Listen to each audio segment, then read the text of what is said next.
Yuan Ling saw Yuan Zhenya's appearance, and hurriedly ran over to help him treat his wounds.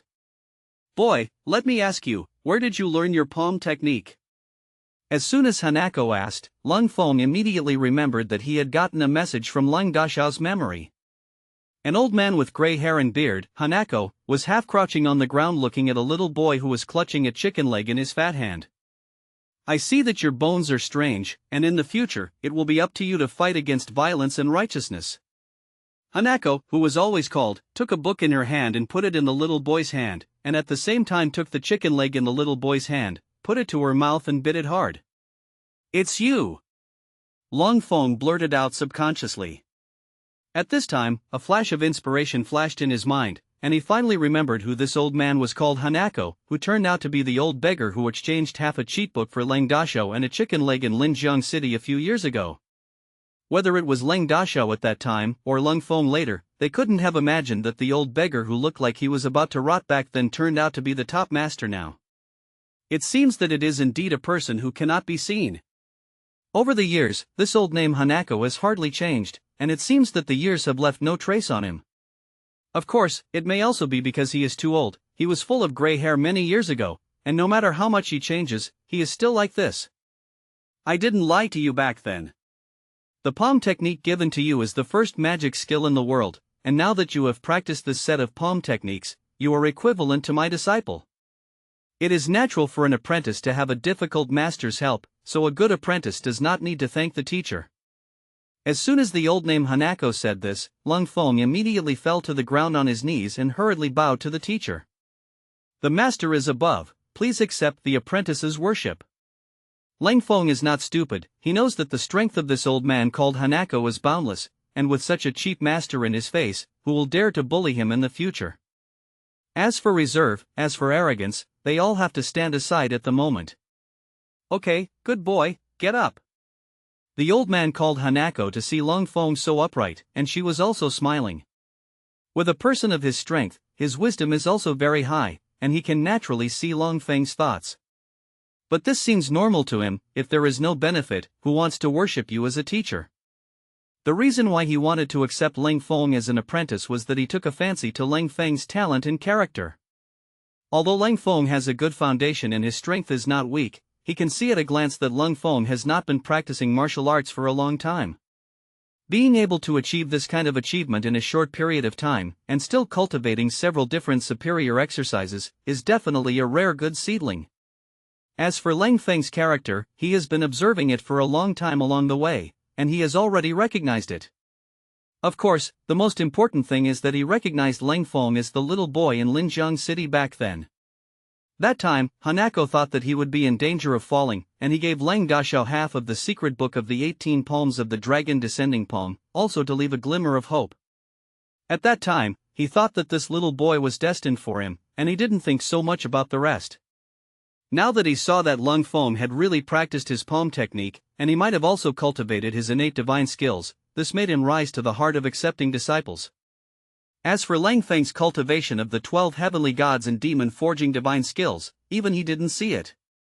The half of the cheats back then was given out by him voluntarily, and now he really can't pull that face if he takes it back. If Leng Feng is accepted as an apprentice, then all the problems will be solved. As for Yu Lengfeng is not a disciple of the beggar gang, what does this seem to him? Casually arrange Leng Feng's identity in the beggar gang, with his old man's status in the beggar gang, who dares to say half a word? The apprenticeship between Huazi and Leng Feng ended like this, and Yuan Ling and Yuan Zhanya on the side were stunned. It was the first time they had seen this kind of apprenticeship. Are these two too sloppy? One is going to accept others as apprentices, and the other is bowing down. However, they also want such masters. Master, the apprentice still doesn't know your old man's name. After Leng Feng finished the apprenticeship ceremony, he asked for advice in a serious manner. The more he looks at Leng Feng now, the more he likes it. He is an apprentice in his later years, and Leng Feng is also his close disciple. He had also accepted a few apprentices before, but none of them satisfied him later, so his tricks were not taught to his apprentices. Hearing Leng Feng's words, the old man called Huazi stroked his beard and smiled and said, "In the past, when I joined the beggar gang, I was still young, and I only knew that I was the seventh in the family, and people called me Hong Chi. After that, he didn't have a name, and he was called like this. But after I became the gang leader, people called me Gang Leader Hong. Now the beggar gang has a new leader, and I haven't been in the beggar gang for many years. You just know who I am, but my name is just a code name. Hanako always said her name, and it was rare to be serious between her words. What the master said is very true, the disciple remembers it. Leng Feng said. At this time, Yuan Ling had almost treated the wounds on Yuan Zhenya's body, and she was going to come over to treat Leng Feng's wounds. Leng Feng also had a wound on his arm, but the injury was not deep, and the 12 heavenly gods and demon forging divine skill was running automatically, and the wound had already begun to scar. Yuan Ling saw the wound on Leng Feng's arm, and wondered if he was mistaken. Even the old name Hanako was surprised. It seems that his apprentice has received the right thing, and he is really talented. Leng Feng introduced Yuan Ling and Yuan Zhenya to the old brother and sister Huazi, and the two were shocked by the strength of the old Huazi before, and their attitude towards him was naturally very respectful. But the more they look like this, the more bored Hanako feels, so she casually takes care of the two of them, and then she doesn't pay attention to them. This looked normal in the eyes of Yuan Ling and Yuan Zhenya. They felt that this was the demeanor that a master should have, but they didn't know that people didn't want to pay attention to them. This is the reason why the business of the catch-up sun is not fragrant. Just now, husband and his escort were all stunned by the palm of the old Hanako, and they haven't woken up yet. The rest of the caravan had taken a distance to the back of the woods, unaware of what was happening here. Especially the loud noise just now, which scared them so much that none of them dared to come forward. Leng Feng was afraid that his sweet potatoes would be missing, so he hurriedly ran to the camp where husband and the others were just now, and this saw that he was immediately relieved, and the basket of sweet potatoes was still lying there quietly. Good boy, you've come all the way here for this thing. Seeing that Leng Feng was very interested in sweet potatoes, the old man immediately asked curiously. Although the old name Hanako is strong in martial arts and well informed, I have really never seen such a thing as a sweet potato. This thing looked ugly, he really didn't know what it was, and it didn't look like some precious medicinal herbs. Because when they reach this realm, as long as it is a precious medicinal material, it contains a special energy, which can be felt. Master, you don't know anything about the old man. This is a good thing, it can solve the problem of many people being hungry. Leng Feng picked up a sweet potato, put it in his hand and touched it. You mean it's edible, and it's produced in a very high yield. Sure enough, the old beggar is worthy of being a person who has lived for a long time, and he heard the crux of the problem from Leng Feng's words. Yes, this thing is not only highly productive, but also tastes good. So, Leng Feng told him some knowledge about sweet potatoes to Hanako. In the end, Leng Feng still woke up the housepan, but fortunately, they were only stunned by the sound just now, and they were not harmed. However, they had no idea how they had fainted, and they only heard a loud bang and then fainted. Seeing Leng Feng and the others standing in front of them unharmed, Housepan was still very happy. He could see that the 15 hat-bearers before him were menacing, and they were full of killing intent. He didn't dare to guarantee that those 15 people would also fight their minds after they eliminated Leng Feng's 3 people. After all, their caravans are more eye-catching, and although most of the money is exchanged for goods, these goods are also valuable. They had also encountered bandits robbing the road before, but the bandits never robbed their goods, and only gave them some money to buy the road and let them go. Moreover, they had dealings with bandits in various regions of the Southern Song Dynasty, so they didn't worry much about bandits. What I am most afraid of is these killers who come and go without a trace. Maybe the target of these killers is not them, but I am afraid that people will solve them by hand, which makes them go to someone to reason. Since Leng Feng's purpose had been achieved, he woke up Hu Saiban just to say goodbye to them. As for the matter of cleaning up the scene, it happens to be handed over to Houseban and others. Leng Feng was attacked and killed this time, and in general, he earned it, not only recognized a master with extremely high martial arts, but also got an additional 15 good horses. These horses were ridden by the killers, and they were their trophies. In this era, horses are also an important strategic resource, and Leng Feng will naturally not give up. With these 15 horses, they could ride in turns when they returned, and the sweet potatoes could be carried back with them on horseback, much faster than in a wagon. Hanako found a few sweet potatoes that were just roasted from the camp of husband and others, and after tasting them, he liked the taste. So in addition to drinking wine and eating chicken legs, he has another hobby, which is to eat roasted sweet potatoes. Leng Feng promised to tell Hanako to wait for this season's sweet potato harvest and let him eat enough. As for these sweet potatoes, it is impossible to miss one. These are all seeds, and this year we are counting on these sweet potatoes to solve many people's food problems. In the end, the old name Hanako didn't go back to the city with Leng Feng, and he still had to go to the health mansion to do something. Although he recognized Leng Feng as an apprentice, he had not yet instructed Leng Feng in 1.5 moves. Moreover, he was also very curious about Leng Feng's cultivation techniques, but this would take time to solve. So, after a simple repair, Leng Feng, Yuan Ling, and Yuan Zhenya rushed back to Linjiang City with the extra 15 horses. On the way, Leng Feng also spent an extra day detouring to Lotus Town, and took out the treasure he had hidden last time from the woods outside the town. This batch of treasures was collected by the tiger in several places at the beginning, and they were all gold and jewelry, although the weight was not too much, but the value was very high. I didn't expect that all of them are cheap now, and no one thought that the mountain tiger had been buried in Leng Feng's hands. Yuan Ling and Yuan Zhenya were still a little puzzled at first as to why Leng Feng wanted to detour to the lotus. However, when he saw Leng Feng take out the treasures from the woods, his doubts turned into shock. This package is less than 50 caddies, but if it is all converted into silver, it will be several thousand taels. Such a fortune is also a huge fortune in this era. Leng Feng was able to take out this wealth without shying away from them, which made them quite moved, and the sense of belonging to Leng Feng in their hearts was even stronger. At this time, Leng Feng told them that this treasure was only a small part, and he also knew that there were treasures hidden in many places. After going back this time, he settled the matter at hand and promised to take the two of them out to hunt for treasures. As for why he knew this, Leng Feng told them that their reason was that he had accidentally obtained a treasure notebook, which recorded many treasure places. Regarding Leng Feng's words, Yuan Ling and Yuan Zhenya had no doubts. After all, Leng Feng did take out the treasure, and a living example was in front of him. People are always willing to believe what they see, not to mention that people in this era themselves are not exposed to much information, let alone what the routine is all about. With this amount of money, Leng Feng has a lot more money on hand, and many things can be done. The way back was smooth. Even if it was an extra day of detour to Lotus Town, it would take them less time to go back than when they came. After all, this time they had a total of 18 horses, and if people could afford to eat, they didn't have to think about the weight of the horses at all. After Leng Feng came back, Linjiang City was no different from when he came on the surface, but secretly it was very uncalm. 10 miles outside the city, Leng Feng was discovered by the beggar gang disciples, and he casually handed over the horses to them and took them away, because riding 18 horses into the city was a bit too conspicuous. The little beggar was the first to learn that Leng Feng was back, although he knew the reason why Leng Feng went out this time, but he was also very surprised.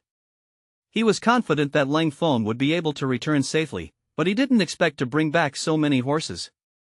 The reason for this is self-evident: it must be the spoils of war from the enemy.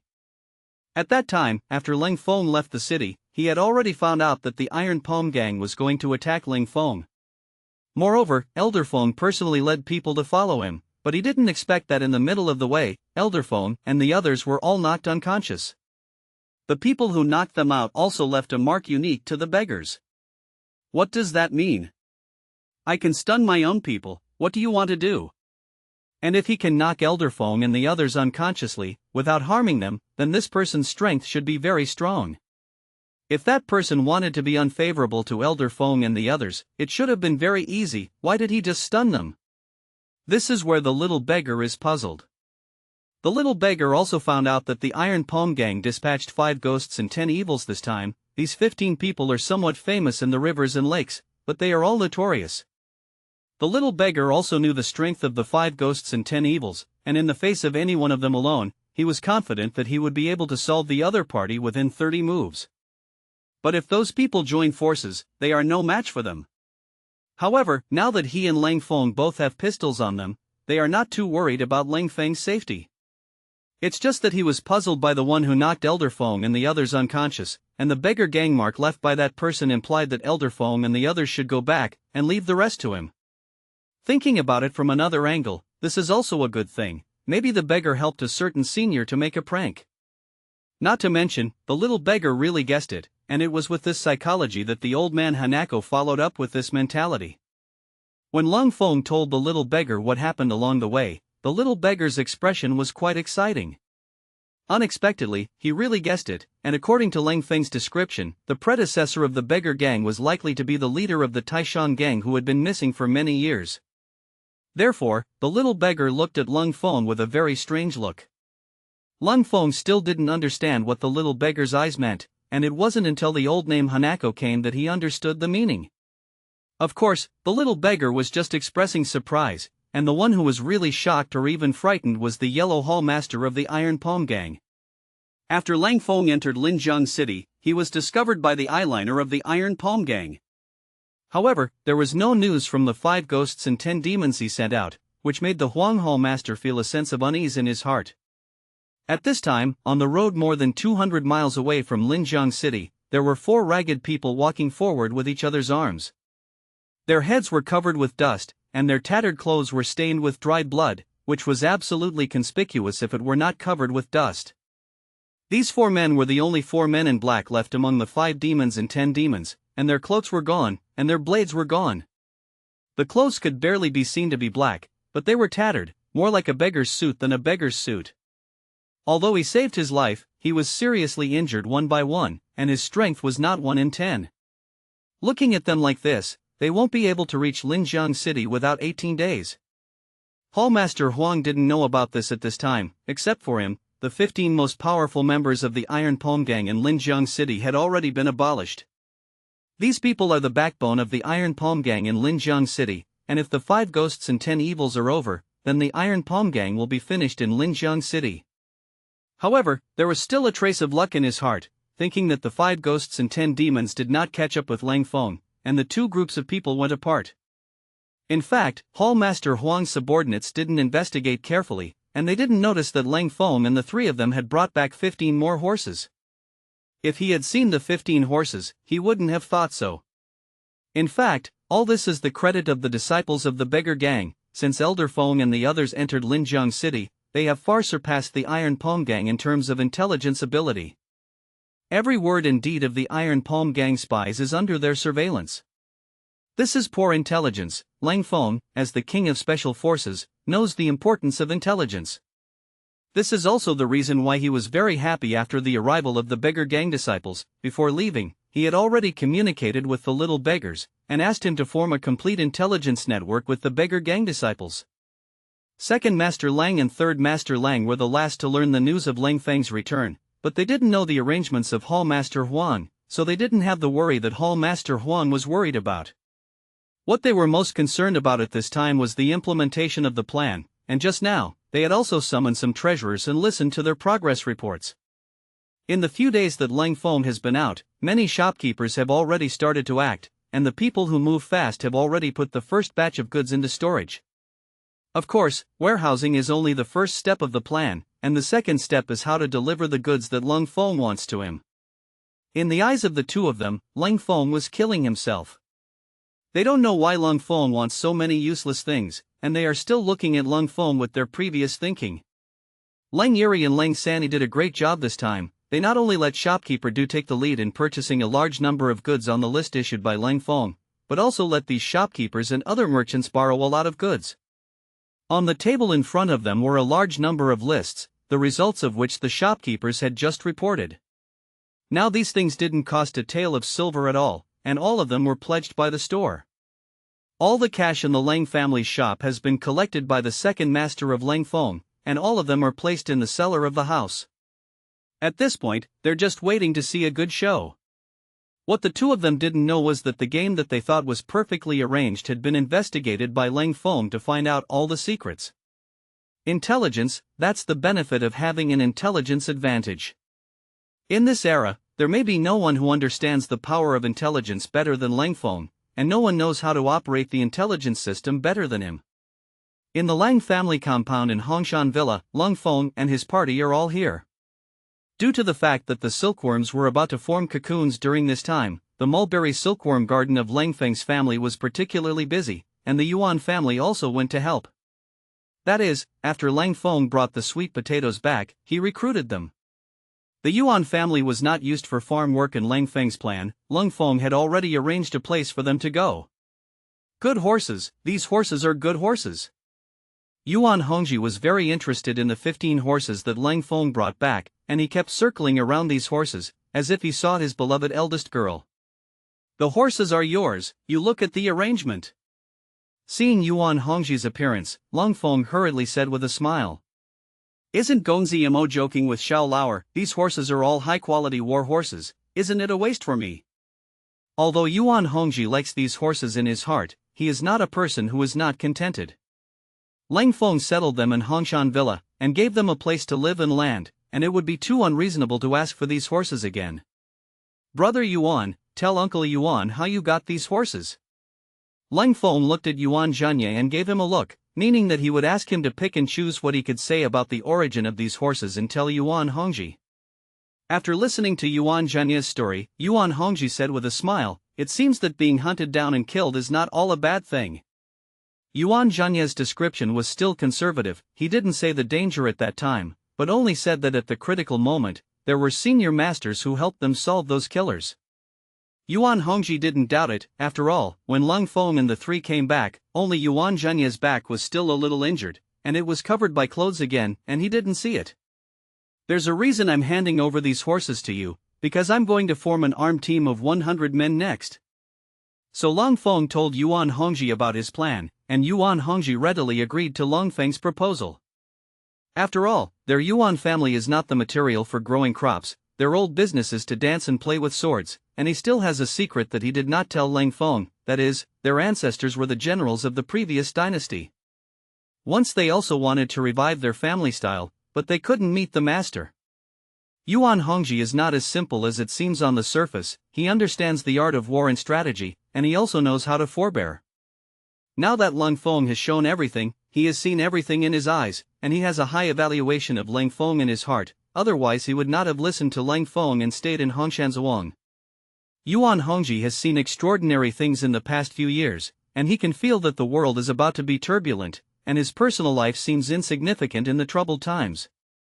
People who are displaced in troubled times will be at peace with what they encounter, and people with some skills will pay attention to a good bird to perch on.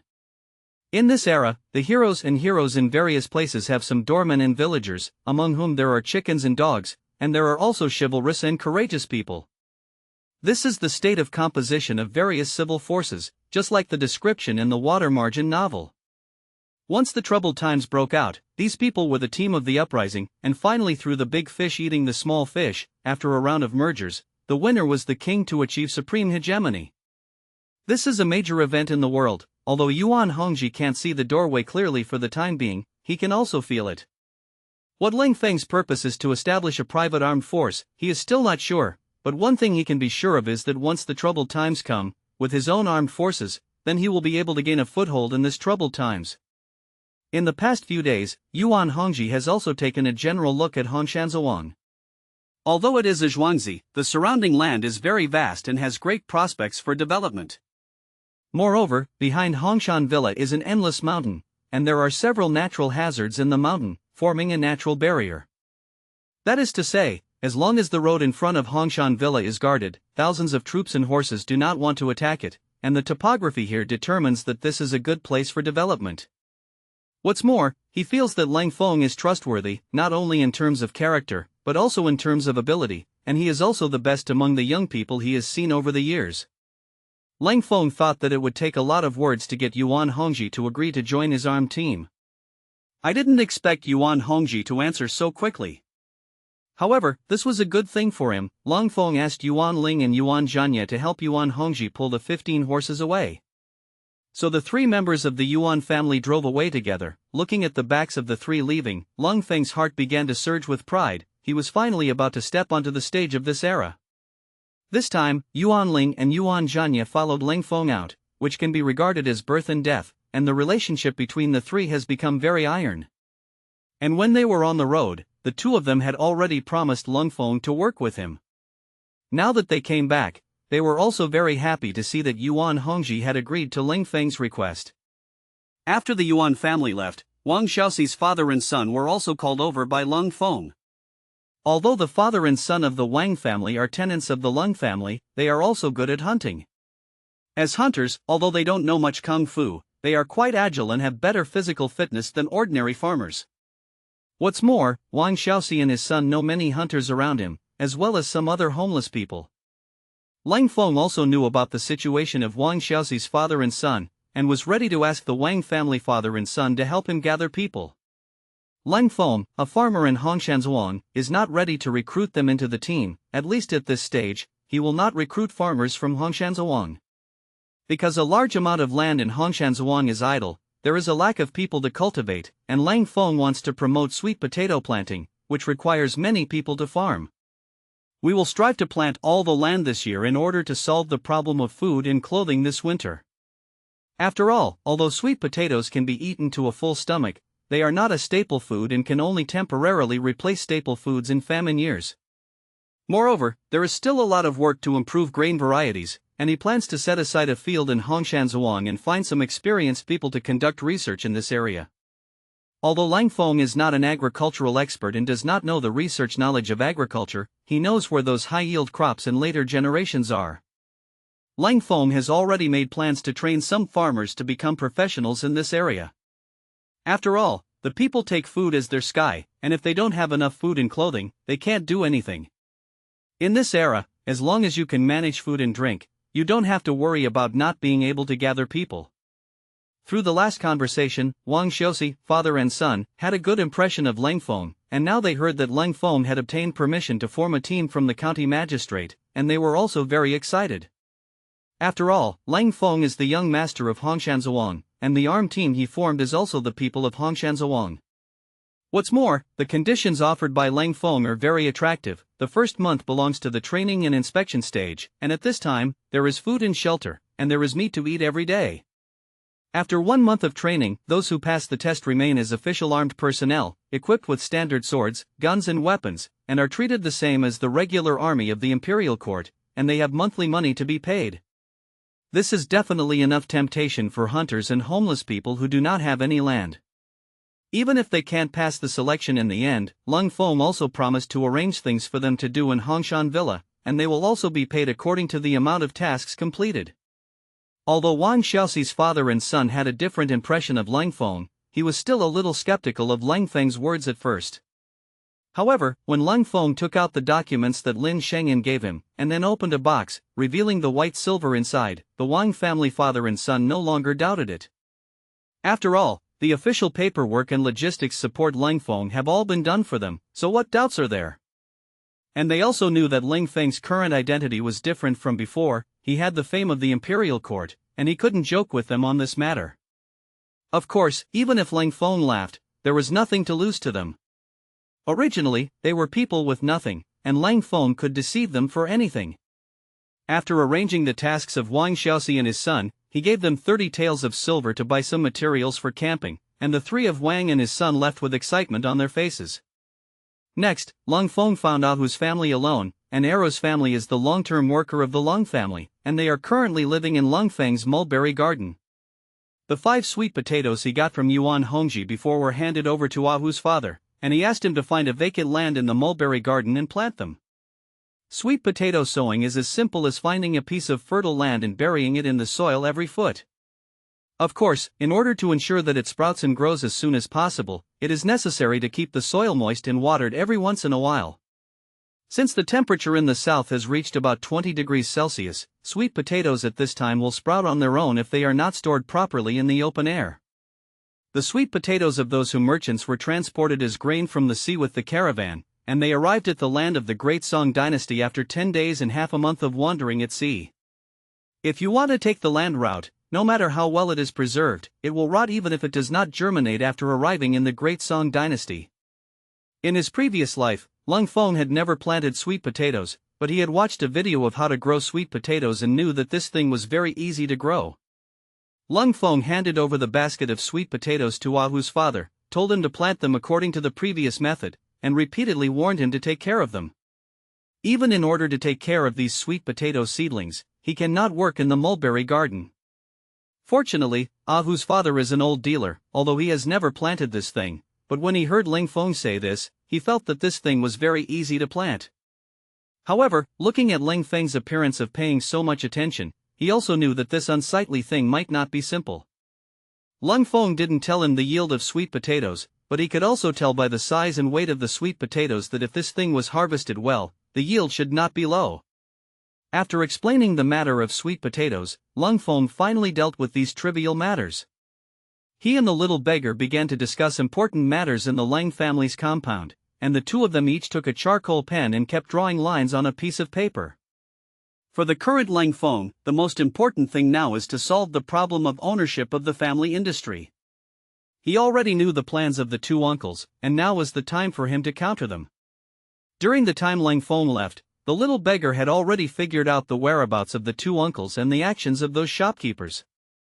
In this matter, the little beggar made a great contribution. If he hadn't detected the conspiracy of the two uncles in advance, Leng Feng really couldn't have imagined that these two uncles would do such a thing. Even if he got these properties with the help of Huang Mingli, he still couldn't keep them in the end. Now almost all of the Leng family's properties are operating in debt, and the debts they bear have exceeded the value of the shops themselves. Through the operation of those shopkeepers, those shops have almost been emptied, and a large number of mortgaged goods have been exchanged.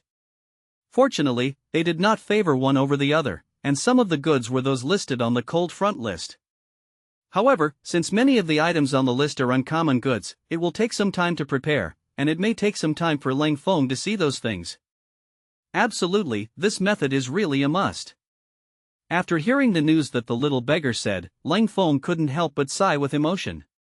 The contracts they signed were all signed in the name of the shops, but the shopkeepers of each shop became witnesses, and they promised that if they couldn't pay for the goods, they could mortgage the shops. The little beggar even found out the contents of the contract, which shows that he also used some unconventional means. It was precisely because he knew these contents that he felt angry and funny after discussing it with Leng Feng. These people are really shameless enough, they can do anything. They are just a shopkeeper, to put it bluntly, they are the workers of the Leng family. What right do they have to mortgage the shop? One of the biggest loopholes in this is that these treasurers can still sit in the position of treasurer when the debt is due. If they are not in the position of the shopkeeper at that time, then this kind of contract Leng Feng will admit it if he wants to admit it, and if he doesn't admit it, let the other party find those shopkeepers. For these, both Leng Feng and the little beggar understand. These treasurers will clean them up when the time comes, and now talk about the silver. Leng Feng already had a two-handed plan for this matter in his heart. Anyway, he was not in a hurry to do so, and he would solve the most critical problem first. All the money has been sent to Second Master Leng's mansion. As he spoke, the little beggar picked up a charcoal pen and drew a circle on the paper. The paper had already drawn a plan of a house, and the circle drawn by the little beggar was on a house somewhere in the house, and according to the little beggar, there was a cellar underneath. Leng's second master and Leng's third master hid the silver money sent by the shopkeeper in the cellar, which was 3 or 4 feet deep underground, and was covered with a huge iron sheet. If there was no way to open it, it would not be possible to enter it by brute force. The little beggar had watched them send boxes of money into it, and he had the little hairy monkey tease him to hide in a basket. So I was very familiar with the situation in that cellar, and knew that there was a lot of space in it, and there was a lot of silver money hidden. However, although the little beggar knew where to hide the money, he could not understand how to rob it. It is not easy to transfer so much money out. He could sneak into Second Master Leng Mansion, but he couldn't touch the money. This is also what makes him the most unhappy, obviously knowing that there is such a large amount of money there, and he can only watch and not move. I've got a way to get the money out, and it's unaware. Leng Feng looked at the circle drawn by the little beggar and said, "Oh, is there any good way to do it?" The little beggar asked with some curiosity. Leng Feng picked up the charcoal pen, clicked on the place where the little beggar was circulating, and then said, "This is only about 10 zhang away from the outside, this is the street. Under normal circumstances, there are more people, it is inconvenient to do it. And on this side, less than 2 zhang away, there is another house. This house is very small, only about 10% of the second uncle's house. The family is a small vegetable seller, and the husband and wife plus 2 children are shopping and selling vegetables except for eating and sleeping. On the left is a piece of land belonging to Mr. Zhou's family, and the second uncle wanted to buy this land before, but Mr. Zhou never agreed. There is only one old house on it, which is currently unoccupied. Leng Feng analyzed the situation around the house of the second master of Leng Eri. The house of the second master Leng was built a few years ago, and at that time he had not yet mastered the entire property of the Leng family, so the scale was not too large. Later, second master Leng mastered the wealth of the Leng family, so he wanted to expand the house a little, so he hit the idea to the old mansion of the Zhou family on the side. This Zhou family used to be the largest household in Linjiang City, and the ancestor of Master Zhou was a second-class official in the imperial court. After the Zhou family developed, they rebuilt the mansion in the best place in Linjiang City, and the old mansion was abandoned here. In the past, the Zhou family was the #1 household in Linjiang City, but after the imperial court moved to Linen, the Zhou family slowly declined. But the emaciated camel is bigger than the horse, and the Zhou family can survive well even by eating the ancestral industry. Second Master Leng tried to buy this land several times but failed, although Second Master Leng was rich, but the Zhou family looked down on nouveau riche like Second Master Leng at all. I know all this, but what does it have to do with the fact that we have to move silver? The little beggar was still a little puzzled. Don't worry, we can start behind these two families. This is the home of a down-and-out scholar, more than twice as large as the courtyard in front of it. Wang Shusheng has not been admitted to the exam for many years, and now he often mingles in the Qinglu restaurant, and he has long owed a lot of debts. I heard that he was also going to redeem a girl, and was raising money everywhere to sell the house. Leng Feng said with a charcoal pen on the paper again. You mean you're going to buy this house? The little beggar seemed to understand what Leng Feng meant. Yes, we bought the house. Then pass through here, and go directly from the ground to the place where the silver is hidden, and the distance in a straight line is less than 50 zhang. It can be said that under their noses, the silver can be taken away. Leng Feng said as he drew a straight line on the paper with a charcoal pen.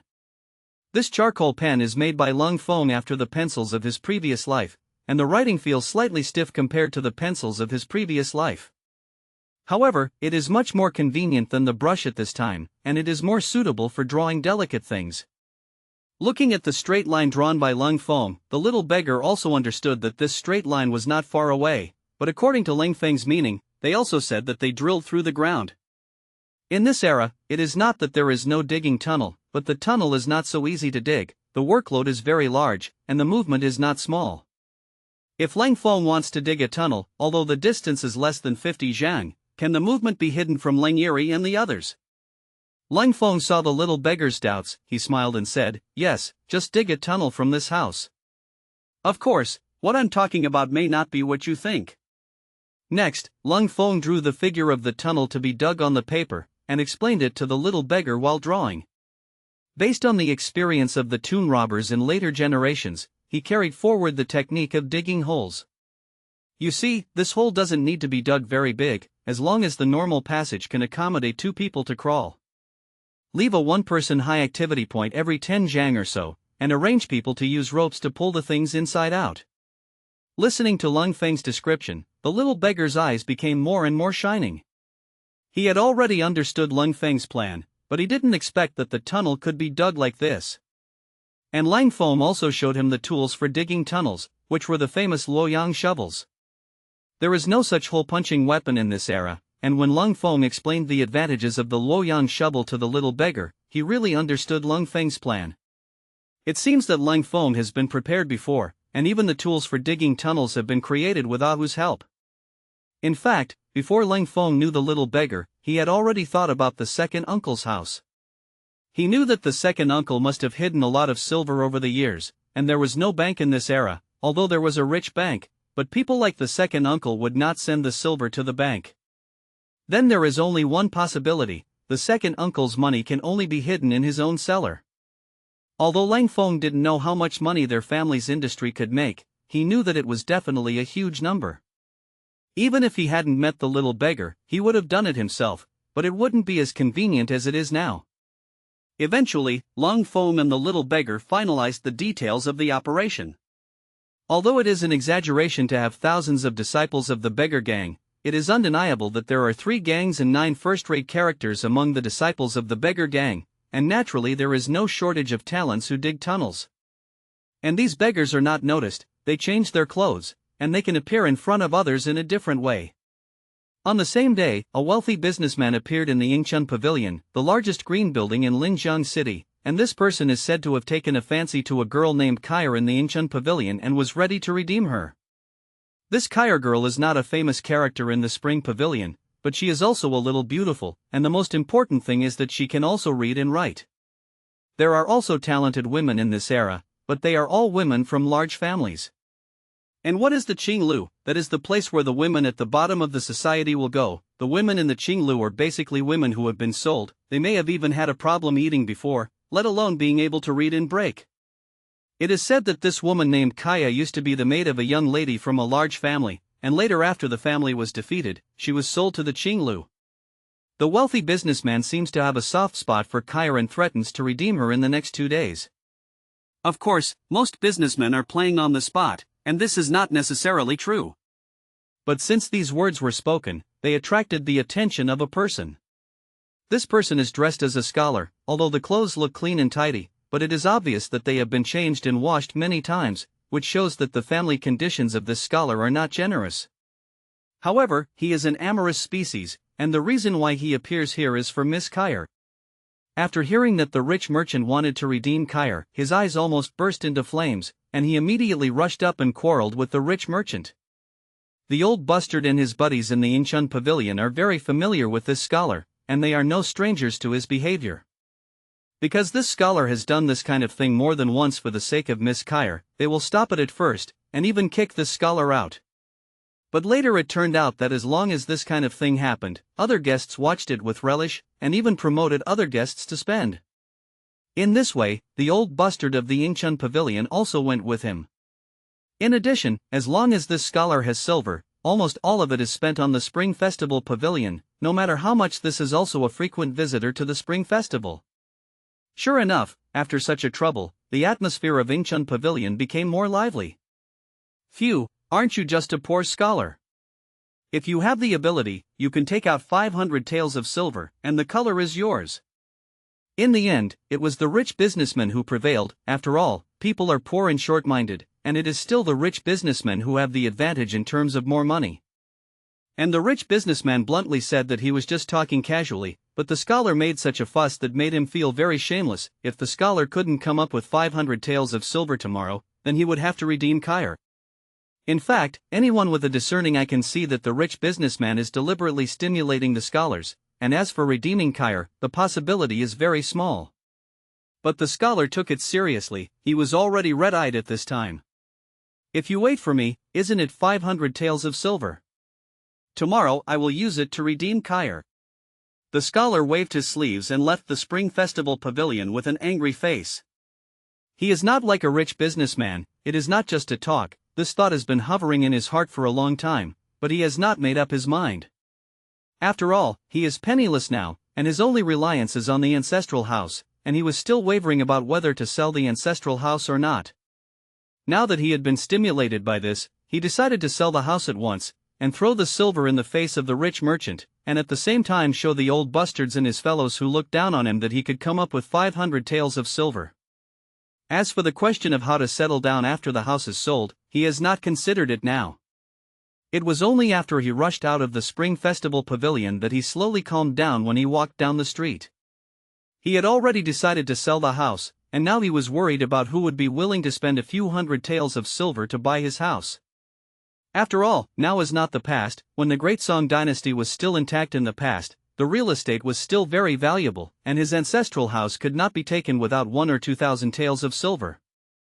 But now the society is not as stable as before. Ordinary people can't afford to buy a house, and those rich and powerful families don't look down on his little bit of real estate. There are also official compradors for real estate title deeds, but the prices are very low, and they cannot be sold in a short time. The scholar's mood became depressed, and he no longer had the bold words he had spoken in the Spring Festival Pavilion before. When he was about to get home, he sat down at a tea stall on the side of the road. The owner of the tea stall also knew the scholar, and hurriedly poured him a bowl of coarse tea, but did not take any money from him. Wang Shanggong, the girl of the Li family in the east, is a serious family, and although Li Lao Er is a butcher, he is also a reasonable person. He has agreed to marry the girl to you, and you can go to the butcher's shop to make a living, and you can start a family. Uncle Jean, don't talk about it. I've been reading books for so many years, how can I be willing not to get a fame? I decided to go to Linen City after a while, and with my talents, I don't believe that there is no future. Alas, I don't know anything about you scholars, you can do it yourself. The tea stall owner shook his head and sighed and walked back. This old man Zhang is a little related to the scholar's family, and if he were someone else, he would not be so persuasive. However, the scholar drilled the tip of the horns, or rather, he was obsessed with ghosts, and he was thinking about the Kyre girl in the spring pavilion. In his opinion, only Kyre understands him and knows that he is talented and will be able to get ahead in the future. Shopkeeper Wang, the owner, let us put down a property in Linjiang City as a foothold this time, but now the house in Linjiang City is not easy to buy. I walked a lot in the past 2 days and didn't find a suitable house. Yes, I didn't expect that the houses in Linjiang City are either too dilapidated or are in the hands of big families. It's too broken for us to look down on, and those big families are unwilling to sell, and when the owner comes over after a while, he sees that we can't even do this thing, and it is inevitable that he will have opinions about you and me. The scholar was hesitating, and suddenly heard the conversation of several people drinking tea on the other side, and the godless eyes immediately lit up. He thought that this was simply a sleepy man meeting a pillow, and even the heavens favored him, and he was worried about how to sell the house, but then he heard that a businessman from other places wanted to buy a house. Everyone, I listened to what you just said, do you want to buy a house in Linjiang City? The scholar immediately turned around and said to the 3 people at the table next to him. The clothes of these 3 people do not look like ordinary people, and they have the strength to buy real estate in Linjiang City. Although the scholar is a down-and-out person, he still has this bit of vision, which is why he is excited. Yes, what news does this minister have about the house? As soon as the 3 foreign merchants heard what the scholar said, they immediately said with a joyful expression on their faces. I'll hide it from you, there's a property down there that might meet your requirements. The scholar said bluntly. So, after some conversation, the scholar took 3 foreign merchants to see his house. Although the scholar's house is a little old, it is still relatively well preserved.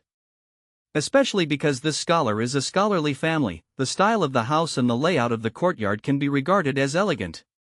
After some bargaining, he finally bought the scholar's house for 550 taels. At this time, the houses in Linjiang City are often priceless, and those who want to buy them can't buy them, and those who want to sell them are also difficult to sell. In fact, if the scholar's house is not in a hurry, it can be sold more. When Leng Feng got the news, he was discussing the formation of an armed team with Yuan Hongji and the others. In less than half a day, the Wang family and father and son enrolled more than 200 people.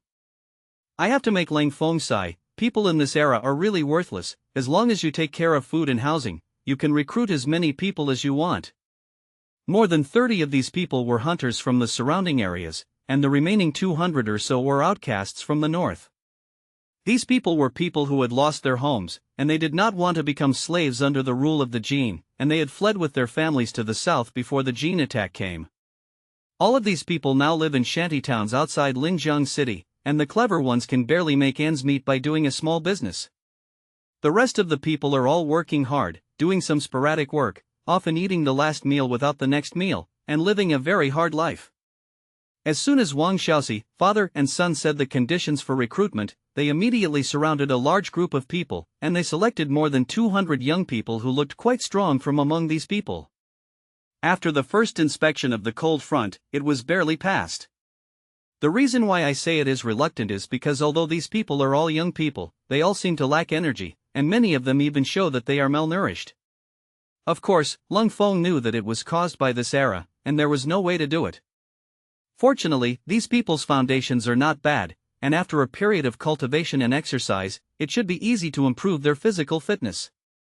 More than 200 people poured in at once, which naturally caused quite a stir in Hongshan. However, when the people in Hongshan heard that this was Leng Feng going to set up an escort team, they all expressed their surprise. They had heard of the convoy, but it was only the big landlords and gentry who were qualified to form it. They know Leng Dashao's family conditions. Although he is the largest landlord in Hongshan, the Leng family is not rich, and they are very worried about whether Leng Dashao can support the expenses of these people. However, Wang Xiaoxi, father and son, explained from it, which alleviated some of the doubts of the villagers. The villagers also hope that Leng Feng can successfully form this team. After all, this is also a defensive force for Huashan. Although there are no bandits and bandits here, everyone understands that this era is very chaotic, and it is different when you have your own team. Some people even asked Leng Feng if he wanted to recruit some people in the villa, or if there was anything they could do to help. However, they were all rejected by Leng Feng, who told them that they had other arrangements for the affairs of the villa, and that they would have something to do in the future. Then, Leng Feng called Ahu back from the blacksmith shop and put him in charge of leading the men to set up camp. The address is at the end of Leng Feng's mulberry garden, and there are mountains in the distance. The terrain here is relatively flat and the mountains are not steep. Due to the mixed earthrock area, the land here is not suitable for growing crops, so it is suitable for barracks. The first task Leng Feng assigned to them was to set up the barracks before dark. The standard of barracks construction is also very simple. They are all some grass and wood structures. The weather is already warm in this season, there is no need to build the barracks so thick, as long as it can live in people. In addition, these people are all from poor backgrounds, and they don't pay so much attention. However, Leng Feng formed an armed force after all, and it is impossible to let them be so casual. From now on, everything must have strict and uniform standards. After arranging these, Leng Feng and Yuan Hongji formulated relevant training plans. In his previous life, he was a special soldier. Leng Feng had a lot of knowledge in his mind to train the army, and Yuan Hongji was also very proficient in military strategy, so the two worked out a feasible plan after confirming each other.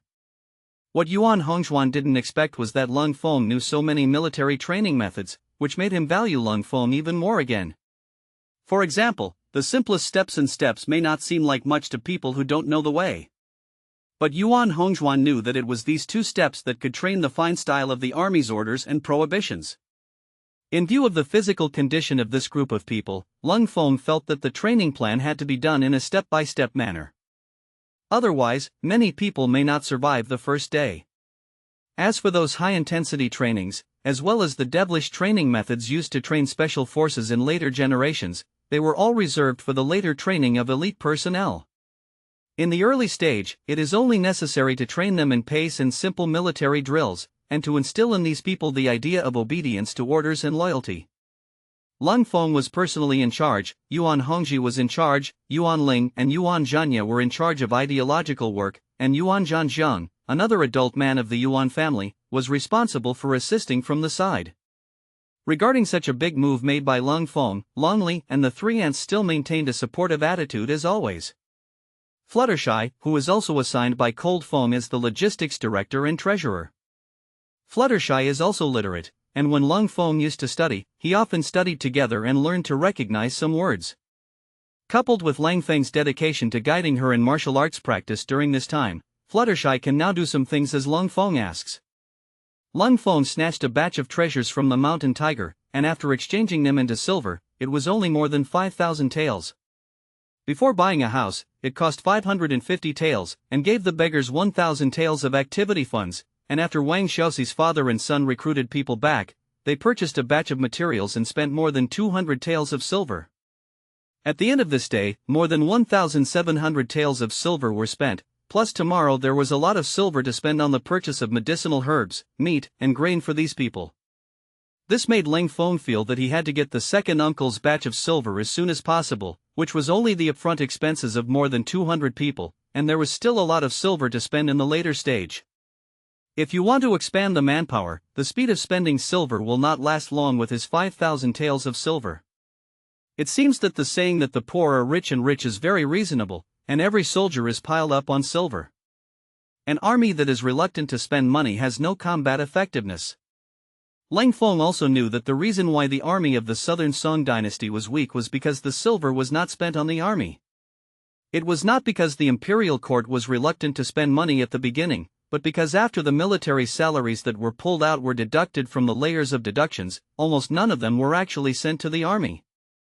This situation must be resolutely put an end to Leng Feng here. He can be willing to spend money, but it must be spent on the real place and used on the blade. All of these must form a good system at the beginning, but fortunately, Leng Feng has the experience of his previous life to learn from, and he can implement it as long as he improves it slightly. When he was really sure that he wanted to do a career, Leng Feng realized the importance of talents. The shortage of talents is also a matter of no choice for Leng Feng. After all, Leng Feng is now equivalent to starting from scratch, and everything depends on himself. What can be done now is to slowly develop a group of people for future use. It's good to be able to do this now, and everything is starting to get on track. Not being arrogant is a basic quality that a successful person must have. For this point, Leng Feng is more transparent than anyone in this era. In addition, his actual age is not yet 15 years old. Think about the history of the era in which he lived. Emperor Hangwu may still be begging for food at his age. Leng Feng has too many historical illusions in his mind, and he is relatively clear about the future development. He doesn't have the idea of chasing the world now, and some of them just have the idea of being in a corner of the country. In his view, no matter what the historical trend of this era is, as long as a strong armed force is established, it will have the capital to protect itself in troubled times. In the next few days, Leng Feng did his old job and began to train the team of more than 200 people. In his previous life, he was the captain of the special combat team and also trained special combat members. After a week or so of his training, the more than 200 people already have a little appearance. At the very least, the spirit is up, and the military posture and cue are also decent. As the king of special forces in the mysterious army, Leng Feng is not only proficient in the principles and use of various firearms, but also has a wealth of other knowledge. If you want to become the king of special forces, physical fitness is definitely the first. Physical fitness is one thing, and the cultivation and exercise of the acquired are also more important. Leng Feng knew that there were more than a dozen Chinese medicine formulas that could be used to improve and enhance his physique, and in addition to these formulas, he also mastered a variety of poison formulas and ecstasy formulas. Because the missions carried out by special personnel like him outside are all top secret, and they will also encounter all kinds of dangerous environments, in which they may encounter all kinds of accidents and threats at any time. This requires not only strong personal abilities, but also the ability to use their surroundings to craft weapons according to local conditions. This group of personnel Leng Feng is not trained as ordinary soldiers, but will eventually train them into the kind of special operations personnel in their previous lives. So at the beginning, Leng Feng set training goals for them. First of all, it is to improve and strengthen their physique through food and nourishing herbal formulas, and then train and polish. After a week, these people's faces have obviously changed, and they no longer have the appearance of being full of vegetables and malnutrition. Moreover, after a week of ideological education and spiritual suggestion, the mental outlook of these people has also undergone earth-shaking changes. In the past week, Leng Feng has almost eaten and lived with these people, which has made these people respect Leng Feng. Because this era is still different from the era in which Leng Feng lived, people's class concept is very clear, and they have never seen a person with such a meritorious name as Leng Feng, and he is the young master and son of the landlord's family, who can treat them like this. In terms of buying people's hearts, it is much easier in this era than in later generations. It can be said that Leng Feng has been eating and drinking for them this week, and he talks to these people when he is fine. This kind of training method is also confused by Yuan Hongji, but although he can't understand Leng Feng's approach, he can also feel that Leng Feng's actions have deep meaning. Because he could feel the changes in this group of people, especially in terms of mental outlook. Before, these people had the mentality that they could come here to eat enough and even have money.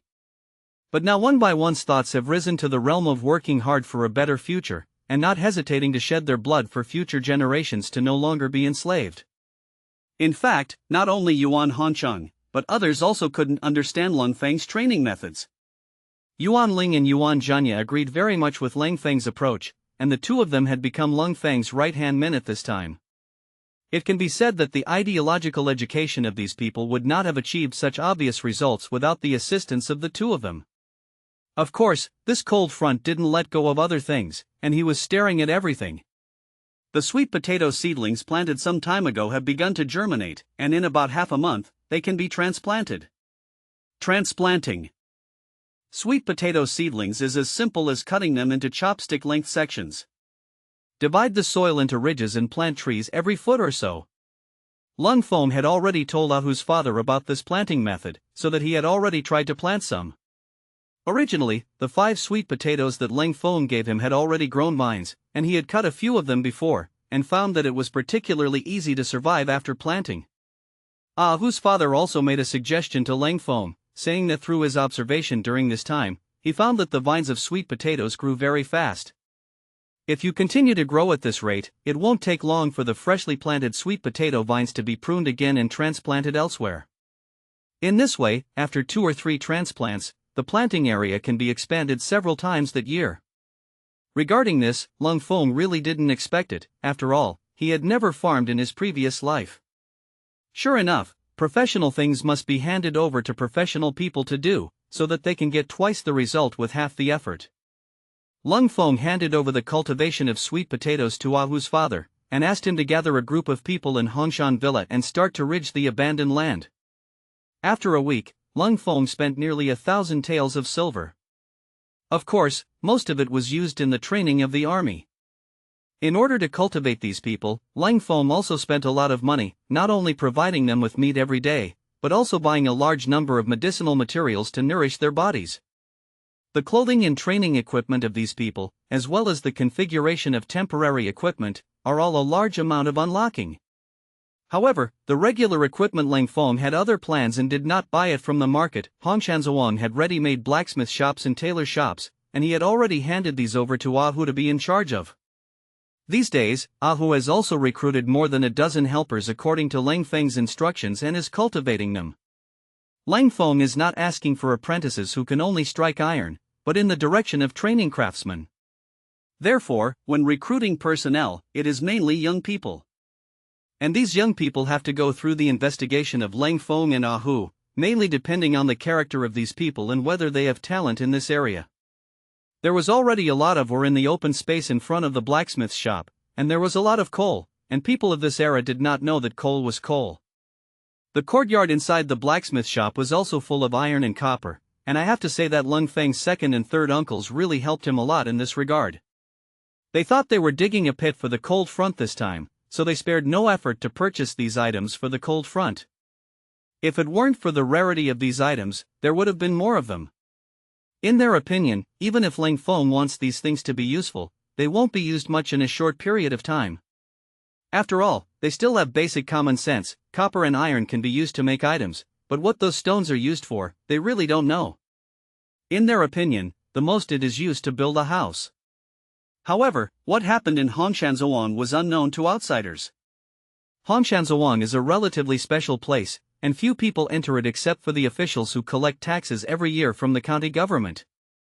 Moreover, the people of Huashan Sword are also very united, and it is almost impossible for outsiders to infiltrate them. For this situation, the cold front is very clear.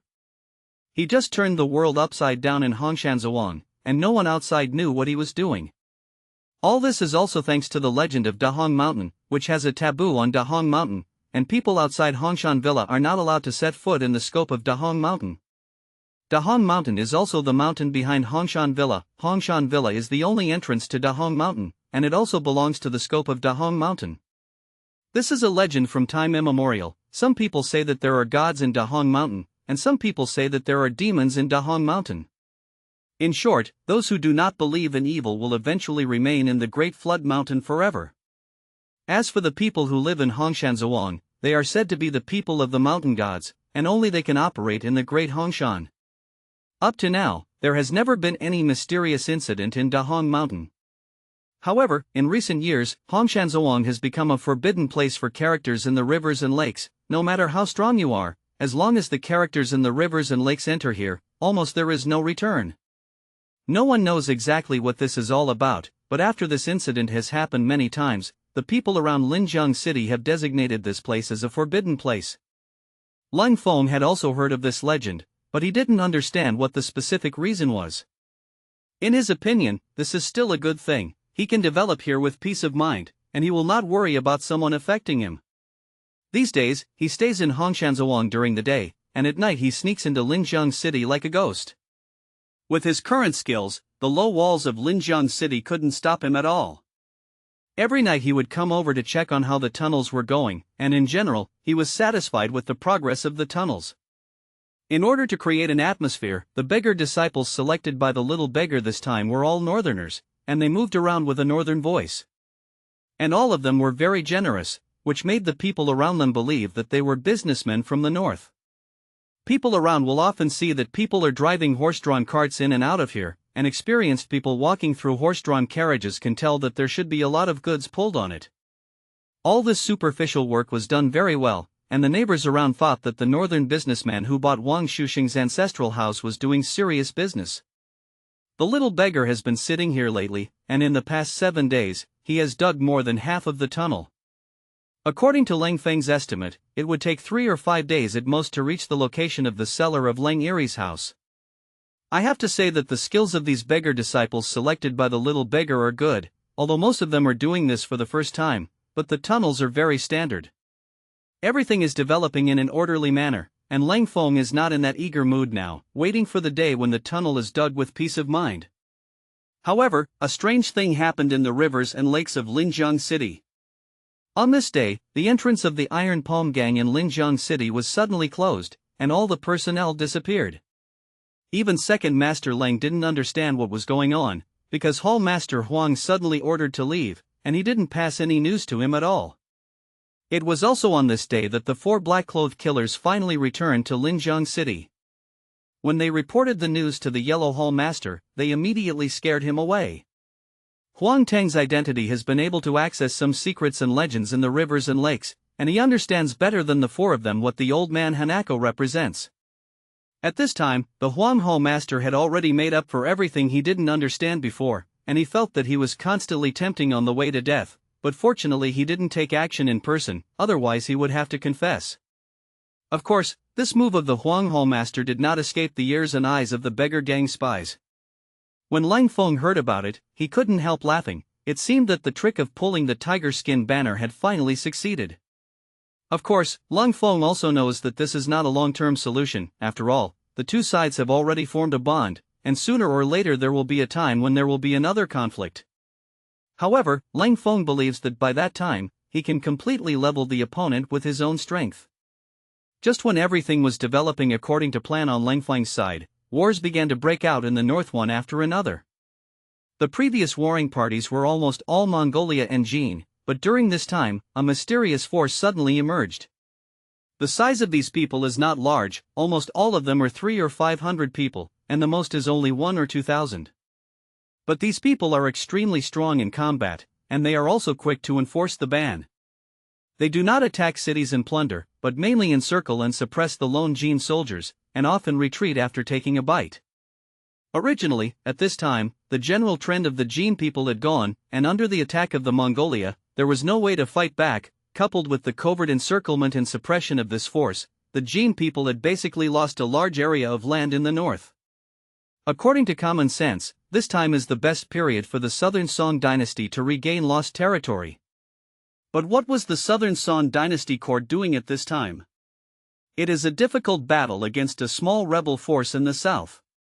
In terms of the strength of the two sides, the rebel force in the south was not strong, only about 10,000 or 20,000 people, but the 100,000 or so troops of the Southern Song Dynasty could not exterminate it.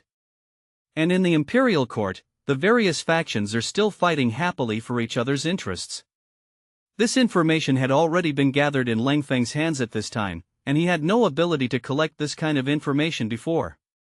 However, since the beggars arrived in Linjiang City, Leng Feng noticed their intelligence ability and asked them to help collect intelligence from the north and south of the river.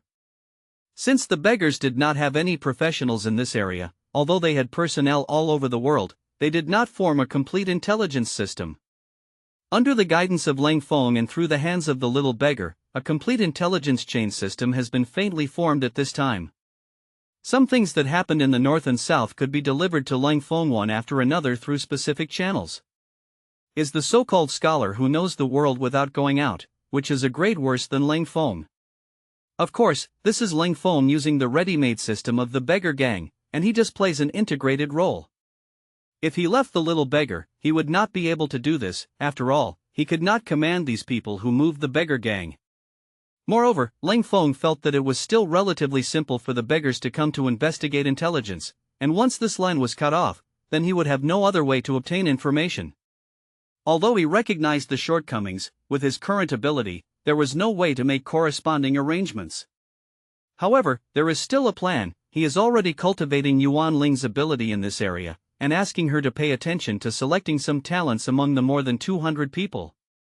What Leng Feng didn't know was that there was a big trouble coming at this time, and this trouble was related to those mysterious armies that suddenly appeared in the north.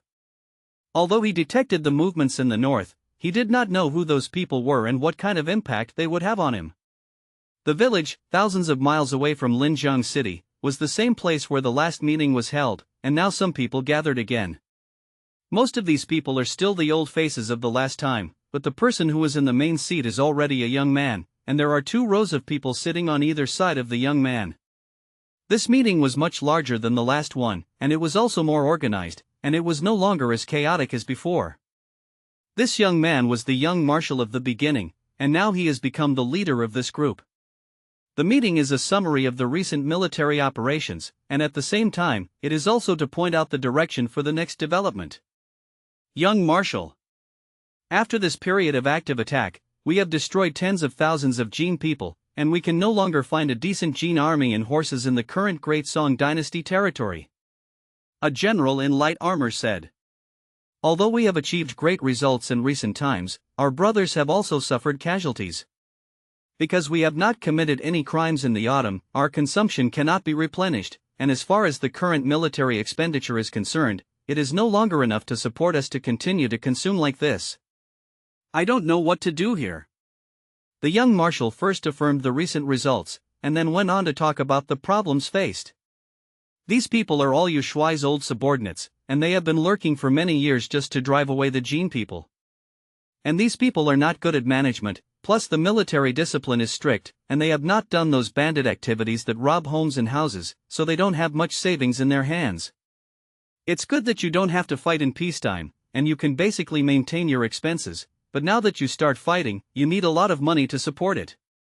If they were like before, they could still snatch some money from the Jinrun, but now the Jinrun are too busy to take care of themselves, and most of the wealth accumulated over the years has been robbed by the Mongolia. Among the fleeing golden soldiers, they carried very little wealth.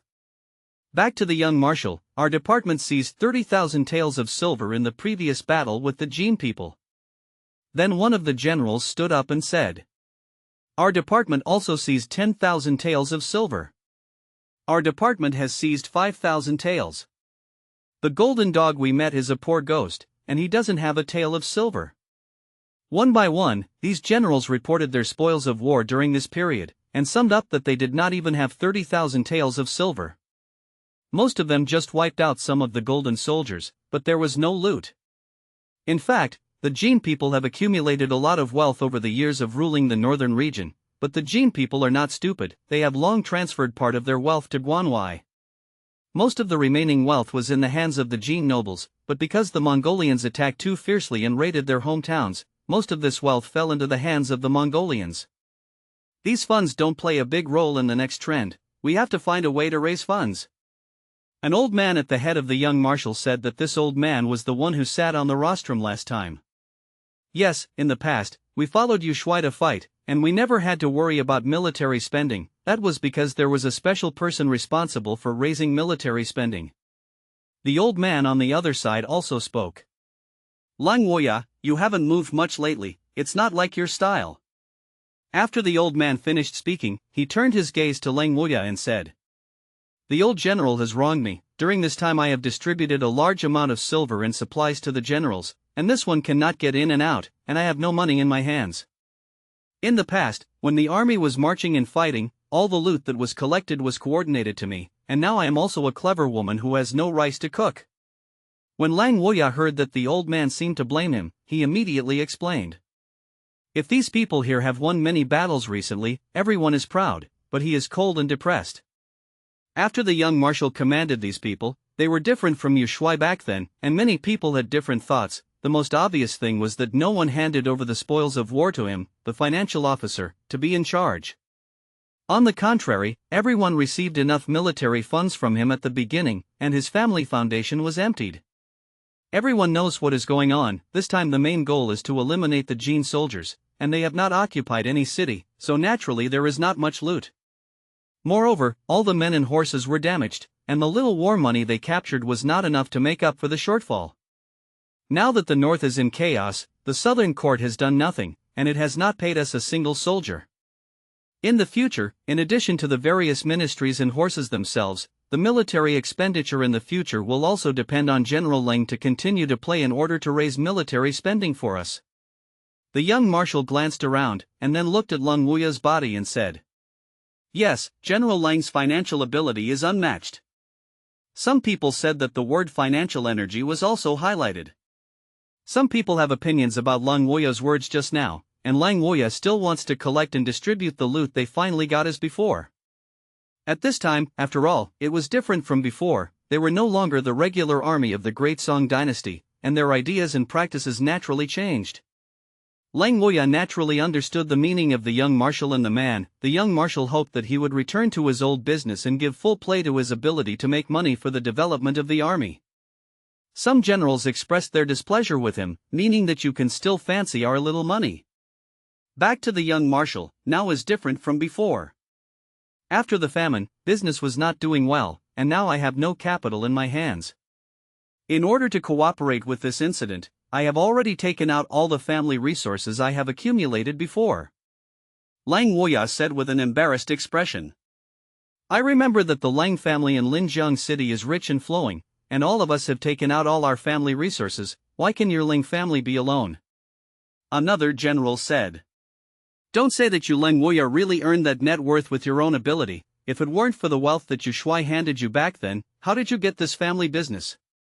Yes, we have abandoned our wives and children for many years, and you can still marry a wife and have children in Linjiang City and Leng Wuya. What is there to be dissatisfied? Leng Wuya's words just now did offend many generals. Some of these people already have opinions about him, and now they are taking advantage of the topic. I can swear with my conscience that the property in Linjiang City has nothing to do with the wealth left by Yu Shuai. It is my personal earnings. Leng Wuyan's anger also came up, and he immediately swore an oath. It doesn't matter if you know it yourself. It's just a cold swear, and some people don't buy it at all. The young marshal's eyes flickered. He hadn't spoken just now, and no one knew what he was thinking. Since the last time this young marshal appeared, he has received the support of several respected old generals. Coupled with the help of his master Kunlun Huayan God, a big man in the rivers and lakes, he has successfully taken the position of commander. During this period of time, the battle against the Jin soldiers was carried out under the command of the young marshal. General Leng's dedication is obvious to all, it's just that everyone's division of labor is different. If you were in a different place and put you in the position of General Leng, who dares to say that you can do better than General Leng? The young marshal spoke, and his words first affirmed Leng Wuya's contribution, which made Leng Yu suddenly feel a warm current in his heart. At the same time, the others also lowered their heads, feeling that what the young marshal said was the truth. Although they are dissatisfied with Leng Wuya, most of them are out of envy. Indeed, if they are placed in the position of Leng Wuya, as the young marshal said, they do not have the ability to be Leng Wuya at all. As for what you said about the Leng family's property in Linjiang City, I know this better than all of you here. I also stayed in Linjiang City for a while, and the Leng family industry in Linjiang City was inadvertently developed by General Leng in order to hide people's eyes. It is true that he did not use any of the wealth and resources left by his father, which was General Leng's personal property and his inheritance to future generations. As for whether General Leng will invest those industries in more meaningful causes, or continue to leave them to his descendants, this is General Leng's freedom, and others have no right to interfere. Seeing that his words had an effect, the young marshal continued to speak in a calming voice. Hearing what the young marshal said, a warm current rose in Leng Wuya's heart, and at the same time he felt a sense of shame. He felt that compared to the group of robes present, he did enjoy a generous treatment. Most of these people here have dedicated everything to their cause, and he should not be selfish. At this time, Leng Wuya had a feeling of sublimation of thoughts. Young marshal, although the industry of Linjiang City was established by myself, in order to complete Yu Shuai's will, I am willing to take it out. After all, if there was no Yu Shuai back then, there would be no me who is cold today. Yu Shuai not only has the grace of saving my life, but also the grace of knowing me. The more the young marshal said this, the more Leng Wuya felt that he really shouldn't do it. General Leng's wish has been received by the young marshal, but your little family property should be left to your children and grandchildren, and we don't lack your little bit of inheritance." The young marshal waved his hand and said, "Although the Leng family's industry in Linjiang City is not enough to support the next actions of the generals, if it is used as startup capital, I am confident that we can raise enough military funds for everyone in a short period of time." Lan Wuya seemed to be stimulated by something at this time, and he had to donate his family property. General Leng has this intention, the young marshal might as well fulfill him. The old man on the young marshal's side spoke at this time. "In that case, then according to General Leng's words. However, we will not take General Leng's property in vain, and after completely recovering the lost territory in the north, we will take the lead for General Leng and return General Leng's property in full." In the end, the young marshal agreed to take over the Leng family's business.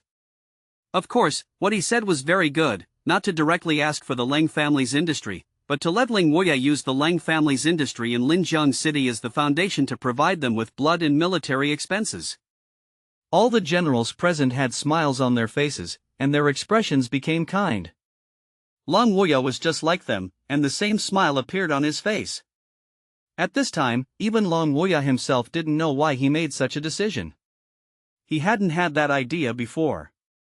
And at this moment, there are two voices at war in Leng Wuya's heart.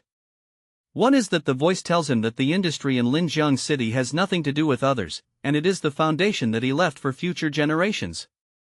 Another voice told him that if he didn't donate these properties, then he would be sorry for Yu Shuai, sorry for the young marshal, and sorry for everyone here. But at this point, everything has become a foregone conclusion, although Leng Wuya faintly feels that something is wrong, but the wood is already in the boat, and he will no longer investigate what is wrong.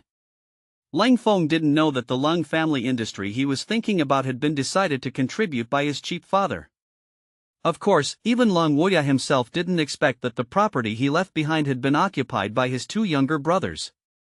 In the past few years, he has completely separated from Linjiang City, and he doesn't know anything about the situation in Linjiang City. Even if he comes back to face this situation in person, he will feel very tricky. However, once Leng Wuya returns, second Master Leng and third Master Leng will have to stand aside.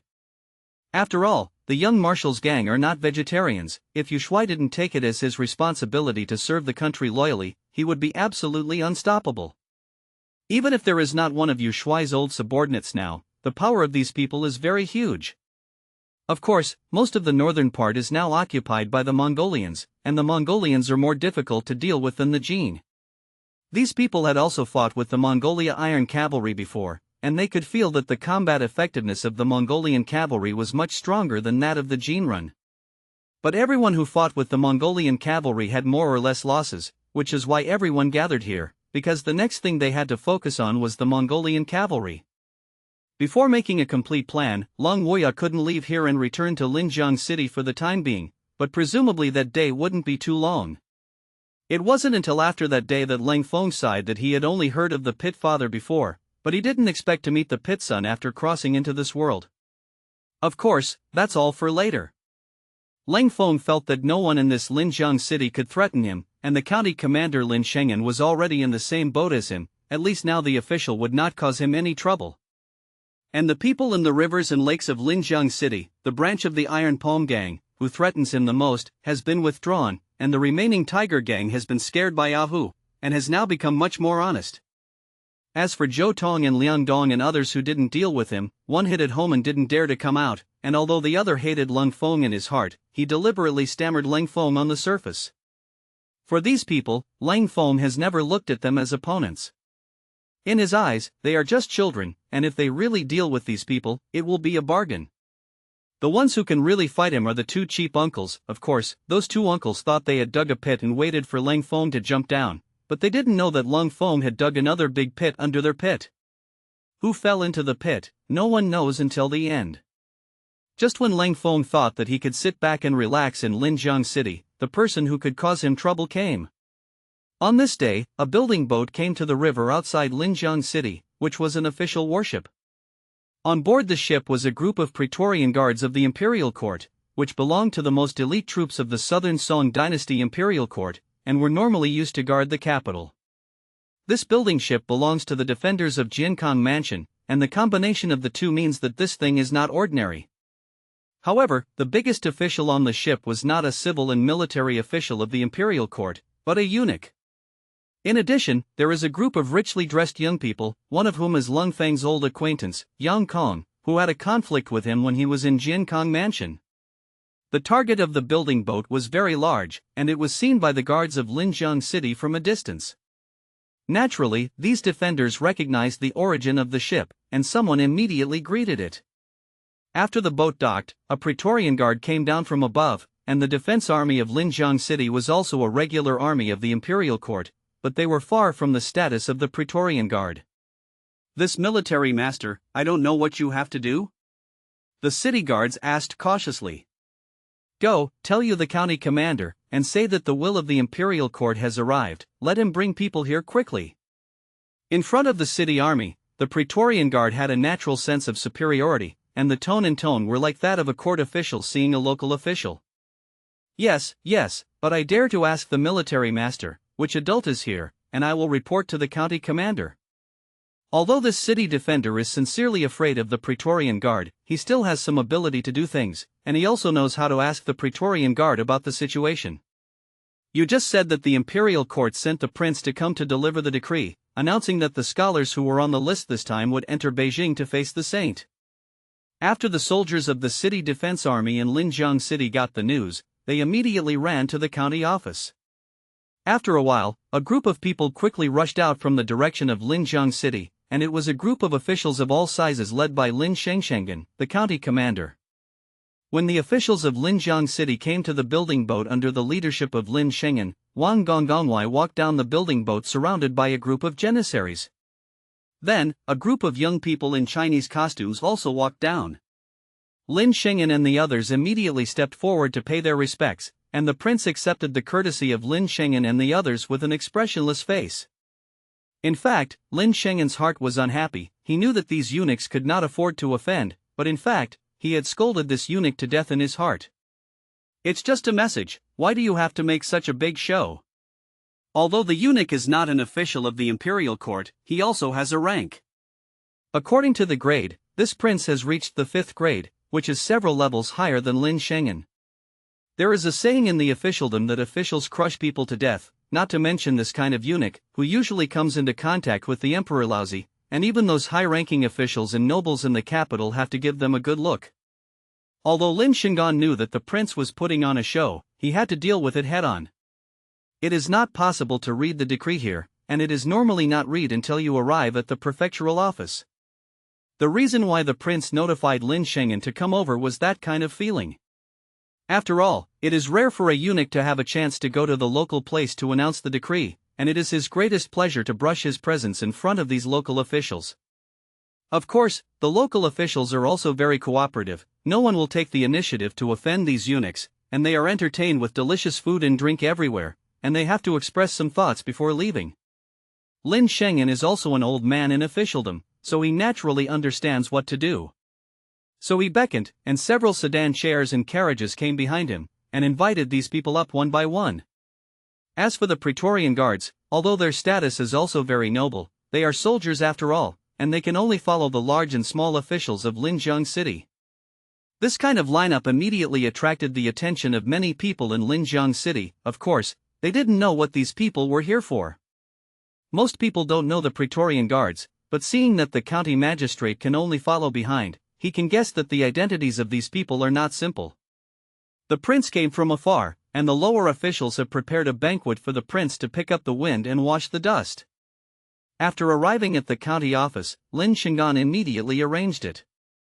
"Our family is not in a hurry. This time it is for His Majesty to pass the decree, or it is not too late to wait for this decree to be passed on. Annoying Laolin County order, call those selected students to receive the order together." The prince waved the dust and said in a shrill voice.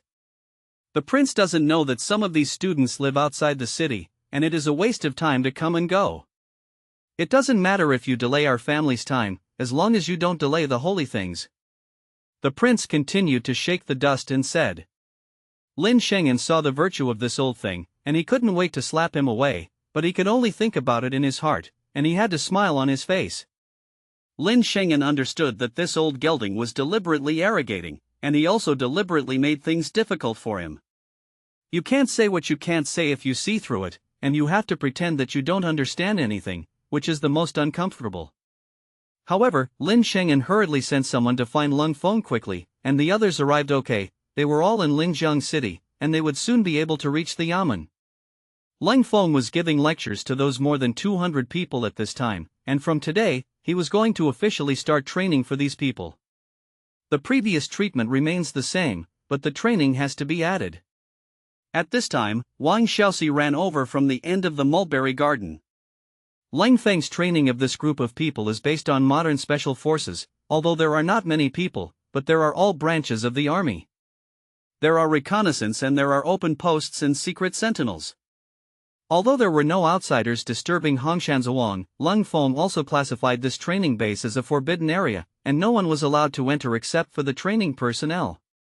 Among this group of people, except for Wang Xiaoxi and his son, Leng Feng did not recruit personnel in Huashan Sword.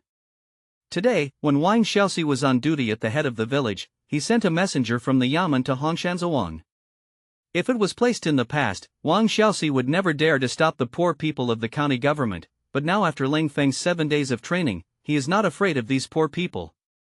Although the poor man was very angry, after being stopped by Wang Xiaoxi, he had to wait in place.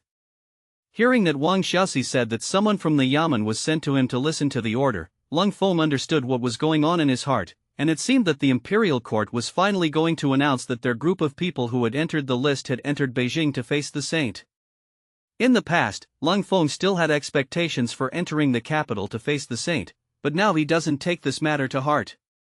In the past, he hoped to enter the capital to face the saint in order to get a talisman, but now he felt that he had the power to protect himself. After all, he was not alone. However, the holy decree of the imperial court came, and he still had to take it. So he handed over the next training to Yuan Hongji and walked outside Huashan Villa. The messenger of the county government saw that Leng Feng was late, although his face was full of unhappiness, but he didn't say anything.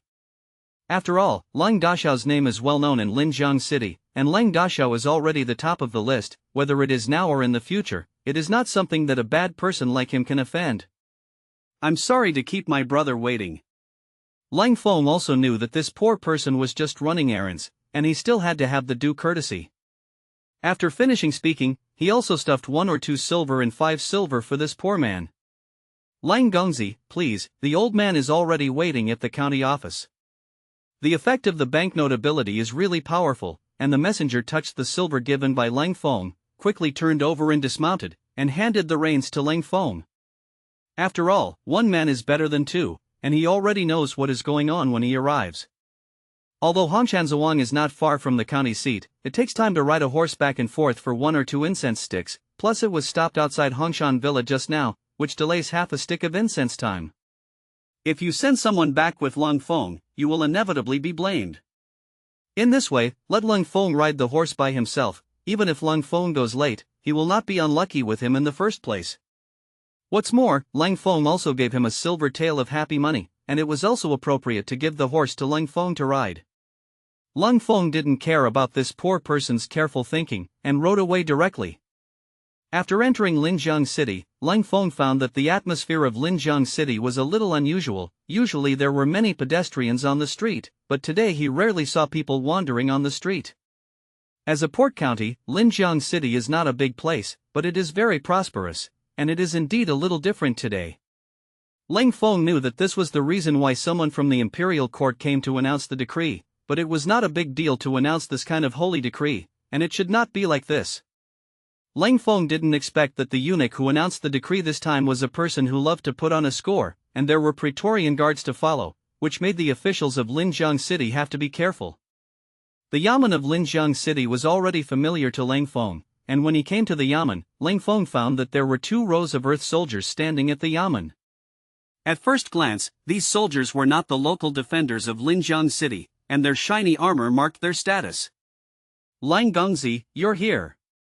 The little messenger of the county government immediately grabbed Leng Feng's horse reins, and winked at him as he spoke.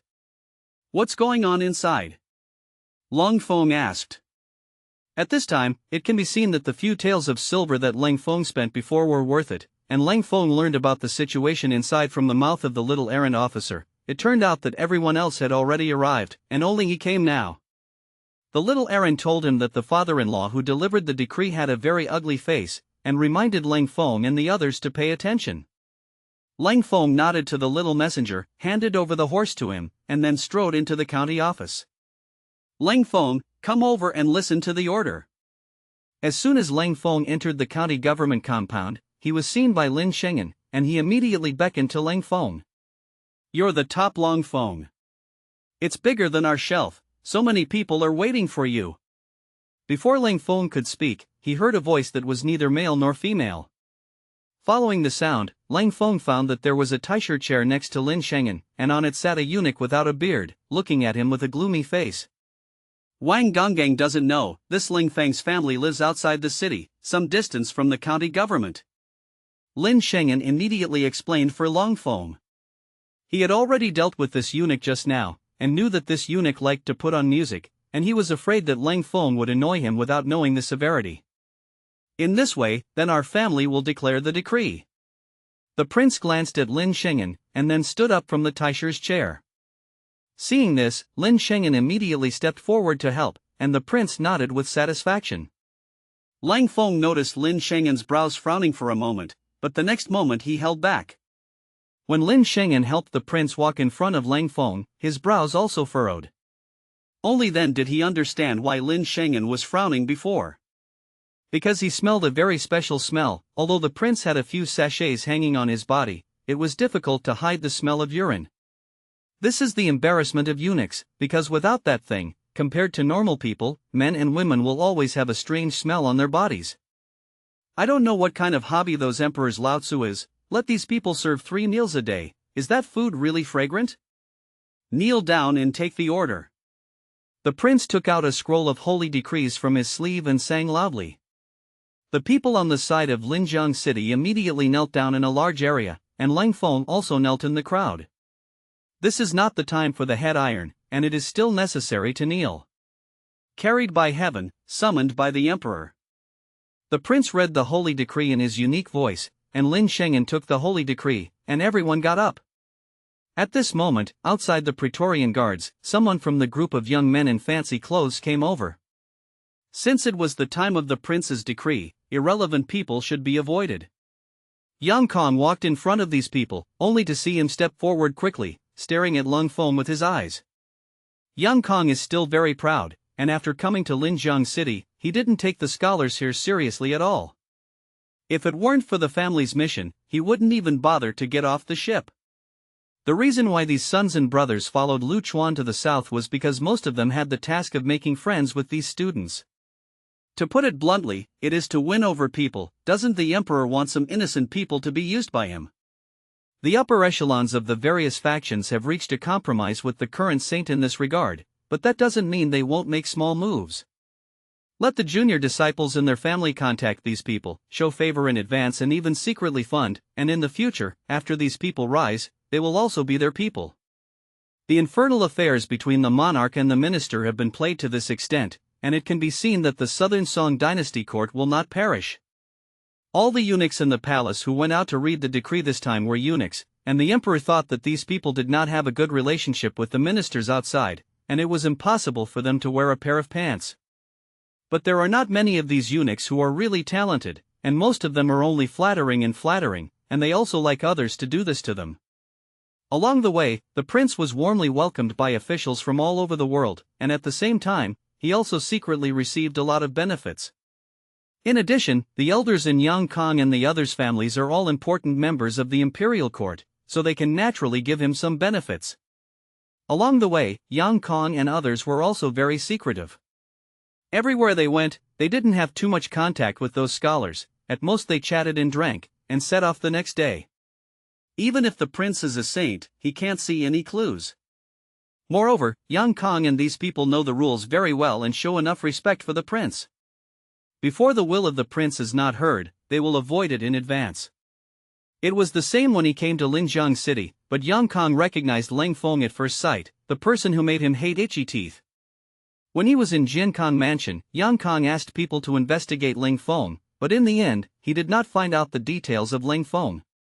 Later, Leng Feng suddenly left Jiankang Mansion, and Yang Kang didn't know where Leng Feng went. I only know that the guy's name is Zhang Sanfeng, and after writing a unique poem, he disappeared in a low-key manner. When Yang Kang saw Leng Feng here, he suddenly understood that his own investigation had fallen into a misunderstanding. That person is not called Zhang Sanfeng at all, nor is he from Jiankang Academy, but from Linjiang City, and he is also the top of this selection test in Linjiang City. It's no wonder why, with his relationship, he hasn't found out the details of Leng Feng after being active in Linjiang City for so long. It's like fishing in a swimming pool. No matter how big your net is, no matter how good your fishing skills are, there are no fish in the pool, and you still catch a hare. And he also understood why he was not such a person when he and Leng Feng had a dispute over the theory of passing Qin in front of Jiankang Mansion. "What a cold front, so you're here," Yang Kang said. Leng Feng didn't expect to meet Yang Kang here, and it seems that he really answered the sentence of the wrong family. It turned out to be Brother Yang. I didn't expect Brother Yang to be even more suave after a few days. Different from Yang Kang's appearance of wanting to eat people, Leng Feng said with a smile on his face. People who don't know the truth still think that he and Yang Kang are old friends who haven't seen each other for many days. In fact, Leng Feng was playful at this time. He was deliberately ridiculing Yang Kang. Among this group of people, no one knew about the contradiction between Leng Feng and Yang Kang. After all, when they were outside the Jiankang Academy, the grades of those scholars were too low, and they were not in the same circle as Yang Kang. At the beginning, there were no such people on the flower boat of the Qinhuai Poetry Society. Yang Kang naturally wouldn't tell others about his deflated situation in Leng Feng's hands. After all, he also wanted to save face. At this time, several sons and brothers who traveled with Yang Kang were all from Kyoto, and the status of these people was no worse than Yang Kang. There are also people who have a discord with Yang Kang, and Yang Kang still has to disguise himself in front of these people. Hearing Leng Feng's words, and then looking at Leng Feng's smiling expression, Yang Kang felt more uncomfortable in his heart than eating flies. But at this time, he also realized that his performance just now was a bit out of shape, and he must not let those who are not dealing with him see his jokes. In Yang Kang's opinion, it would be a joke to have a grudge with someone in a small place like Leng Feng, and even suffered a loss at the hands of the other party.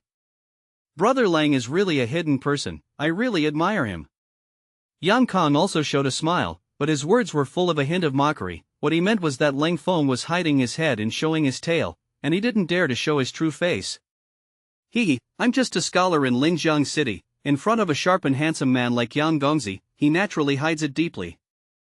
Leng Feng's words also concealed a sharp edge, which meant that Yang Kang was a pretending criminal. Although Leng Feng and Yang Kang were harmonious on the surface, they were secretly arguing, and the people around them were dumbfounded, not understanding what kind of relationship the two people had. Fortunately, after everyone received the order and thanked him, the prince was sent off by Lin Shengen and was arranged to go to catch the wind and wash the dust. There was no one else but these scholars, and the conflict of will between the scholars seemed to them to be normal. According to common sense, after the scholar meets, the two parties should praise each other and wear gall to each other.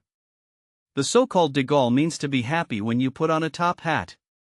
Like Leng Feng and Yang Kang, it is really rare. Brother Yang, you and this son are acquaintances. There was a son-in-law beside Yang Kang, who shook the folding fan lightly in his hand and said to Yang Kang, "This person's name is Li Xian, and like Yang Kang, he is also one of the top 10 talents in the capital, and his status is not weaker than Yang Kang. The two face and heart are not in harmony, and often compete in secret." The biggest reason why Yang Kang didn't want to tear his face with Leng Feng on the surface was because of the existence of this person. He knew Leng Feng's talent, although he didn't want to admit that Leng Feng was stronger than him in his heart, but his fear of Leng Feng had always existed. Due to the previous contradictions, it was destined that it would be impossible for him to put down his body and take the initiative to befriend Leng Feng. So in Yang Kang's opinion, try not to let Leng Feng and Li Xian get into a relationship. The decision was made, and I saw Yang Kang suddenly approaching Leng Feng, looking very familiar, and said, "Brother Leng and I are not only familiar, but we can be regarded as good friends when we are building Kangfu." After speaking, he patted Leng Feng's shoulder. Yang Kong is hinting at Leng Feng, everyone is a person who wants to be faced, and he still behaves kindly on this occasion. Yang Kang's actions made Leng Feng uncontrollable, but it was a moment of distraction, and he understood Yang Kang's purpose in doing this. Although he didn't know the relationship between Yang Kong and these people, he could guess that there were people among these people who didn't deal with Yang Kong, and this person made Yang Kong very jealous. Yang Kang's practice of not having 300 taels of silver here, others may not be able to see through it, but he can't hide it from Leng Feng. Of course, he can still be a good friend if he sees through it now. Offending Yang Kong to death is also very disadvantageous for him now. As long as he doesn't jump off the wall in a hurry, the matter of the scholar has to be solved by the reader's method. After all, with the status of the Yang family in the Southern Song Dynasty court, it is not too easy to rectify a scholar like him who does not have much identity background. Even if Huang Mingli supports him, it is not enough to see it all. Leng Feng dared to be tough with Yang Kong when he was in Jinkong Mansion, because he pinched Yang Kong and didn't know who he was, but he really didn't expect that Yang Kong would follow Wan Gonggong to Linjiang City, and even met him. Fortunately, there are people here that Yang Kong is afraid of, so that he doesn't dare to mess around, and he can also use this relationship to play balance. Thinking about this, Leng Feng also patted Yang Kang's shoulder and said, "That is, Brother Yang and I hit it off at first sight, we cherish each other, and we hate to see each other late." After finishing speaking, Leng Feng and Yang Kong both laughed at the same time, and then neither of them spoke anymore. Next, these people introduced each other, which was a formal acquaintance, and it was inevitable that they complimented each other. To be honest, Leng Feng really didn't like this kind of occasion. He was a soldier in his previous life, and he liked to do things straight. Then, everyone came to Wangjiang Tower. Today's Wangjiang Tower has been chartered by the Linjiang County, and the prince was arranged in the largest private room on the top floor, which can overlook the river in the distance, and the name of Wangjiang is also derived from this. Leng Feng and the others were on the lower floor, and the other officials of Linjiang City accompanied those Praetorian guards at the bottom. The so-called wind and dust washing is nothing more than that.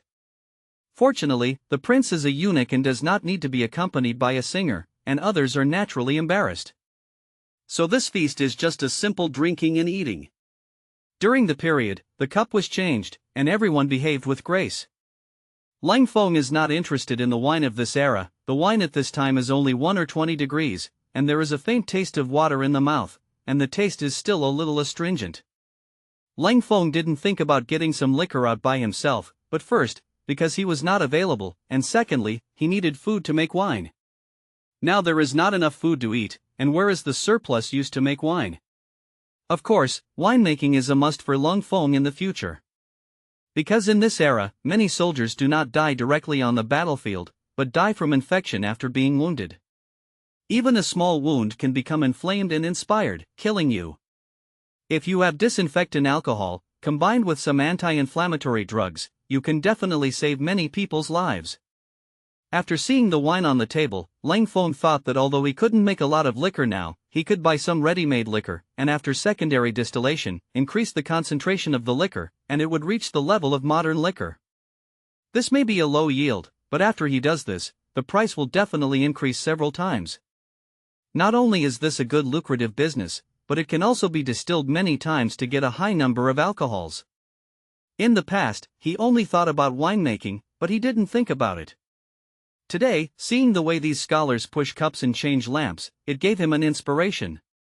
The reception lasted for about an hour before they dispersed. Wan Gonggong and the others will not leave until they have a night's rest in Linjiang City, and this night is the real activity time for some people. Leng Feng was not in a hurry to go back, but returned to the county office. Leng Feng and Lin Shingan were sitting together chatting, and the content of their chat was nothing more than about the matter of entering Beijing. Now that the holy decree has come down, then these people will arrive in the capital Linan next month to accept the summons of the Emperor Lauer. However, unlike Yang Kong, they are naturally not qualified to return to Beijing with the prince. Fortunately, there is still plenty of time, and it only takes about 10 days to reach Kyoto from Rinjiang Castle.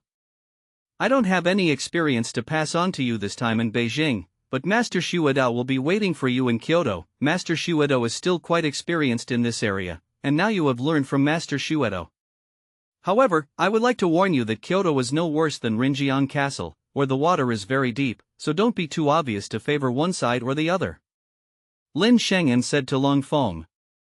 Because the last time he and Leng Feng recognized their uncle and nephew, they also regarded Leng Feng as a junior. Although he was only a prefectural order, he still knew more about the situation in Kyoto than Leng Feng. The little nephew will be remembered. Leng Feng responded. Just as Leng Feng was talking to Lin Shengyan, Liang Dong came to Yang Kang's accommodation. Liang Dong wanted to see Yang Kang for two purposes. One was to climb Yang Kang's big tree, and the other was to specifically target Leng Feng. He believed in his own judgment, and as long as he could meet Yang Kang, he was confident that Yang Kang would be impressed by him. Of course, Yang Kang's friendship with and co-opting this group of students who are about to face the saint does not mean that he attaches great importance to Liang Dong and others. This is only equivalent to arranging a first move in advance. Regarding the quota of the 10 Face Saint students in Linjiang City, Yang Kang and the others had already obtained it, and they had already done some research. Leng Feng, who won the top spot on the list, was most valued by them, especially Leng Feng's treatise on the passage of Qin had spread to Kyoto, and the purpose of these people coming to Linjiang City was to meet this legendary figure. However, they didn't expect that Yang Kang and Leng Feng were acquaintances, so those people just now did not further express their intentions. This is an agreement reached between Yang Kang and others, in order to avoid malicious competition between each other.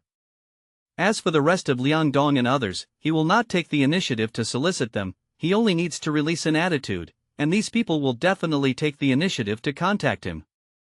Sure enough, as soon as Yang Kang returned to his accommodation, Liang Dong came to pay a visit. After some polite greetings, Liang Dong said, Yang Gongzi, what is wrong with that Leng Feng? Oh, how can Brother Liang see it? When Yang Kang heard Liang Dong say this, he immediately became interested. Liang Dong was also observing Yang Kang's reaction as he spoke, and seeing Yang Kang's attitude, he knew that his guess was indeed correct. So he then spoke. Although Yang Gongzi had a good conversation with that Leng Feng, he didn't look like a friend meeting. And what kind of person Leng Feng is in his heart? This person is stubborn and self-serving, and there is no one in his eyes. How can a person like Yang Gongzi become friends with that kind of person? Ha ha ha, good. Yang Kang laughed when he heard this. Yes, I am indeed not friends with that cold front, but there are some gaps. Before, it was because of the large number of people, so it was just to save face for him. Young Master Yang is so generous, I really admire him. Liang Dong hurriedly said. Brother Liang, but there is also a gap with that Leng Feng? Yang Kang asked. It's not just a gap, Leng Feng and I can be said to have a deep grudge. So, two people who had a grudge against Leng Feng got together and began to talk about Leng Feng. Of course, Yang Kang didn't know Leng Feng, but during the contact with Jin Kang Mansion, he was jealous of Leng Feng, and most of the time it was Liang Dong who was telling. Leng Feng was still a young master who didn't learn or know how to do it 3 years ago. Yang Gongzi can casually inquire in Linjiang City to know what kind of person he is. Don't say that you can write a splendid article, but if you can write a well-written article, it can be regarded as sunrise in the West. The Leng family is the richest man in Linjiang City, but since the disappearance of Leng's father 3 years ago, Leng Feng's family has moved to live in Huashan outside the city, and Leng Feng has also left Linjiang School to study in the countryside to study private school. Liang Dong began to shake out Leng Feng's old bottom to Yang Kang one by one. Of course, he was specifically picking up content that was not conducive to Leng Feng. In this way, it seems that this cold front has changed in the past 3 years or so. But what kind of circumstances can make a person change so much? After Yang Kang listened to Liang Dong's story, he also didn't understand why Leng Feng had changed so much. I don't know this, maybe it's related to the legend of Huashan. Liang Dong said. The legend of Huashan. Young Master Yang, you don't know, as long as you are a local in Linjiang City, you know the legend about Huashan. So, Liang Dong told Yang Kang about the legend of Huashan. The most likely situation is that after this Leng Feng went to live in Hongshan Villa, there were masters who secretly trained him, and this is where he has today's results. After Yang Kang heard what Liang Dong said, he still said in disbelief. Of course, these are legends, and they can't be taken seriously. Maybe this Leng Feng was deliberately pretending to be crazy and stupid before. Liang Dong said. That's right, Leng Feng is good at disguise. Yang Kang said as if he had some feelings. After chatting about Leng Feng, the two began to plot how to deal with Leng Feng.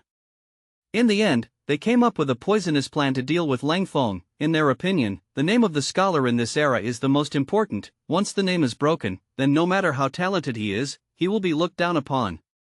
In the previous dynasty, there was a great talent. In the era when he was alive, his talent can be called unparalleled, and he easily won the champion in the imperial examination that year. Even the Son of Heaven at that time saw his article and was also impressed by his talent. However, this person is uninhibited, likes to linger among the Qinglu, and often writes lyrics for those Qinglu singers. His works were widely sung by singers, and it was precisely because of this that his reputation was not very good, and he was rejected by the orthodox reading at that time. Later, someone told the Son of Heaven about his style, and the Son of Heaven was furious, removed his fame, and was never allowed to participate in the imperial examination again. Although the current imperial court is more open than the previous dynasty, for the imperial court, the selection of talents also pays great attention to reputation. Yang Kong and Liang Dong both knew that with Leng Feng's current position at the top of the list, it was useless for them to suppress him no matter what method they used. Although Yang Kong is a nobleman in Kyoto, if he wants to use his connections to suppress Leng Feng, it is impossible to beat him to death with a stick. After all, Yang Kong and Liang Dong are still just scholars, and they are not ruthless enough to think of killing people directly. In their opinion, if they want to completely knock Leng Feng down, and it is the kind that can never turn over, the only way to make Leng Feng's reputation completely ruined. As a result, a poisonous plan against destroying Leng Feng's reputation was settled in the conspiracy of the two. Leng Feng didn't know that the two of them were already in a mess and were conspiring to calculate themselves. By this time, he had already left the prefectural government and was invited to tea by another prince from Kyoto. This person is Li Xian, who, like Yang Kong, is one of the top 10 sons of Kyoto. Yang Kong is the nephew of Yang Gong, the first assistant of the cabinet of the Southern Song Dynasty, and is considered a descendant of the Yang family, but he is not a core member of the lineage. If he wants to be at the top, he has to make a difference, or make a big contribution to the family. As for the names of the top 10 princes in the capital, in the eyes of these scholars, they are just false names. Yang Kong is also very clear about this. So this time, he took the initiative to asking to follow the prince. The purpose was to select a batch of available materials for the family. Li Xian and Yang Kang's goals are similar, but Li Xian's status in his family is unshakable, and he is the top junior in the family.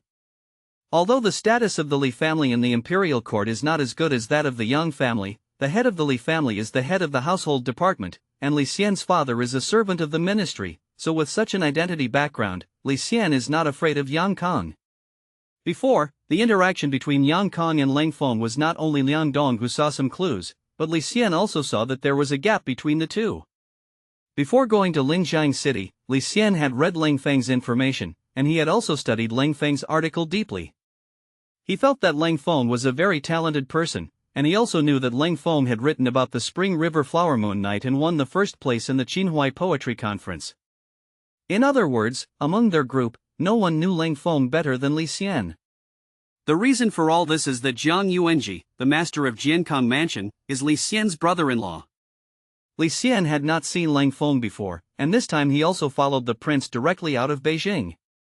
After the prince set out from the capital, he went all the way north to Jiankang Mansion, and then went south from Jiankang Mansion.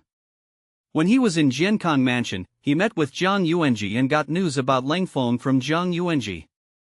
According to Zhang Yuanji, Leng Feng was the most talented young man he had ever met. Although he didn't see Leng Feng, Li Xian was also extremely impressed by Leng Feng. However, he didn't expect that Leng Feng and Yang Kong knew each other. At first, he didn't react to what kind of relationship Leng Feng and Yang Kong was, but after watching the interaction between the two, he understood that there must be something dirty between the two. Yang Kong thought that he was doing a good job and others couldn't see it, but Li Xian was secretly sneering in his heart. Therefore, after the banquet ended, Li Xian did not make an appointment with others, but noticed that Leng Feng had returned to the county office. He didn't know what Leng Feng was doing when he saw the county commander Lin Shengen, so he didn't rush in. However, he was not in a hurry, so he asked for a pot of tea in the tea house outside the county office, and sat there quietly waiting. It was only an hour later that he saw Leng Feng coming out of the county office. Since the two had met before, although they hadn't communicated too much, Leng Feng knew in his heart that this person would come to him. Because Leng Feng had felt that among this group of people, there were Yang Kang's competitors. Judging from the micro-expressions that Leng Feng mastered in his previous life, it can be seen that this person named Li Xian is the one Yang Kang is more afraid of. And in the banquet just now, this man looked at himself differently than others. Now it really confirmed Leng Feng's conjecture, and he could also guess what this person's purpose was for looking for him. Because when he met Lin Shengyan just now, he was reminded by the other party not to stand in line easily. Therefore, Leng Feng also has his own ideas about interacting with these gate valve families, and it is naturally impossible to stand in line, but if the other party can provide him with enough benefits, then it is not much of a problem to get closer to the other party. Of course, we must pay attention to a degree of grasp here. If you are a scholar of this era, you may not know this, but Leng Feng is quite confident in grasping this degree. Brother Leng's masterpiece has been read a long time ago, and I deeply feel Brother Leng's talent, and I have been fascinated for a long time, and today I found that Brother Leng is really the dragon and phoenix among people. Ha! Brotherly praised falsely. This is a heartfelt statement. With Brother Leng's Spring River Flower Moon Night and his performance in Qinhuai society, he definitely can't afford to be a great talent. It seems that Brotherly still knows a lot about Zixia. Leng Feng was polite to the other party at first, but when he heard that the other party knew so much information, he couldn't help but be vigilant in his heart. It seemed that this person was not as simple as it seemed on the surface. Brother Leng doesn't have to worry too much. The information about Brother Leng is not deliberately inquiring, but someone told you. Li Xian is also a person with 8 faces, and when he saw Leng Feng's reaction, he immediately knew that Leng Feng was suspicious. Oh, Brother Li might as well come and hear it. Leng Feng was really curious about who knew him so well. The master of Jiankang Mansion is the uncle of Xia. I say so, I think Brother Leng should understand. Li Xian didn't make the words clear, but just pointed out the key point. As soon as he said this, Leng Feng could naturally understand that all this was said to him by Master Xuedao. Master Xuedao is a teacher. Leng Feng nodded and said, agreeing with Li Xian's words. In this way, Brother Leng can be regarded as the same door in Xia. The meaning of Li Xian's words is obvious, that is, to win over Leng Feng. But Leng Feng didn't know the details and personality of this guy. How could he rely on a few words from him to talk to the other party? Leng Feng could see that although Li Xian looked kind and enthusiastic on the surface, his mind was deeper than Yang Kang's. It's just that Leng Feng can be sure that the difference between this person and Yang Kang is that he has no ill will towards him, and it is precisely because of this that Leng Feng and the other party can sit down and have a good conversation. Coupled with the relationship between Zhang Yuanji, the two sides talked very happily. However, many topics are point-to-point. Although Li Xian is very smart, he is much worse than Leng Feng in Taoism. Through side knocks, Leng Feng also learned about his relationship with Yang Kang and others, and also had a general understanding of some of the current situation in Kyoto. Li Xian also got a hint from Leng Feng that Leng Feng could help him deal with Yang Kang together, and if he needed it in the future, he also hoped that Li Xian could help him. Although this is not obvious, it is equivalent to implying that everyone is all the way. But Li Xian doesn't understand. This is the art of speaking. On the surface, it looks like it's saying everything, but in fact it's the same as saying nothing. For Li Xian, Leng Feng took a different attitude. Because this person is not like the little beggar and those of the Yuan family, he was born in a famous family in Kyoto, and his behavior and stance represent the set of ideas of the upper class, which is essentially different from Leng Feng's position. No matter how good the relationship between the two sides is now, it is destined to have contradictions and conflicts in the future. As Lin Shengyan said, don't get too close to those big people in Kyoto, and don't stand in line easily. Although Lin Shengyan said it from a political standpoint, Leng Feng felt that this still made a lot of sense. In addition to Li Xian, there were other people who also wanted to see Leng Feng. However, Leng Feng didn't give these people a chance, and after leaving from Li Xian, Leng Feng left Linjiang City directly. He had left in the morning, and when he returned, it was close to evening. After returning, Leng Feng went straight to the training camp. Today is only the first day of formal training, and strict implementation has begun according to the standards set by Leng Feng before. Even after a week of preparatory work, at the end of the day, none of the more than 200 people could stand up. After listening to Yuan Ling's report, Leng Feng didn't say anything, just nodded. To be honest, he is still not satisfied with the physical fitness of this group of people. But he couldn't recruit better soldiers, so he had to train these people from scratch, which cost him more money and energy.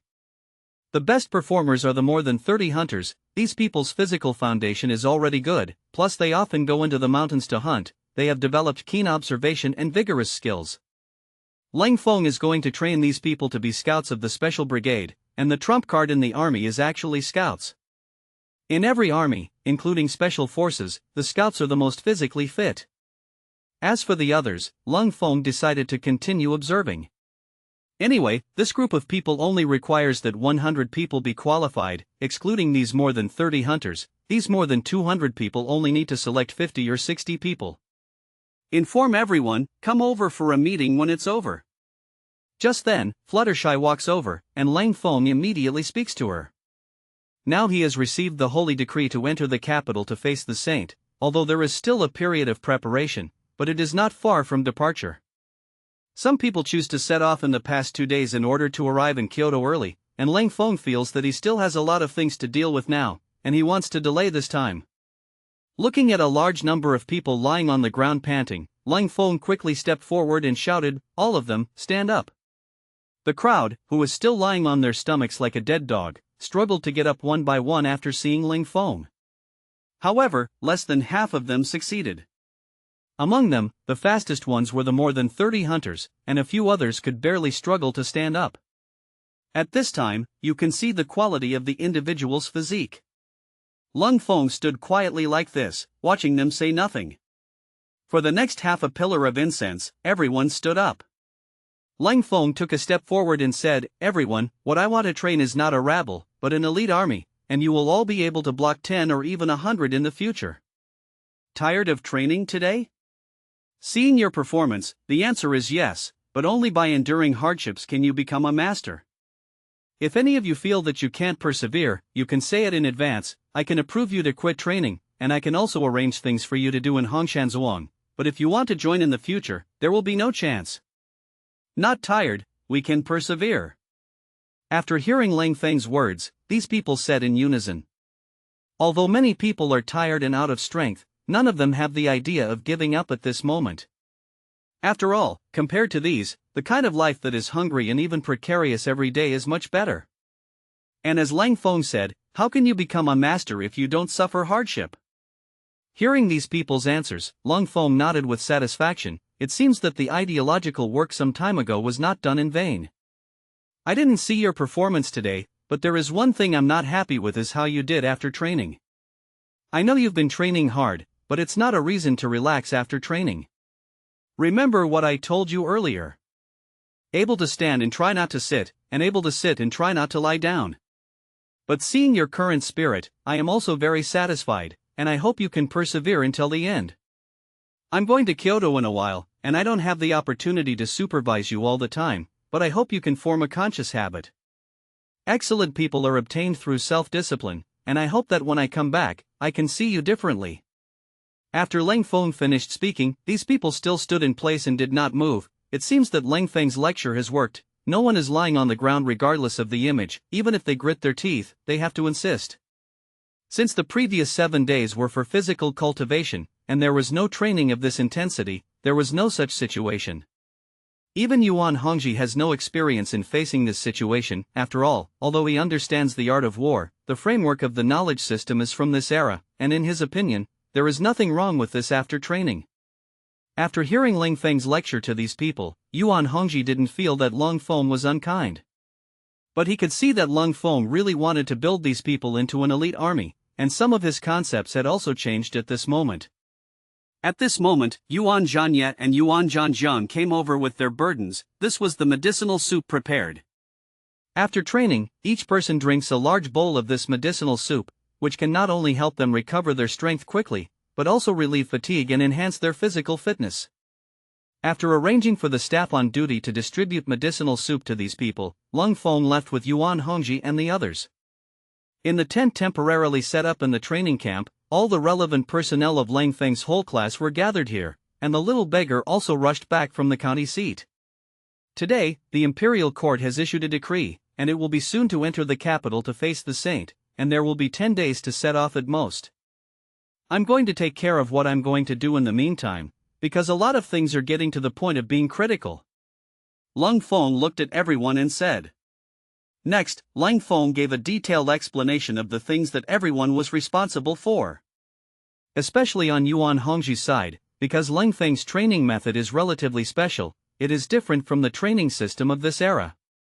Leng Feng used today's example to illustrate, pointed out some problems in the training, and particularly stressed that the training of this group of personnel should be carried out in strict accordance with the plan formulated before. The selection of the first batch of personnel should be better than indiscriminate. Rigorous training for 1 month first, and then the next step of training will be carried out for those who pass. We should take a long-term view, and if we expand the lineup in the future, these people are talents who can take charge of themselves. Leng Feng's words lifted everyone's spirits, and they heard the off-string sound from Leng Feng's words.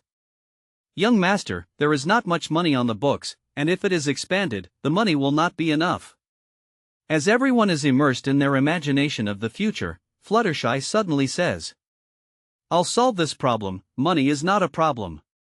Leng Feng glanced at the little beggar, only to see him nod slightly, and then spoke. Leng Feng said this quite confidently, but except for the little beggar, others also knew where his confidence came from. However, there was a light in the eyes of Yuan Ling and Yuan Zhenya, and they thought of the scene where they and Leng Feng were withdrawing money in the woods outside Lotus Town before. At that time, Leng Feng said that he had a treasure notebook in his hand, which recorded the hiding places of many treasures. It seems that Leng Feng is now thinking of going to get the treasure. Leng Feng said at the beginning that he would take them with him when the time came. However, they didn't know that Leng Feng's confidence was not like this, but in the cellar of the second uncle. Leng Feng also saw the reactions of Yuan Ling and Yuan Zhenya, and then remembered what he had said to them before. It seemed that these two people took it seriously. However, Leng Feng didn't lie to them, but he didn't have time now, and the treasure of the mountain tiger could only be talked about later. What Leng Feng lacks most now is time. The treasures of the mountain tigers are scattered, and some of them are still in the inaccessible mountains.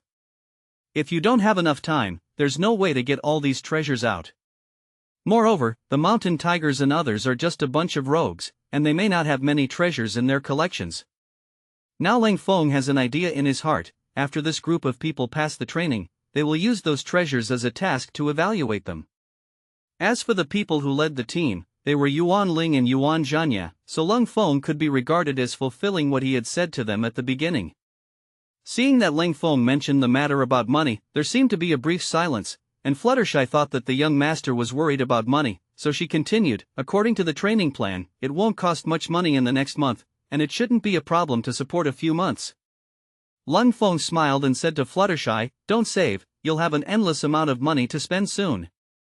Fluttershy is trying to figure out how to save some money. When she suddenly hears Leng Feng say this, she immediately thinks that the young master is under too much pressure and says these words to comfort her.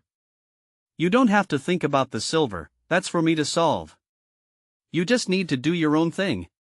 Leng Feng said. Next, he learned about the situation on Ahu's side, and learned that they had built a lot of weapons and light armor during this time. However, it is still far from fully equipping these people in terms of numbers. The main reason is that Ahu's side is basically apprentices, and he can only do some auxiliary work, and Ahu has to go into battle in person for key parts. When Leng Feng learned of this, he immediately asked him to find a way to recruit a few more craftsmen who could strike iron. After all, there are 3 religions and 9 streams among the homeless people outside the city, and there must be many blacksmiths. After everything was arranged, Leng Feng invited everyone to a meal.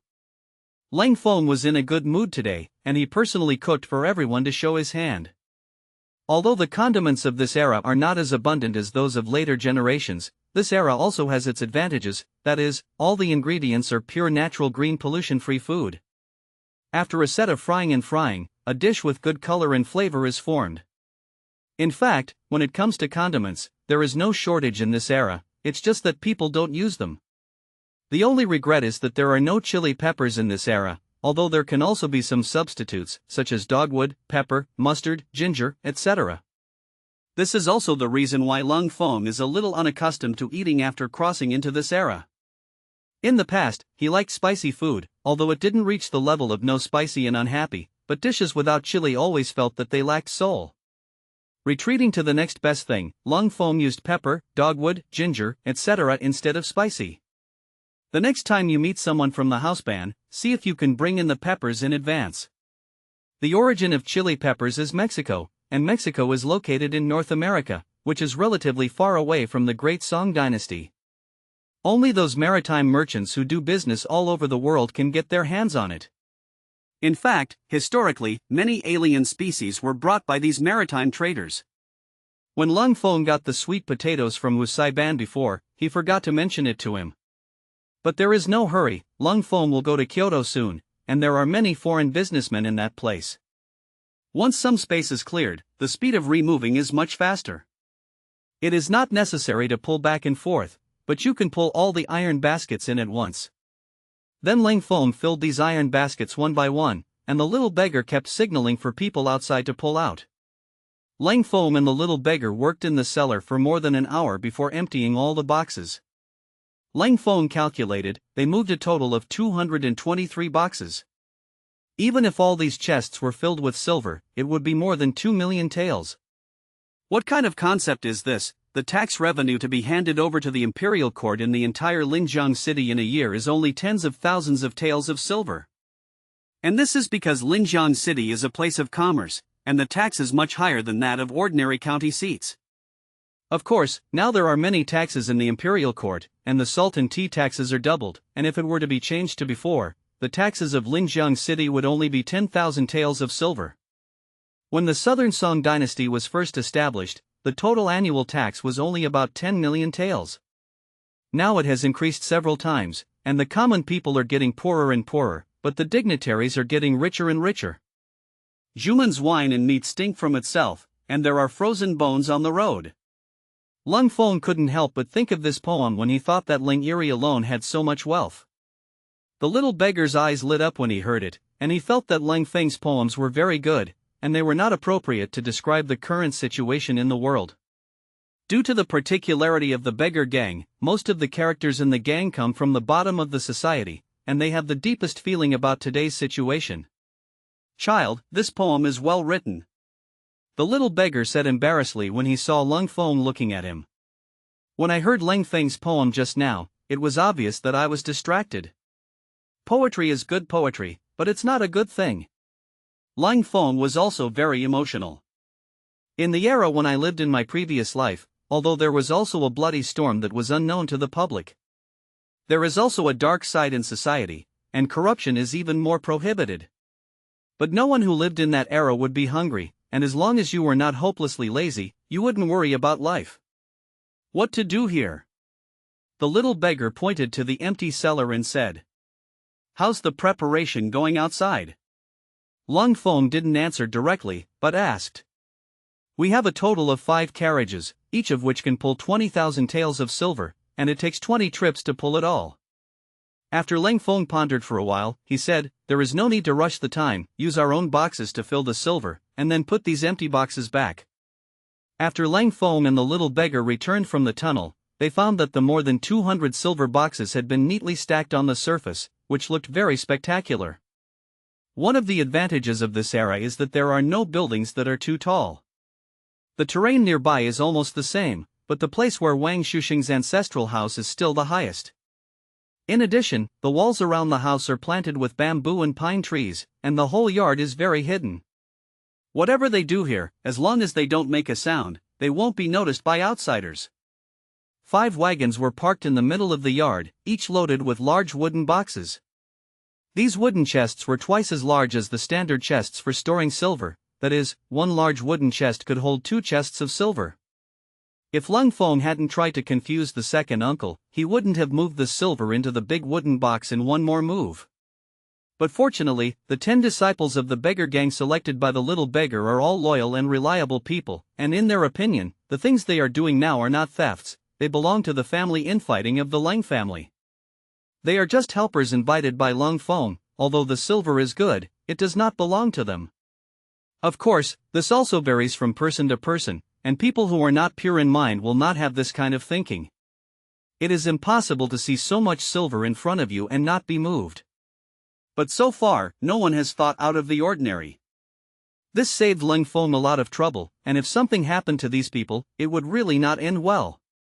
It seems that the ideological education work of the beggars has done a good job, and the loyalty of these people has fully met the standard. It took another 2 hours to completely remove the silver. It's much easier to put the empty wooden boxes back in the cellar. By the time everything was done, it was past noon.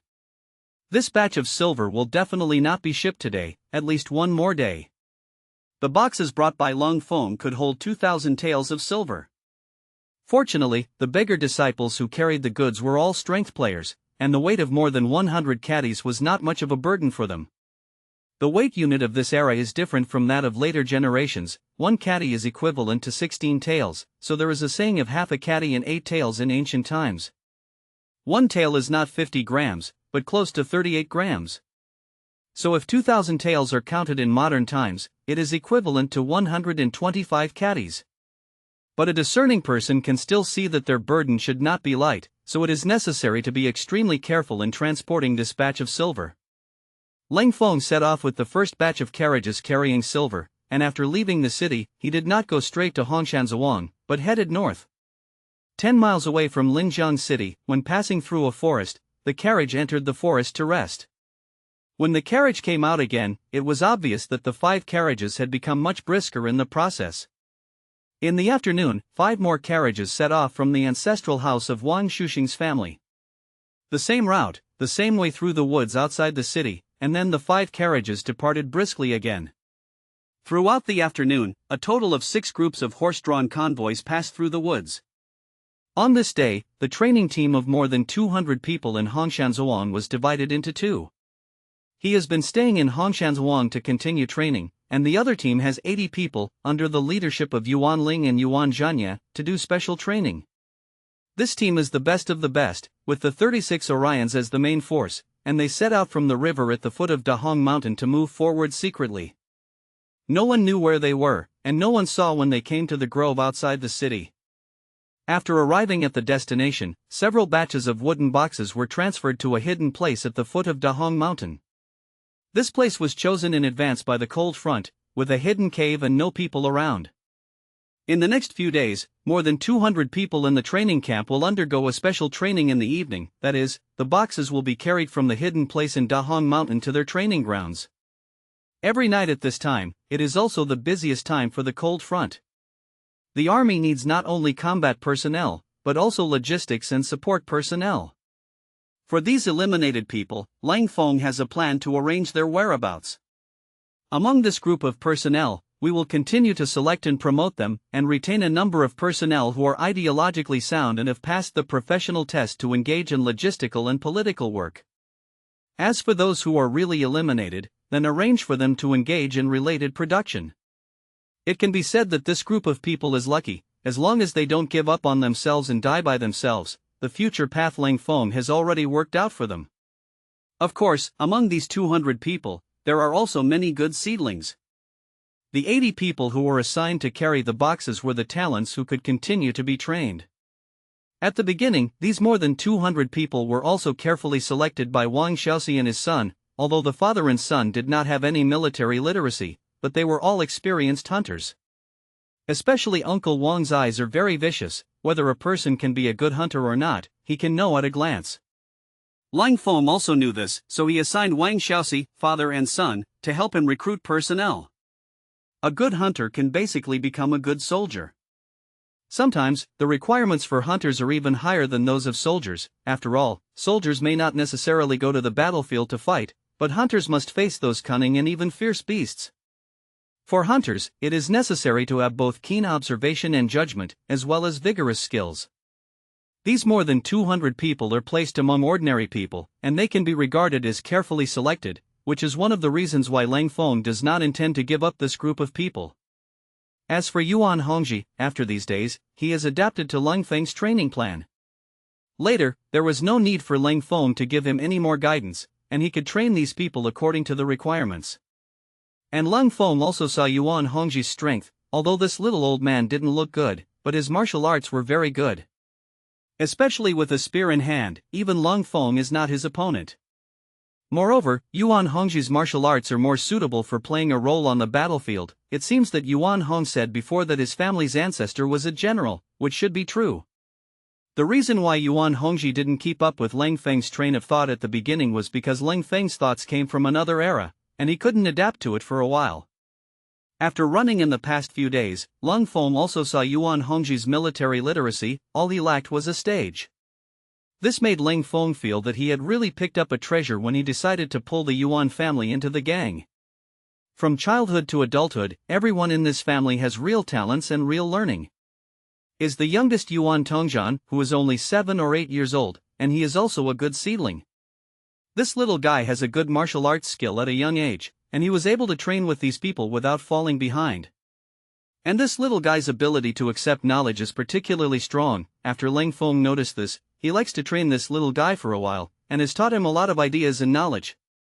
Leng Feng is in urgent need of talents now, and if he finds such a good seedling, he must not cultivate it well, and in the future, this little guy will definitely be able to take charge of himself when he grows up.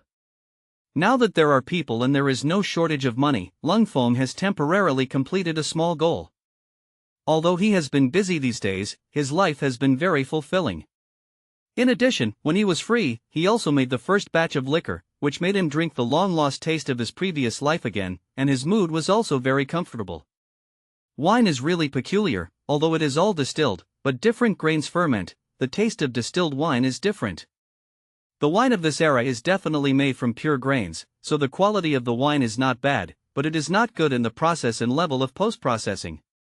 In his previous life, Leng Feng's parents worked in a winery, and his father was also a brewing engineer.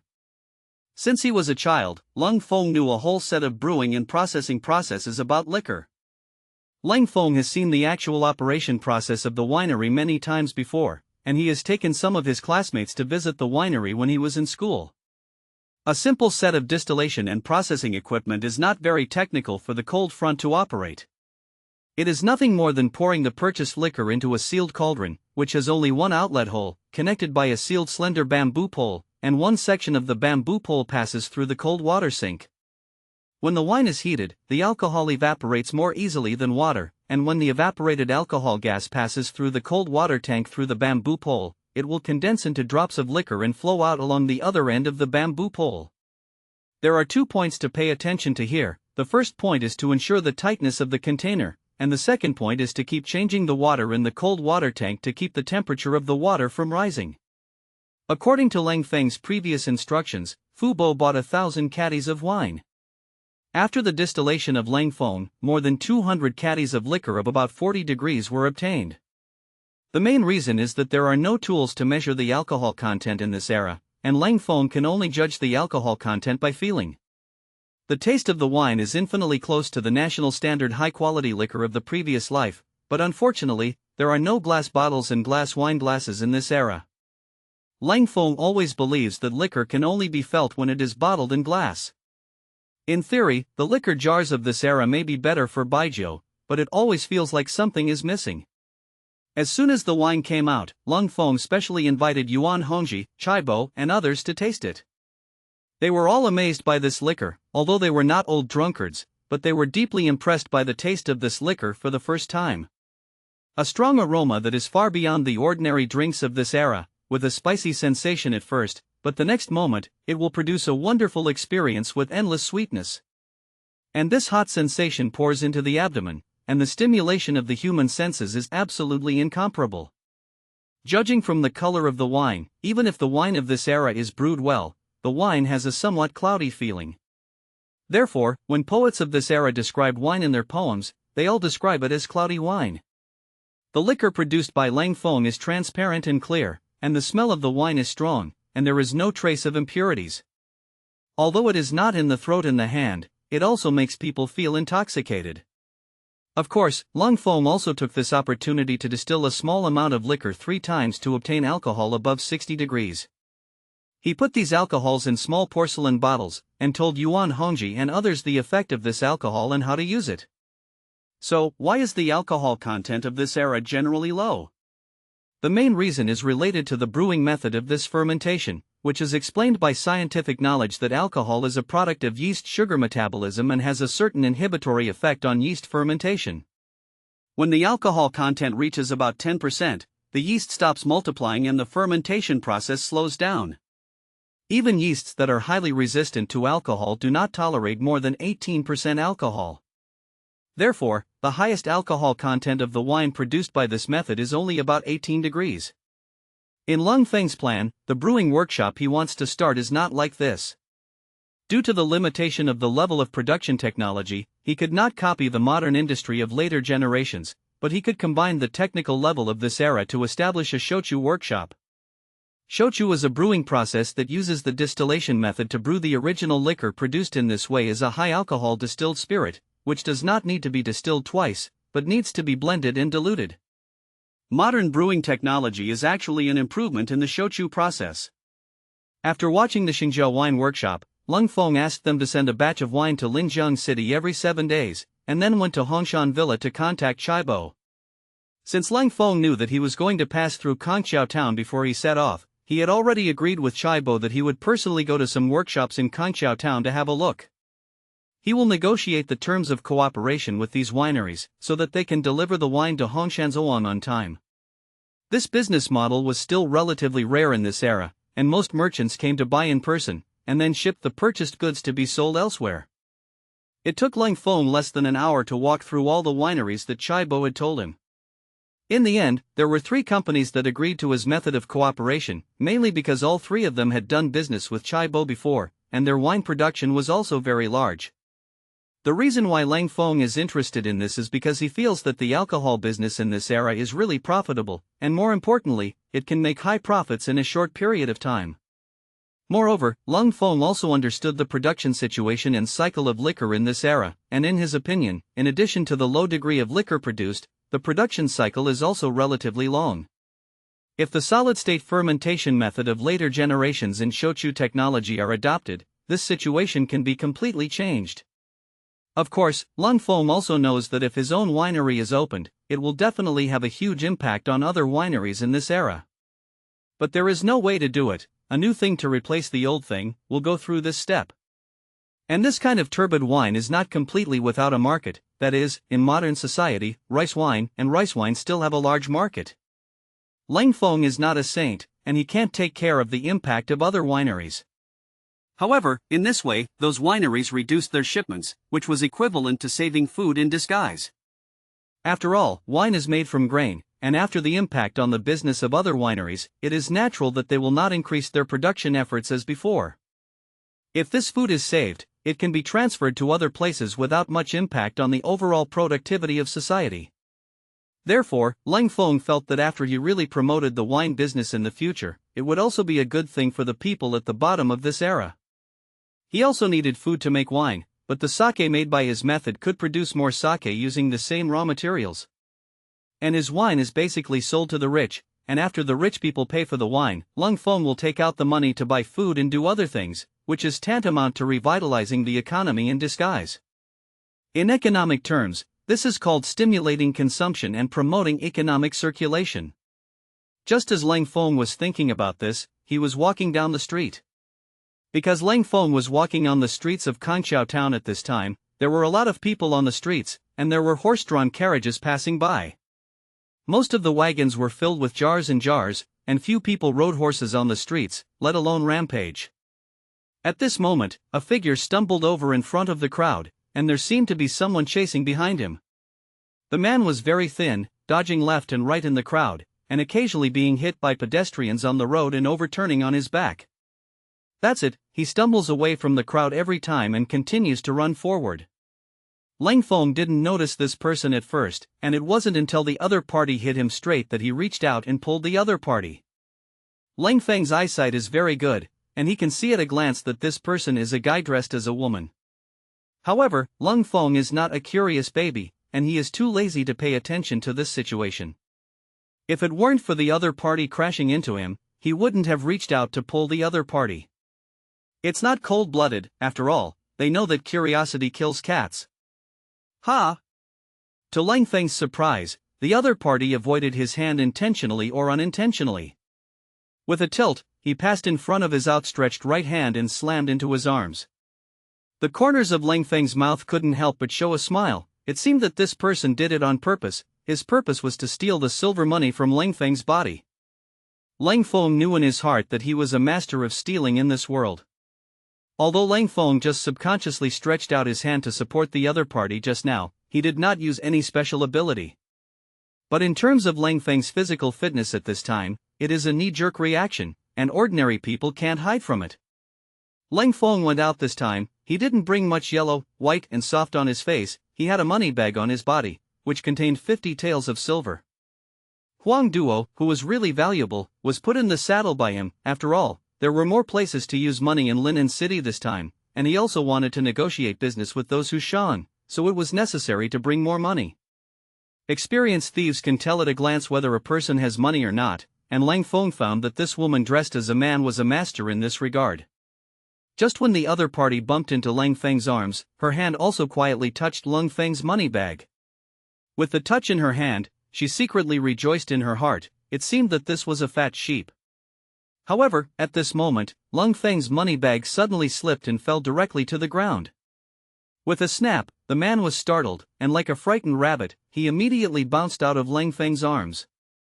Be careful when walking. It's a trivial matter to knock my things off, but it's hard to do if someone breaks them.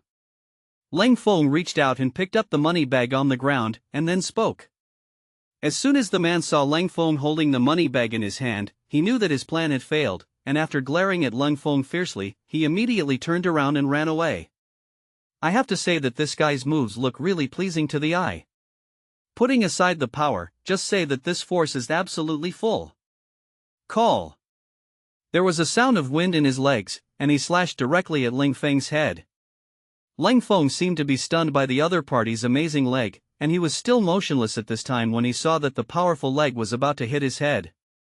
The woman standing on the side, whose face was full of righteous indignation, rubbed her eyes vigorously when she saw this scene. She knew that her brother's skills were not weak, but through the previous contact with Leng Feng, he also knew that the hateful man opposite was not a weak chicken. Now the other party is under her brother's leg, and she has no power to dodge, which is a bit unexpected for her. At this moment, an unbearable meaning rose in her heart. Brother. She couldn't help but shout. The same is true of the woman's brother. When he snatched Leng Feng's wallet before, he found that Leng Feng's reaction was not slow at all. Now I see that my legs are only an inch away from the other person's head, but the other party doesn't seem to have any intention of dodging. He was very confident in the strength of his leg, and if he slashed the opponent's head firmly, he would be seriously injured even if he didn't die. In the same way, a sense of intolerance rose in this person's heart. The next moment, he struggled to control his leg to the right. In this way, even if the cold front can't dodge, it won't be life-threatening if it hits his right shoulder. Seeing this scene, Leng Feng smiled. He felt that the two brothers and sisters were really interesting. On the surface, they looked like heinous villains, but at the critical moment, he could see that they also had a bottom line. It can be said that the other party's behavior is also equivalent to saving themselves once. If this man does not change the direction of his shot, then Leng Feng will definitely not be merciful. Brush! The man's legs brought a gust of wind and slashed directly down from Leng Feng's side. His confident leg missed, and the strong inertia made his body tilt uncontrollably. It's not that he hasn't practiced this move yet, but he's too confident in it. In his opinion, Leng Feng definitely can't dodge. At most, he deliberately recruited and didn't hit Leng Feng's vital point. He didn't know how Leng Feng avoided his leg at all, and his miscalculation naturally affected his actions. The woman on the side also blinked her eyes a few times. Just now she couldn't bear to see the scene of Leng Feng being slashed on the head with one leg. Although she reminded her brother loudly, she was not sure if her brother would be able to stop the move in that situation. Just when her heart was moving slightly, she suddenly found that her brother's leg was missing, and she didn't see clearly how it failed. It's just a door to open the door and get home. After a moment of trance, the man didn't think much about it, thinking that he had accidentally used too much force in order to avoid Leng Feng's head just now, which caused the center of gravity to shift. As for how Leng Ji dodged his leg, he thought that he had found the answer. It was not the other party who avoided it at all, but the result of his evasive action being too big. So he joined his waist and horse, his body went down, and his leg was atop knee, and he slammed into Leng Feng's abdomen. This man's skills are still quite good, both in terms of change of moves and reflexes. He belongs to the upper echelons, but he met Leng Feng and reacted faster than him. At such a close distance, he can quickly make an attack posture with a sinking waist and knees, and ordinary masters can't dodge it at all. It's his specialty, and it's very powerful in close combat. However, this move still failed, but now the two siblings have seen clearly how Leng Feng dodged the attack. Leng Feng's body didn't seem to move, but his feet were like welded wheels, and he could slide freely on the ground. Due to the slight movement and the excessive speed, it is not easy to find out how he dodges the attack if he is not careful. Boy, don't hide. Two consecutive sharp attacks were easily dodged by Leng Feng, and the man felt that his face was a little unbearable. Don't hide, you think I'm like you? Leng Feng said with a look at a fool. The brother and sister also reacted at this time, and what they said was very problematic. You attack people, do people hide and stand there stupidly to beat you? This is clearly very problematic, no wonder he was ridiculed as a fool by Leng Feng. Okay, take out your skills and have a good fight with me. The man said. It's okay to fight, but why should I fight you? There is no good in winning the war. Leng Feng said. As long as you can beat me, we brothers and sisters are at your disposal. If you lose, give us all the money you have. The man said. That's what you said, don't pay if you lose. Leng Feng said. With Leng Feng's eyesight, he could see that the two brothers and sisters were also somewhat capable. Especially in the area of disguise, that is, when he met him, the Special Forces king in his previous life, it is difficult to see through their identities in terms of the inside of people in this era. And these two people also have a specialty, that is, they are very flexible in reaching out, especially in stealing things, which can be seen to be very professional. When he found out that the two were following him, he was just expecting to have some fun. But now looking at the performance of the two brothers and sisters, Leng Rant's mind has changed. Through the kick just now, Leng Feng has clearly seen that these two people have good character, at least they are not the kind of people who will do anything for money. They were also particular about their previous thefts in Cambridge, because they targeted the well-dressed people. Even if such a person loses some money, it will not have a big impact on his life. Anyway, in Leng Feng's opinion, these two brothers and sisters are the kind of people who can be adjusted. Okay, let's go up together. Leng Feng decided to make a move to intimidate them, and the two of them were not his opponents anyway. That's what you said. The two brothers and sisters were not pedantic either, and they could also see that Leng Feng was difficult to deal with. Although they are confident in their skills, it is better to have two shots than one person. Before the words fell, the brother and sister each used their fists and kicks to attack Leng Feng. Although the skills of these two people are good, their kung fu can only be said to be average. Their strength lies in their flexibility, but they lack strength, and there are many flaws between their moves. Some moves look good, but many of them are useless. For example, the previous brother's attack on Leng Feng's kick, only the last slash action was the most effective, and so many gorgeous moves before were superfluous. Is he really that strong? Probably stronger than I thought. Hearing her brother's words, her sister's face also showed a look of despair, and she turned to Leng Feng and said, I caused this incident, you take my life. Bang bang. She was answered with 3 crisp applause, only to see Leng Feng applaud and smile and said, what a touching brother and sister relationship, I give you a chance, from now on you will work under me. I don't want your lives, but you can still get unexpected benefits. Hearing Leng Feng's words, the brother and sister were also stunned. They didn't expect the reversal to come so quickly. One moment it was still the Leng Feng who killed the king of Hades, and the next moment it was incarnated as Guanyin Bodhisattva who saved suffering. In fact, they already understood that with Leng Feng's strength, it would be as easy as pinching the two of them to death as pinching ants. It is not a good thing for them to be able to follow such a powerful person to do things. Okay, my brother and sister will only look forward to the sun in the future. After a short period of distraction, the elder brother immediately said, well, the origin of the two of you may not be simple, right? Leng Feng asked. Hearing Leng Feng's question, the faces of the two changed again. Although the two of them had decided to follow Leng Feng, they didn't expect Leng Feng to be able to see the identity of the two of them at a glance. The biggest reason why the two brothers and sisters wandered the rivers and lakes and relied on such unpopular means to make a living was their identity. They can be sure that it is the first time they have met Leng Feng, and they have not revealed any doubts about identity issues in front of Leng Feng, so how did Leng Feng see it? Leng Feng saw the expressions of the two of them, and knew in his heart that his guess was right, and there was really something wrong with the identities of these two people. Don't think about it, I guessed. Of course, you cannot say it, and I will not embarrass you. The brother and sister looked at each other, and after a little contemplation, the elder brother spoke. Now that it has reached this point, there is nothing to say. Under the surname Han Mingxing, the sister-in-law Han Luoping, and her father used to be the first assistant of the cabinet Han Wenxuan. So it makes sense, no wonder I don't think the two of you are really people in the world, you have such a background. Leng Feng then nodded and said. Han Wenxuan Leng Feng still knows this, but he doesn't know much.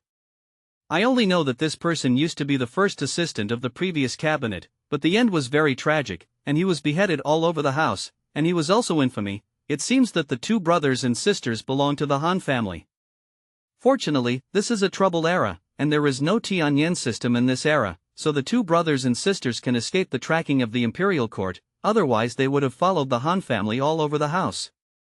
Seeing that Leng Feng was not moved by hearing that they were from the Han family, Han Xing continued, "Child doesn't know, my Han family was framed. The northern expedition was facilitated by my father. How could he have revealed the plan of action of the imperial court to the Jin people? All of this was done by those surrendering factions and warfearing factions in the court. It was not the father who really secretly communicated with the Jin people, but someone else. When they sold the information to the Jin, their father did not know about it, so they suffered heavy losses in the ambush of the Jin run in that northern expedition. Later, the group led by Yang Hongtai framed and smeared his father in the court, and accused him of fornicating with foreign enemies and betraying the country to seek glory. Because of the fiasco of the northern expedition, the emperor always had to find someone to take the blame, so he followed the will of those people to cure his father's sin.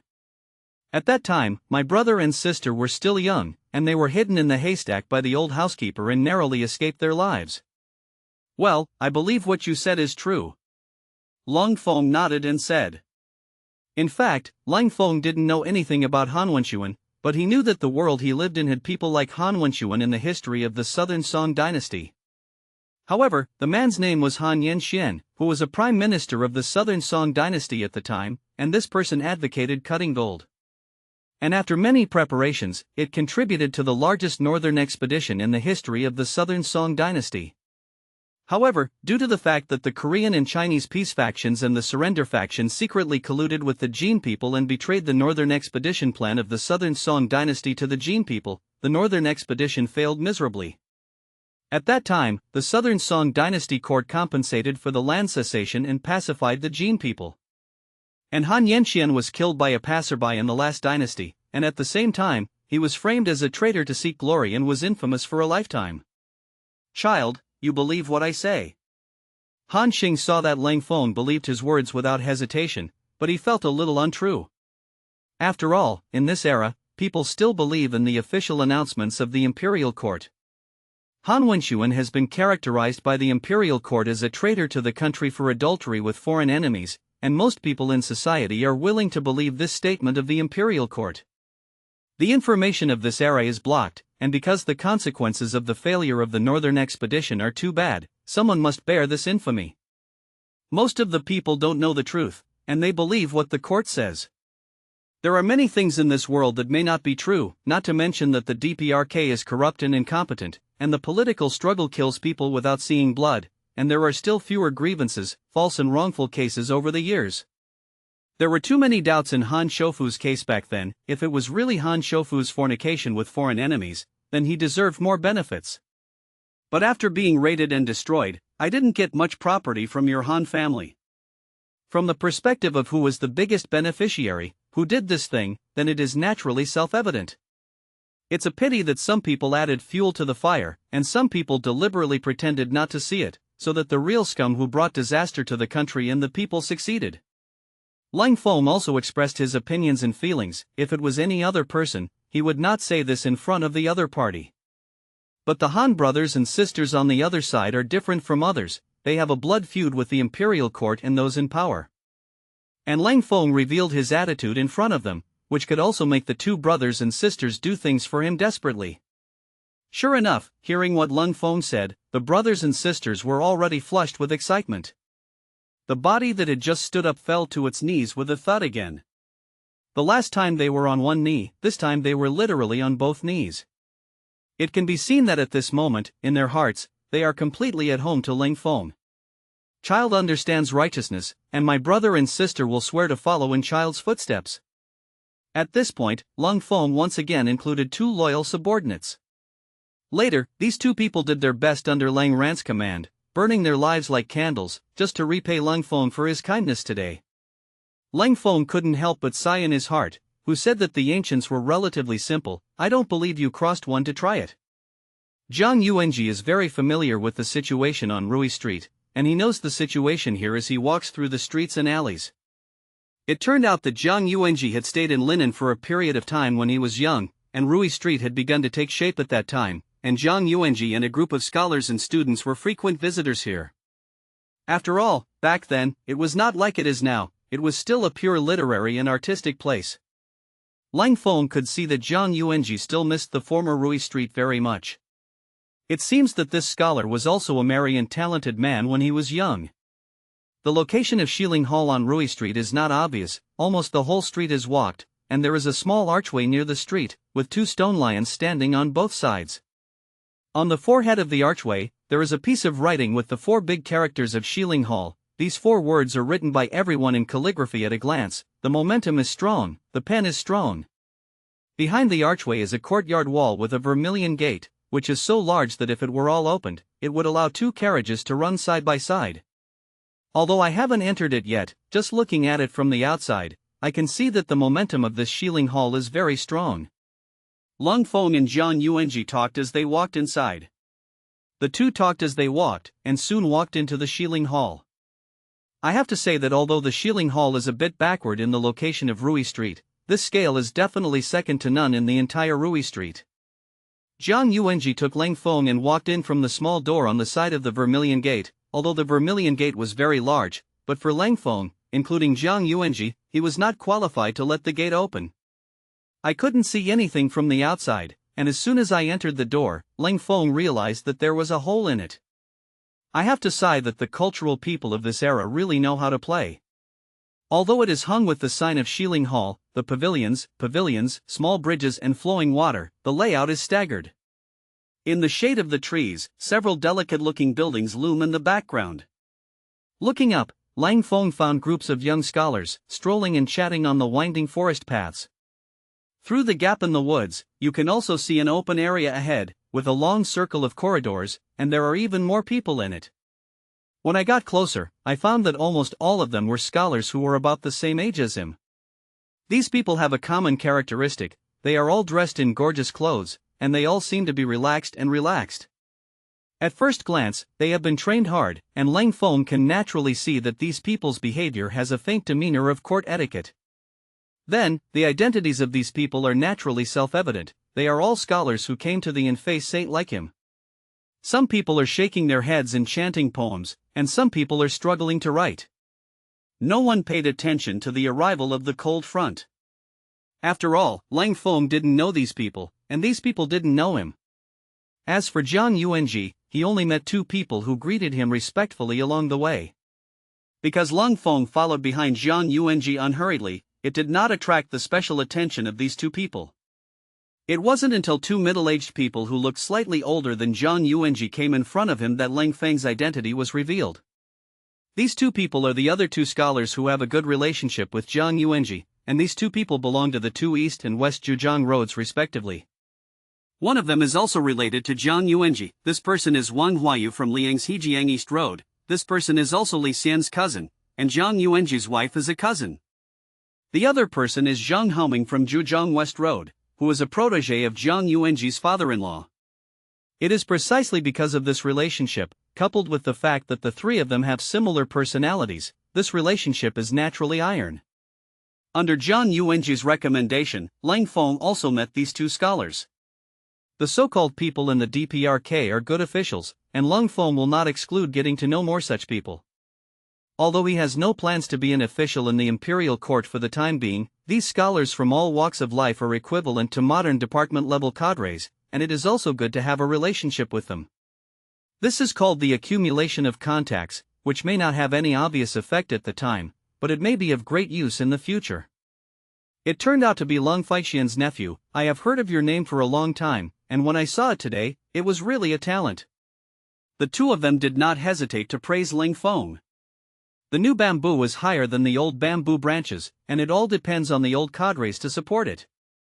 These talents and learning of the disciples all depend on the unstinting teaching of Mr. and the elders, and the younger generations have only a few achievements. How dare they be proud of their achievements? Okay, it's all up to the old man to support. After a few words, Leng Feng won the favor and recognition of these two people. In addition, they had expectations for Leng Feng, but now after seeing Leng Feng, they feel that they really deserve it. They and Zhang Yuanji have a relationship of both prosperity and loss. And during this time, among the scholars under their two doors, although there are also a few talented people, they can no longer carry an existence that can fight. Because in front of the two peerless Shuangjiao on Shandong Road, they have all been defeated. This time, if it wasn't for the reception of an important person, they wouldn't have attended. After all, before this, Zhang Yuanji didn't tell them about Leng Feng, and now these people have been psychologically shadowed by the two peerless Shuangjiao on Shandong Road. That Lord Wang was originally a competitive person, relying on the relationship between the first assistant of the cabinet in the court, Lord Yang, and did not take these colleagues in his eyes at all.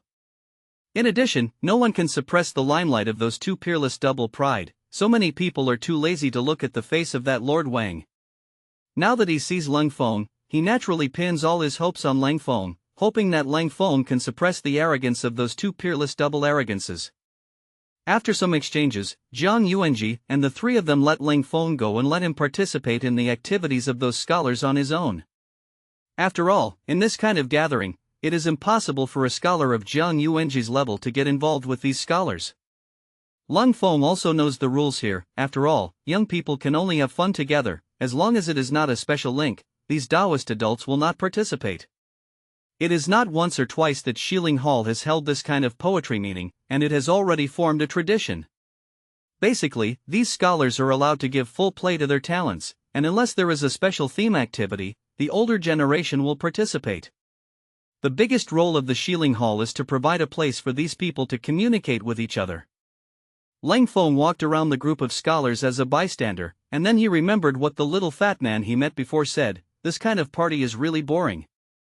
The Feng family is a business family on Liang's Hejiang East Road, and logically speaking, people from Feng Yang's background should not appear in the selection. After all, the scholars selected this time are all for those who are innocent and have no power background behind them. But this Feng family is different. They are similar to the Zhuge family. They are all low-key families. They are not attached to any of the forces of the day, but are the objects of each force. Even today, the sun also attaches great importance to the Feng family, and specially approved the quota of the 5 face saints. This little fat man Feng Yang is one of the 5 places in the Feng family, and the little fat man is also a very talented person. However, it is true that this guy is talented, but a large part of his talent is not used on the right path, and he specializes in studying strange tricks and tricks, as well as not doing his job. The little fat man Feng Yang also has a specialty, that is, he has a super memory, and he likes to make friends with characters of 3 religions and 9 streams. A few years ago, when Zhang Yuanji was still in Linen, the little fat man was already a student of Wang Huayu. He had met the little fat man Feng Yang at that time, and he had also taught the little fat man for a while. The patriarch of the Feng family is the father of the little fat man Feng Yang, who has been doing business abroad for many years like Leng Feng's father. The Feng family is different from the Nanyang Zhuge family. They have been in business for generations, and although the wealth in the clan has accumulated a lot, they have no backers in the officialdom. Obviously, they have a huge amount of wealth, but it is difficult for them to keep this wealth completely, and they will pay a large part of the tribute to those officials and lords every year. The social status of this era was that of scholars and merchants were only at the bottom. In order to cultivate some talents, the Feng family sent some outstanding children of the clan to the famous teachers, so that they could follow these famous teachers from an early age, in order to be able to glorify the family in the future. The little fat man was sent to Wang Huayu's door by his father at that time, and Wang Huayu was only a part-time teacher in the subordinate school of Guozijian at that time. At that time, Wang Beiyu and Zhang Yuanji and others relied on teachings to make a living in Kyoto, but because they were already famous for raising people back then, they could enter the subordinate school of Guozijian. Guozijian's subordinate school is not accessible to everyone, and it is equivalent to the establishment of modern civil servants, and it does not affect their admission to the jinshi. The scholars of this era are different from modern times. They do not register for school uniformly, but the parents choose the teachings and prepare gifts for the teachers themselves. In the same way, the teacher also has to evaluate the students, and not all kinds of students are accepted. Once the apprenticeship is successful, from the initiation of admission to the later success, it is basically taught by a teacher. Therefore, the ancients had a saying that one day is a teacher and a father for life. In order to make Leng Feng believe his words, Feng Yang did not hide Leng Feng, and explained to Leng Feng the relationship between him and Wang Huayu and why he knew Zhang Yuanji. At this moment, a group of young people came from the wooded path on the side. There were more than a dozen people in this group, and two of them were clustered in the middle, like stars and moons. It's hard not to attract people's attention in this kind of battle. In addition, Leng Feng was already standing not far from the end of that trail. Naturally, he saw the crowd. It's really a narrow road, and the two people in the center of this group of people are the peerless Tianzhou of Shandong Road. Due to the relatively small targets of Leng Feng and Feng Yang, and the fact that they did not have any eye-catching moves, they were automatically ignored by that group of people. In fact, the main reason is that the two central figures in this group of people, their attention directly crossed the crowd, and fell on the arrogant figure standing in front of the stone tablet, and there was an inexplicable meaning flashing in their eyes. As if sensing something, the arrogant figure who was watching the inscription in front of the stone wall subconsciously turned his head to look this way. However, after just one glance, he once again set his eyes on the stone tablet, as if the inscription had a great attraction for him. What is arrogance? What is indifference? In this simple and extreme subtle action, it is vividly expressed. What a lonely boy! Even Leng Feng couldn't help but sigh in his heart. This Zhuge Longzhong was the most arrogant one he had ever seen in his previous life and this life. As Feng Yang said, this person's arrogance is engraved in his bones, not against one person, but at everyone. Leng Feng's interest in Zhuge Longzhong has increased by 1 point again, and it seems that he has to find a chance to contact this guy. To see if this person really has arrogant capital, or is he like the arrogant Yelong? When the two peerless Shuangjiao saw Zhuge Longzhong's attitude, a trace of resentment flashed in their eyes. Although it was only a flash, it was also captured by the cold front. From this point of view, these two people are definitely not good. Maybe these two people are indeed very talented, but they are not worthy of virtue and ability. Leng Feng does not have any good impression of them. Regardless of the era, it is this type of person who is the most destructive. A stupid person, no matter how bad he is, will not have much impact. And those smart people, once they do bad things, the influence and destructive power will be absolutely huge. Therefore, when Leng Feng made up his mind to form his own forces, the first requirement was to examine his character.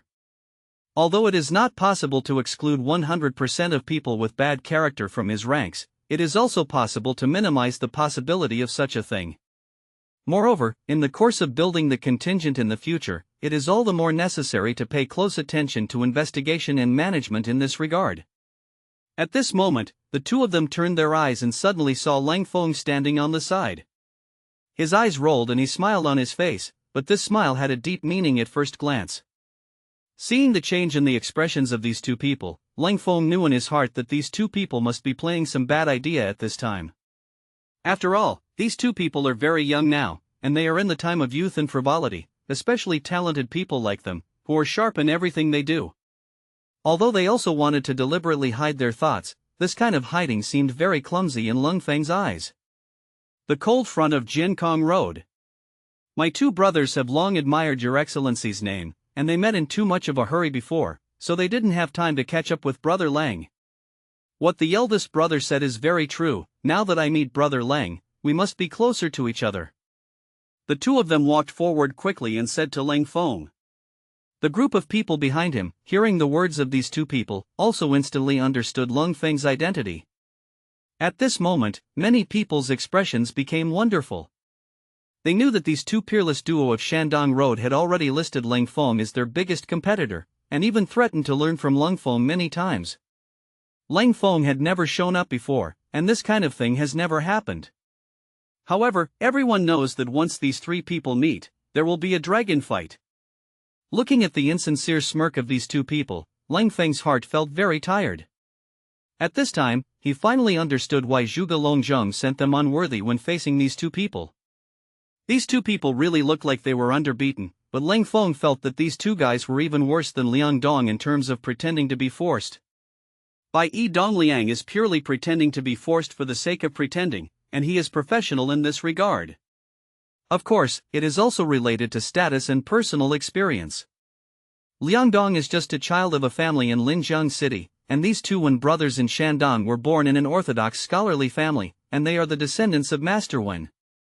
Since he was a child, he has had this layer of aura, and he has personally recommended it to the imperial court after being a scholar on Shandong Road, and he did not go through this selection test, and directly obtained the qualification of the Face Saint. Whether it is in terms of identity or knowledge, these two people can beat Liang Dong, so there is no need for people to pretend to be forced. In this regard, he only pretends to be an amateur occasionally, and other times he acts in his true colors. Leng Feng just swept the corner of his eye, and then didn't even say a word, just turned around and left. This move was unexpected by everyone. Zhuge Long said at least 2 words before, but when he came to Leng Feng, he didn't even say a word, leaving only one look. If Zhuge Longjong is slapping his face with a big slap, then Leng Feng is equivalent to pressing someone's face to the ground and rubbing it. Don't say it's a guy like the Wen brothers who are arrogant and have eyes above the top. Even ordinary people may not be able to help it. Usually they don't fake the color when they have tasted this taste. So after half a breath of distraction, the faces of these two people became extremely ugly. Stop, brother. Wen wants to be close to you, that's to look up to you, don't be embarrassed. The Wen family brother hadn't spoken yet, and someone beside him had already opened his mouth to stop Leng Feng. It stands to reason that none of them should be so superficial. After all, they are all elites carefully selected from tens of thousands of students from all walks of life. However, people are afraid of comparison. Maybe you are a character in the original circle, but in the other circle, maybe no one will take you seriously. These scholars were indeed arrogant and awe-inspiring before, but when many elites are put together, they can be divided into 3, 6, 9 and so on. In addition, these people can only be regarded as children, and according to the age of later generations, they are just in adolescence. People in this period are the period of formation of their worldview and outlook on life, and it is also a period of self-centeredness. They are young and frivolous, and it is precisely this frivolity that sometimes shows ignorance, and sometimes shows enthusiasm. Since the people here have been raised by poetry and books, most of them are still very sensible. Of course, this kind of sanity is actually equivalent to snobbery. This scholar in his early years is this kind of person. He thinks that Leng Feng has lost the face of the Wen brothers. He jumped out to accuse Leng Feng, not only to be in the limelight, but also to leave a good impression in the hearts of the Wen brothers. Face. It's not given by others, it's fought for by yourself. Only people who have no face want to get a face from others. Leng Feng looked at the man and opened his mouth directly. It said calmly, as if 1 + 1 = 2, but it's this calm tone that makes it feel more ironic. You. The man was speechless by Leng Feng, and he stammered continuously before he spit out 2 words. Your Excellency is too much to see. My brothers and I also have good intentions to make friends with you, and if you don't want to, forget it. Why do you want to hurt people? Wen Jia, the eldest of the Wen brothers, said. In fact, with Leng Feng's cognition, there will be no conflict with such people.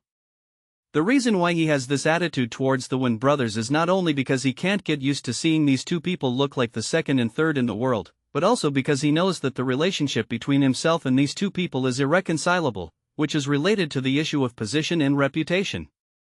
When I met these two people in Taishua before, as well as the Lord Wine, they were destined to be friends and enemies between the two sides. And from Jiang Yuanji's mouth, I also learned that these two people have been jumping up and down very hard recently, and they have been threatening to find trouble for themselves. In the face of such a person, if you talk to him well, the other party will not be grateful to you, but will trample you under your feet, in order to show how good they are. It's better to hit them hard where the other party cares the most. Don't you think very highly of yourself? Then I am even more proud than you. Sure enough, Leng Feng's actions deeply stimulated the Wen brothers. Hee, you guys have a lot of face. Talking to you is to give you a face, so can I understand it this way? To take down this face of mine and give it to you, do you want to? Don't. As Brother Leng said, face is earned by yourself. Wen Jia said. Haha, that's it. Leng Feng glanced at the Wen brothers meaningfully, and said with a laugh. Only then did the Wen brothers react. It turned out that Leng Feng was saying that they were shameless in disguise. Leng Feng said that he wanted to give them his face, and they replied that they didn't. Isn't this equivalent to shamelessness? And by their own admission, this is tantamount to jumping into the pit by themselves. The surname is Leng, you humiliate me and other brothers so much, don't want to leave if you don't give an explanation today. Wen Jia finally tore off the hypocrisy. It's not enough, it's obviously a big-tailed wolf, and he has to pretend to be a little white rabbit. I mean, you're pretending to be cute, or are you stupid in the first place? Okay, Brother Leng is really talented, there is a level to say this. The little fat man didn't think it was a big deal, and when he heard the conversation between Leng Feng and the Wen brothers, he only felt excited. He had also suffered losses in front of the Wen brothers before, but he never had a chance to get back on the field. Now Leng Feng just said a few words, and the Wen family brothers were completely damaged. He felt that this feeling was like drinking ice water on a hot day, it was really refreshing. The Wen brothers ignored Feng Yang's words, they knew the little fat man, and they also knew that this guy was a character who didn't hesitate. Wen Jie turned his gaze to Leng Feng and said, I heard that you were originally an unknown person, and you were even quite notorious, so how about getting your Majesty's appreciation with just one article? Besides, the article doesn't have to be written by you. Leng Feng's appearance is also not bad, but it is a diametrically opposite style to the two Wen brothers. He looked more rigid and masculine. If you are walking down the street together, it will be different from a different aesthetic point of view. But in this for-tat situation, Leng Feng's body exudes an inexplicable temperament, which is very attractive. The Wen brothers seem to be relatively feminine, exuding a cold temperament, and there is a feeling of rejecting people thousands of miles away. In terms of personal temperament, the Wen brothers are inferior to Leng Feng. For a normal person, few people would like to associate with someone with this temperament.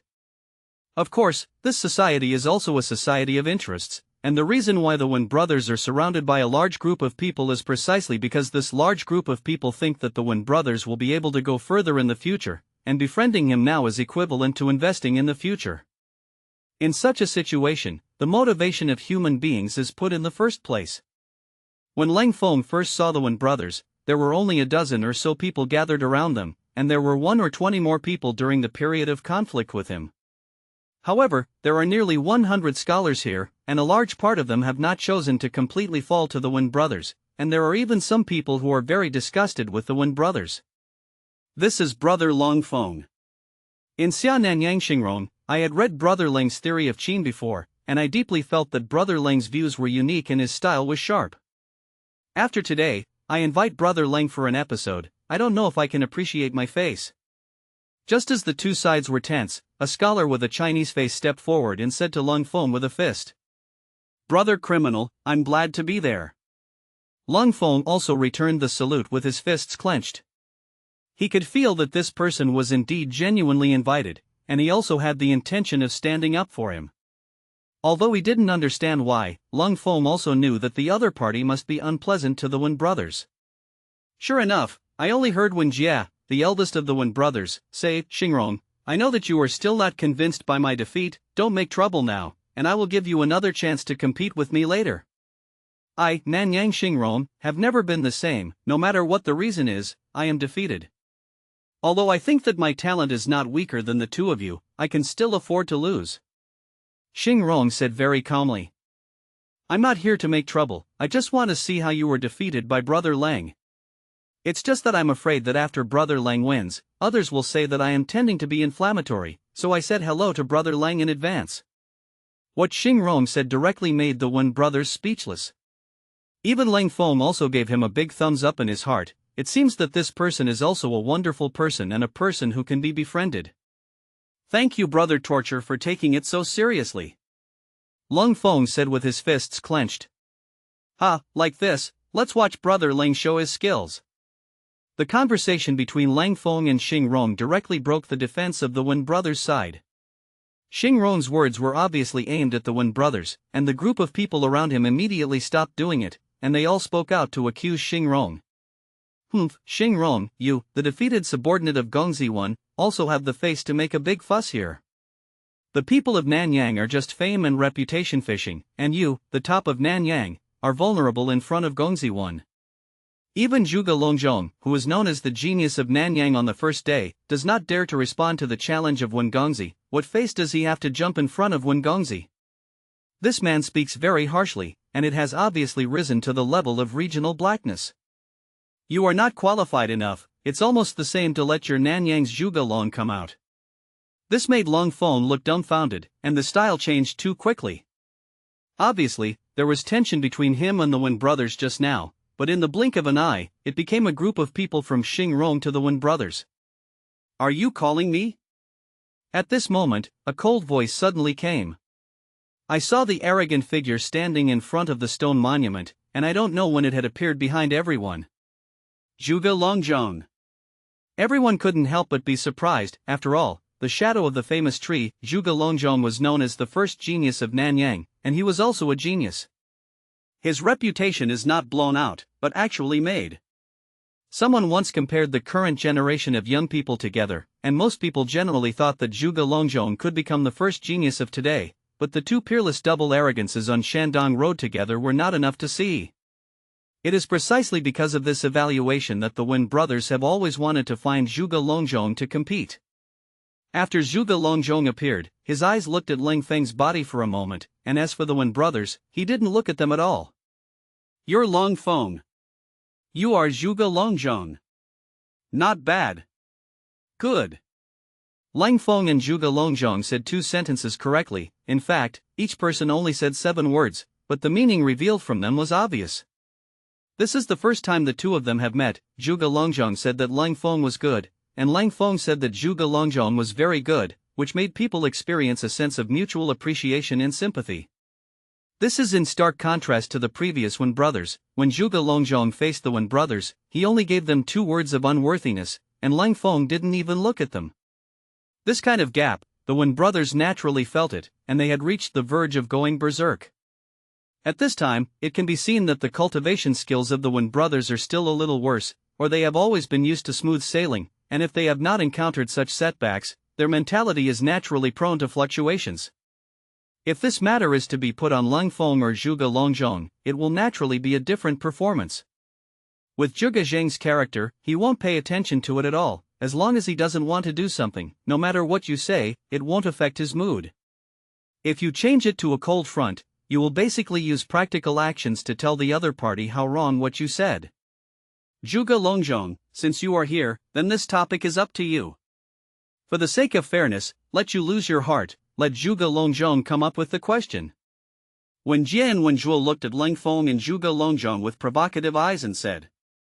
They had already seen that although Leng Feng and Zhuge Longzhong were meeting for the first time, they seemed to have the intention of forming an alliance.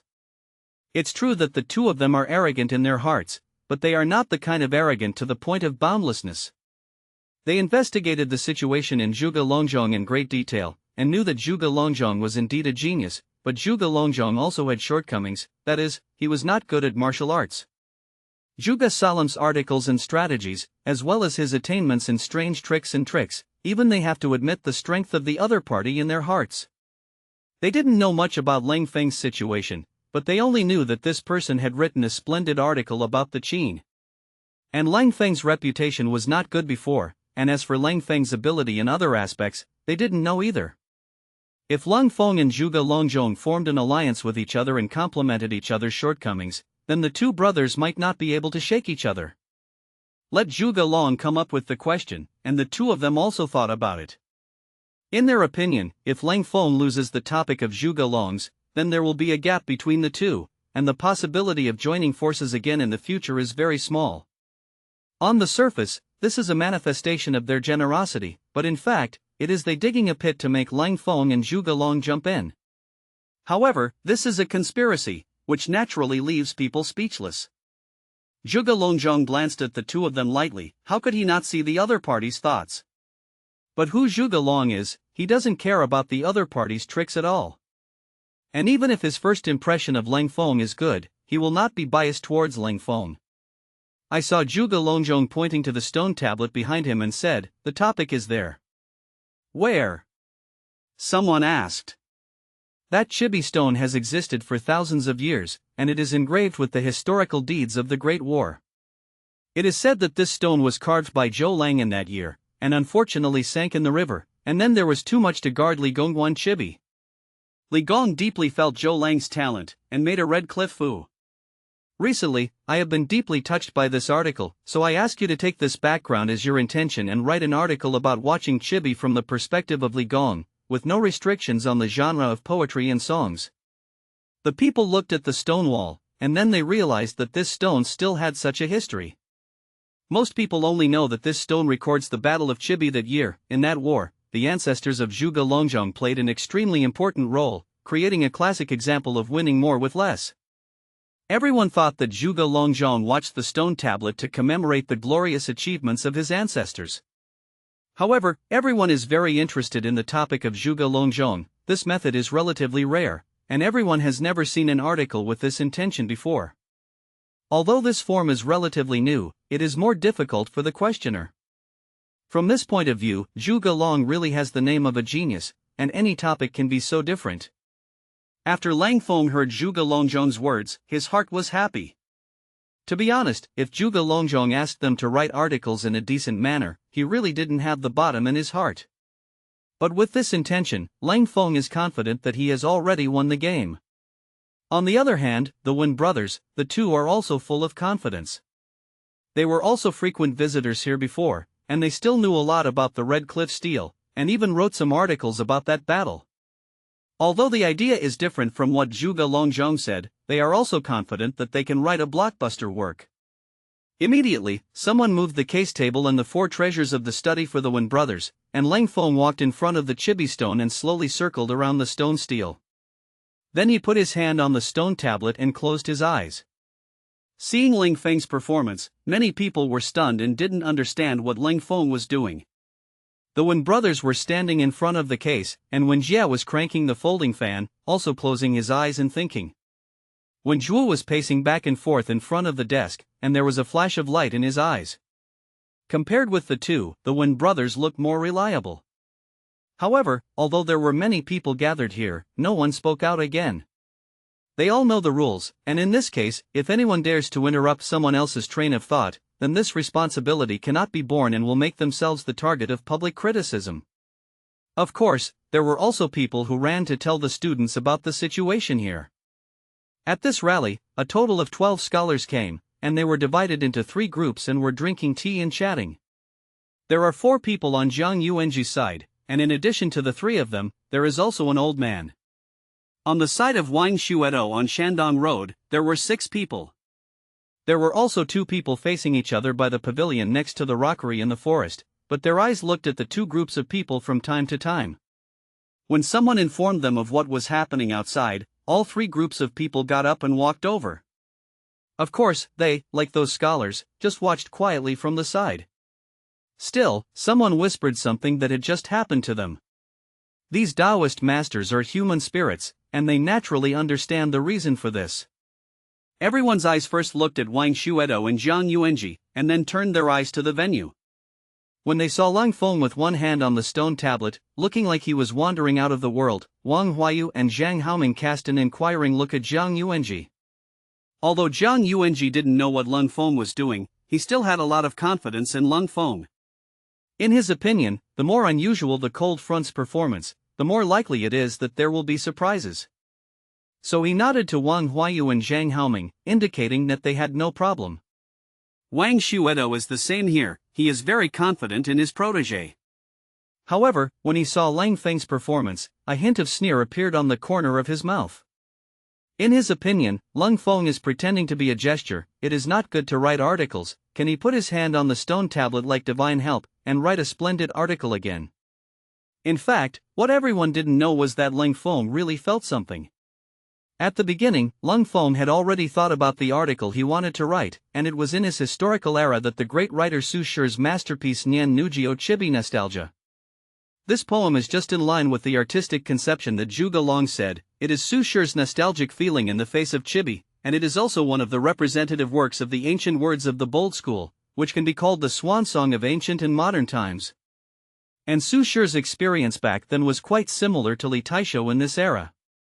It's just that Li Taisho doesn't have Su Shi's talent, so he can't write articles that can be passed down through the ages. The article written by Li Taisho back then was mainly to record his discovery of this stone tablet, and to express his sigh about the events of that year. From the point of view of literature and art, it is more than 30,000 feet away from Su Shi's poem. Leng Feng felt that it would be too shocking if he moved this poem out directly. In order to be worthy of the originality and take care of the feelings of the audience, he felt that he would pretend first. How to pretend is also very level, not only to have a forced style, but also to look stylish. So, he put his hand on the stone tablet, and tried to put on a graceful appearance. A group of scholars began to create according to their own specialties. Some wrote poems, some wrote lyrics, and some wrote songs, but the protagonist Leng Feng seemed to be a little unprofessional. The little fat man Feng Yang was in a hurry to watch from the side, but he was afraid of disturbing Leng Feng, so he didn't dare to step forward to remind him. Zhuge Liang frowned. He was not worried that Leng Feng would not be able to write the article, but he felt that some changes seemed to have taken place in Leng Feng's body at that moment just now. But he couldn't tell what this change was. He only felt that the cold front at the last moment looked a little different from the current cold front. He vaguely felt that Leng Feng must have gained something just now, but he didn't discover the secret of this stone tablet, thinking that it was the change in mood that affected people's temperament. Recently, the reason why Zhuge Liang has been standing in front of the stele is not because he thinks the words on the stele are good. Instead, when he stood in front of the stone monument, he could feel that his mood had become more peaceful, and he thought that Leng Feng had also experienced the same feeling as him. Leng Feng didn't care about the reactions of the others. What he was really interested in now was the stone tablet in front of him. After absorbing it just now, he could feel the power of the water essence in the stone tablet, and the part that he absorbed was less than 10%. However, Leng Feng also understands that he can only stop here for the time being, and then come here to absorb it when he has time later. Leng Feng had already felt that if he absorbed it again, there would be something strange in both his body and this stone tablet. In front of everyone, this is not easy to explain. After all, this is linen, and it is better to converge at the feet of the Son of Heaven. Brother Leng, this way. After Feng Yang saw Leng Feng withdraw his palm, he finally couldn't help but beckon to Leng Feng. He had already prepared the table and the 4 treasures of the study. Humph. It's just a delay in posturing. When Jie snorted coldly, put the pen in his hand down, and spoke. By this time he had finished writing, and he felt very good. He wrote a short song, which can be seen to be quite powerful in terms of words and rhymes. 7 words and 16 lines, a total of 112 words, explained the historical allusions of the Battle of Chibi, and also wrote personal opinions and comments. Overall, it's not badly written, and it's hard to find faults. It can be seen from this that although Wen Jie is arrogant, he does have arrogant capital. Watch the entire scene as many scholars as he was the first to finish writing. Although everyone has not seen his work yet, it can be seen from Wen Jie's expression that he should write very well this time. Wen Zhuo is still working hard to write, although he has not finished writing yet, but from the expression of the expression, it looks hearty, and it should be a good article. Looking at Leng Feng's performance again, the people who had hoped for him before couldn't help but beat the drum in their hearts at this time. Thinks that Leng Feng's words before are good, but in terms of literary attainments, he may not be as good as the Wen brothers. It was Jiang Yuanji who had always thought that Leng Feng could surprise him, and his thoughts were a little shaken at this time. After all, seeing that Wen Zhuo was about to finish writing, Leng Feng hadn't even touched the pen until now. In addition to Wen Jie, some of the other scholars are about to finish their works. In this way, it seems that the cold front is even more abrupt. However, looking at Leng Feng's expression, there is still no change in the slightest, and he still looks light, which makes many people unsure whether Leng Feng is confident or pretending. Don't bother. I saw Leng Feng directly lift the brush on the desk, and then picked up the inkstone and reflexively returned to the side of the steel. Everyone didn't understand what Leng Feng's actions meant, only Zhuge Longzhang's eyes were faintly shining, and he had already guessed what Leng Feng was going to do. This steel is more than 1 person high, and the front of the steel is engraved with historical allusions to the Battle of Chibi. The back is treated and very smooth. I saw Leng Feng go around to the back of the stone tablet, and directly picked up the pen and wrote on it. Leng Feng's move startled everyone, and many people's hearts couldn't help but ask twice, what does he want to do? How dare he do that? Those Dao scholars didn't react at first, and by the time they did, Leng Feng had already finished writing the first sentence. At this time, it was too late to stop Leng Feng, but someone couldn't bear it anymore and walked over quickly. After all, they also wanted to see what Leng Feng could write if he was so bold. The great river goes east, the waves are exhausted, and the romantic characters of the ages. Those who walk fast have already seen Leng Feng's good sentence in advance. Although it is only the beginning of a sentence, it can also make people's hearts ripple. Even if there are 1,000 words in my heart, I can only turn them into a good word. Leng Feng ignored them, but continued to write hard. To the west of the old base, humanity is, Zhou Lang Chibi of the Three Kingdoms. The rocks pierced through the air, the waves crashed on the shore, and thousands of piles of snow were rolled up. The country is picturesque, and there are many heroes at one time. Thinking about Gongjin back then, Xiao Qiao got married for the first time, and he was heroic. Lupin's scarf, talking and laughing, the canopy is gone. The old country fugue, affectionate should laugh at me, born early. Life is like a dream, and one is still in the moon. At the end, write the title Nian Nujio Chibi Nostalgia. Don't look at the content first, just the handwriting of Leng Feng's handwords is also breathtaking. It is much more difficult to write on the steel than on paper, and the handwriting of the poem written by Leng Feng is self-contained, and the distribution of the shade of pen and ink is just right, and there is no ink flowing down the steel, and the edges of each word are clear and neat. With the artistic conception of this poem, everyone was stunned for a while. In the process of Leng Feng's writing, at first, some people whispered and read silently, but later they had collectively lost their voices. It's not that Leng Feng doesn't write well, but they think it's too good, for fear of accidentally interrupting Leng Feng. Okay, what a song of Nian Nujio Chibi Nostalgia, it can be called a swan song for the ages. Finally, someone couldn't help but praise it, as if it was a signal. Everyone thinks that Leng Feng's poem Nian Nujio Chibi Nostalgia is very well written. None of the people present were mediocre, and they could see the author's writing skills and talent from this poem. Fortunately, in this era, there is no Su Shi, and there is no such thing as reciting the poem Nujio Chibi Nostalgia. Even the level of literature and art in this era is a notch worse than the historical time and space in which Leng Feng lived. When this poem appeared in front of everyone was extremely shocked. Because the shock of this poem is far stronger than that of the Qin theory, which is mainly rational, and this poem is mainly emotional. Between talking and laughing, the strong crossbow is gone. Even Zhuge Longzhang's eyes lit up, repeating this sentence. Jiang Yuanji's face was even more smiling, and he finally believed that Leng Feng was the one who could create surprises anytime and anywhere.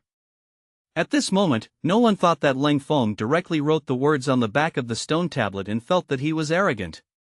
Because this poem is the most appropriate for the steel, and even in the opinion of some people, it will leave a good story, and some people suggest that this poem should be engraved directly on the back of the steel.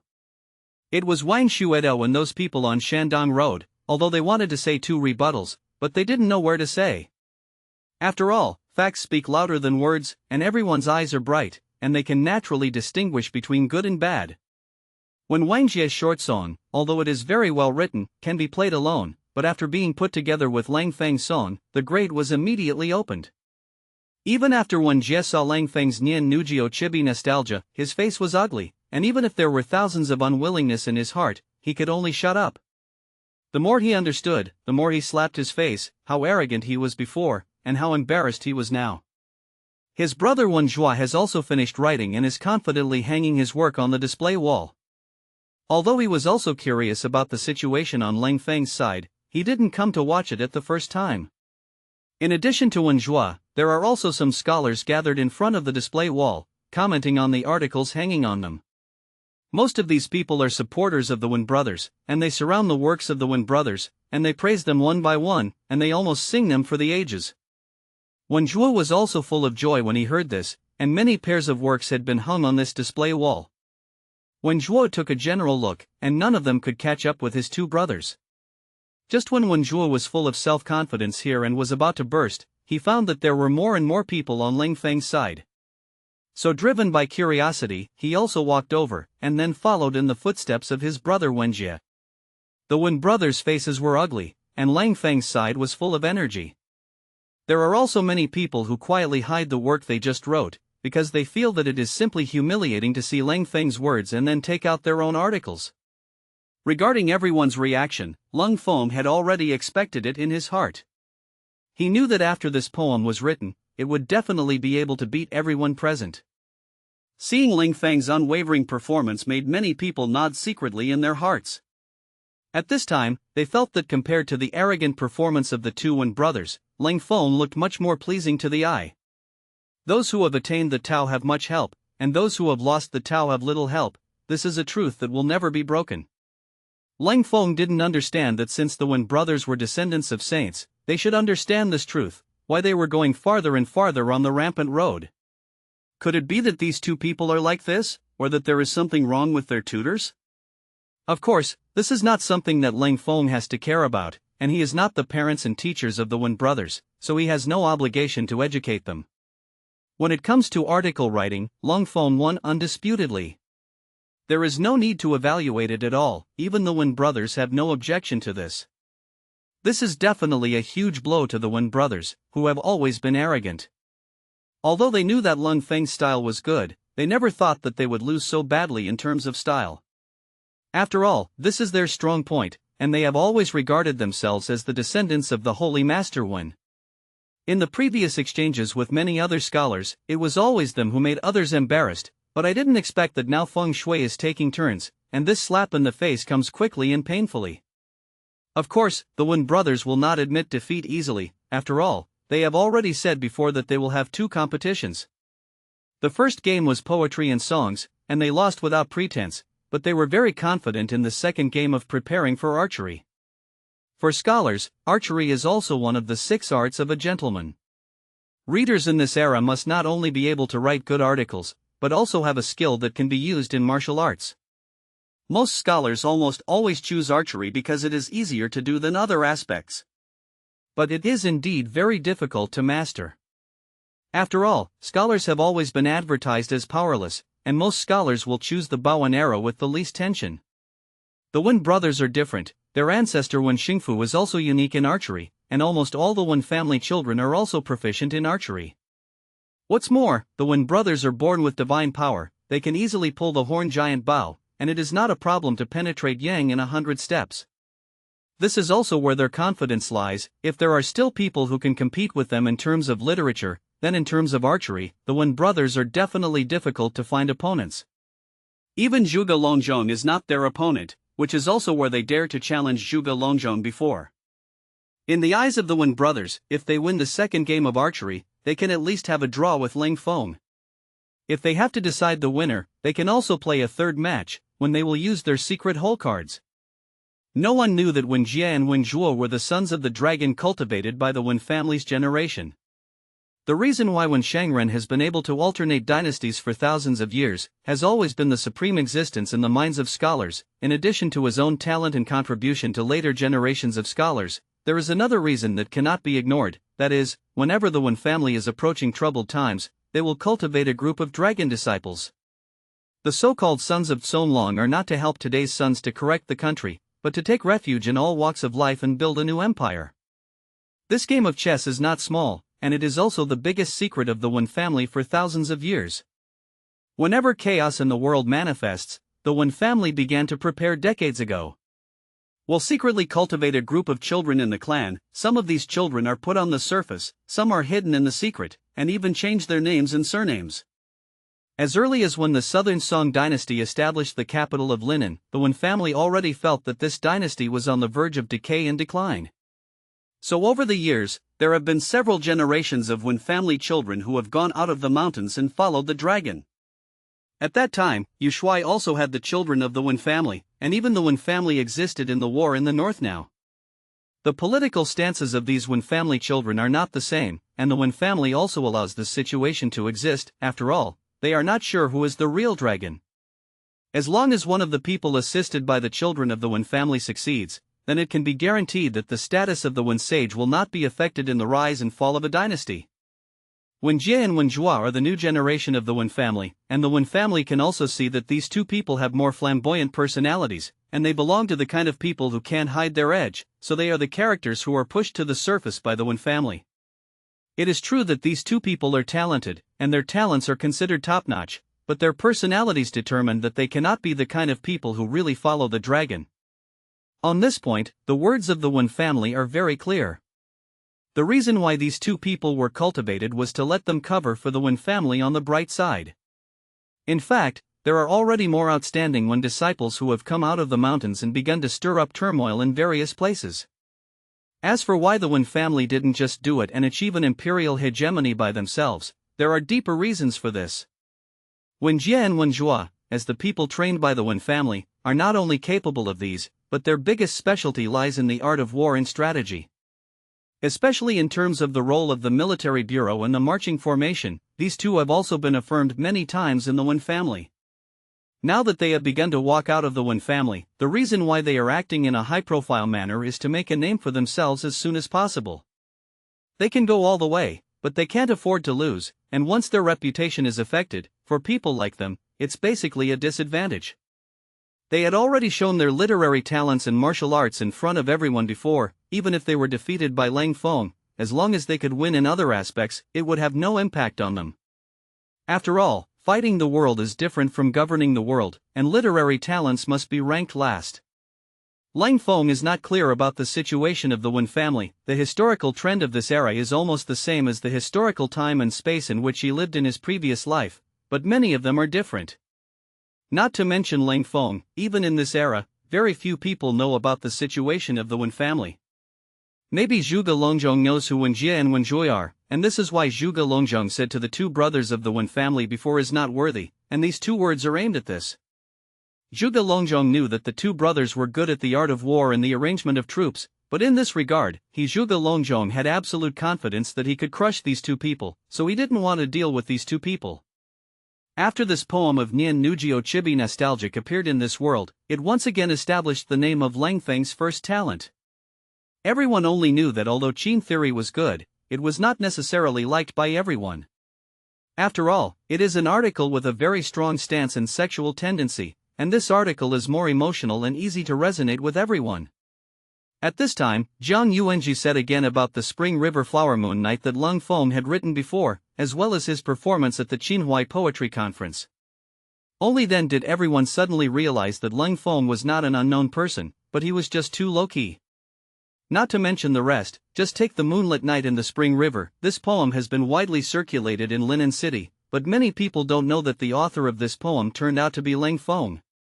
Especially those scholars who are studying abroad, they have regarded the Spring River Flower Moon Night as a classic. In addition to the quality of the poem itself, it is also closely related to the identity and background of the author and the reader, which is a sense of substitution. For example, in this case, the Chunjiang Flower Moon Night cannot feel that kind of atmosphere. From the perspective of literature and art, the Spring River Flower Moon Night is not necessarily inferior to Nian Nujio Chibi Nostalgia. The main environment here makes people have a deeper understanding of Nian Nujio Chibi Nostalgia. In short, no one on the scene had any doubts about Leng Feng's talent. As for the Wen brothers who were not convinced, that was another matter. After all, everyone is a reader, and the Wenji in the martial arts is ranked in front of the martial arts. What can really make these readers admire is their personal talent, and as for martial arts, it is just incidental.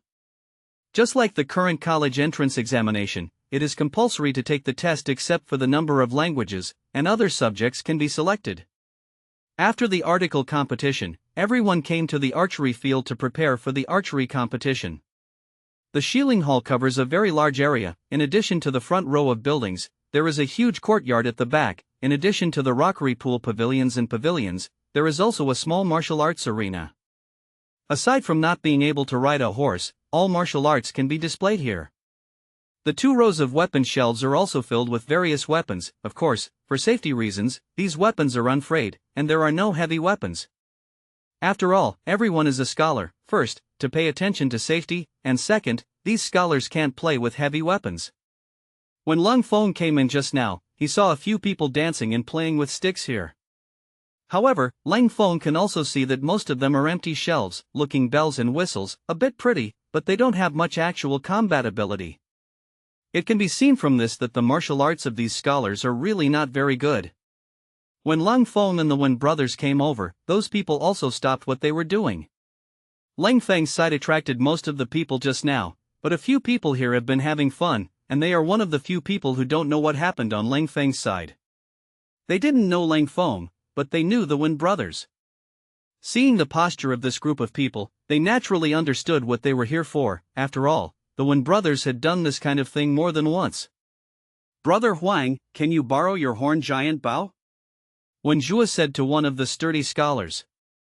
This scholar, known as Brother Huang, is a native of Linen City, and is not in the sequence of this face.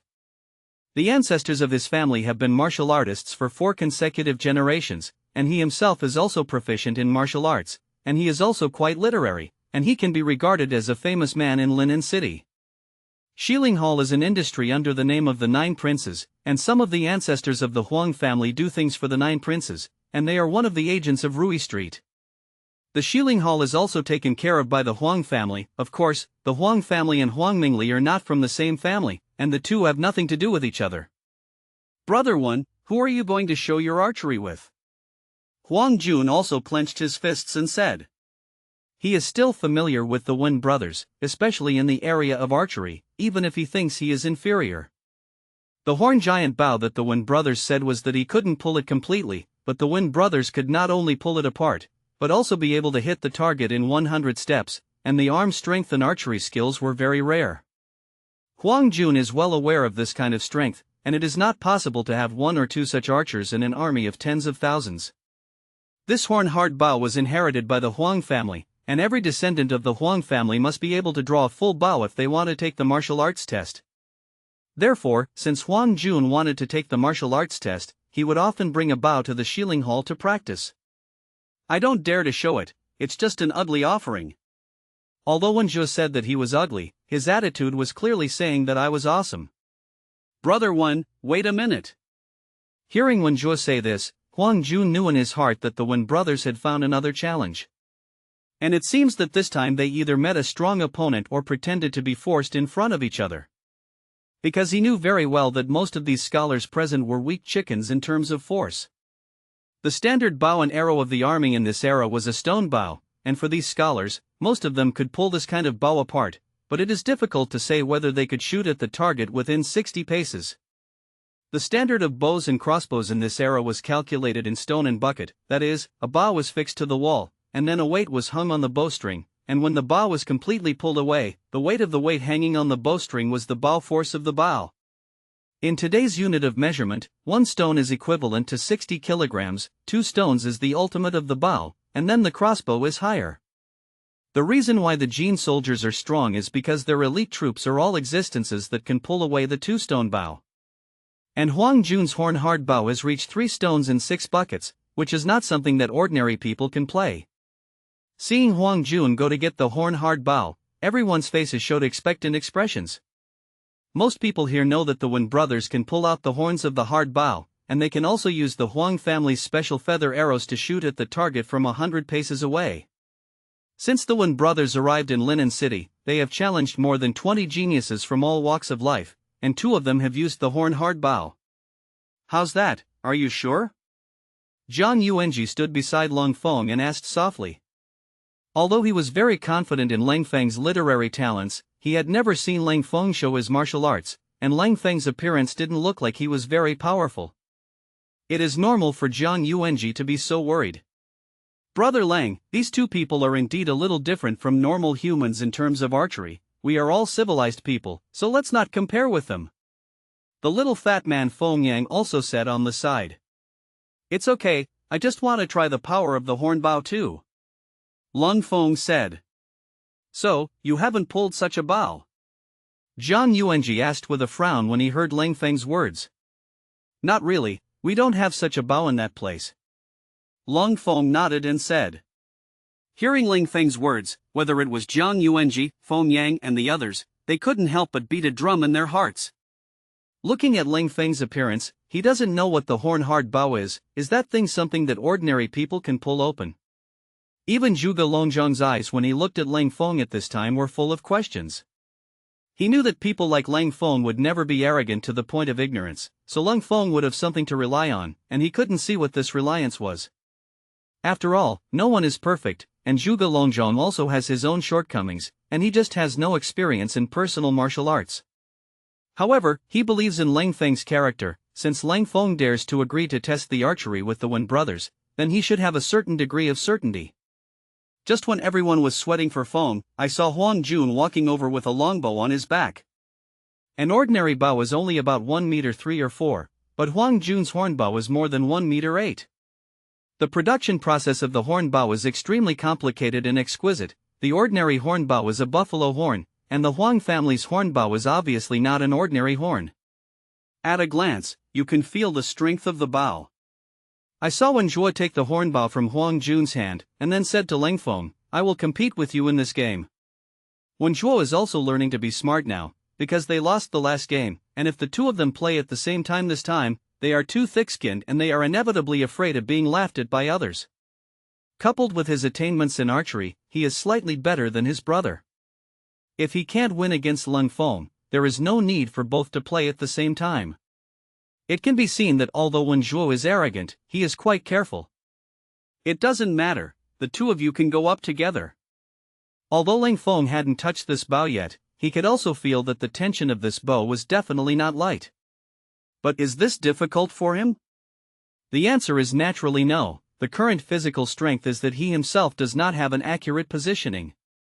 But one thing he was sure of was that the horned bow should be like a toy to him. After the first realm of the 12 heavenly gods and demon forging divine skills reached perfection, they already had the power of the 9 ox. Just imagine 9 oxen work together, what kind of bow can withstand it? This is still pure physical power, and if you use martial arts again, the power that bursts out will be even more terrifying. A mere horn bow is not at all difficult for him. At this time, Wen Zhuo had already begun to bend his bow and arrows. I saw that his waist sank slightly, his whole body instantly tensed, and his hands and eyes were in place, and his waist and horse were one. It can be seen that Wen Zhuo's basic skills are still very solid. The arrows used in the horn bow are also specially made, about a third longer than the normal feathered arrows. With a whoosh, the feather arrow went straight to the target 100 paces away. The standard distance for measuring archery in this era was 60 paces, but the steps of this era were different from those of modern times. No accumulation of steps, no thousands of miles. The step in this sentence is equivalent to a modern step of distance, and 2 steps are equivalent to a step. So this era is 1 step, about 1 meter 3 to 1 meter 5. 60 steps is also about 90 meters, and 100 steps is equivalent to 150 meters. Under normal circumstances, standard bows and arrows will lose their accuracy at a distance of 100 meters, but a hard bow with horns and special arrows can still accurately hit the target at a distance of 200 meters. Place. The feather arrow was inserted directly into the target, and the sharp arrow was deeply submerged, but it was still an inch away from the red heart in the middle. I saw Wen Zhuo take a deep breath, continue to take the second arrow, and then draw the bow again. This time, it hit the red star, and then the third time it also hit the bullseye. Good. The supporters of the Wen brothers applauded in unison at the same time. After 3 arrows in a row, Wen Zhuo also took a long breath. Although it seemed that he could easily pull the horn-hard bow, he knew that these 3 times had taken a lot of energy. Wen Zhuo's fingers were already faintly painful, and if he was allowed to continue shooting, he might not have this result. It's your turn. Wen Zhuo looked lighthearted, and handed the horn-hard bow to Leng Feng. Leng Feng didn't say anything, and reached out to take the bow. After entering, Leng Feng felt a sink, and he understood that Wen Zhuo had pretended to be forced before. The weight of this bow is 30 or 50 caddies, and it will definitely not feel as easy as Wen Zhuo holding it in his hand, unless Wen Zhuo also has his own physique. And the Lord Wang Shuedo on Shandong Road had a blue face, but it was not easy to say anything. After all, this competition was his provocation first, not to mention that his two proud protégés were inferior in skills. Leng Feng won above board, and did not play any conspiracy. This gave him a taste of failure, and he also lost a lot of popularity. It can really be said that feng shui takes turns, and retribution is unpleasant. A momentary defeat can't prove anything, and the time to face the saint is the key to determining the real victory or defeat. Wang Shuedo saw the expressions of the Wen brothers, who were devastated, and wanted to reprimand the two of them, but when his thoughts turned, he comforted and encouraged.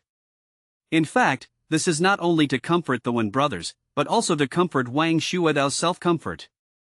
I don't know if Wang Shuedo's words played a role, or if the two Wen brothers figured it out on their own. After their eyes rolled, they raised their heads again, and they were full of fighting spirit.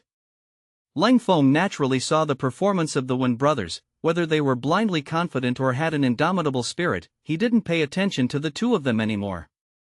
At first glance, these two people are teenagers who have not been beaten by society, and it is true that they have self-confidence, and it is precisely because of this strong self-confidence that they can quickly react in one or two blows that are not light or heavy. Once you encounter a heavy blow and can't react, the whole person will be scrapped.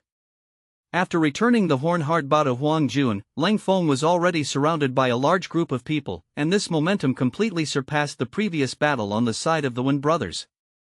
Because Leng Feng's previous performance has conquered most people, coupled with Leng Feng's unique personal charm, these carefully selected talents from all walks of life want to make friends with him. Leng Feng did not refuse to come, and was polite to everyone. Leng Feng's principle in life is that he must be arrogant, but he cannot be arrogant. In this respect, he is fundamentally different from the Wen brothers. The Wen brothers do not necessarily have arrogance, but they must be arrogant. So at this moment, there are more and more people around him. Many people don't deliberately want to tie up the cold front, it's just that young people worship the strong.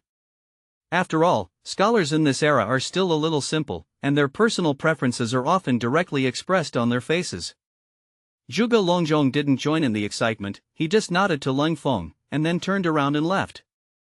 Leng Feng also nodded, he understood that Zhuge Longzhong didn't like to join in the fun on this occasion. At the same time, he could also see that Zhuge Longzhong had already upheld a state of approval for him, and the meaning of that little bit between the two sides contained a lot. Zhang Yuanji and the others neither left, nor did they go to Leng Feng's side to join in the fun.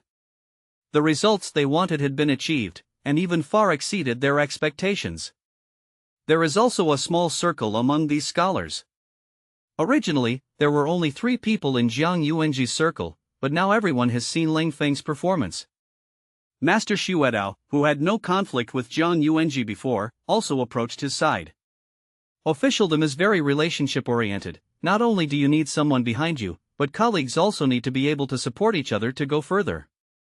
Therefore, these scholars are ostensibly here to support their students, but in fact, they are all to move around and communicate with each other more.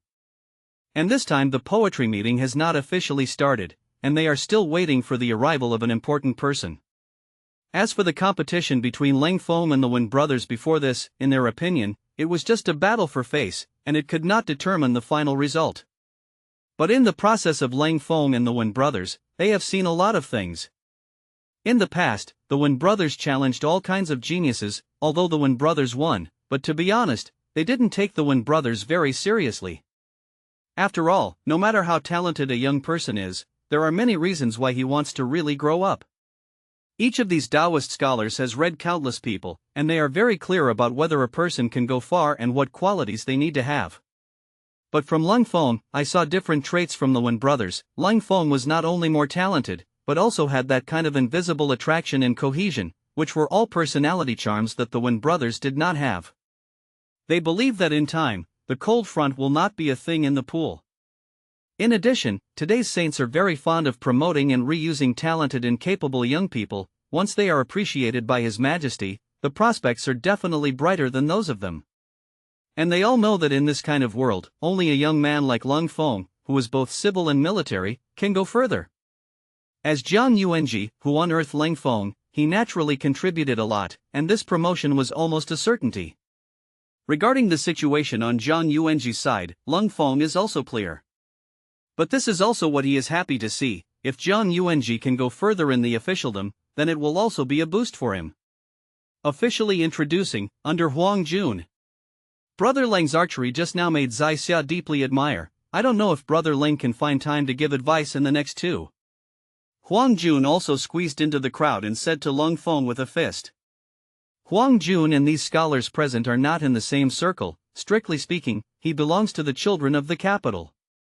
And Li Xian and Yang Kong are in the same circle, but they are different from Yang Kong and others. To put it in a vulgar way, although it is in a circle, it can't pee in a pot. Huang Jun's family belongs to the family of military generals, and the backer behind their Huang family is the 9 princes.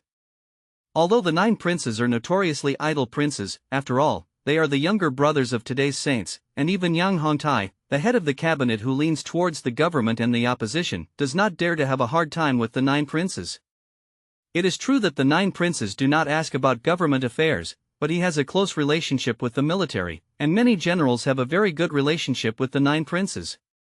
Take the Huang family as an example. There are 7 generals in one family, and the highest official position is Huang Jun's grandfather, who is the auxiliary general of the 2nd grade. Huang Jun's father is General Yunlu from the 3rd grade, and his uncle is the loyal general of the 4th grade. In addition to these 3 people, there are 4 generals in the Huang family, but their official positions are not high. They are only 7-rank military attaches. But they are all juniors of the Huang family, and they are still young, and they have a lot of room for improvement in the future. The Huang family is a loyal subordinate of the 9 princes, and there are still several existences like the Huang family. It can be seen that although the 9 princes have the reputation of idle princes, his influence is still very large. Therefore, Huang Jun is still a very powerful figure in the 2nd generation circle in the capital, but he doesn't like to be public, and he likes to dance with knives and sticks. But when you see someone who is skillful, you will feel a sense of friendship. The reason why Huang Jun knew the Wen brothers was also because when he was shooting arrows here, the Wen brothers showed their archery skills in front of him. However, Huang Jun didn't like the Wen brothers' behavior very much. If it weren't for the Wen brothers' good archery skills, he would not have lent Wen Zhuo the horn hard bow. Now seeing Leng Feng showing such a clever archery, he not only wanted to ask for advice, but also raised the idea of befriending Leng Feng. It's just a little bit of archery, and I don't dare to give advice. If Brother Huang is interested, I can exchange a thing or two. Okay, prepare a little wine in the next place, and wait for Brother Leng at home at this time tomorrow. Huang Jun also knew that this was not the time to discuss archery, and he was also a very discerning person. Just get in touch with Leng Feng now, and then invite Leng Feng to your home as a guest, so you can naturally have a good exchange. Just when Leng Feng's side became the Starry Moon, Linen City was close to the scenic West Lake, and a few people were drinking in the restaurant, and the theme they were talking about was also Leng Feng. There are many restaurants here, and it is a famous place for Fengyue. On top of a restaurant called Zuaxian Building, there were 4 people in the private room on the 3rd floor who ordered a table full of wine and food. If Leng Feng was here, he would recognize that all 4 of them were scholars from Linjiang City, just like him. The one sitting at the top was Liang Dong, and the other 2 were the 2 that Leng Feng had seen in Taishue before. These people set off from Linjiang City to Linen together, and Liang Dong covered the expenses along the way. But after arriving in Linen, Liang Dong did not take care of their expenses in such a big way. Because he found that the price of goods in Linen was far beyond his imagination, and the more than 2,000 taels of silver he carried were not enough to support him to cover the expenses of everyone. However, Liang Dong is also a smart person, and each person gave 50 taels of silver as activity funds, and the rest of the money depends on whether his personal net worth is thick or not. If the net worth is insufficient, then the 50 taels of silver can save a little flour, and it can also support it until the end of the face saint. Of course, if you visit the Qinglu every day, you may not be able to hold it for 2 days. However, to be able to enter the Linen face saint, the family backgrounds of these scholars are not bad. Moreover, they have obtained the qualification of this face saint, and the relatives and friends around them will also fund them with some money, so these people basically have some assets. Today, there are only these 4 people here, and the other 5 are not Linjiang natives. The 5 scholars who occupied the quota in Linjiang City, they were all related, and even 3 of them were children of the Li family in Linen. After returning to Linen, they naturally returned to their social circle.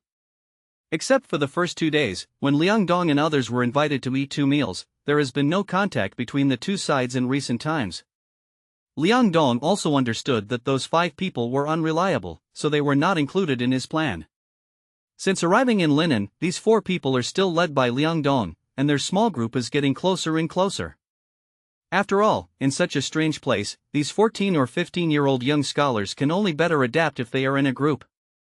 And they also hope that Liangdong can take them to make friends with the big people in the capital. After all, when they were in Linjiang City, Liangdong had already painted a big cake for them. Liangdong did not lose his words, and on the 3rd day of arriving in Linen, he formed a bureau and invited Yang Kong to have a meal. It was that dinner that made the other 3 see that Liangdong really knew Yang Kong. Although Yang Kong only said a few words to Liangdong during the whole process and didn't pay attention to the others, the 3 of them still felt that they had seen a big shot. In addition, Yang Kong took Liangdong to participate in 2 parties in Linen City later, and both Liangdong himself and the other 3 felt that Liangdong's pattern was different. Naturally, these 3 people took Liangdong's head as the leader. "Brother Liang, today we saw Leng Feng in Taishue." The man who had seen Leng Feng in Taishue before spoke. "It's a pity, if he comes 2 days late, he may miss this interview opportunity." Liangdong said this seriously, but there was a strong sense of regret in his words. Everyone knows the grievances between Liangdong and Leng Feng, and it is not unusual for Liangdong to think so in his heart. But you just say it, is that really good? Although I have been talking in private recently, hoping that Leng Feng will miss this opportunity to interview, everyone was joking at that time. Because everyone knows the importance of this kind of opportunity, it is impossible for anyone to miss it. They just said that they didn't believe that Leng Feng would miss this opportunity from the bottom of their hearts. "Brother Liang, I feel very strange when I see Leng Feng today. Indeed, I also feel strange, and I still can't figure it out." The 2 of them had been receiving regular training in Taishue lately, and they knew that this kind of etiquette was cumbersome and that it was very difficult to master it completely. Even if you master it today, you may have to participate in the training again tomorrow if something goes wrong with any detail. The 2 of them are like this. In fact, they have already passed the test 2 days ago, but there are some problems again in today's assessment. "Oh. What a strange method, let's hear it." Since it was about Leng Feng, Liangdong felt that it was necessary to understand the reason. "We don't know when Leng Feng came to Taishue to report, but around Shenshur, we saw Leng Feng passing by the training hall. At that time, I wondered if Leng Feng had reported it. If there was no report, how could he walk freely in Taishue, and if it did, how could he be released so quickly?" "That's true, I also saw Leng Feng smile at the 2 of us, but we ignored him." The 2 men told the situation and their doubts. In this era, the 12-hour timekeeping method was used, and 1 hour represented 2 hours, and the Shen hour was around 4 or 5 o'clock in the afternoon. "Didn't we notice that Leng Feng had arrived 2 days earlier?" Another scholar who had not spoken all this time said. "Impossible. Yesterday, Master Xuedao also asked Leng Feng about him, wanting to know when he would arrive in Linen." Liangdong said. "Is it possible that Master Xuedao said this on purpose? I've heard that those 2 peerless Shuangjiao on Shandong Road have been trying to find trouble with Leng Feng recently. There is this possibility, Lord Xuedao, this is helping Leng Feng to cover." Hearing the discussion of the 3 of them, Liangdong thought that he had finally figured it out, and he said very firmly, "Others don't know what kind of person Leng Feng is, but you and I know very well. Leng Feng's kid, like us, has not been trained in court etiquette. There is no way he can pass the test in such a short period of time, and there must be an inside story here that we don't know. Yes, Brother Liang is the fastest among our people, and it took more than 2 days to pass the assessment. How can he be cold and strong? How can he pass the assessment so quickly?" None of Liangdong's people believed that Leng Feng could pass the assessment in such a short time, and they thought that there must be something they didn't know about here. Now that everyone knows that Leng Feng has arrived in Linen, there is no need to make unnecessary guesses. Tomorrow I will visit Brother Wang, and with his relationship with Master Xuedao, I should know the inside story of this. In the end, it was Liangdong who made a concluding speech. The Wang brother he was talking about was one of the 5 people who occupied the quota in Linjiang City. Since Leng Feng is here, then we should walk around with him more, after all, everyone is from the same place. At this time, Liang Dong's words changed, so that the other three did not react for a while. Brother Liang, there's no need to be like this between us and that Leng Feng. Yes, I think that Leng Feng's arrogant personality will really take you and my brother in his eyes. When the others heard Liang Dong say that they were going to take the initiative to befriend Leng Feng, they didn't understand Liang Dong's thoughts very much. After all, everyone knows that Liang Dong didn't say that before this. The main reason for them to unite is to compete with the Cold Front. In fact, there is no deep hatred between these people and Leng Feng, all because of what Leng Daxiao did before and some prejudices caused by the bad impression left on these people. The reason why these people have opinions about Leng Feng now is because during this period of time, Liang Dong has been saying bad things about Leng Feng in their ears, which has caused hints to the psychology of these people. When I was in Linjiang City before, I really couldn't get used to what he did. But don't forget, Leng Daxiao's reputation is much better than you and me now, and it is also beneficial for us to walk around with him more. And now this is Linen City, no matter how much we don't deal with Leng Feng, others will think that we are all the way with him. In such a situation, we should unite and put aside our previous personal grievances to ensure that we are not bullied. Liang Dong still said seriously. In fact, what he thinks in his heart is only clear to him. Brother Liang is righteous, but our knowledge is shallow. The other three immediately clasped their fists in compliments. Come on, let's have a drink together, everyone works together and unites. Together, united. The four of them raised their glasses and drank together, and after putting down the wineglass, Liang Dong said, Leng Feng will definitely go to Taishui to report tomorrow, and we will invite Leng Feng to come out for a gathering when the time comes. When Brother Li was in Linjiang City before, you and Leng Daxiao had no conflicts before, so I entrusted you to come forward to do it for you. No problem, it's all in the bag. Presumably, Leng Feng has just arrived in Linen City, and he doesn't have any friends he knows, so we can invite him, which can be regarded as giving him face. After some discussion, Liang Dong and the four decided to invite Leng Feng to a banquet tomorrow. In their opinion, it was impossible for Leng Feng to have acquaintances when he first arrived in Linen City, so they threw an olive branch to Leng Feng, and he didn't stretch out his hand to take it. But they don't know that the current Leng Feng has become famous all over the world. I don't know when to invite others, and those people are not like them, all of them are top talents from all walks of life. Liang Dong's mind was unknown to the other three, they thought that Liang Dong wanted to ease relations with Leng Feng. After all, Leng Feng has a huge advantage in this interview compared to them.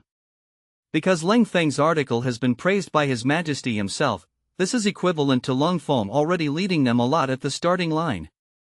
If Leng Feng can stand out in this interview, he will become the presence they look up to.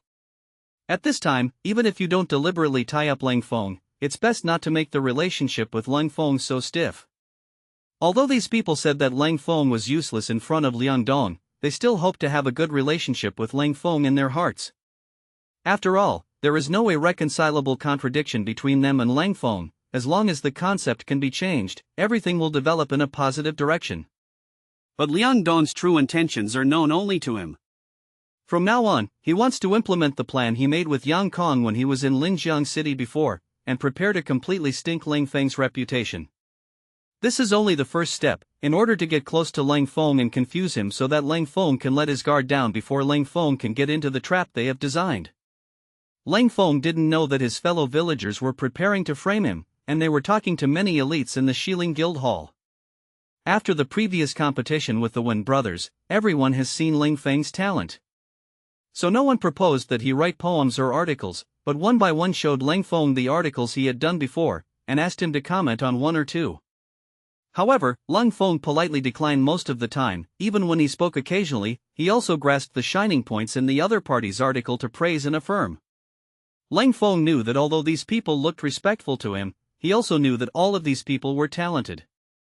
It is here that there will be some convergence. If they are placed in their original places, they are all like Leng Feng's current role, and they have received praise and compliments from the people around them. These people are also very happy to be affirmed by Leng Feng, and the sedan chair carries people, and the scene becomes extremely harmonious and pleasant. At this moment, someone suddenly shouted, "The 9 kings are also here, I will wait to meet them." Brother Leng, hurry, let's go meet the 9 princes. The excited voice of the little fat man Feng Yan came from his ears. From his words, you can tell that this guy is a little incoherent. It can be seen from this that this little fat man admires the 9 princes very much. Leng Feng was also very curious about this 9 princes, so he followed everyone towards the door of the Shilling Hall. At this time, he realized that those Taoist masters had been waiting on both sides of the door of the guild hall early, and it seemed that they had already known that the 9 princes were coming. In addition to these Taoist masters, Leng Feng also saw several old men. Although they were all dressed in civilian clothes, judging from the bearing on their bodies, they were obviously people in high positions. There are even 2 very tall and burly old men, with a golden iron horse on their faces. It is obvious that this is a high-ranking general in the military. These old men hadn't seen it before, either they had just arrived here, or they had not come out of the pavilion of the Shilling Guild Hall before. Zhang Yuanji also saw Leng Feng in the crowd and nodded to him quietly. Zhang Yuanji didn't tell Leng Feng about this before. Did he want to see his on-the-spot adaptability, or didn't want to put pressure on himself? However, Leng Feng looked at the people at the scene and found that in addition to those Taoist masters and those officials, many other scholars had excited expressions on their faces. It was obvious that these people, like him, did not know about it. From this, it can be inferred that Zhang Yuanji may not have deliberately not told himself. Either the 9 princes temporarily decided to come here, or the news was only circulating in a certain circle, and no one dared to leak the news. Didn't let everyone wait long, that is, a few breaths, when they saw the vermilion door of the Shilling Hall slowly open, and then a group of people walked in through the gate. Before, when Zhang Yuanji came to the Shilling Hall with Leng Feng, he entered through the small door on the side.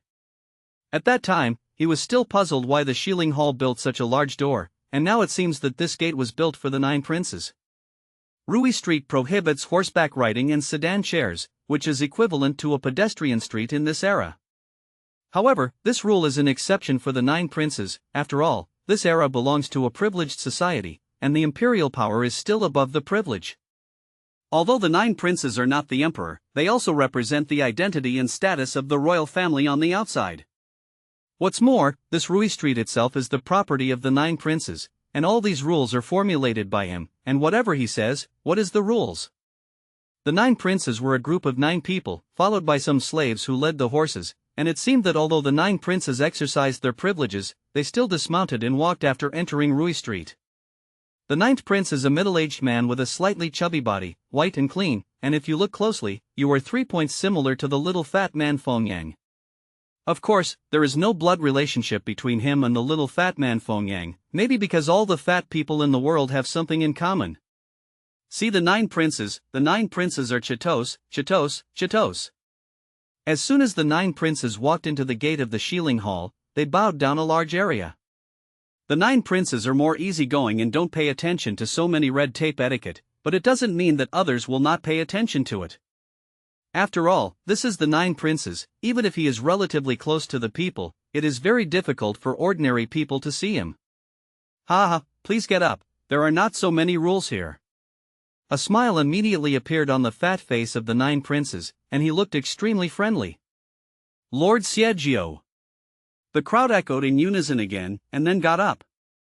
Although the 9 princes are the younger brother of today's saints, he is not today's saints after all, so the salute performed by everyone is not a bow of worship, but a bow of bowing. This kind of etiquette Leng Feng had just learned in Taishua before, but he didn't expect this to be put into practice, and it seems that so many red tape etiquette is not useless. 9 princes, please. An old man at the front of the crowd bowed again and saluted. The 9 princes smiled slightly and walked in, and the 8 people behind the 9 princes also followed forward. As for the slaves who lead the horses, they lead the horses to a specific place. The 8 people who followed behind the 9 princes, each with a deep breath and steady steps, looked like a practicing family, and their skills were not weak. They are the personal guards of the 9 princes, and it can be seen that these 8 people are all masters, especially the 2 who are close to the 9 princes. Leng Feng could feel that a strong sense of oppression was coming from them. With his current strength, he was not the opponent of those 2. Perhaps sensing that someone was paying attention to them, the 2 of them looked up and noticed Leng Feng in the crowd. Found that Leng Feng was just a teenage scholar, so he retracted his gaze after a glance. Leng Feng didn't expect that the alertness of these two people would be so high. He just paid a little attention to it, and they discovered it, and it seems that he really can't underestimate the masters of this era. However, due to the extremely hidden nature of the 12 heavenly gods and demon-forging divine skill cultivated by Leng Feng, and the fact that he did not show any hostility, although the two of them had some doubts, they did not take it to heart. Under the leadership of the old man, the 9 princes walked inside, and at the same time, they did not forget to look at the people present with their eyes. Although his gaze only swept away from everyone could feel that the 9 princes seemed to be looking at him specifically. Even Leng Feng had this feeling, and he immediately sensed that this 9 princes was definitely not simple. This kind of look and the ability to control the scene in human nature was the first time he had seen it since he crossed into this world. You must know that in this era, there are no masters of success, and there are no theoretical experts in interpersonal communication, and this ability is completely realized or honed by yourself. This is not like the basic quality that an idle prince should have, and there is a feeling of great wisdom and foolishness. The name of the 9th prince is Zhao Jixing, and this name is said to be the meaning of the first emperor, meaning that the auspicious stars shine and hope that the great Song Dynasty can regain its glory again. When the 9th prince was born, it was just when Yushui waved his army north to regain the lost land, and the good news was frequent, and the emperor was ambitious. Before the age of 10, Zhao Jixing was the greatest favor of the emperor. However, later, as Yushui was ordered to enter Beijing and his head fell to the ground, the imperial court's war against the north officially ended and entered a state of military defense. The first emperor's personality changed, and at the same time, he became more and more estranged from Zhao Jixing. From that time on, Zhao Jixing began to become an idle prince, who only knew how to eat, drink and have fun all day long, and made friends with people of 3 religions and 9 streams. In the eyes of the emperor, this is a manifestation of self-depravity, so he ignores it even more. It wasn't until the new emperor ascended the throne that the 9 princes had faded out of the court's vision for more than 10 years. It is precisely because of the behavior of the 9 princes over the years that he has saved his life. After the current saint ascended the throne, several other princes did not end well because they had fought for that position with the 9th prince, and even 3 princes lost their lives. At this time, many people reacted, and it turned out that the 9 princes were a wise and foolish person. He knew that his roots were not as deep as others, and he also understood that the emperor would not pass that position to him. Those expressions of self-depravity are just a signal from him to the outside world, expressing his intention to fight for that position. Just after the current Holy Admiral cleaned up the brothers who were competing with him for the throne one by one, he finally left this indisputable 9 princes, and rewarded him lavishly, and this Rui Street was rewarded to the 9 princes by His Majesty back then. Recently, the 9 princes have not been to the Shilling Hall for a long time. This time the 9 princes came, and everyone also knew that it must have a lot to do with the scholars who faced the saint this time. Sure enough, before everyone waited long, they saw one of the guards of the 9 princes hurriedly walking over. Since everyone saw that this person was following the 9 princes just now, they understood that this person was here to pass on the heirs to meet the 9 princes. Everyone's eyes invariably looked at Leng Feng. Even Leng Feng himself thought that the 9 princes might want to see him. After all, he already has some understanding of the legend of the 9 princes, and everyone didn't talk about the deeds of the 9 princes just now, and it was from these few words that Leng Feng also found that the 9 princes liked to make friends with strange people and young talents. However, Leng Feng had a sense of rejection in his heart for this 9 princes, and he didn't know whether it was good or bad for the 9 princes to summon him. Leng Feng is not the kind of arrogant person. He has a clear understanding of himself, knowing that there is no shortage of strange people in this world, and the truth that a mountain is higher than a mountain will never be broken. But he is never presumptuous, knowing what level he can achieve. Although his poetry and articles are amazing, Leng Feng knows that it is not that his articles are well written, but that he carries them well. In terms of poetry and articles, no matter how thick-skinned he is, he doesn't dare to claim that his literary talent is world famous. However, Leng Feng is indeed very confident in his martial arts. Although his current strength is still inferior to those real masters, compared to these scholars, even if it is the Wen family brothers, Leng Feng feels that he can easily defeat them. Others don't know that his article was carried over, coupled with the shocking arrow technique that has been revealed just now. Judging from the temperament of the 9 princes, he will definitely be very interested in himself. However, the result of the truth is that everyone can't believe their ears. It turned out that the content of the message from the guards of the 9 princes turned out to be that the 9 princes wanted to summon the Wen brothers in person. Including the Wen brothers, they all thought they had heard it wrong. So the scene seemed a little weird for a while, and no one spoke. After the man saw that his meaning was conveyed, the group of scholars were petrified one by one, so he frowned and continued to repeat what he had just said. At this time, everyone can be 100% sure that they have heard correctly. The 9 princes are going to summon the Wen family brothers. What kind of medicine is sold in the gourd of the 9 princes?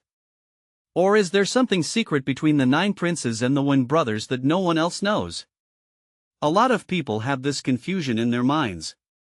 The Wen brothers reacted quickly, and their faces showed a hint of joy and excitement. Then he took a step that the 6 relatives did not recognize, deliberately passed by Leng Feng, and squinted at Leng Feng with his eyes.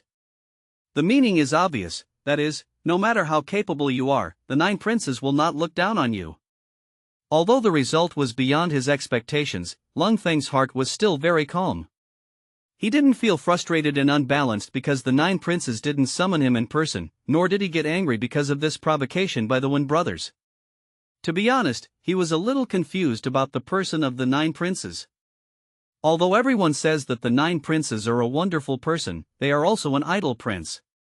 But in Leng Feng's opinion, the rumors may not be true, and getting close to the 9 princes is not necessarily a good thing.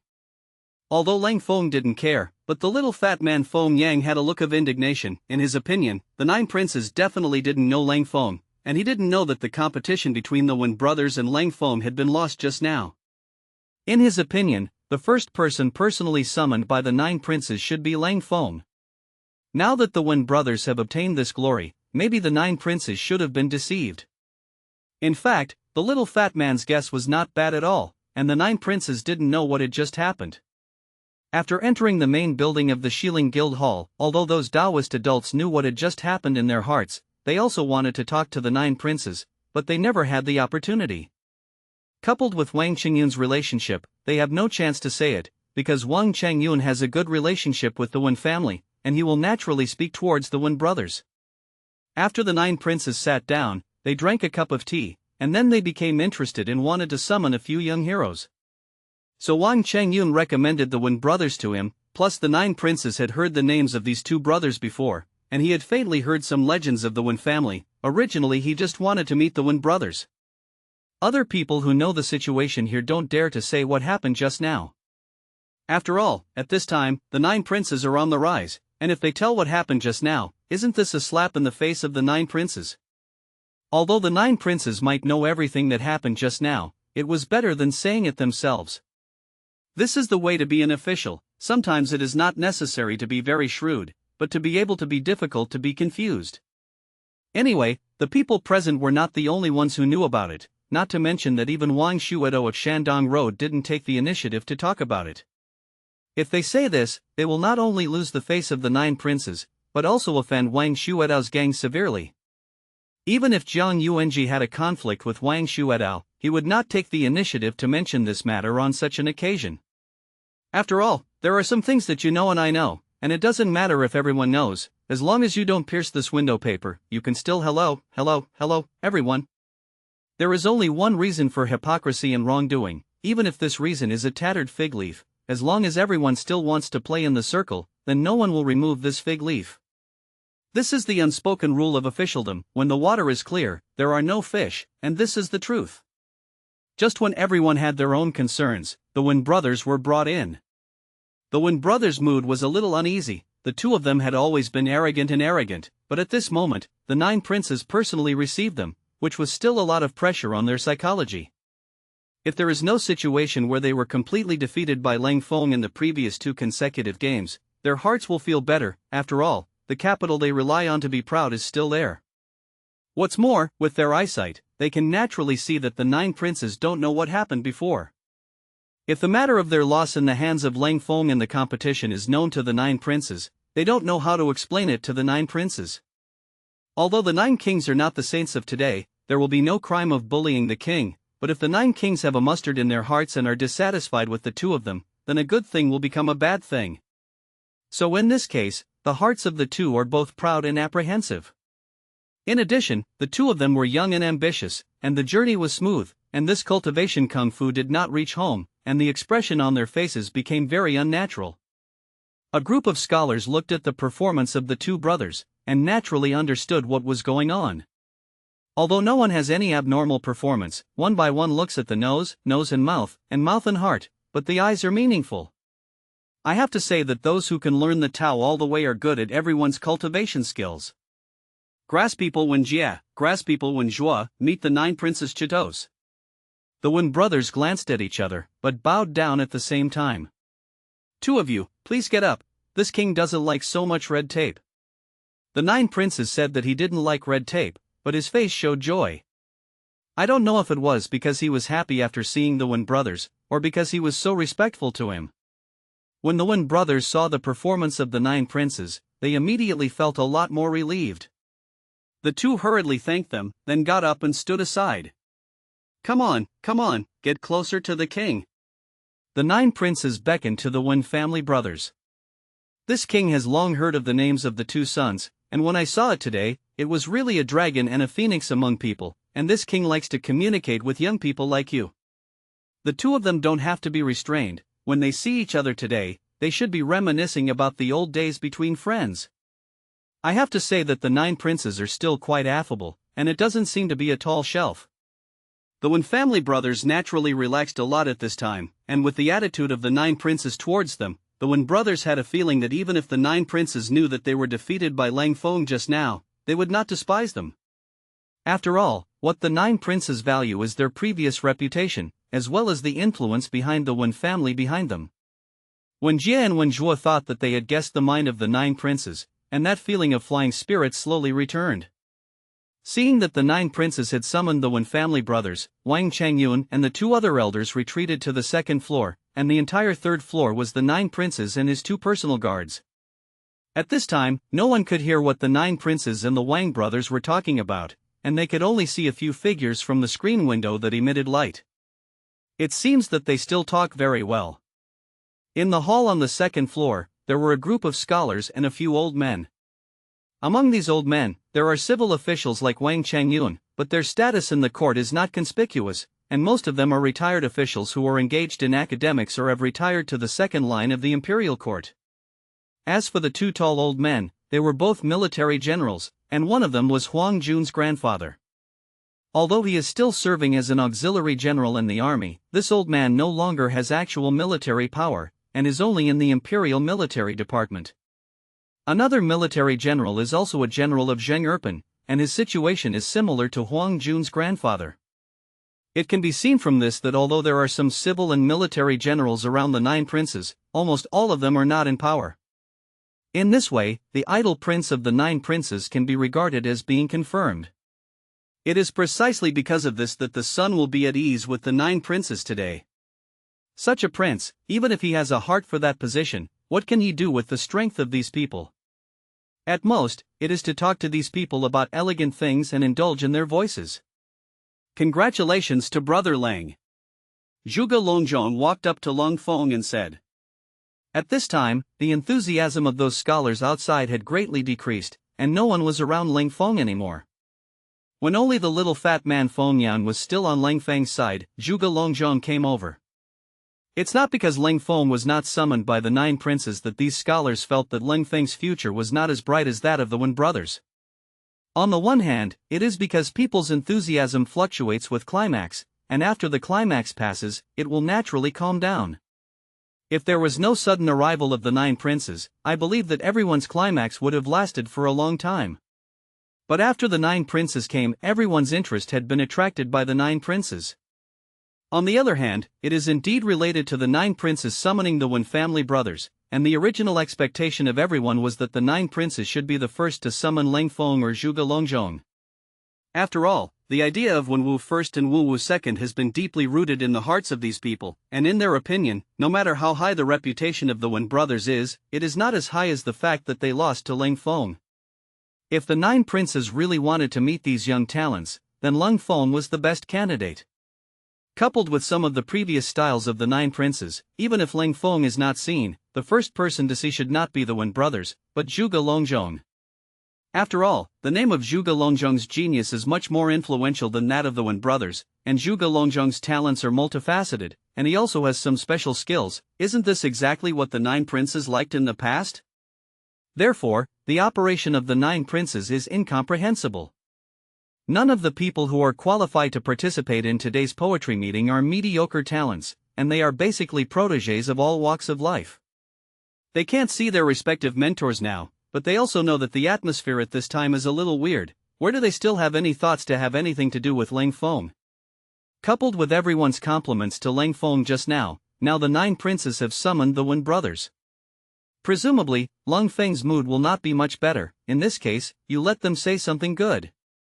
They didn't dare to say bad things about the 9 princes, and the bad things about the Wen brothers could be said before, but now that the Wen brothers have been summoned by the 9 princes, once they say bad things about the Wen brothers, it is not equivalent to saying bad things about the 9 princes in disguise.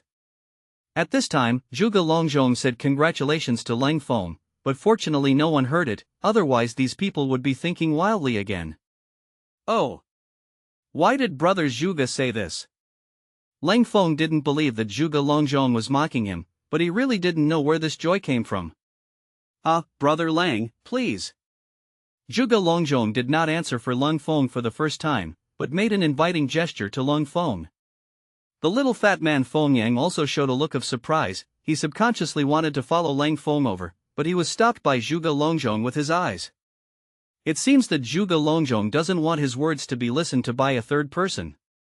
Especially this little fat man. This guy's personality is out of the ordinary, and some things are still not known to him. Leng Feng also saw what Zhuge Longzhong meant, and he gestured to the little fat man. The place where Zhuge Longzhong invited Leng Feng to go was in the pavilion next to the rockery, that is, the place where the 2 tea tasting and playing games were where Leng Feng saw before. After the 9 princes came, the 2 left here, and Zhuge Longzhong was not polite, and sat here with a butt. However, Zhuge Longzhong can occupy this place, and others have nothing to say. One of the 2 scholars was Zhang Biwu from Nanyang, who was one of the few centrists among the court officials. In a place like the Southern Song Dynasty where the concept of factional mountains is very strong, it is natural that his personal ability is very outstanding if he can learn the way of education all the way to govern. Zhuge Longzhong was personally recommended by Zhang Biwu, but Zhuge Longzhong is different from others. He is not Zhang Biwu's protégé, but has a relationship with him as a teacher and friend. Since Zhang Biwu was born in Nanyang, he still knows a lot about the Zhuge family. He knew that there were not many children of the Zhuge family, but each of them had talents, especially in Zhuge Longzhong's generation. He deliberately kept a low profile, and his fame spread all over the country. Zhuge Longzhong is a relatively cold person, and he has no friends, or no one who can get into his eyes. Even when the 9 princes first came here, Zhuge Longzhong did not deliberately go over to greet him, but sat in the position in front of Zhang Biwu, and played against himself with great interest. Since everyone was very excited when the 9 princes arrived just now, naturally no one noticed Zhuge Longzhong's strange behavior. It can be said that in this Shilin Guild Hall, there was only one person in Zhuge Long who did not go to greet the 9 princes just now. The reason for this is not only due to Zhuge Longzhong's personality, but also determined by Zhuge Longzhong's cognition.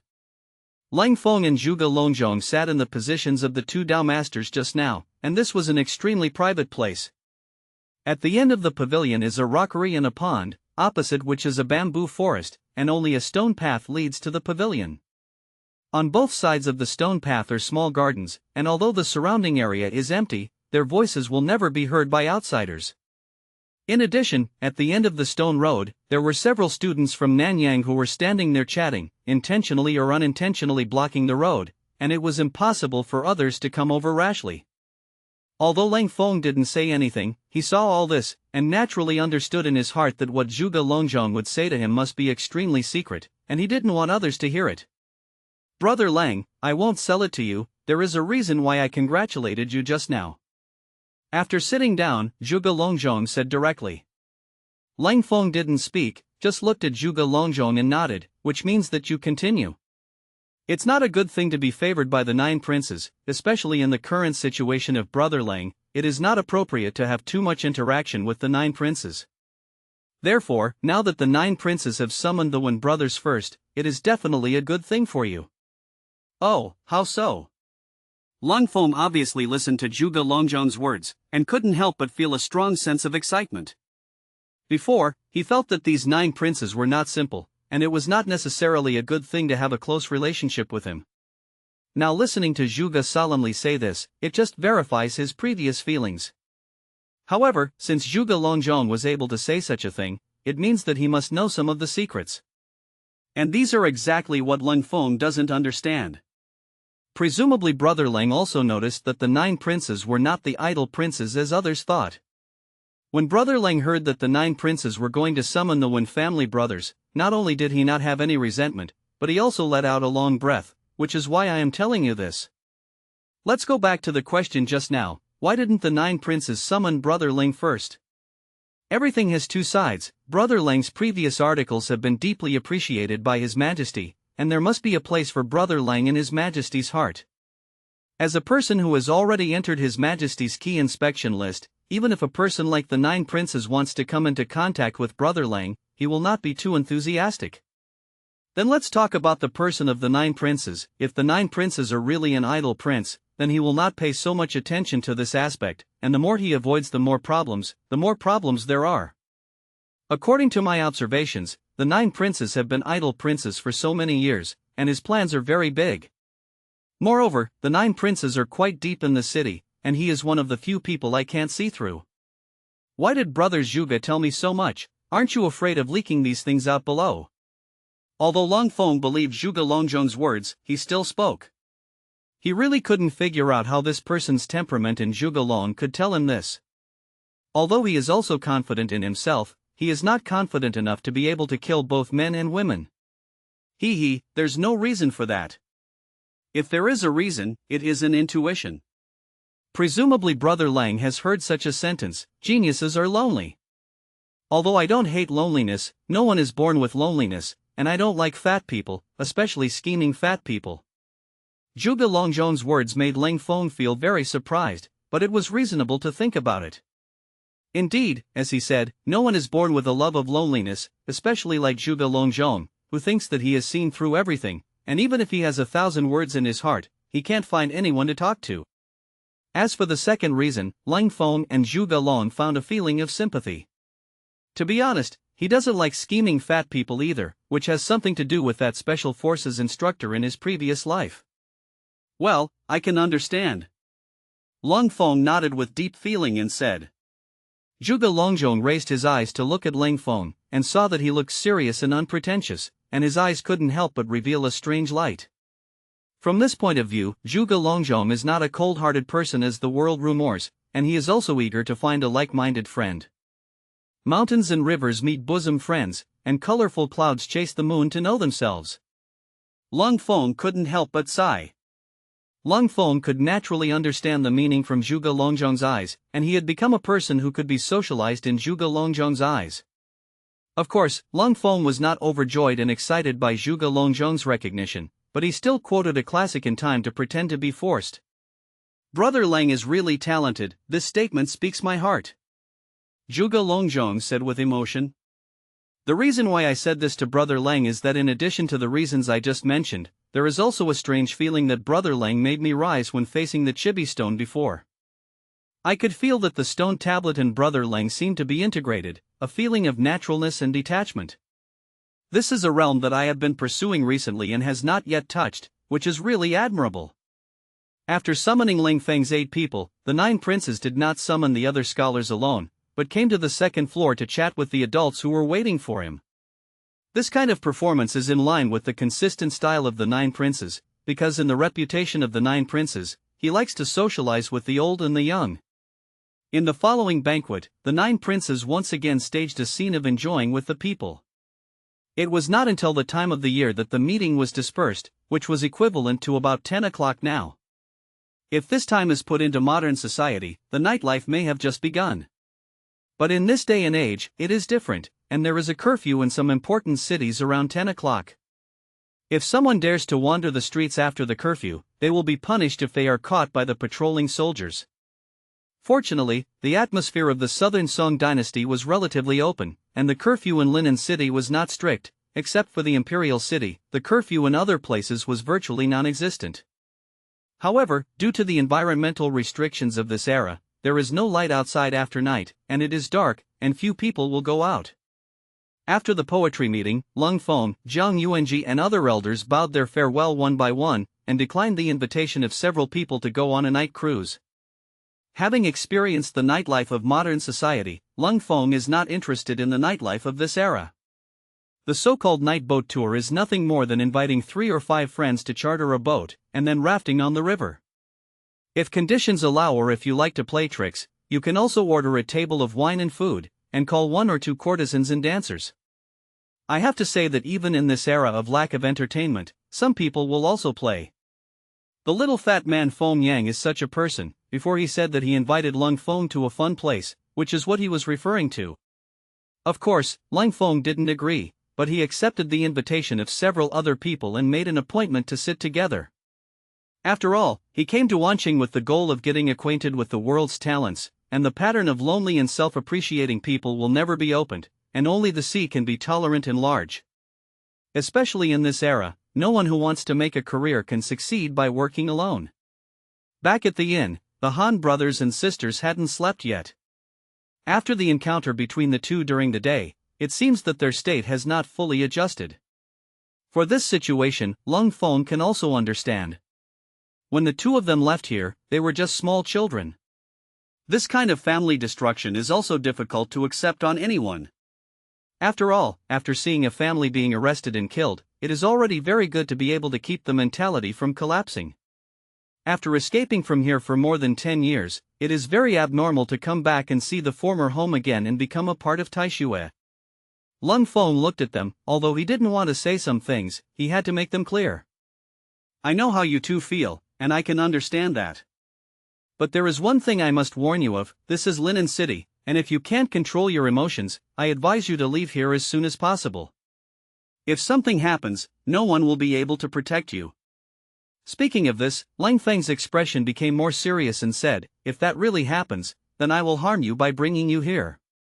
Please rest assured, child, we have realized the seriousness of the matter, and it was my brother and sister who did not think it through before. Originally, we thought we could control our emotions, but we didn't expect that when it came to the end, we found that we still overestimated ourselves. Child is right, many things are not what our brothers and sisters think. Han Xing said with a guilty face.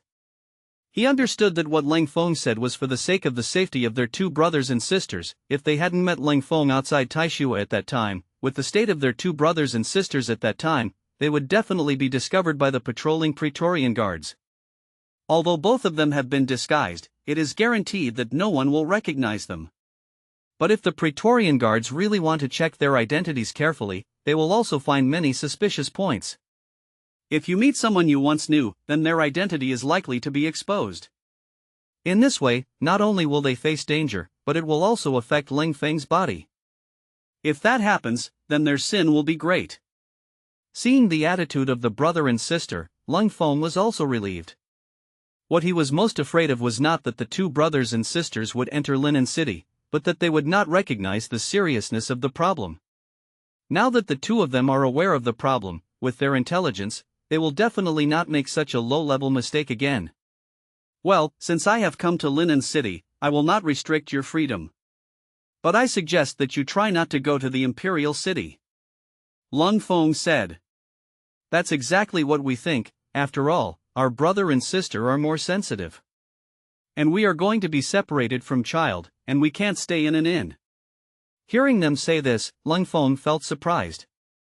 It seems that people can only grow by eating a trench, and the great truth cannot be learned by teaching people thousands of times, but it can be learned by teaching people once.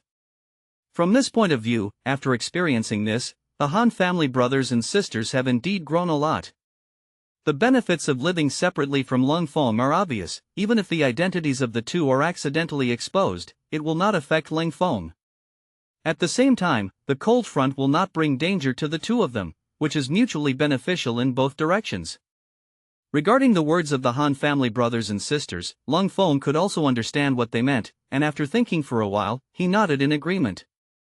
This is not because Leng Feng is really afraid that he will be implicated after the identities of the two are exposed, but now his identities are different from those of the Han family brothers and sisters, and the Han family brothers and sisters are equivalent to a small transparent character, and no one will deliberately pay attention to them. But Leng Feng is different. With his performance today, he must have entered the sight of some people.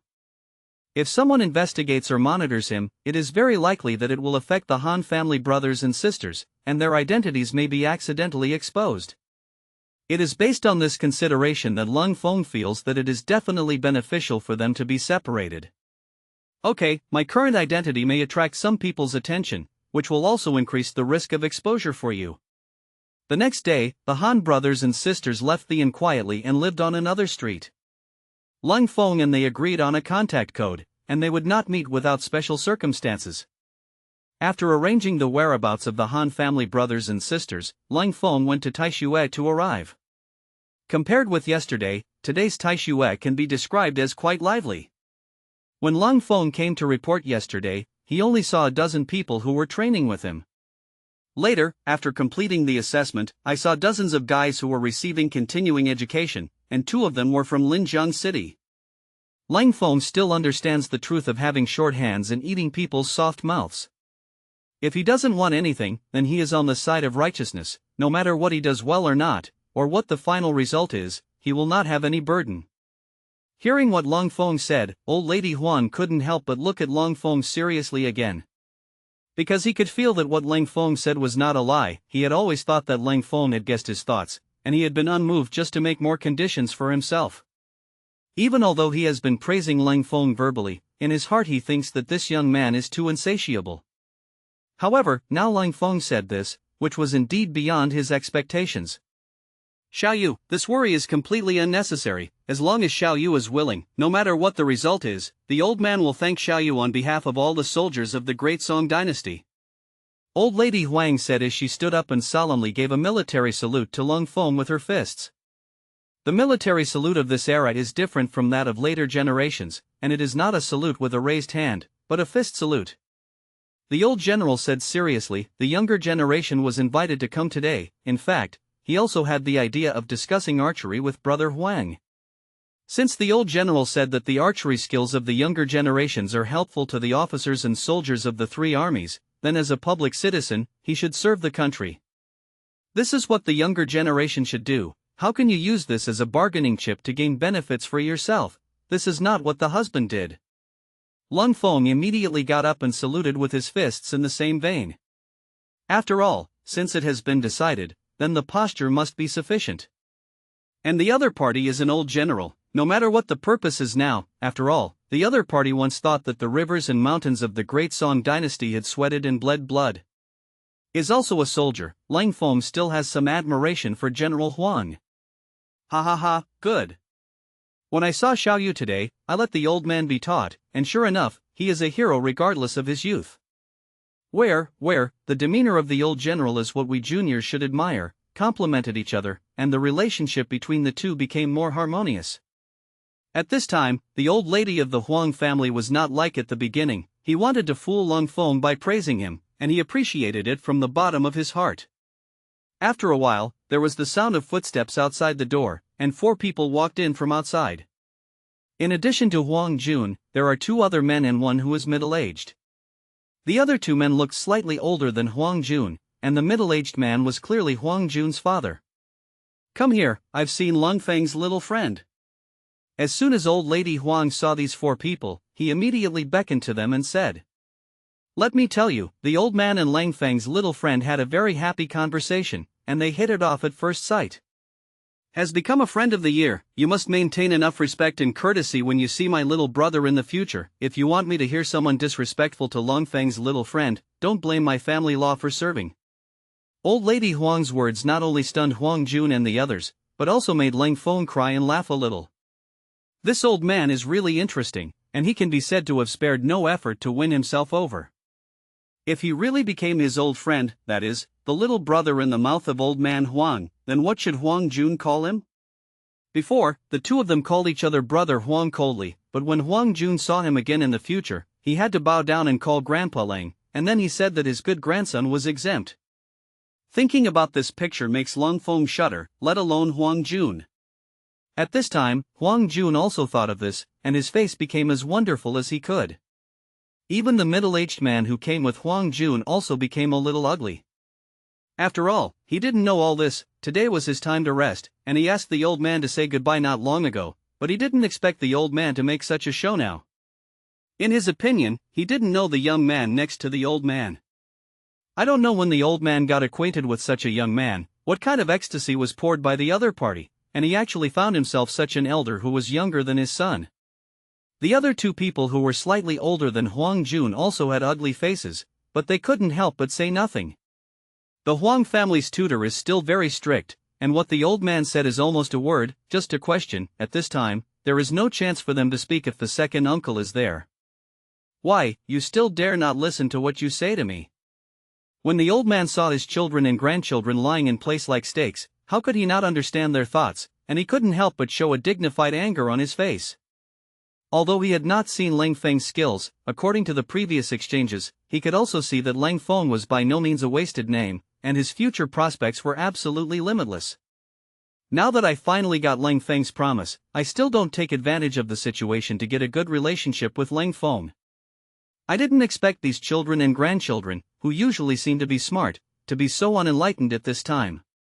I don't want to think about what kind of person Huang Maoye is. Do you really think that you are old and confused? Even if you fall asleep, that vision is not comparable to others. At this moment, Leng Feng spoke. The old general is joking with you. How can the younger generation be on an equal footing with the old general? Brother Huang and I are brothers, and when I saw the old general today, we really had a very happy conversation, and I felt that we hated seeing each other late. The younger generation only respects the old general and the Huang family, and I hope you don't misunderstand. Well, I said, how come you guys don't have any eyesight? Come on, you can do whatever you like. Anyway, Xiao Yu is a year-old friend here with me. You can call it whatever you want. Old man Huang heard Leng Feng say this, and he also knew that this opportunity was missed. As for saying that his juniors don't have eyesight, he really thinks so. When Huang Jun and the four of them heard the old man say this, they couldn't help but breathe a sigh of relief. If the old man really insisted, they didn't have much to refute. But now that Leng Feng has cleared the siege for them, the little unhappiness they had in Leng Feng's heart before suddenly disappeared, and they were replaced by grateful glances towards Leng Feng. Seeing this, old man Huang couldn't help but smile and nodded. It seems that his children and grandchildren are at least not stupid. Don't pestle you all there, come and let me introduce you. This Leng Xiaoyu is the Jinkong Road student who wrote the Qin treatise before. Not only that, Leng Xiaoyu won the 2 competitions with the Wen brothers in the Shilling Hall last night, and the more important thing is that when Leng Xiaoyu was competing with the Wen brothers in archery, he used our Huang family's horn hard bow to shoot the bullseye 105 steps away, and all 3 arrows hit the bullseye. And showed a miraculous archery. As for how amazing the archery is, the old man has no chance to see it. Today let the old man open his eyes with you. However, the military general's camp is not monolithic. Wang Chenghua's father is now the secretary of the military department, a proper second-grade official, but he commands the military department squire who has the rank of second-rank officer. And this soldier is a member of the Huang family, that is, Huang Jun's father.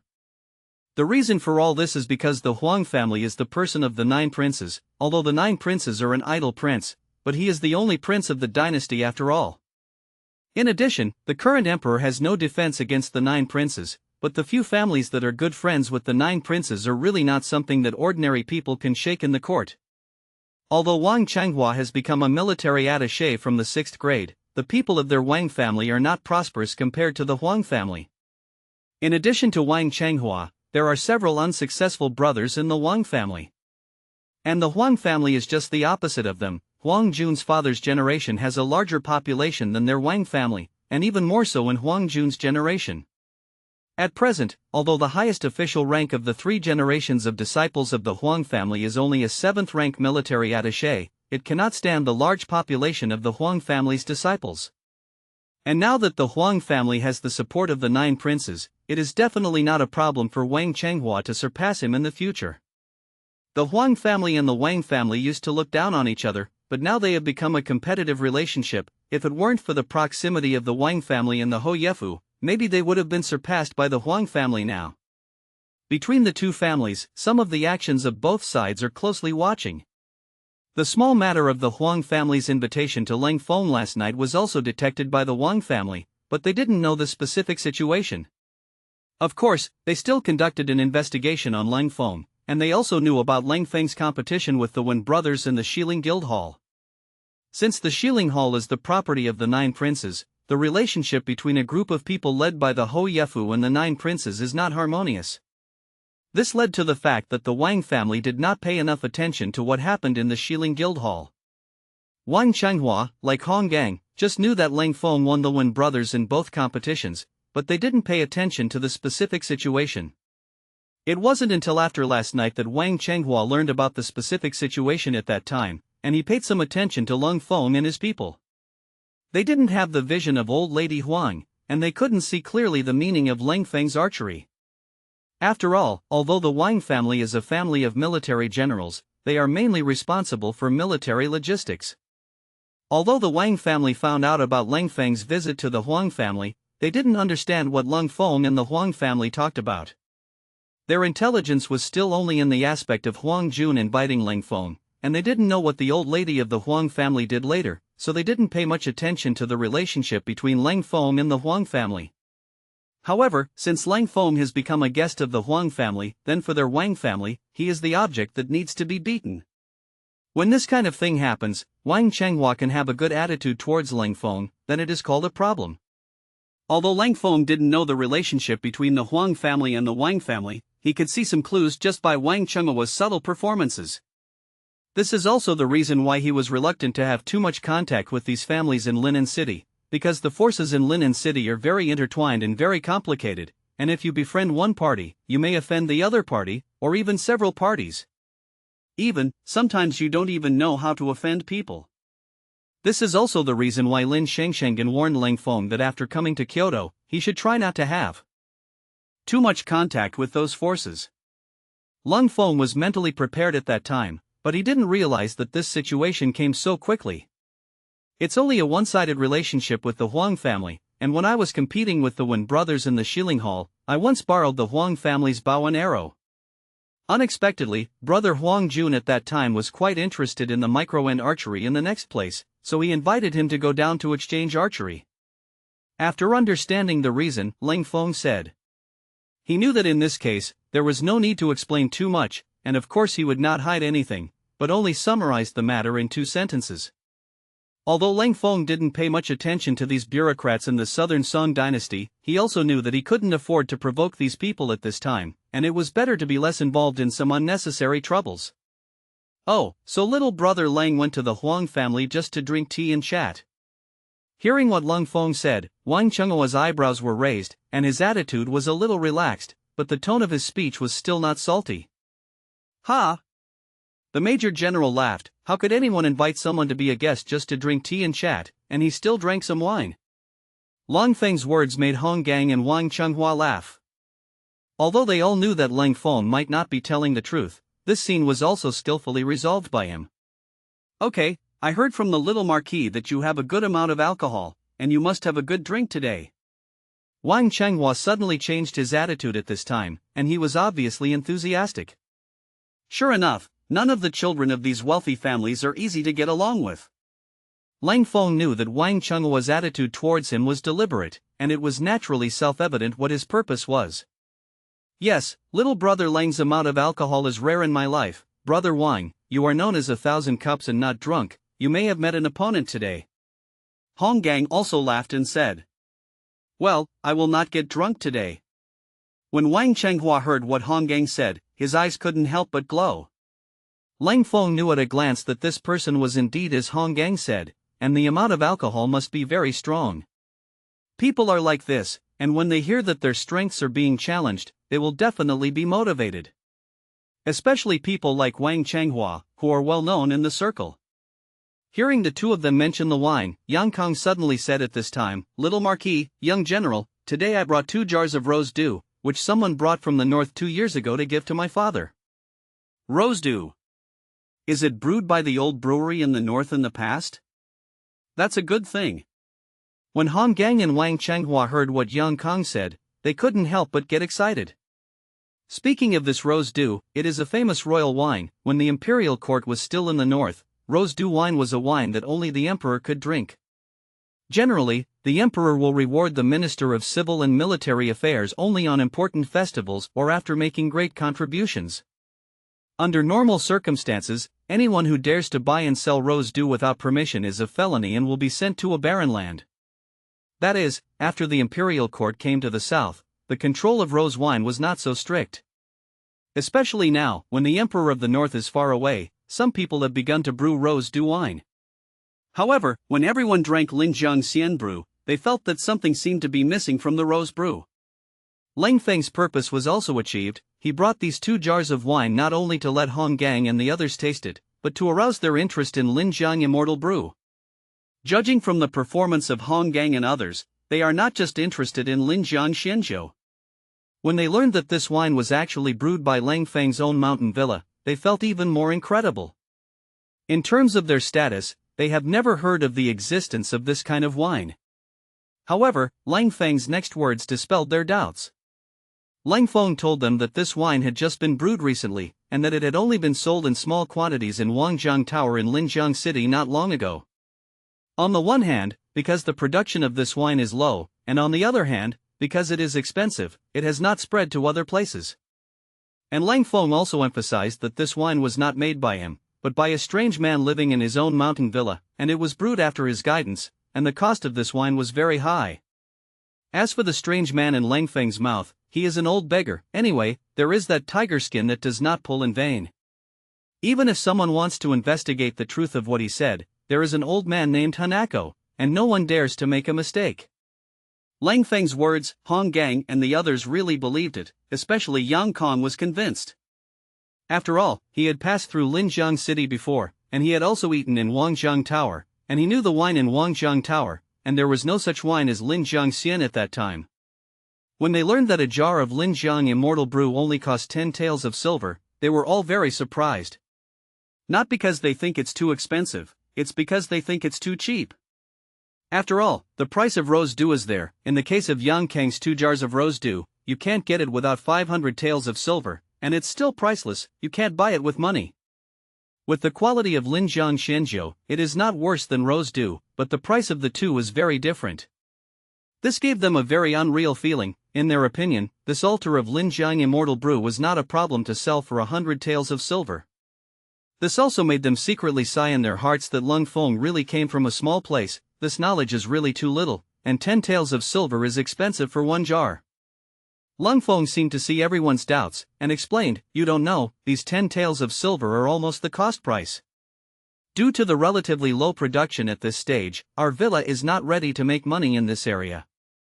After all, the aroma of wine is also afraid of deep alleys. Everyone didn't know that there was this kind of wine before, and no one bought it when it was expensive, and Linjiang City was not as good as Kyoto. More than 10 taels of silver a jar could not be sold at all." His words were half true, and the selling price of 10 taels of silver for 1 jar was indeed determined after comprehensive consideration, as he said. But these 10 taels of silver will definitely not be close to the cost price, and the profit in it should not be too much. Hong Gang and the others didn't know about this situation. They all thought that the price of 10 taels of silver per jar was completely at a loss, and they were not sorry for the quality of Linjiang Xianzhua's wine. "Little brother Leng, how much of this wine do you have over there? I will have as much as I want, and I will not treat you badly in terms of price, and I will give you double the price of 20 taels of silver a jar." Hong Gang seemed to have caught something, and said with golden light in his eyes. He knew that with the quality of Linjiang Immortal Brew, as long as he took it to Linen City and sold it to the outside world, 100 taels of silver would definitely sell for as much as he could. Especially if you put Linjiang Xianzhou in the red sleeve and sell it, it is even more than this price. After all, the people who come to eat in the red sleeves are all not bad for money, and they can easily spend hundreds of taels on a meal. Take today, for example, he didn't drink the wine in the red sleeves, and he spent 300 taels of silver. And this is still the face of his little Marquis Hong Gang. If someone else comes, he can't take it without 500 taels. Although these sons and daughters in Kyoto have a very high status, there are not many who are really not short of money. After all, they are mixed in their circle, and the expenses are also very large. Sons and brothers like them basically don't have their own property, and all expenses have to be drawn from the family. Even some family elders have set a monthly share of money for them, and if the expenses exceed this amount, then it is up to them to figure it out on their own. These people are not business materials, and they will not pull down their bodies to do those shop businesses, at most collect some money from the people below, and they can't collect it openly.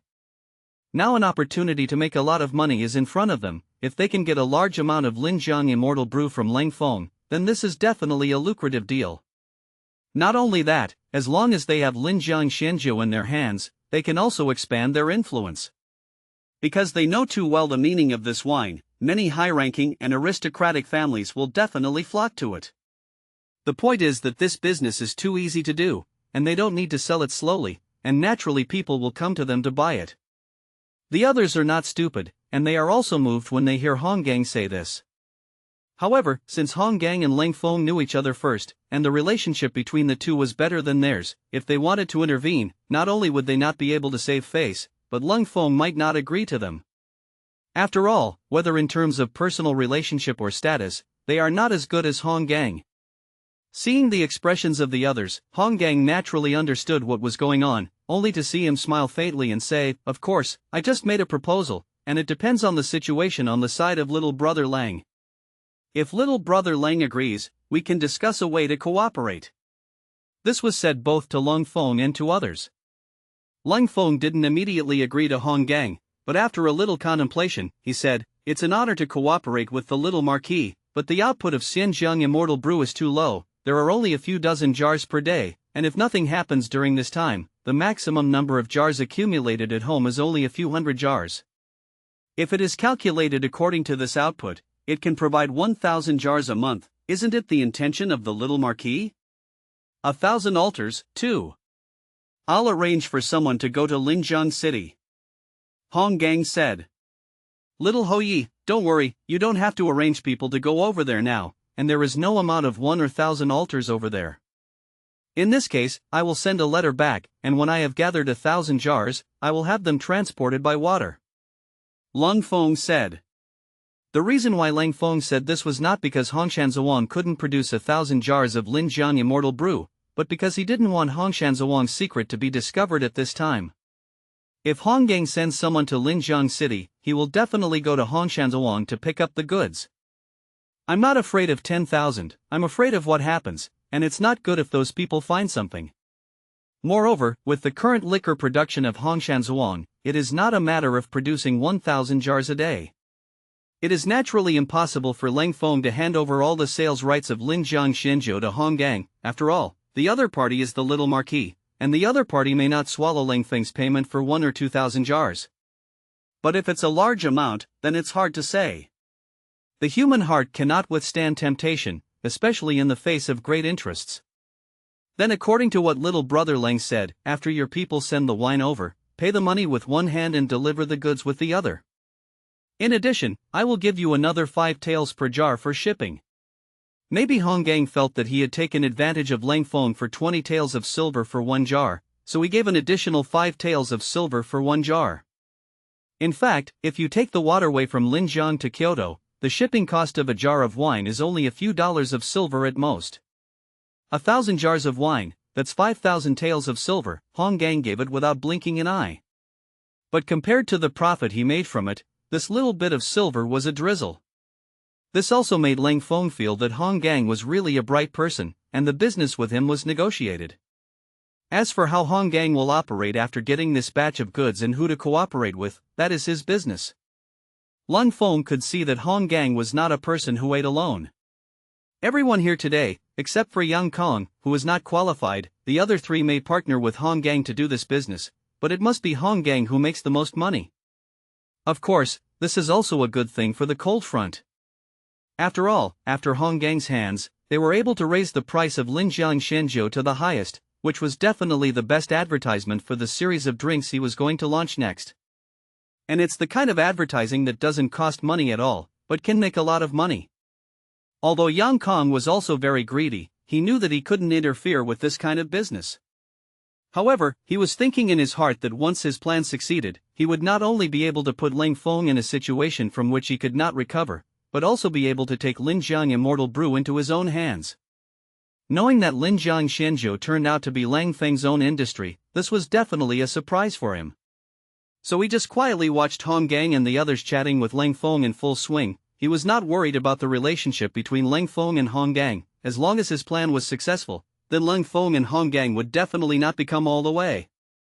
Yang Kang's heart has been constantly calculating how much money he can make if he gets Linjiang Immortal Brew. After a simple total, 100 taels of silver is 1 altar, and 1,000 altars is 100,000 taels of silver, and this number makes him extremely excited just thinking about it. The wine was almost drunk, and everyone's minds were attracted by the business between Hong Gang and Leng Feng, so they had no interest in continuing. After the wine and food were removed, everyone drank tea and chatted.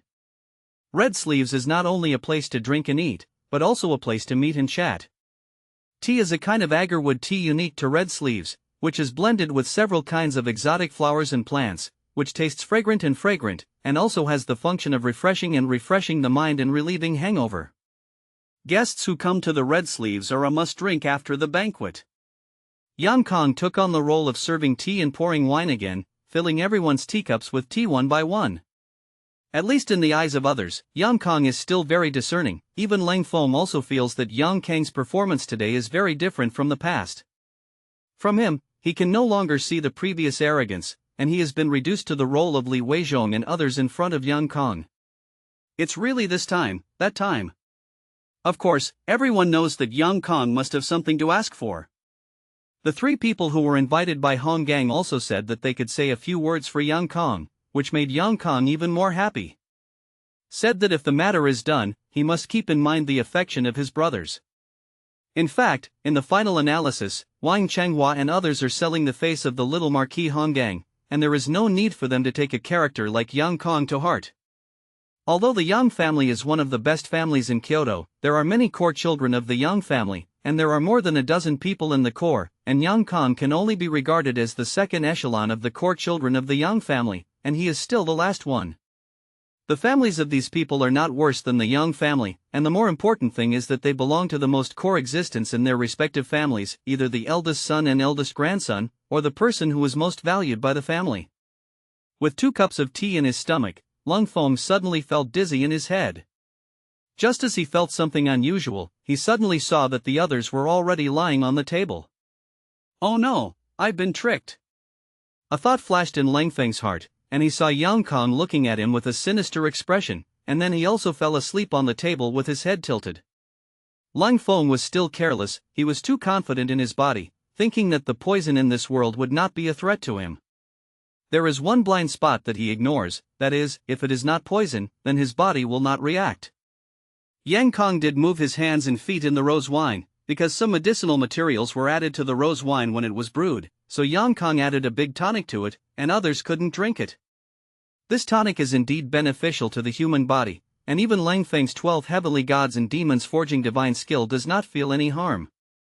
Of course, if this medicine alone will not have an effect on the human body, the key is that the problem lies in this tea. Yang Kong has studied the agarwood tea of Red Sleeve Trick and knows some of its ingredients. There is a refreshing herb in agarwood tea, which does have a refreshing effect for people who drink alcohol.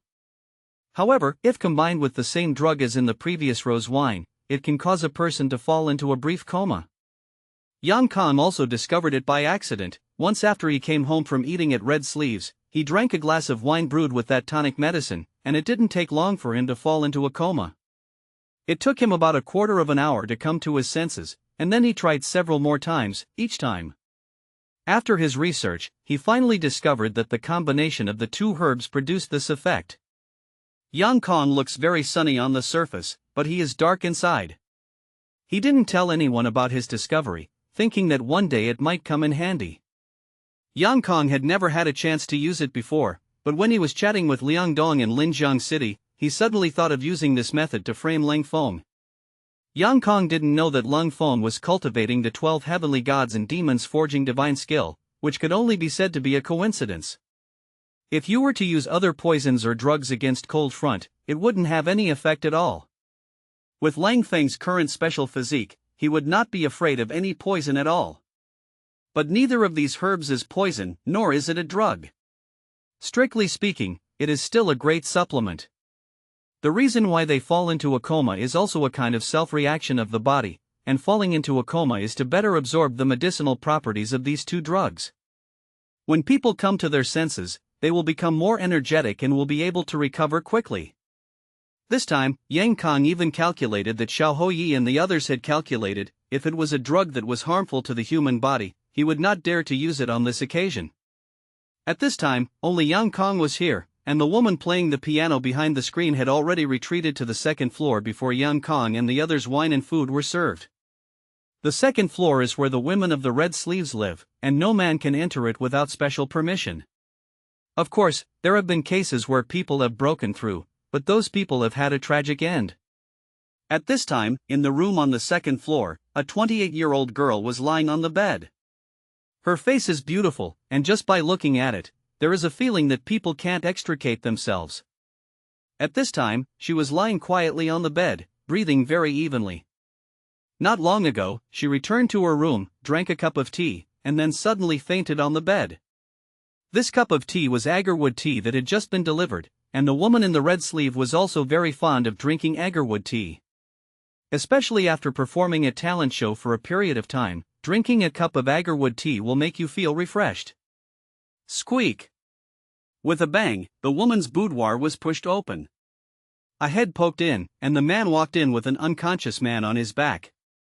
I saw them look at the girl lying on the bed, swallow his saliva unconsciously, and then put the unconscious man next to the woman. Then the man stood up and let out a long breath, his chest heaving violently, tired or excited. As if sensing something wrong, the man pulled the unconscious man's hand to the woman's chest, and lifted one of the man's legs to the woman's thigh. Finally, he pulled the clothes of the woman and the unconscious man indiscriminately, and then said, "You cheap kid." When he had done all this, he hurried out. This person is Yang Kong, and the unconscious man is Leng Feng. All of this was calculated by Yang Kong, and when he was in Linen City, Yang Kong already had a preliminary plan in his heart. This also starts from the fact that Yang Kong got the extraterrestrial meteorite when he was in Jiankong Mansion, and Yang Kong also unintentionally discovered the meteorite. At that time, he only spent 10 taels of silver to buy the piece of celestial meteorite, and indeed as Yang Kong said, he was only interested in celestial meteorite, and had no hobby of collecting. At that time, when he got this piece of extraterrestrial meteorite, what he wanted was to climb the relationship with the little Marquis Hongang. If there was no Leng Feng incident, after he returned to Kyoto, he would not wait for the little Marquis Hongang to send someone to find him, and he would take the initiative to give this piece of extraterrestrial meteorite to Hongang. This matter was originally in his plan, and coincidentally he happened to meet Leng Feng, so he took advantage of it in his plan. In Yang Kang's opinion, only by using the relationship of the little Marquis can Leng Feng be completely pressed to death. And it is also from the most favored festival of scholars in this era, as long as Leng Feng falls into his trap, then even if he jumps up the Yellow River, he can't wash it away. Not to mention the face saint, even if he can save this little life, it depends on whether his ancestral tomb is smoking. Yang Kang's plan had already been thought out in Linjiang City, and it would be implemented after Leng Feng arrived in Kyoto. Liang Dong's role in it is also crucial, and Leng Feng and Xiaoyi Hongang must meet in some kind of coincidence. What Yang Kong didn't expect was that many of the tricks he had planned before were not used, and Hongang met Leng Feng. And what he didn't expect was that he didn't need to play a role in it at all, so Hongang sent an invitation to Leng Feng. This is also thanks to the Wen brothers. If it weren't for the Wen brothers who had to find Leng Feng to compete and let Leng Feng ravage them, Hongang would not have taken Leng Feng so seriously. In Yang Kang's opinion, this is simply God helping me. With Yang Kang's understanding of Hongang, he gave him this piece of extraterrestrial meteorite, and Hongang would definitely not take advantage of himself. As long as he reveals that he wants to ask him for help, then Hongang will definitely not refuse. Yang Kong knew very well the value of this piece of extraterrestrial meteorite to Hongang, and it was not an exaggeration to describe it as 1,000 gold. Sure enough, Hongang did what he thought, and called a few friends to get together at Red Sleeves. At this time, Yang Kong could just bring the rose dew he had prepared, and for the sake of letting everyone taste the wine, he had already drugged the wine. The premise of all this is the red sleeve move, because this place is too special. As long as there are some accidents here, then no one can save Leng Feng. The reason why Hong Gang was able to get a position in the Red Sleeves at any time was because the Red Sleeves were controlled by the Hong family. Now the head of the Red Sleeves is Hong Gang's own sister, although this sister is 2 years younger than Hong Gang, but Hong Gang really doesn't dare to make a mistake in front of her. Hong Gang's sister is called Hong Xingyao, and this foreign name is out of the poem Feng Tongyao box, and the envoy of the Star Jincheng. Hong Xingyao, like her name, is very self-contained and talented, and is known as the first talented woman in Kyoto at a young age. And like her grandmother Red Lady, she is also a woman who is an all-round talent. Hong Xingyao is deeply loved by the current queen and His Majesty, and is even accepted as a righteous daughter by His Majesty. Since she took charge of the Red Sleeves for 3 years, the place has been run even better. Even with the increase in fees, there is still a steady stream of customers. To be honest, Hong Gang was still a little frightened by his own sister. If he is not the eldest grandson of Ping and Ho, he is nothing in front of his sister, and in terms of contribution to the family, even 10 Hong Gangs are not as good as one Hong Xingyao. For all this, Yang Kong inquired very clearly, and the key person in his plan was Hong Xingyao. Yang Kong knew that with Hong Gang's style of acting, he would definitely arrange the location in the Red Sleeve move, and for the sake of face, he would also set the best building in the Red Sleeve move. Yang Kong knew that this building belonged to Hong Xingyao, and it would not accept guests under normal circumstances. According to common sense, Hong Xingyao will not receive Hong Gang and the others in person. After all, the two of them are brothers and sisters. The fact is also the same, when Hong Gang came here before, Hong Xingyao was all other women arranged. However, today's situation is special. Most of the women in the Red Sleeves have entered the palace to perform, and even Hong Xingyao's maid has also been sent over. And Hong Xingyao also wanted to see who Hong Gang was dating this time, and she still knew a lot about her brother's style of acting. Hong Gang is not the kind of person who Meng Lang, and he doesn't like to go to ordinary fireworks places, and there are not many people who can let Hong Gang entertain guests as a host. And when Hong Gang found her yesterday, he said that the banquet was set to repay the favor. So today, Hong Xingyao wanted to see what kind of favor Hong Gang wanted to repay, so he personally went downstairs to play a song on the piano. As a result, seeing that Hong Gang's object of affection turned out to be Yang Kong of the Yang family, she had no interest in playing. Hong Xingyao is still very clear about the Yang family, and she also knows Yang Kang's status in the Yang family, and she also knows that Yang Kong, the title of one of the top 10 talents in Kyoto, does not have much gold content. At this moment, the cold front came. Everyone else Hong Xingyao knew, but Leng Feng had never seen it, so he stopped and listened for a while. As a result, I found out that Leng Feng was the author of the theory of Qin. Hong Xingyao also knows about Leng Feng, and the channels she knows are different from others. She has personally heard about it from His Majesty's mouth. Moreover, she also read the original text of Qin treatise written by Leng Feng, and later learned that the Spring River Flower Moon Night was also written by Leng Feng. Before, Hong Xingyao had always been very curious about Leng Feng. She wanted to see what was so special about this young man who was 2 years younger than herself. Unexpectedly, she saw it at his brother's banquet today, and she also heard a few people outside talking about Leng Feng's competition with the Wen brothers in the Shilling Hall. Knowing that Leng Feng actually defeated the Wen brothers in poetry and archery made her even more curious. For the young talents of the Wen brothers, Hong Xingyao is still very familiar. The women in the Red Sleeves are all talented people, and even some of them are not as talented as those scholars who have already achieved fame. They usually talk about today's talents. Although the Wen brothers are arrogant, their talents are still recognized by everyone. Is Hong Xingyao himself, although he doesn't like the Wen brothers, but he still recognizes their talents. Unexpectedly, Leng Feng was able to directly defeat the opponent in what the opponent is best at, which can show that Leng Feng is really a talented person. It can be said that the song that Hong Xingyao played later was to see Leng Feng. If not, she would have left before Hong Gang's food was served. The conversation between Leng Feng and Wang Chenghua before, Hong Xingyao also heard it. This made her more interested in Leng Feng. From the conversation between Leng Feng and Wang Chenghua, on the surface, Leng Feng did not have the slightest sharpness, and he did not look like that kind of young man who was sharp. However, Leng Feng's words were soft and hard, and they were not leaky. Hong Xingyao is indeed very talented, but in her heart, she is more inclined to the anger of her grandmother Red Lady. And the man she likes is also the kind of person who is full of heroism. In her opinion, Leng Feng showed weakness on the surface when facing Wang Changhua, but he did not let Wang Changhua take any advantage. It wasn't until later, when Hong Gang and the others chatted about the wine around Rosedew, that Hong Xingyao lost the interest in listening, so she went back upstairs. Yang Kong had been paying attention to the movement behind the screen, and he knew it when Hong Xingyao left. At this time, a maid changed a pot of agarwood tea for Hong Xingyao, and Yang Kong did his hands and feet on this pot of tea. At that time, the maid brought a total of 2 pots of tea, and Yang Kong took the initiative to step forward and take one of the pots from the maid's tray. Because Yang Kong was wearing a scholarly shirt with very wide sleeves, he deliberately covered the teapot with his sleeves when he served tea. Then with the other hand, he put the prepared powder from the spout of the pot. Yang Kong has practiced this action many times, and he is naturally very proficient. And he doesn't need to put much powder, just put it in the mouth of the teapot. This kind of medicinal powder melts when it enters the water, and if you don't pay attention to it, you won't be able to see it at all, which is also carefully designed by Yang Kong. In this way, the drug is mixed only when the first pot of tea is poured, and even if someone checks it later, it will not find any problems. Yang Kong is indeed very talented in this regard, and this plan designed by him can be called seamless. Sure enough, everything went according to his expectations.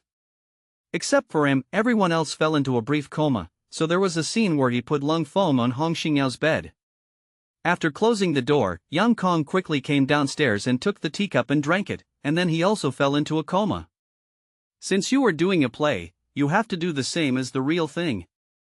However, because Yang Kong knew these 2 medicinal properties very well, he only drank half of the tea, so the time of coma was naturally shorter than that of others. In this way, counting the time delayed before, it is just right to wake up in about the same time as everyone.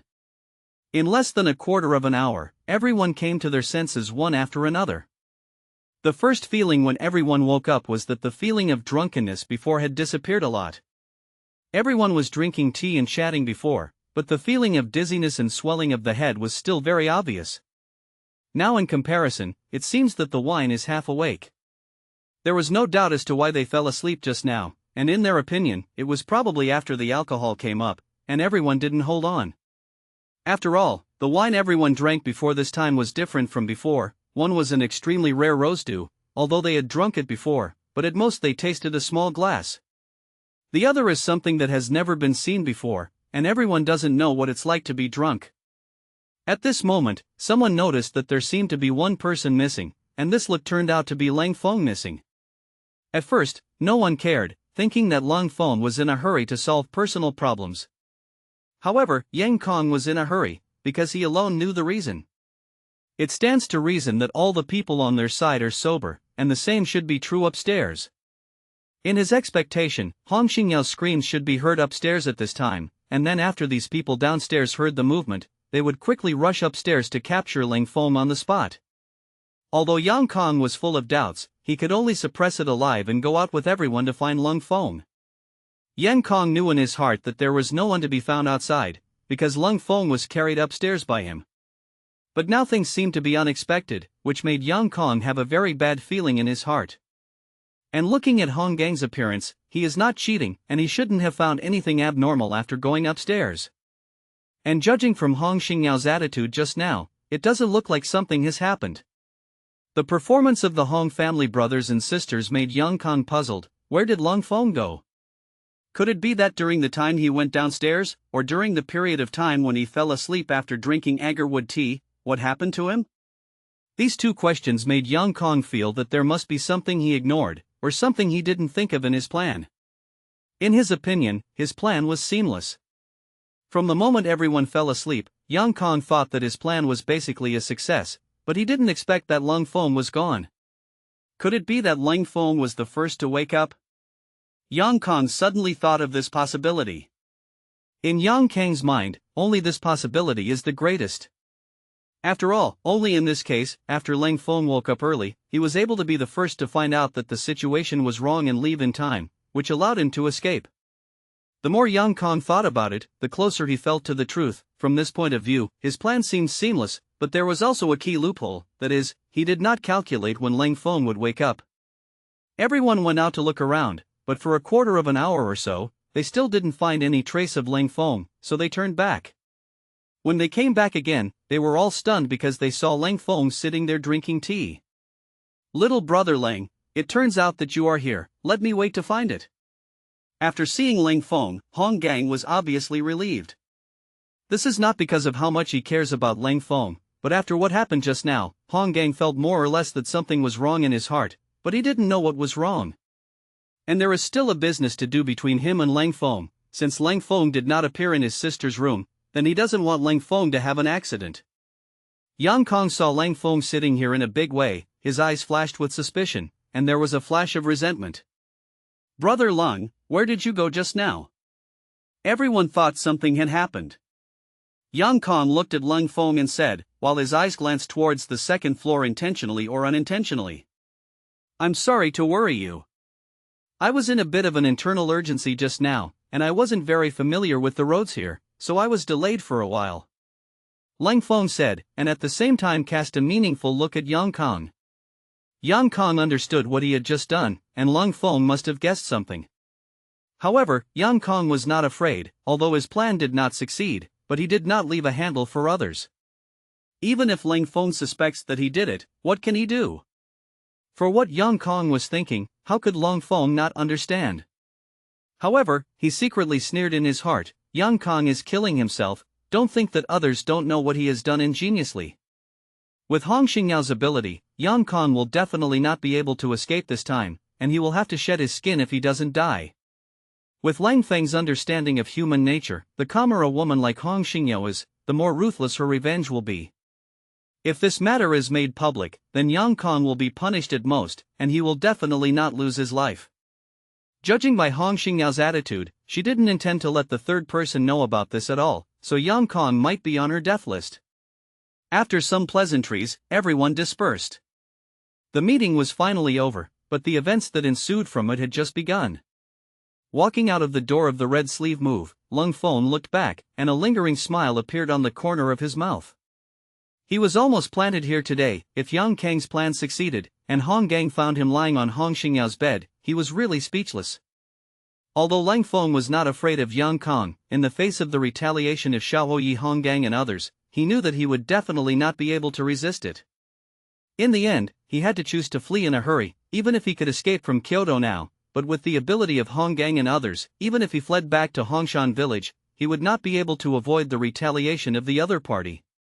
It can be seen that Yang Kang's plan is really insidious and vicious, and the slightest carelessness will put him in an extremely dangerous situation. Thinking back to what just happened, there seems to be a hint of unreality. The truth of the matter is not as Yang Kong guessed. It is not that Leng Feng woke up early and left in time after finding out that something was wrong. At that time, Leng Feng and Hong Xingyao opened their eyes almost at the same time, and in an instant, the two looked at each other, and an inexplicable atmosphere stirred up in the air. After coming to his senses, Leng Feng did not have any discomfort reaction, but was very sober.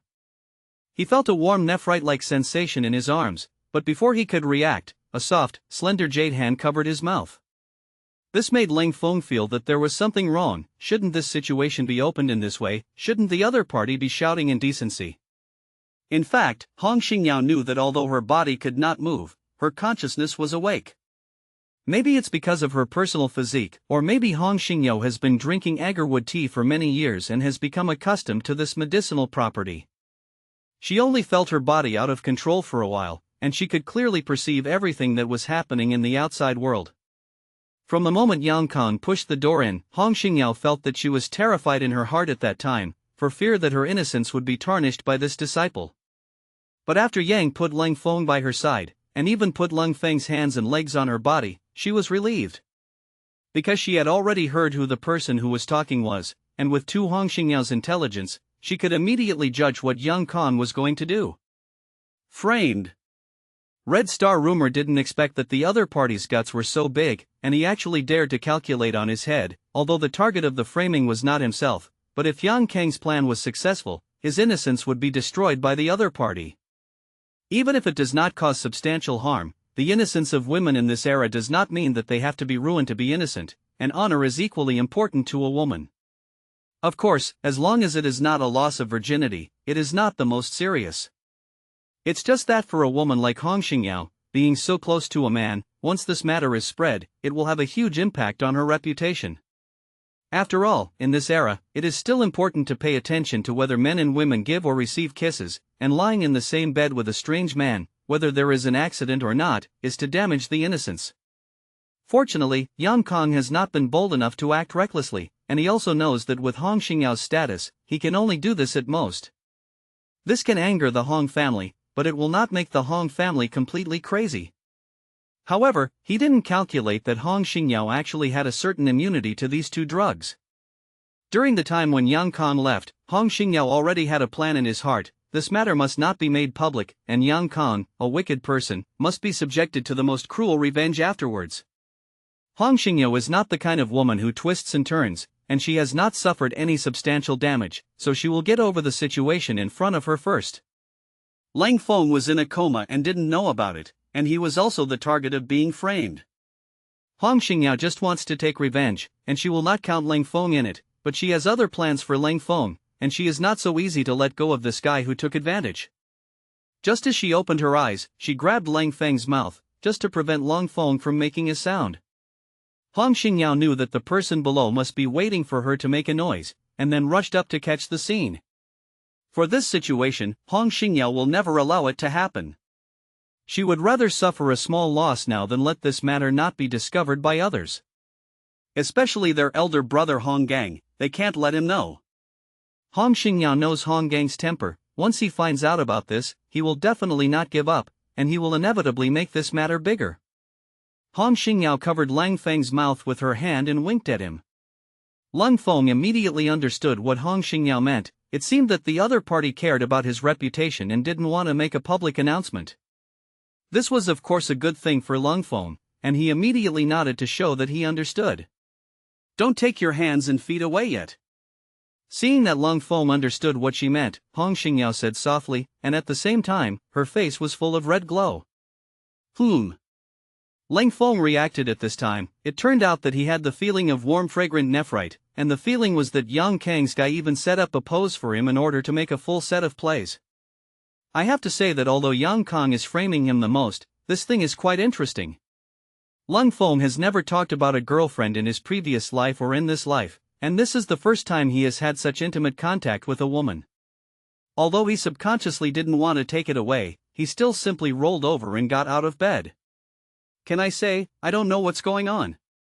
Leng Feng looked at that beautiful face and said. To Leng Feng's surprise, Hong Xingyao actually nodded. You can act as if nothing happened, and remember that you didn't enter here today. Just when Leng Feng felt a little surprised, Hong Xingyao's words made Leng Feng feel as if something was wrong. After something happened, it seemed that the roles of the two sides were reversed.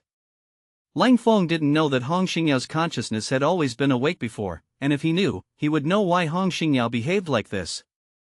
Women in this era, no matter how ugly and handsome, will regard the name festival as extremely important. Lying on her body like this, she can still remain so calm when facing herself. It seems that the other party is really a strange woman. Don't think about it so much, I know everything.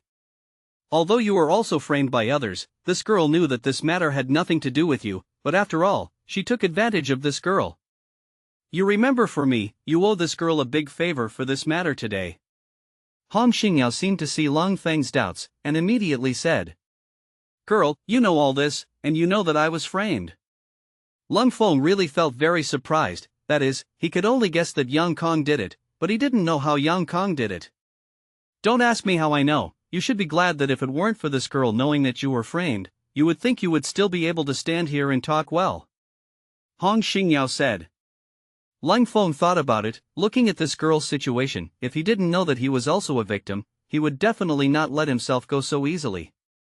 At this moment, I suddenly heard Hong Gang shouting downstairs. So Hong Xingyao immediately opened the closet, let Leng Feng hide in, and warned him not to make a sound. Then Hong Xingyao sat down at the desk and began to paint. Fortunately, this painting was unfinished by her before, and Hong Gang couldn't see it at all. It was the first time Leng Feng had entered a woman's wardrobe, although it was dark inside after the door of the wardrobe was closed, but with Leng Feng's eyesight, he could see it clearly.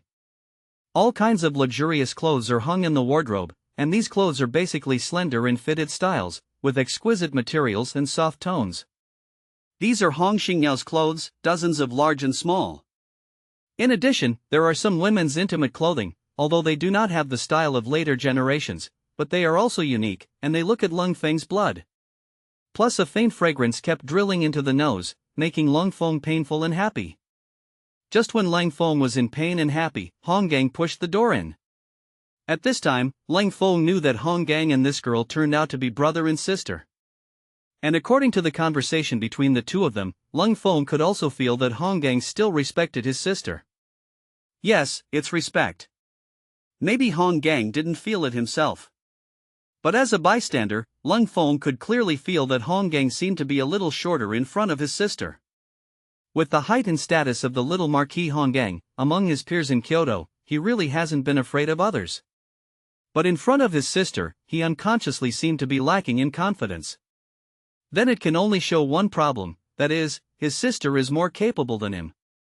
Hong Gang didn't stay in Hong Xingyao's room for long before leaving, and Leng Feng reluctantly got out of the closet. Feeling the faint aftertaste, Leng Feng felt that it was not bad to be framed like this. Of course, the key is that the other party knows that he is innocent, otherwise he will not be able to enjoy such a wonderful taste, and he may be greeted by a stormy blow. But now it seems that this account is going to be counted on Yang Kang's head. The next day finally came the day of great attention, and the students from the 17th road of the world began to gather at the foot of the imperial city.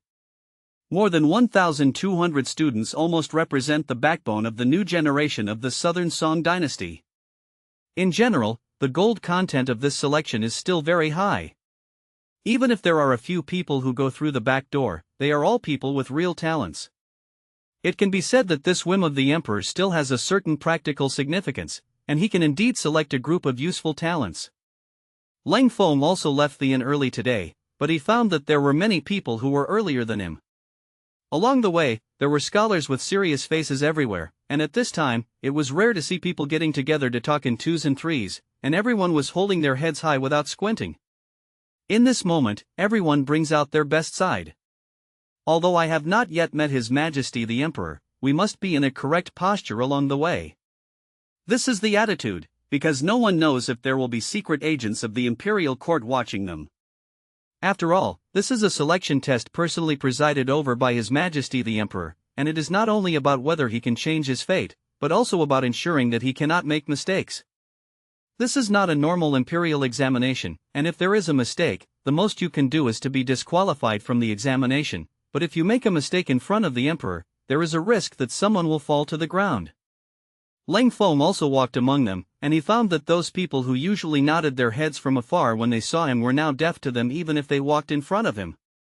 Leng Feng can also understand the mood of these people. After all, almost all of them are from civilian backgrounds, not to mention the emperor. Even older officials and masters are usually difficult to see. Today, you can see the true face of today's son. How can you not be nervous and excited in your heart? However, Leng Feng still walked into the imperial city at a normal pace as before. Taishui itself is in the imperial city, but it is some distance from the emperor's office, and when Leng Feng entered the imperial city before, he was at most in and out of Taishui, and he did not go shopping in other places. So he is still very unfamiliar with the imperial city, but fortunately, there is no need for a person to go to the emperor's Lauer's Jinluan Hall alone. Everyone will gather in Taishui first, and then be led to the emperor's side by a special person. Although there are more than 1,200 scholars, although there are many of them, they do not look spectacular. The main reason is that everyone is a scholar, and all of them are teenagers who have not yet been crowned. If you put it in modern society, it is all half a size. However, the adult standards of this era are different from the era in which Leng Feng lived at the beginning, and the men at this time are considered adults after being crowned, and they can marry wives and have children.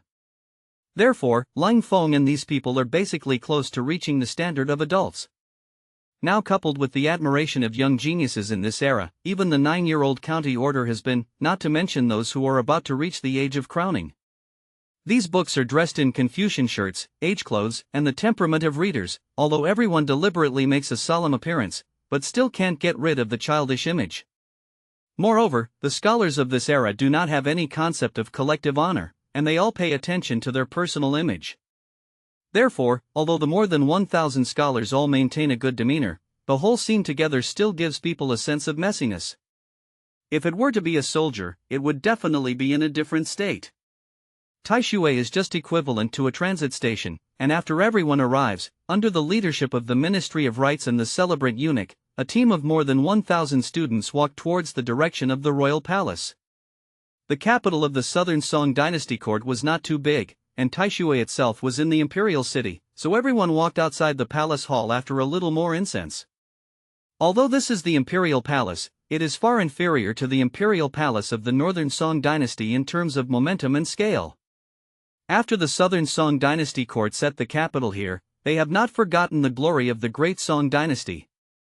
In this regard, it can be seen from the name that in the past 100 years, the emperors of the Southern Song Dynasty have called this place Linen, which also means temporary stability, and did not regard this place as the real national capital. Every generation of emperors is still fantasizing that one day they will be able to return to the former Bienliang in Kyoto. The current emperor is such a person, and this thought is stronger than that of previous emperors. Now His Majesty the Emperor thought that this opportunity was coming, so he began to prepare for the road to revival. This time, the selection of talents is one of the measures. Therefore, the Emperor still attaches great importance to this matter. On top of his desk, several stacks of papers have been piled up, on which are the recent performances of the students in Kyoto. The Emperor didn't look at this now, he just put it here, and after the selection, he would just turn over the records of those who stood out and check it. Otherwise, these more than 1,000 records, when did you let the Emperor turn over? At this time, the Emperor was sitting on the dragon chair, and there were more than 100 civil and military ministers standing below, as well as some royal teachings specially summoned from Taishui. This time, the selection was personally handled by the Emperor, and the cabinet ministers were very honest, and no one raised different opinions on this matter. At this time, a group of scholars outside had already begun to enter the palace, and from the time they entered the palace gate, the etiquette of so many days of training was used one by one. Although they are face saints, they don't really let the Emperor see what they look like, but they have to be selected again. This is equivalent to the palace examination in the imperial examination, which is still presided over by His Royal Highness the Emperor himself, and after all the scholars complete the examination, most people have no chance to talk to the Emperor. Of course, before the assessment, the Emperor will also personally come forward to give a pre-examination speech.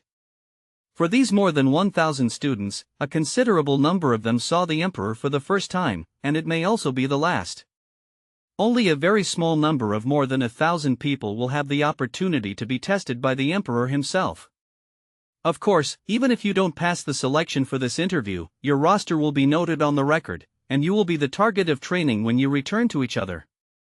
As long as there are no accidents, the road to the imperial examination in the future will be much smoother than others. On the square outside the Jinluan Palace, more than 1,000 students stood in teams. Since it was to meet the Emperor, each student was led by a Praetorian guard, and the team stood decently in an instant, looking much more imposing than when they were in Taishui before. At the same time, these Praetorian guards also serve many students, and they are responsible for providing all the guarantees when the test is held. It took less than a pillar of incense, and when everyone had stood still, a group of eunuchs walked out from the high steps of the Jinluan Palace, followed by 2 rows of Praetorian guards, and finally His Majesty the Emperor came out of the middle. The ministers of the court here are well aware of this situation. However, the reason why they did not object to His Majesty the Emperor putting these young people directly in such an important position was that in their opinion, it would take a long time for these young people to grow up. During this time, they have a lot of articles to do. Moreover, these 3 positions have always been held by people trusted by the Emperor before. But in the end, when these people grow up, aren't they still in the same camp as them? When the Wen brothers heard that His Majesty the Emperor had placed the 2 of them in these 2 positions, they hurriedly bowed excitedly again. Although they are the children of the Wen family, in the past 3 generations, the children of the Wen family have not gone out to be officials, and they are tantamount to a good start for this generation of the children of the Wen family. Being in such an important position, with the energy of their Wen family, the speed of rising is naturally not comparable to others. And they still have their own secrets, that is, when they talked to the 9 princes in the Shilling Hall before, the 2 sides had already made a commitment. The 9 princes will support them behind their backs, although the 9 princes ostensibly say that they fancy the talents of the 2 brothers and their admiration for the Wen family, and they have nothing to ask for. But the 2 brothers also knew that if the 9 princes wanted to have ideas about that position in the future, the 2 of them must also stand on the side of the 9 princes.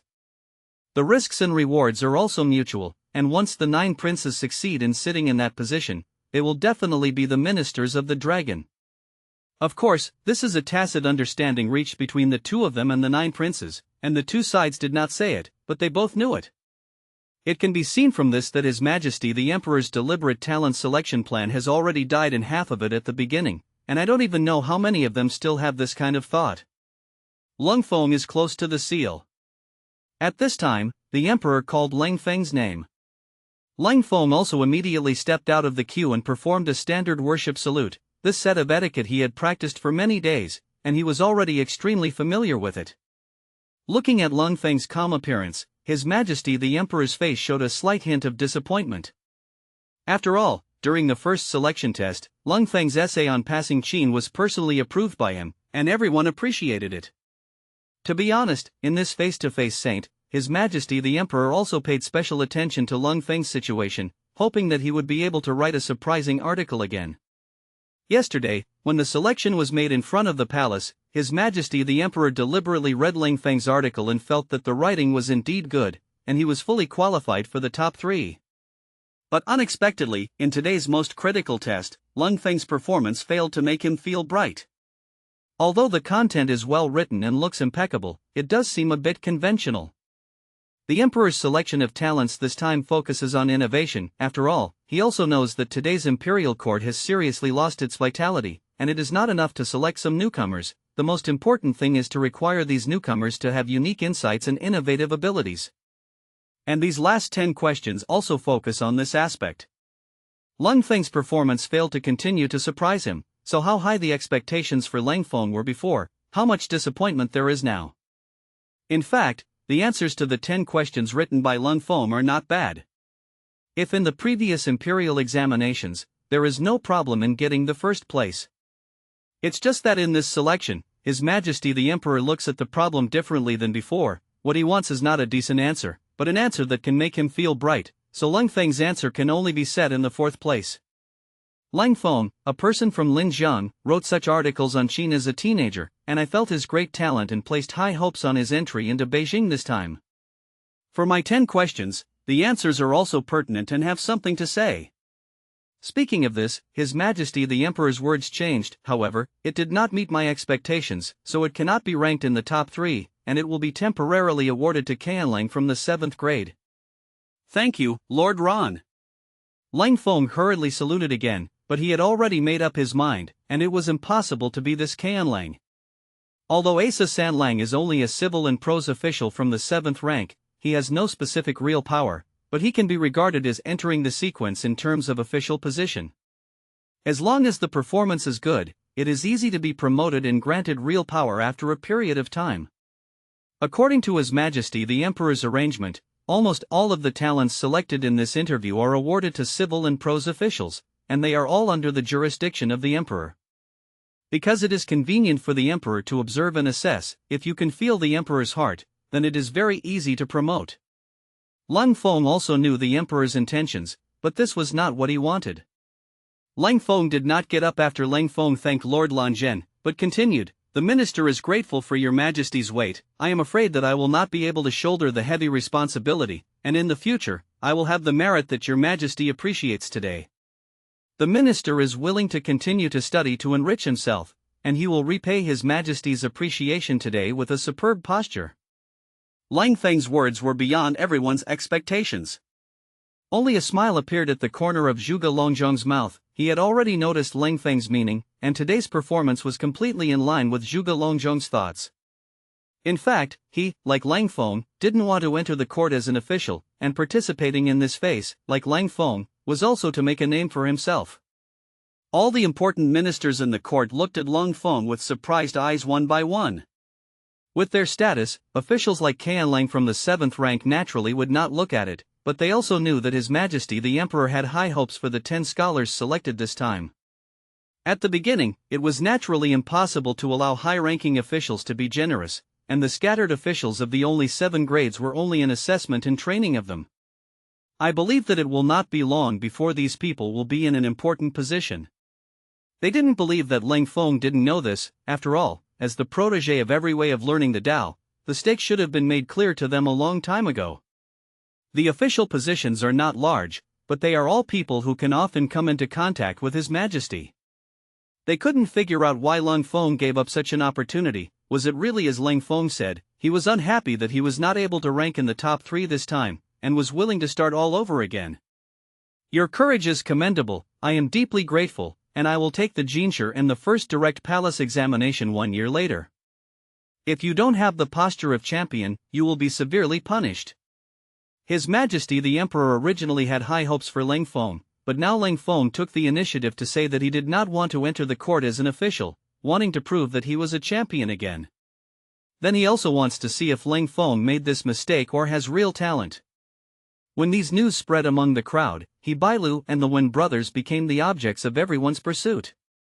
However, He Bailu was originally very low-key, and there were not many people who knew him well, so he quickly left here surrounded by the scholars of Jiangyi Road and several scholars from Jiangyi Road. This time, among the 17 roadmasters, the most energetic one is the one from Jiangyi Road. The learning of Jiangyi Road is somewhat similar to that of He Bailu, and his personality is also quite low-key, and among all the scholars of Taoism, he is a relatively independent one.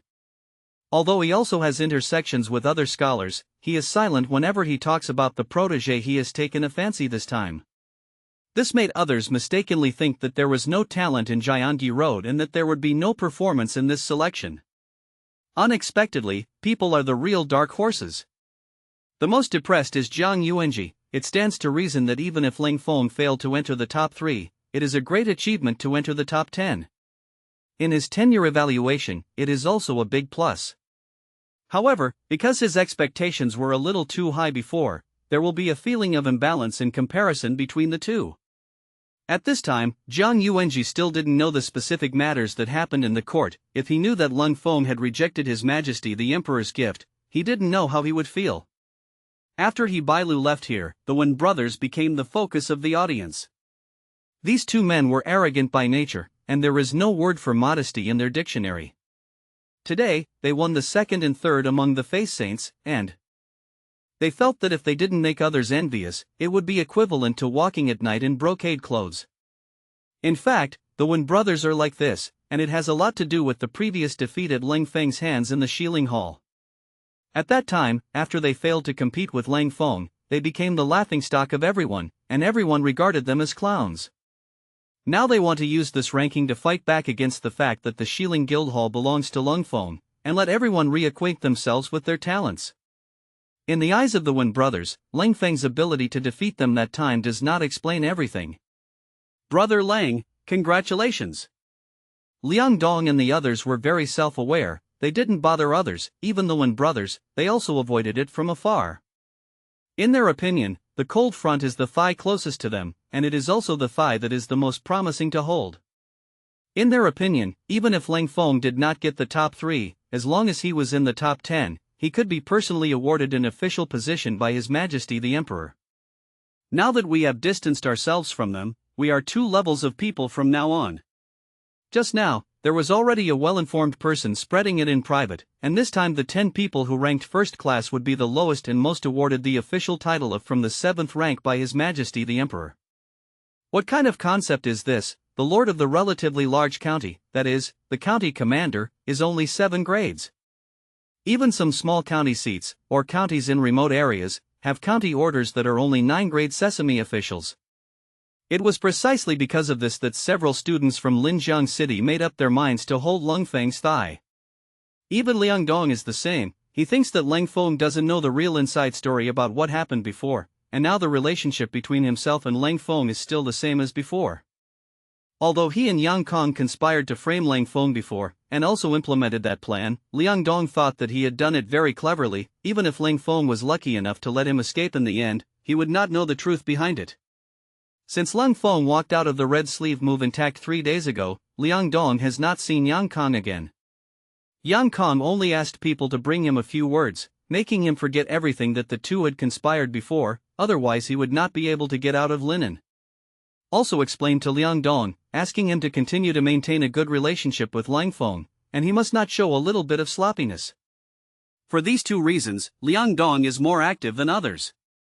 Leng Feng just laughed at the overtures of Liang Dong and Li Weizhong and others. He knew the purpose of these people very well. Of course, they also knew better how they would react when they knew that they had rejected the emperor's reward. Of course, there are also a lot of people on Leng Feng's side. Because Leng Feng's usual performance is very popular, he still has a lot of supporters. Liang Dong and the others could only say hello to Leng Feng from afar, and it was still very difficult to come forward and talk to Leng Feng. At this time, Feng Yang, the little fat man in front of Leng Feng, don't look at this guy's obesity, but he is a flexible fat man. Feng Yang already knew about the deal between his father and Leng Feng, and he also understood what his father meant, so he was definitely following in Leng Feng's footsteps now. Leng Feng is similar to He Bailu, and he doesn't want to stay here, but after being surrounded by some people, it is not easy to get out quickly.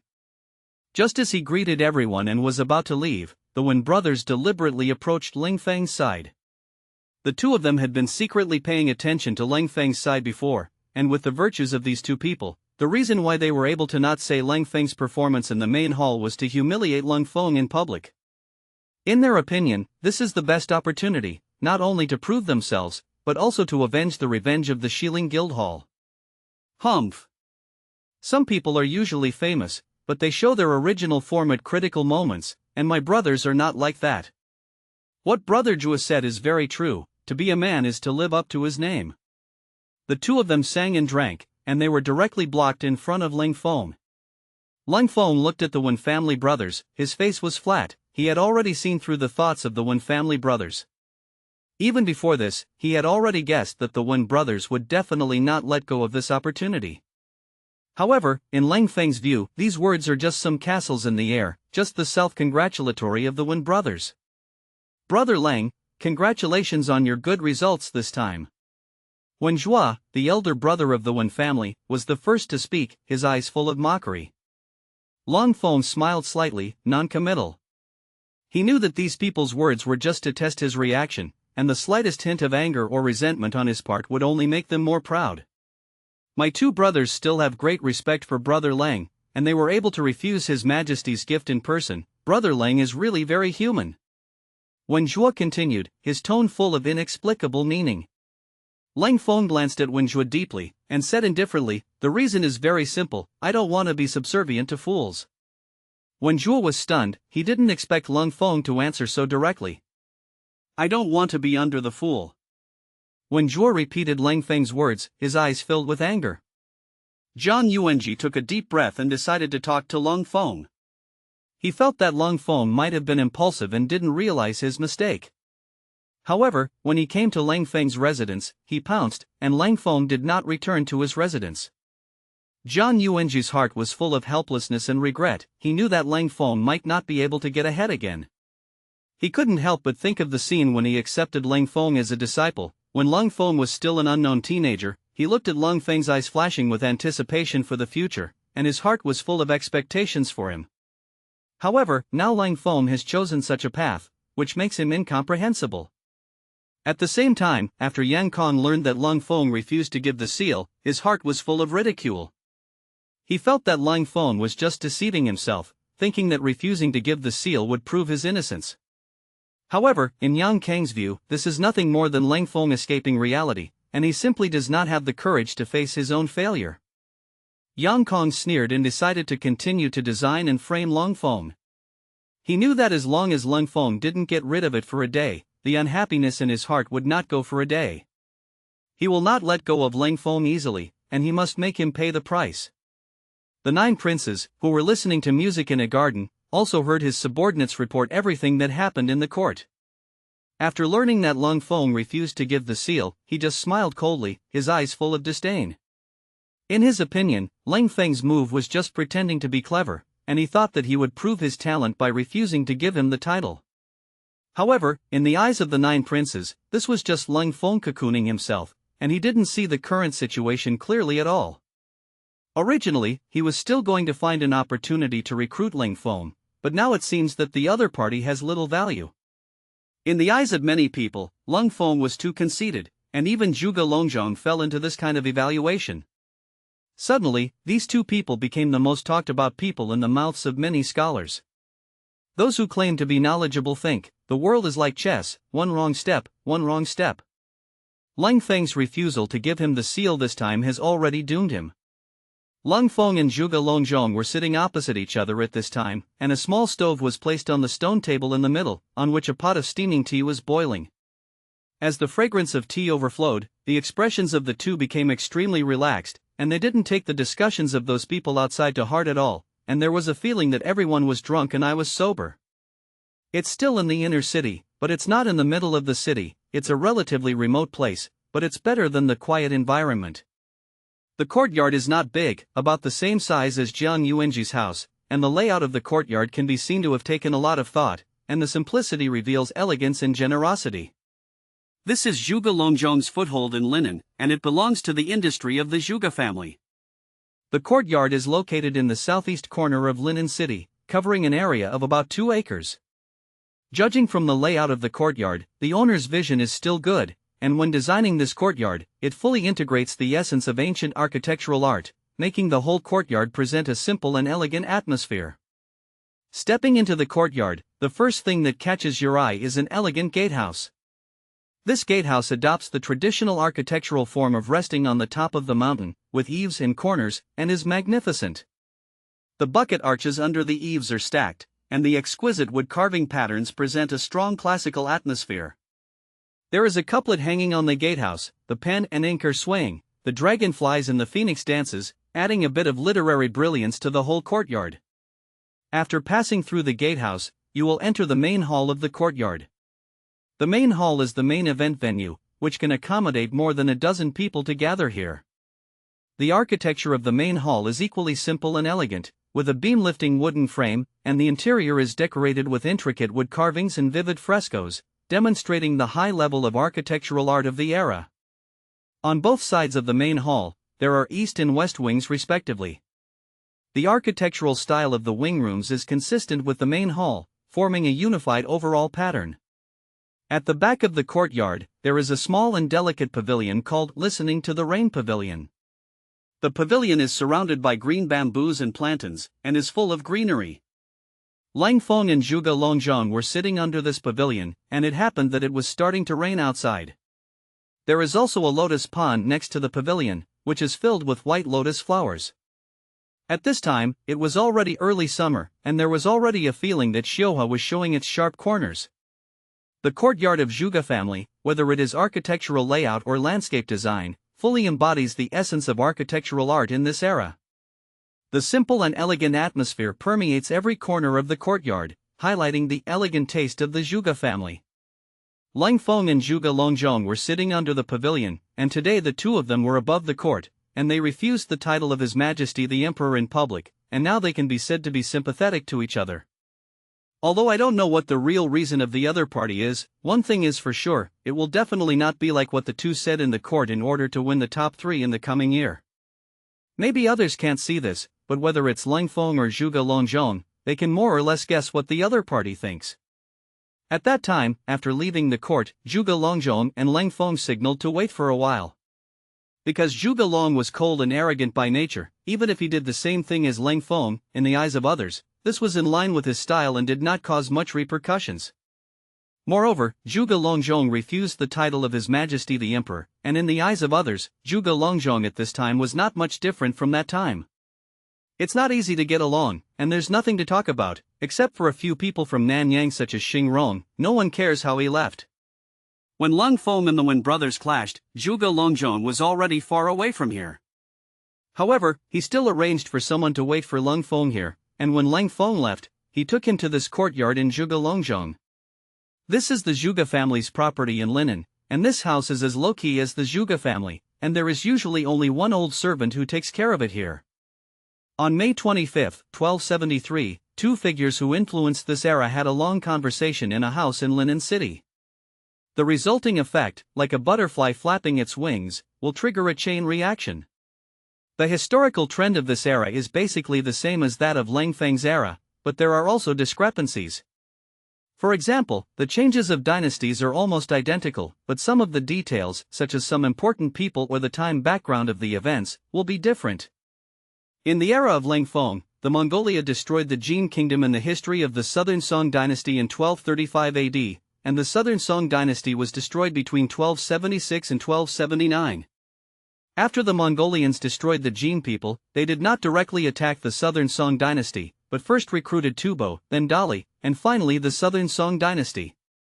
But in this era, the first two things have already happened, then it means that the time for the Mongolia to destroy the Southern Song Dynasty is also approaching.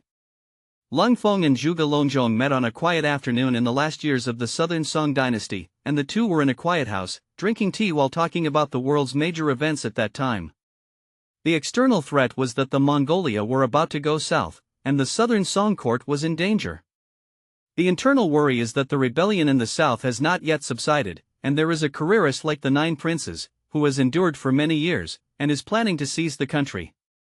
Leng Feng spoke first. Brother Zhuge, now the court is suffering from external troubles and internal worries, and the situation is worrying. The Mongolians are eyeing the tiger, the trend of going south has been achieved, I don't know how to deal with it.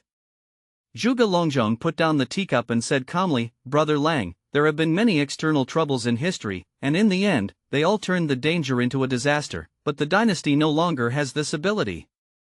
The best way for the Mongolia to go south is to prepare for a protracted war. In addition, we need to contact the righteous people in the north to resist the invasion of the Mongolia. Leng Feng nodded and said, what Brother Zhuge said is very true. It's just that the rebellion in the south has not yet subsided, and the Nine Princes are ready to move again, and the internal situation is also not optimistic. Zhuge Longjong smiled slightly and said, Brother Lang, although the rebellion in the south has not yet been quelled, the imperial court has made some arrangements, and this is not a big problem. Although the Nine Princes are ambitious, their power has not yet grown, so there is nothing to fear. However, the biggest problem in the imperial court is the four words at the root emphasizing literature over force. Even now, His Majesty can't do anything if he wants to make great efforts, and it is even more difficult to get through the decree. These are all chronic diseases, to the point of being terminally ill. In what Brother Zhuge said, the court is rotten and has no life. Now it is even more of an internal and external trouble, and if you are not careful, you will lose all the games. From Brother Zhuge's point of view, is there any high insight that can help the court survive this catastrophe? Leng Feng said. What he said was also a bit deliberately tentative, wanting to see Zhuge Longjong's views on the situation. Zhuge Longjong said, no, this is a dead end. Is like an old man who is about to die, coupled with a serious illness, the medicine stone is no longer half an inch. If left untreated, it can survive for a few days, and once the power of the medicine stone is applied, it may become a deadly poison. Leng Feng nodded and said, Brother Zhuge really has a clear insight, and the current imperial court has reached the point of life and death. Although the Jin people in the north were destroyed, the imperial court did not make an indifference in this battle, but allowed the Mongolia to benefit from it. Now that the jackals have gone and the tigers and leopards have come, presumably now the Mongolians are already fighting hard, and once they integrate the power of the Jinrun, they are bound to go south again. The two talked for a long time in the tea house until it was dark. In the turbulent times at the end of the Southern Song Dynasty, this dialogue between Leng Feng and Zhuge Longjong has also become a classic story for later generations to talk about this period of history. In today's conversation, whether it is Leng Feng or Zhuge Longjong, compared with the last time, both sides are open and honest, and almost unreservedly express their views on the current general trend of the world. As a traverser, Leng Feng is naturally extremely clear about the future trend, and the intelligence team under his command has been established decently. What happened in the north did not escape the observation of his intelligence system at all. Unexpectedly, Zhuge Longjong neither traveled through the world, nor did he have many sources of intelligence, but he was able to look at the situation in the world so thoroughly through bits and pieces of clues, and he really deserved to be the genius of the Zhuge family closest to its ancestor Zhuge Liang. After Leng Feng and Zhuge Longjong passed this conversation, both sides had great admiration for each other. In Leng Feng's opinion, Zhuge Longjong's talent is no worse than that of his ancestor Zhuge Liang, and he is definitely the best candidate for military advisors. And he also saw that Zhuge Longjong was not above the court, and he did not have the slightest sense of belonging to the current court. Even in Zhuge Longzhong's view, the Southern Song Dynasty court has rotted away from the roots, and it is time to not break or stand. Leng Feng also revealed some of the things he had done in Hongshan Villa to Zhuge Longzhong, and also informed Zhuge Longzhong of his future plans. Leng Feng's purpose is naturally self-evident, that is, he hopes that Zhuge Longzhong can help him achieve great things. Both of them have the same opinion, and they both see that in the near future, even within this year or two, the world will inevitably fall into all-round turmoil and chaos, and even a change of dynasty will occur. If you don't have a certain strength, you will be drowned by the rolling torrent in the troubled times in the future. It is precisely because they are aware of this that the two sides are so sympathetic to each other. As for what Leng Feng did, Zhuge Longzhong really didn't think of it before. After hearing Leng Feng say everything he had done in Hongshan Zhuang, Zhuge Longzhong re-examined Leng Feng. He found that his previous understanding of Leng Feng was still one-sided, and the young man in front of him, who looked slightly younger than him, had a unique vision, far-reaching vision, and a comprehensive layout, which had exceeded his imagination. Zhuge Longzhong has never looked at the people of the world in his eyes, mainly because he has not met anyone who makes him happy and convinced. When he came into contact with Leng Feng before, he thought that Leng Feng and himself were the same kind of people, and he admired and agreed with Leng Feng, but he didn't have much admiration. But through today's tea brewing and discussing the world's major events, he saw a different cold front. The good defenders are hidden under the 9 earths, and the good attackers move above the 9 heavens. Leng Feng is still in the stage of forbearance, and he can hide under the 9 heavens, so when he wants to launch an offensive in the future, he will definitely move above the 9 heavens. Such a person, unless he doesn't want to make a career, once he wants to, the chance of success is very high. What's more, Leng Feng's views coincide with his thoughts, and in later generations, this is a comrade. People are like that, no matter how genius or arrogant they are proud because they haven't met the right person. As long as you look at the right eye, then everything is not a problem. Zhuge Longzhong was in this state at this time, and he felt that Leng Feng was the person he had been looking for many years. Of course, this has nothing to do with the relationship between men and women, it is a kind of revolutionary friendship that is detached from low tastes and noble. Zhuge Longzhong could understand the meaning of Leng Feng's words. He was different from his ancestor Zhuge Liang, and he would not play the trick of looking at the thatched house. In his opinion, the characters who can be worthy of his own assistance must have similar interests and be recognized by himself. In Zhuge Longzhong's view, it is difficult to wait for such a character, and it is necessary to take the initiative to discover it by yourself. And the thatched cottage has a special historical background. The environment is different from the Three Kingdoms period, there are no strong enemies around the Three Kingdoms period, and the heroes of the world rise to compete in the Central Plains. Those who have great talent and strategy go around to find the best in the world and use it. As long as you are talented, basically you will not be buried. But if in this era, if Wulong Fuwen does not take the initiative to go out of the mountain, then he will die of old age. Zhuge Longzhong saw this very thoroughly, and it was one of the main reasons why he wanted to enter the capital this time. In addition to the fact that the Zhuge family needs a person like him with fame, the more important reason is that Zhuge Longzhong wants to take a look at what heroes there are in the world today. Zhuge Longzhong understands that no matter what era it is, there is no shortage of heroes in this world. But not all heroes are worthy of his support to follow the example of his ancestor Zhuge Liang. Although Zhuge Longzhong had no doubts about what Leng Feng said, there are some things that cannot be decided by listening to what others say. Especially for people like Zhuge Longzhong, he trusts his own judgment more. So now Zhuge Longzhong only temporarily agreed to Leng Feng's invitation, and he decided to go to the appointment after a while. Zhuge Longzhong is now going back to Nanyang, finishing the affairs in the family, and then going to Linjiang City to have a look, and then decide whether to conspire with Leng Feng according to the situation. Leng Feng also knew that this matter would not be in a hurry for a while, and since Zhuge Longzhong could agree to go to Linjiang City, then his hope would be more than half successful. Because there are some things that cannot be explained by words, people must go deep into them to be able to feel the mystery. Many things in Linjiang City are simply incomprehensible to people in this era, and even Leng Feng doesn't know how to explain them clearly. In particular, he has a specific development plan for the formation of the armed forces in the future and the use of equipment. If you don't go into it, let's get to know it one by one. This kind of huge chasm, which has spanned thousands of years, is impossible to imagine the magnificent scene of the future in the case of serious deviations in the knowledge and cognitive system. Therefore, Leng Feng did not explain everything about Huashan Sword to Zhuge Longzhong in detail. He believed that as long as Zhuge Longzhong could come to Linjiang City and experience everything there, he would naturally know how to choose. The conversation between Leng Feng and Zhuge Longzhong did not end until the cold moonlight sprinkled the earth at night. During this period, the two drank 3 pots of tea, and the tea was just ordinary mountain tea, but it had a different fragrance. Leng Feng and Zhuge Longzhong abandoned all the noise and interference of the outside world, and exchanged views on the general trend of the world with each other. After this in-depth exchange, they got to know each other better. In particular, a tacit understanding has now been reached between Leng Feng and Zhuge Longzhong. Even if Zhuge Longzhong did not clearly state that he wanted to accept Leng Feng's invitation, Leng Feng believed that as long as Zhuge Longzhong came to Huashan Sword, then everything would be fine. After all, there are too many things in Huashan Villa that are beyond this era, and with Zhuge Longzhong's vision, he can naturally see the meaning of those things. Therefore, Leng Feng has never been worried about being able to attract Zhuge Longzhong to join his camp.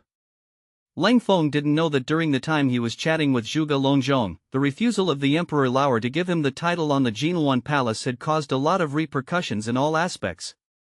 Especially Jiang Yuanji, he had looked for him several times in the afternoon, but he never knew where Leng Feng went.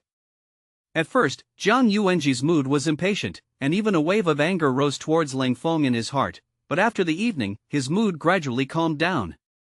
In his careful thinking, Leng Feng's move may not be a way to retreat. Leng Feng failed to enter the top 3, and for Jiang Yuanji, he was more or less disappointed. After all, he has high hopes for Leng Feng. He knew the level of Leng Feng's previous Qin treatise, not to mention the rest, that is, Leng Feng put the previous Qin treatise into the current Face Saint, and he could definitely enter the top 3. This time, the level that Leng Feng played seemed to be a lot of mistakes compared to when he wrote Qin Luan. Since Leng Feng has this confidence that he can enter the top 3 next time, and even get the top position, in his opinion, it is indeed worth fighting. Of course, he wanted to find Leng Feng most now and listen to what Leng Feng had to say. After failing to find Leng Feng several times, he asked others and didn't find out where Leng Feng went. At this time Jiang Yuanji became worried about Leng Feng's safety. He knew that Leng Feng had no relatives in Linen City, and those who wanted to have a relationship with Leng Feng before now knew that Leng Feng refused His Majesty's reward from the Emperor, and only had a false title without any official position, so he naturally stayed away from Leng Feng. So where the hell did the cold front go? As for having a long talk with Zhuge Longzhong, Jiang Yuanji didn't think of it at all. Zhuge Longzhong also knew that in his opinion, he was an extremely conceited person, and it was even more difficult to get along. Even if Zhuge Longzhong and Leng Feng had exchanges when they were in the Shilling Hall before, the two did not have any close contact after that. As for the other scholars, even those who were also from Linjiang City as Leng Feng, they were all looking for opportunities to contact and have relationships with the other people who made the list. Jiang Yuanji didn't find Leng Feng after some inquiry, but he had a thorough grasp of what was happening in the outside world, which made him feel even more unhappy. Originally, there should have been Leng Feng among these people, but now Leng Feng has been excluded from this circle, and he has also suffered some criticism in front of other Taoist masters. Although this has little impact on him, it is not good looking after all. Jiang Yuanji desperately wanted to see Leng Feng and ask him what he thought and why he would give up His Majesty the Emperor's gift. Do you really think that you are confident that you can get the top prize in the imperial examination next year? Leng Feng didn't know that Jiang Yuanji was looking for him in a hurry, and at this time he was walking on the streets of Linen City in the cold moonlight. When he returned to the inn, he found the letter sent by Jiang Yuanjuan, and learned from the mouth of the shopkeeper that several groups of people had come to look for him. Although he hadn't read the content of the letter yet, Leng Feng also knew the general meaning. It must be Jiang Yuanji who wanted to talk to himself. After opening the letter, I really saw Jiang Yuanji's anxious mood, and the letter stated that no matter how late it was, as long as Leng Feng came back and saw the letter, please go to his home immediately. Leng Feng knew what Jiang Yuanji's purpose was, and he could also understand the other party's mood. Originally, he was going to have a good talk with the other party tomorrow, but looking at Jiang Yuanjuan's eager appearance now, he knew that if he didn't see him tonight, the other party might not be able to sleep well all night. Fortunately, the inn where Leng Feng stayed was not far from Jiang Yuan's Jiang family's house. At this time it was about 7 or 8 o'clock in the evening, and there was a bright moon outside, and the environment was good. Leng Feng came to the courtyard gate of the Jiang family, and found that the courtyard door of the Jiang family was hidden, and he could faintly hear the sound of conversation coming from the room. According to a normal person's hearing, it is impossible to hear what is being said inside, but Leng Feng's hearing is far beyond that of ordinary people, and he has already heard that the people talking inside are Jiang Yuanji, Wang Huayuan, Zhang Haoming, and others. Gently buckled the door knocker, and someone inside immediately heard the sound and came out to open the door. This person was still the nurse who came from Leng Feng last time. Since they were acquaintances, the other party immediately let Leng Feng enter the door.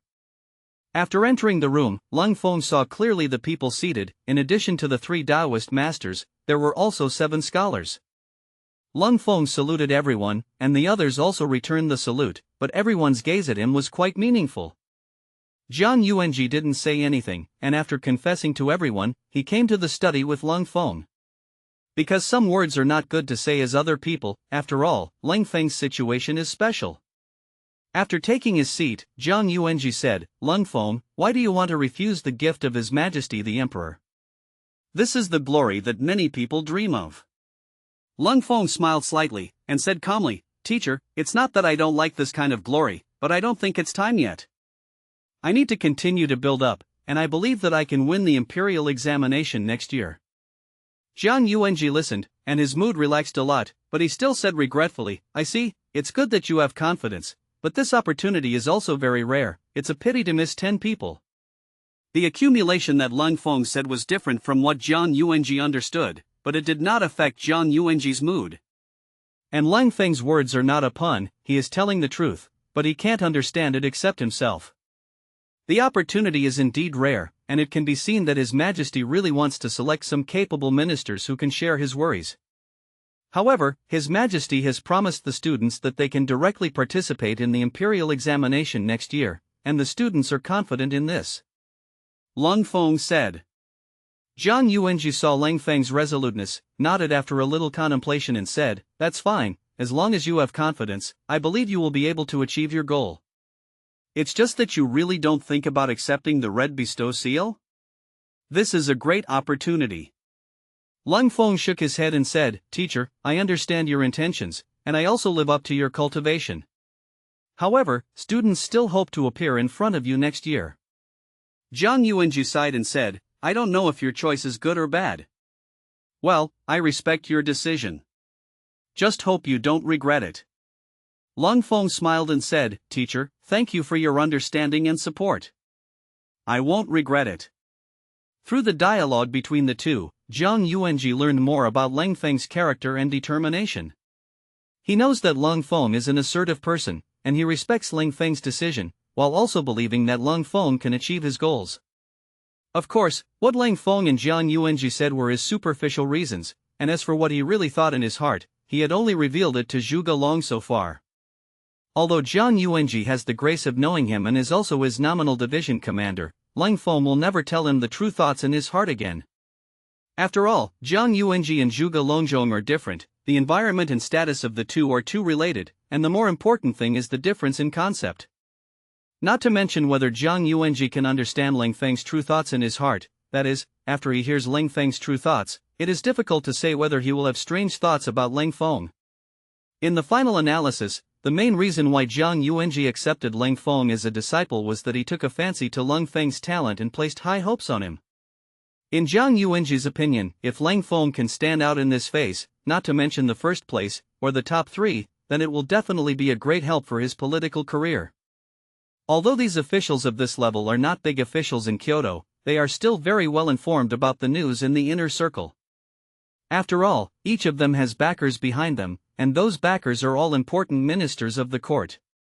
What His Majesty the Emperor wanted to do this time, they already knew it.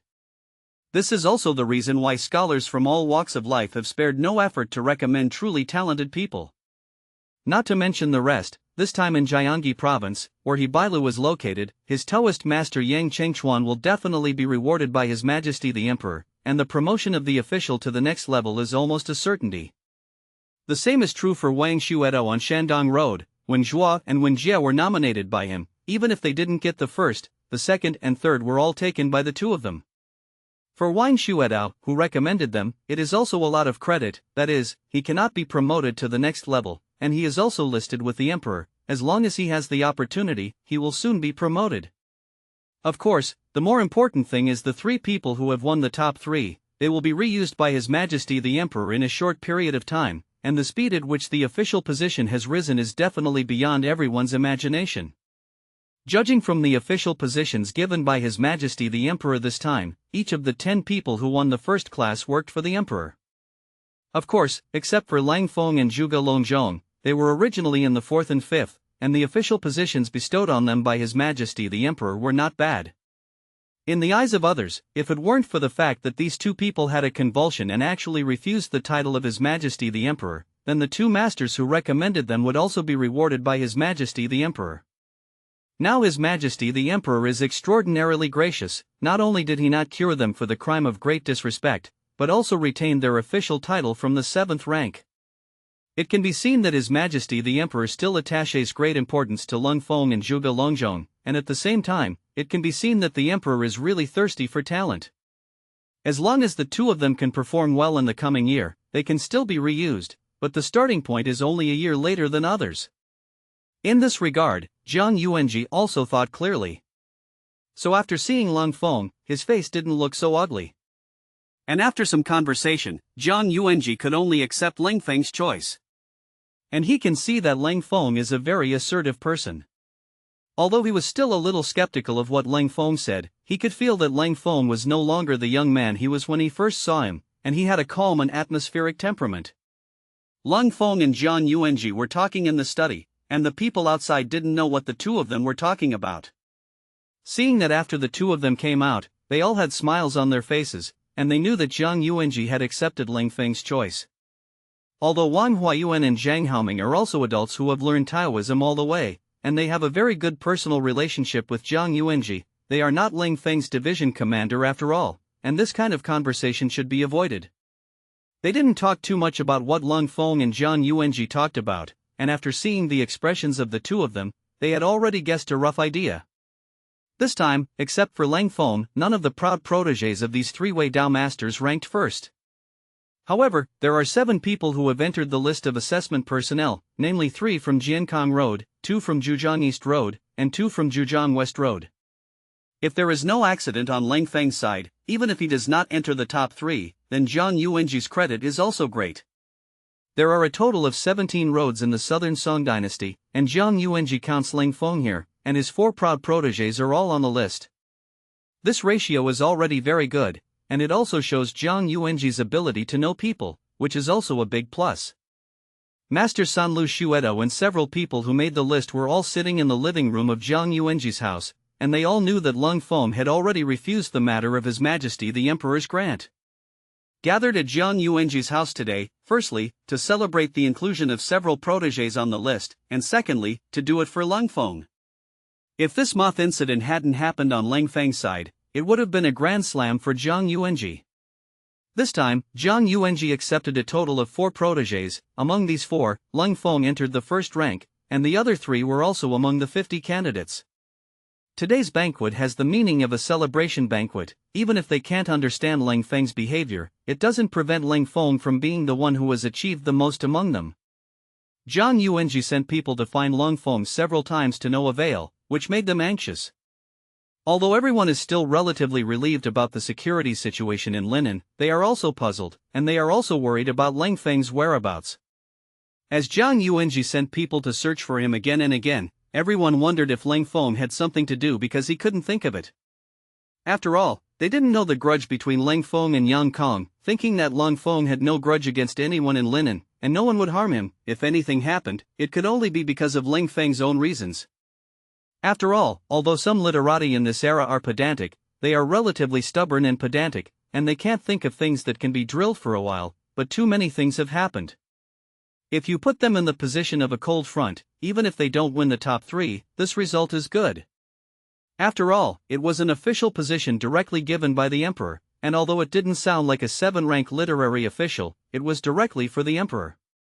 In front of the Prime Minister's house, he still sees the official in the third grade, not to mention the door for the emperor. Although the three scholars were officials of the fifth rank of the imperial court, they were far inferior to the 10 people who had won the first rank in this selection test compared to their potential for promotion. If these 10 people are divided into factions, then it is the emperor faction that is appropriate. In the current situation where there is no one around the emperor, or if the emperor does not have absolute trust, once the emperor's trust is obtained, then soaring is just around the corner. They believe that it is not difficult to do this with the talent of the cold front. However, to their surprise, Leng Feng's choice was really incomprehensible. To be honest, in addition to not understanding Leng Feng, these people also have jealousy and resentment in their hearts. At first, he was a little jealous that Leng Feng could obtain this qualification, but now he is just resentful that Leng Feng has given up this qualification. After all, for them, if Leng Feng can be in a high position, their small group will also be a great help. Now seeing the appearance of Leng Feng and Zhang Yuanji, I know that they have communicated. Although I don't understand what the two talked about, it is not difficult to guess that Zhang Yuanji's previous opinion of Leng Feng has changed and accepted Leng Feng's choice. In this era, the relationship between Zhang Yuanji and Leng Feng is definitely not the master-apprentice relationship on the surface, but a relationship of interest bundling. In the eyes of those who value interests, sometimes it may be more important than the relationship between parents and relatives. Since there was no problem between the two of them, it was difficult for the others to say anything, so they greeted Leng Feng politely. In the end, Leng Feng also sat down at their table, and the table of wine and food had just started for a short time. The south has now entered the early summer season, and the time of darkness is late, and the banquet at Zhang Yuanji's house starts after dark, that is, it is close to 8 o'clock. Leng Feng entered the gate of Zhang Yuanji's house at about 8:30, that is to say, they had just started not long ago. The wine has not passed the 3 rounds, and the dishes have not passed the 5 flavors. And because everyone has something on their minds, especially Zhang Yuanji, the atmosphere at the wine table was not warm at first. But this is a celebration banquet after all, and everyone's mood is still very good. In addition, now with the addition of Leng Feng, although Leng Feng clearly refused the gift of His Majesty the Emperor this time, everyone also knows that with Leng Feng's talent, even if he can't come out on top in the imperial examination next year, there will definitely be no problem in getting a good ranking. Coupled with the importance that His Majesty the Emperor attaches to him, if Leng Feng really intends to be an official, his future achievements will far surpass theirs. People are like that, when they understand something, they will overturn all the previous opinions. This time, Zhang Yuanji arranged the location in his own home, which can see the cohesion of this group. In this way, the affection between people naturally deepens. After all, in this era, only oneself will gather at home. Since this interview has ended, no matter what the result is, no one has any pressure, and naturally there will be no shortage of alcohol. After Leng Feng was put on the table, he was punished for 3 bowls in a row, but Leng Feng did not shirk it, and dried all the 3 bowls of wine in one go. Is still the face does not change, the face does not blush, and the heart does not beat. It was the first time that everyone had seen Leng Feng's amount of alcohol, although everyone knew each other, and even some people had gathered more than once, but before preparing for the holy meeting, almost all of the first few opportunities were to replace wine with tea. Even though Zhang Yuanji has met Leng Feng many times, and has eaten together several times, it is also the first time he has seen Leng Feng drinking. After putting down the wine bowl, Leng Feng wiped the remaining wine stains on the corner of his mouth, and said, "Master, what about the 2 jars of wine I gave you last time?" After Leng Feng's reminder, Zhang Yuanji remembered that when Leng Feng came to visit him for the first time, he did bring 2 jars of wine. It's just that Zhang Yuanji didn't take the 2 jars of wine to heart, and after Leng Feng left, he let the nurse put it aside. Even today, everyone gathered in his home, and they still didn't remember the 2 jars of wine that Leng Feng brought last time.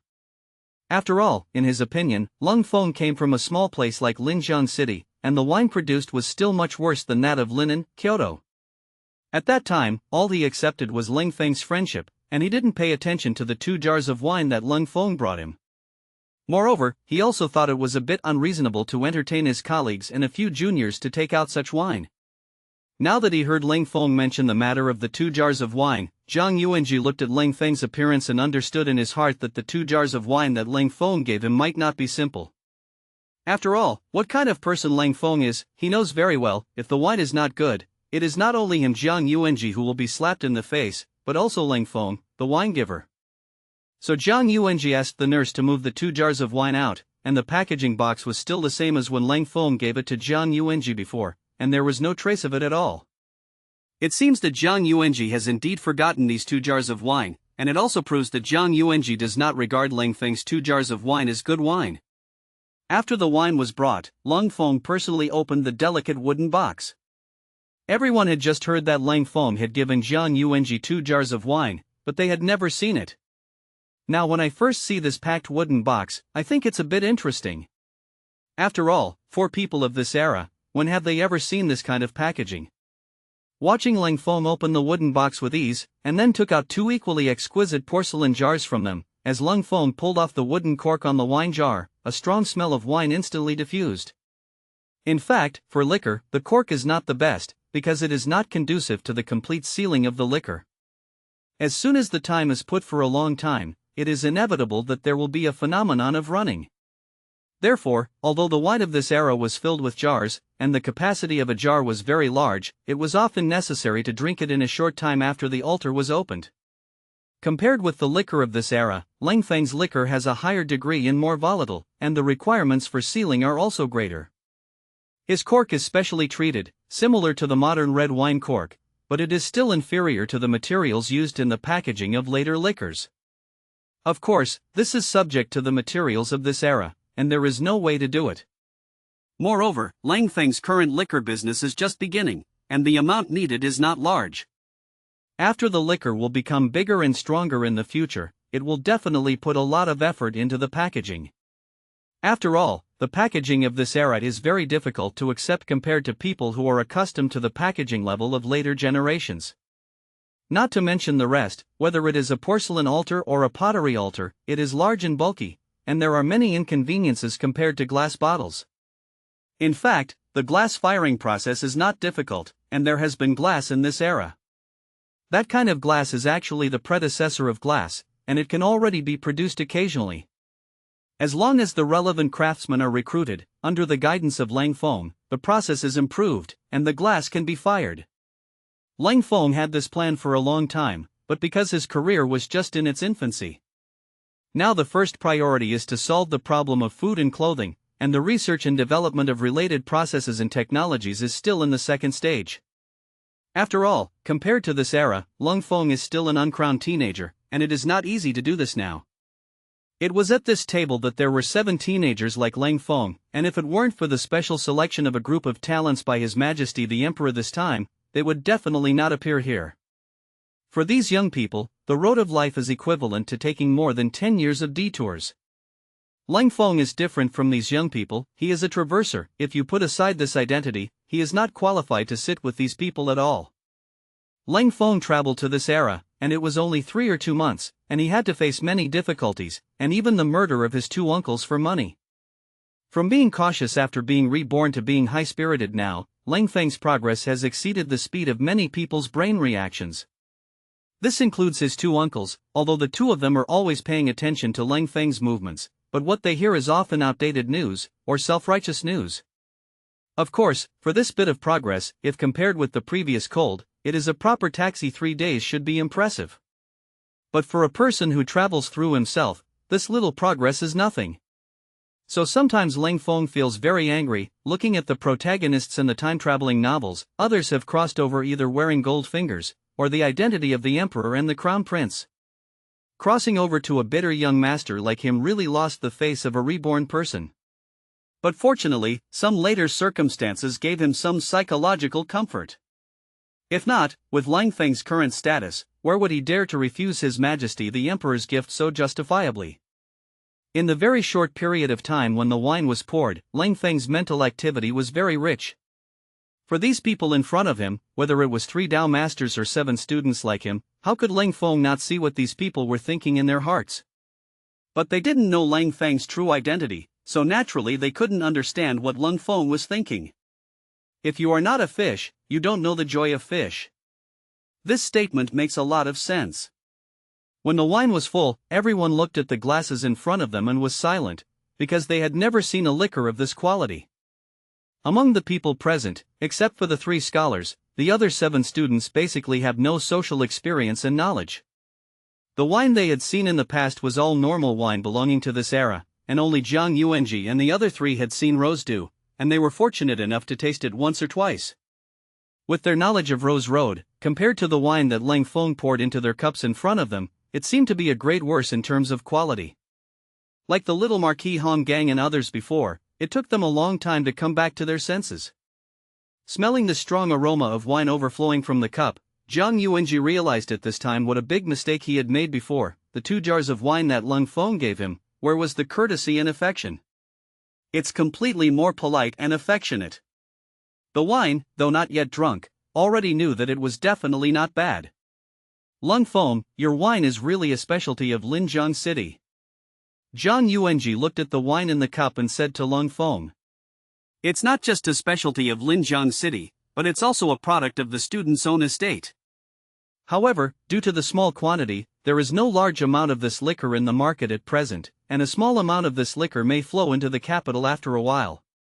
Let's try it now, but I want to remind you that although this wine is very fragrant, it is also strong, so it is best to taste it before you get used to it. Leng Feng said, and at the same time did not forget to remind them to pay attention to the way and method when drinking. Don't be like the turbid sake of this era, you can dry it in one gulp when you come up with a bowl, and many people may look foreign on the spot. After all, compared to the little Marquis and Hong Gang, Zhang Yuanji and the others were more important in Leng Feng's eyes. This importance is not in terms of status, but in terms of emotional tendencies. If it is divided by pure entanglement of interests, the relationship between Leng Feng and them is relatively pure. Even if a community of interests is formed, the purpose is relatively simple, and everyone supports each other. But the little Marquis Hong Gang is different. Only Hong Gang has some appreciation for Leng Feng, and the others are very polite on the surface. In fact, there is no one who can really put the cold front in the same position as them. It's different here in Zhang Yuanji. No matter what the purpose, at least everyone is currently in a strategic alliance. Moreover, the friendship of the same family in this era is far from being comparable to later generations, and the relationship between the master and the master in the officialdom is often the most reliable. After being reminded by Leng Feng, Zhang Yuanji and the others picked up the wineglass and did not drink it immediately, but put it under their noses and took a deep breath, and then took a small sip gently.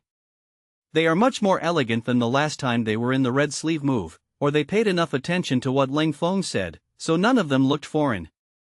However, their feeling was similar to that of the little Marquis Hong Gang at that time, a wonderful feeling that had never been experienced before, which instantly continued along the mouth to the abdomen. Good wine. Yes, it's a good wine. Leng Feng, you have a lot of promise for this kind of wine. The last sentence was said by Zhang Yuanji, although he didn't ask Leng Feng how much this wine was worth, but he was also a knowledgeable person. Just one sip reveals the promise of this drink. However, in the end, he learned the Tao all the way, and he was Leng Feng's teacher, unlike the little Marquis Hong Gang, who directly chatted with Leng Feng about the business of wine. It was the first time for the others to drink this wine, and they couldn't help but praise it. Not all of them are massive, but they still know how good or bad the wine is. In particular, the taste of this liquor brewed by Leng Feng is completely different from the turbid liquor of this era. In particular, the strong aroma of the sake and the feeling of drinking it are such a strange experience. Those scholars who were about the same age as Leng Feng were obviously not as good as Zhang Yuanji and the others in terms of alcohol, and after 3 glasses of wine, most of them were already blushing and thick-necked, and their speech began to flutter. One of the reasons is related to their age, and the other is that they have drunk some alcohol before, and when the 2 wines are combined, some people will naturally appear drunk when they are not strong enough to drink. Zhang Yuanji and the 3 of them are the masters of the Tao all the way, and they are usually veterans of the wine market. Although they had drunk some wine before, but now that half a caddy of wine is in their stomachs, it still has little impact on them, and they can only say that they feel a little drunk. It wasn't until the 2 jars of wine were drunk that they were full of wine and food. There are a total of 11 people at this table, including Leng Feng. Leng Feng didn't let go of drinking this time, just accompanied the 3 Taoist masters. For the proportion on the wine table, Leng Feng naturally has an excellent grasp of it. Even Zhang Yuanji and the three of them are not as good as him. Unconsciously, Zhang Yuanji and the three of them already regarded Leng Feng as a person on the same level as them. This is the charm of the wine table culture, which can not only allow strangers to quickly establish a relationship, but also further gain the recognition of others if they perform well. Since everyone had almost drunk enough, there were even two scholars who drank too much and were carried back. So Leng Feng, Zhang Yuanji and others didn't have the desire to continue chatting, but the problem between the two sides had been solved. However, Leng Feng knew that this time his actions would definitely make Zhang Yuanji feel guilty. In this case, Leng Feng didn't think about it. The reason why he didn't communicate with Zhang Yuanji in advance, in addition to the reasons mentioned before, was that he couldn't communicate about it. Putting aside all the facts, if Zhang Yuanji knew Leng Feng's thoughts in advance, he would not agree with Leng Feng to do so. For Zhang Yuanji, Leng Feng is not only his most favored protege, but also a boost for his political promotion. Even if Leng Feng can't win the top 3, as long as he enters the top 1 list, it will be helpful for him. Leng Feng also saw this, and didn't tell Zhang Yuanji his thoughts beforehand. Once you decide on some things, you just need to do them, and it's not good for more people to know. For Zhang Yuanji, Leng Feng didn't feel guilty. After all, he knows the future direction of history, and it is no longer interesting for this official of the Southern Song Dynasty court to do it or not. Although the history of this era is probably the same as that of the later generations of the Cold Front, many details are still different. For example, there are differences in the years in which the times change, as well as in the historical figures and related historical events. However, the temperament of the Mongolians has not changed. This people who were born on horseback are only heavy on military force and do not value cultural traditions. But where they have conquered the common land, the first to be killed are the powerful and wealthy and officials. After all, in the eyes of the Mongolia army, these people are the real big fat sheep, and they don't rob anyone. Therefore, being an official in the imperial court at this time is also a risky thing. It's just that there are very few people who can see this clearly, or there are people who can see this, but because they are in a high position, they are confused by the prosperity in front of them, and it is too late to wake up. Of course, it is not excluded that some people who have no position have begun to prepare with both hands, and some people have even secretly contacted the Mongolian details. Whether it is in all dynasties or dynasties, when facing the life and death of the country and the national crisis, there are always people who shed their blood for it, and some people do not hesitate to sell their masters for their own interests. Traitors, there have been since ancient times. It's like there is white and black in this world, and there will be any kind of bird in the forest. However, Leng Feng could see that Zhang Yuanji and the others were not this type of people, which was why he was willing to associate with them. After all, in this era, although the literati are pedantic, there are not a few who have integrity. However, a literati is a literati after all. Even if he is a talent with both civil and military skills, he is not as good as a professional military general in commanding troops in fighting wars.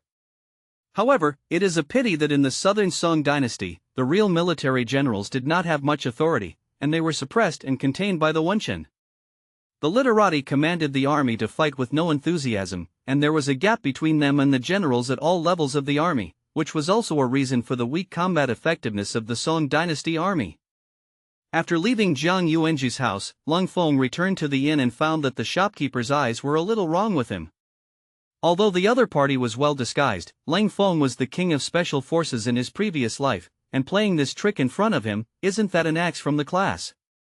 When it comes to the ability to monitor people, in this day and age, in terms of professional ability alone, if he claims to be second, absolutely no one can become first. Leng Feng has been living in this inn for a few days, and he still knows a little about this shopkeeper. Through his observation, this shopkeeper is an ordinary person, and he is a little shrewd in doing business, but if he is allowed to do bad things, it will still be a little difficult for him. For example, tonight, when Leng Feng returned to the inn from Zhang Yuanji's house, it was very late, and there were no new guests staying in the inn at this time. According to common sense, the shopkeeper should close and rest. After all, in this day and age, there is hardly anyone outside after 10 o'clock in the evening, and there are even fewer guests staying at this point. That is, Linen, as the capital of the Southern Song Dynasty, is relatively prosperous compared to other places, and there are still some sporadic people walking around after 10 o'clock in the evening, and a small number of restaurants are also open at this time. The shopkeeper did not close the door at this time, so it was not so abrupt. But even so, in Leng Feng's view, the shopkeeper's monitoring ability is very unprofessional. Whether it is from his movements, eyes, or micro-expressions, as long as he is a careful person, he can find some clues. After the previous encounter in the red sleeves, Leng Feng also became much more cautious. Although the shopkeeper was just an ordinary person, he didn't seem to be a threat to him, and Leng Feng didn't despise the other party. Leng Feng quietly returned to the room, carefully checked the environment of the room, and found that there was no change from when he left. At the same time, it was also determined that except for some anomalies in the shopkeeper, there were no dangerous people around. With his current ability to perceive the danger of his surroundings, as long as he is alert in advance, he can avoid his perception unless he is a first-class master or above. And such characters are rare existences, and they can command the existence of such a master, and there is no need for the hotel's shopkeeper to monitor him, and he can directly take his life unknowingly. I didn't say anything all night, and when Leng Feng got up the next morning, I directly picked up a wooden box and went out. This is the same wooden box that Leng Feng gave to Jiang Yuanji before, and it is naturally Linjiang Xianxi Brew. Today, Leng Feng was going to talk to Feng Hai about Linjiang Immortal Brewing. Of course, he didn't want to do this business with Feng Hai immediately, but let Feng Hai know about it in advance. After all, it won't be long before the little Marquis Hong gang will promote Linjiang Immortal Brewing in Linen City. With Feng Hai's ability and sensitivity to business, he will naturally find business opportunities here. What Leng Feng has to do now is to let Feng Hai have a psychological expectation of this, and at the same time, with the help of Feng Hai's relationship, he will prepare more raw materials for the expansion of the wine business in the future. Another reason is to ask Feng Hai to introduce him to some new businessmen. When he set off from home, Leng Feng had this plan, preparing to look for some new merchants in Linen City, and inquire if there were any clues about the fruits and vegetables in his memory. When Leng Feng left the inn, he could clearly feel the shopkeeper's attention to him. Leng Feng also paid special attention to it. After he left the inn, the shopkeeper immediately arranged for a guy to leave the inn. Leng Feng already understood in his heart what was going on. This shopkeeper must have been bribed, or threatened by some people to spy on him. Of course, it is impossible to harm him with the ability of this shopkeeper, and the person behind it also understands this, so he just asked him to monitor Leng Feng's behavior. However, Leng Feng couldn't be sure who the person behind it was. After all, now in Linen City, there is more than one person who wants to know his whereabouts. When he first arrived in Linen City, there was only one Yang Kong who wanted to deal with Leng Feng the most. But now, in addition to Yang Kong, the Wen brothers are also suspected of this, and the Hong family brothers and sisters are also possible, and even the people in the court are not impossible. Among these people, if you take out any of them, they all have the ability to command the innkeeper. Now that the other party was just spying on him and didn't take any other action, Leng Feng pretended not to know about it. If the other party just wants to grasp his whereabouts, then it is good to say, once he wants to take unfavorable actions against him, Leng Feng should be prepared in advance. When he came outside, Leng Feng didn't notice that anyone was following him, which made Leng Feng a little unpredictable about the thoughts of the people who were watching him behind him. It stands to reason that monitoring oneself in the inn is a normal operation, and keeping track of one's whereabouts at any time is the most effective surveillance. However, the other party did not follow him at any time, which is also a good thing for Leng Feng. Either the other party just has no intention of harming him, or the other party is understaffed or not influential enough. No matter which of these 2 points it is not harmful to Leng Feng. Leng Feng told Feng Yang yesterday that he was going to visit Feng Hai today, so Feng Hai deliberately waited for Leng Feng in the shops in the inner city today. This time it was not in the Feng family's compound in the outer city, but in a shop in the inner city. This location was proposed by Leng Feng himself yesterday, and the main reason was that Leng Feng felt that it was inconvenient for the Feng family compound to travel outside the city. Feng Hai already knew what happened yesterday, and he didn't look down on Leng Feng because Leng Feng didn't enter the top 3, and he refused the title of His Majesty the Emperor. When he learned from Feng Yang that Leng Feng was going to come to him, he was already waiting in the store early this morning. Feng Hai still has a very unique vision of people, although he doesn't know where Leng Feng's confidence is, but he can see that Leng Feng is extraordinary. It's that he has read countless people since he has been in business for so many years, but he can't see through Leng Feng's young age. Feng Hai is a big businessman, his vision is different from those in the officialdom, and he understands the truth of long-term investment. So he never regarded Leng Feng as a young man, but as a person who was similar to himself. The Feng family has a total of 8 shops in the inner city, all of which are daily necessities, including cloth, grain, tea, wine, etc. The shop here deals in tea and liquor, which is not the largest shop of the Feng family in Kyoto, but it is elegant. What Leng Feng told Feng Yang was to ask his father to wait for him at the Feng family's shop closest to the inn. Feng Yang told Leng Feng the location of the shop at that time, and also told Leng Feng about the items that the shop operated, which made Leng Feng feel very satisfied, not only the closest to the inn where he lived, but also in line with the atmosphere of the conversation. Leng Feng didn't tell Feng Yang what he was looking for Feng Hai for, but just said that he had something important to discuss with him. When Leng Feng came to the Feng family's shop with a wooden box, Feng Hai was also waiting there for a long time, which showed that Feng Hai was still very concerned about Leng Feng's affairs. When Feng Hai saw Leng Feng, he did not express his regret like the others, because Leng Feng refused the gift of His Majesty the Emperor. It seems that he has no idea about Leng Feng's performance in the Jinluan Palace, and he doesn't say a word about it. This is Feng Hai's cleverness in dealing with people, and he knows that Leng Feng must have his own reasons for doing that. In today's society, it is Leng Feng's personal privacy, although Feng Hai doesn't know what personal privacy is, but he knows the truth of getting along with others. It's better not to ask about this kind of thing. If Leng Feng is willing to say it, he will naturally say it. If you don't want to say it, it's boring for others to ask. Seeing that Feng Hai didn't ask him about the face sage, Leng Feng's opinion of Feng Hai raised to another level. This kind of person is worth associating, at least he knows what to do and what not to do. Young Master Leng, the grain you want has been loaded onto the ship and set off. I believe it won't be long before you can arrive in Linen. As soon as Feng Hai saw Leng Feng, he told Leng Feng the news that the batch of grain that Leng Feng had purchased from him had been shipped. Such a large amount of grain, that is, a big businessman like Feng Hai, can prepare it for him in a short time and ship it on a ship. Thank you to the Feng family master. I have already asked someone to send the letter to Linjiang. The silver is ready. Arrange for someone to wait on the dock in Linjiang. Leng Feng said. Lang Gongzi's words are a bit out of sight. There is still this little trust between you and me. Feng Hai said. Feng Hai's courage is indeed very big. This is a transaction of 500,000 taels of silver, not 5 taels of silver. On the premise that there is no requirement for any guarantee from the cold front, it is shipped directly. In any case, I inherited the favor of the Feng family master. Leng Feng smiled at Feng Hai and said. Then Leng Feng asked Feng Hai if he wanted to buy grain, and Feng Hai told him that he had already started to buy it. Before, he didn't pay much attention to Leng Feng's statement that the price of grain would rise, but as soon as his people entered the market to buy grain, they found something unusual.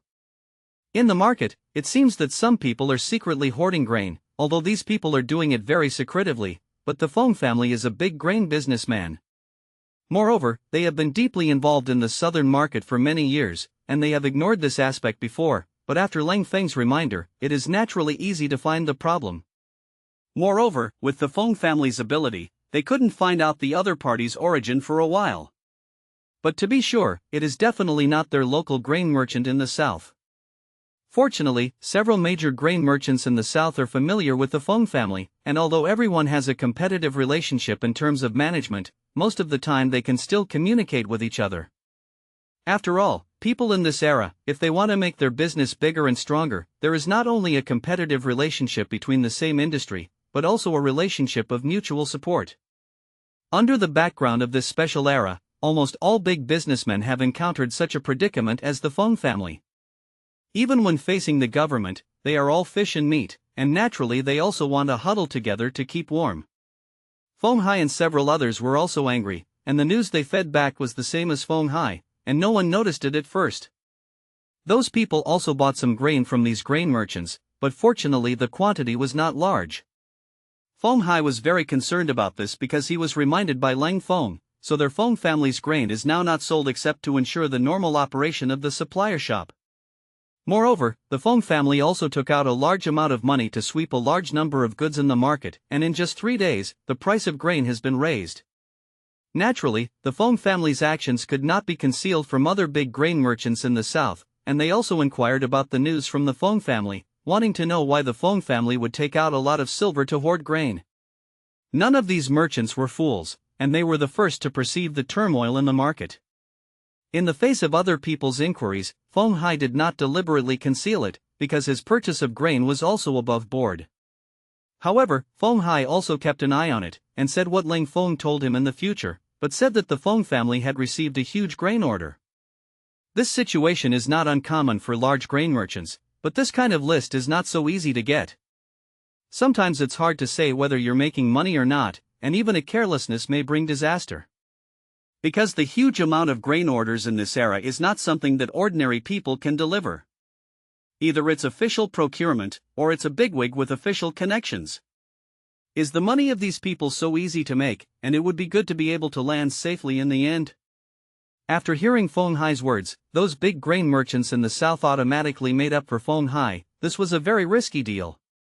Feng Hai's grain purchase in the market did not attract enough attention, and some people even took advantage of the slight increase in grain prices to resell part of their own grain storage to Feng Hai. It's no wonder that Feng Hai, what he said is still partly true, but the huge amount of money is Leng Feng's 500,000 taels of silver goods, which is different from what others imagined. Feng Hai is not comparable to those who secretly buy grain. His energy in the grain market in the south is huge. In just 2 or 3 days, he purchased more than 3 million taels of silver.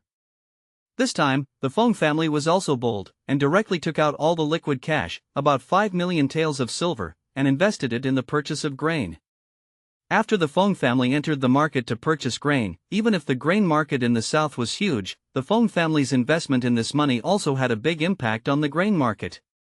Not only has the rise in food prices, but it has also made it much more difficult for others to trade large amounts of food.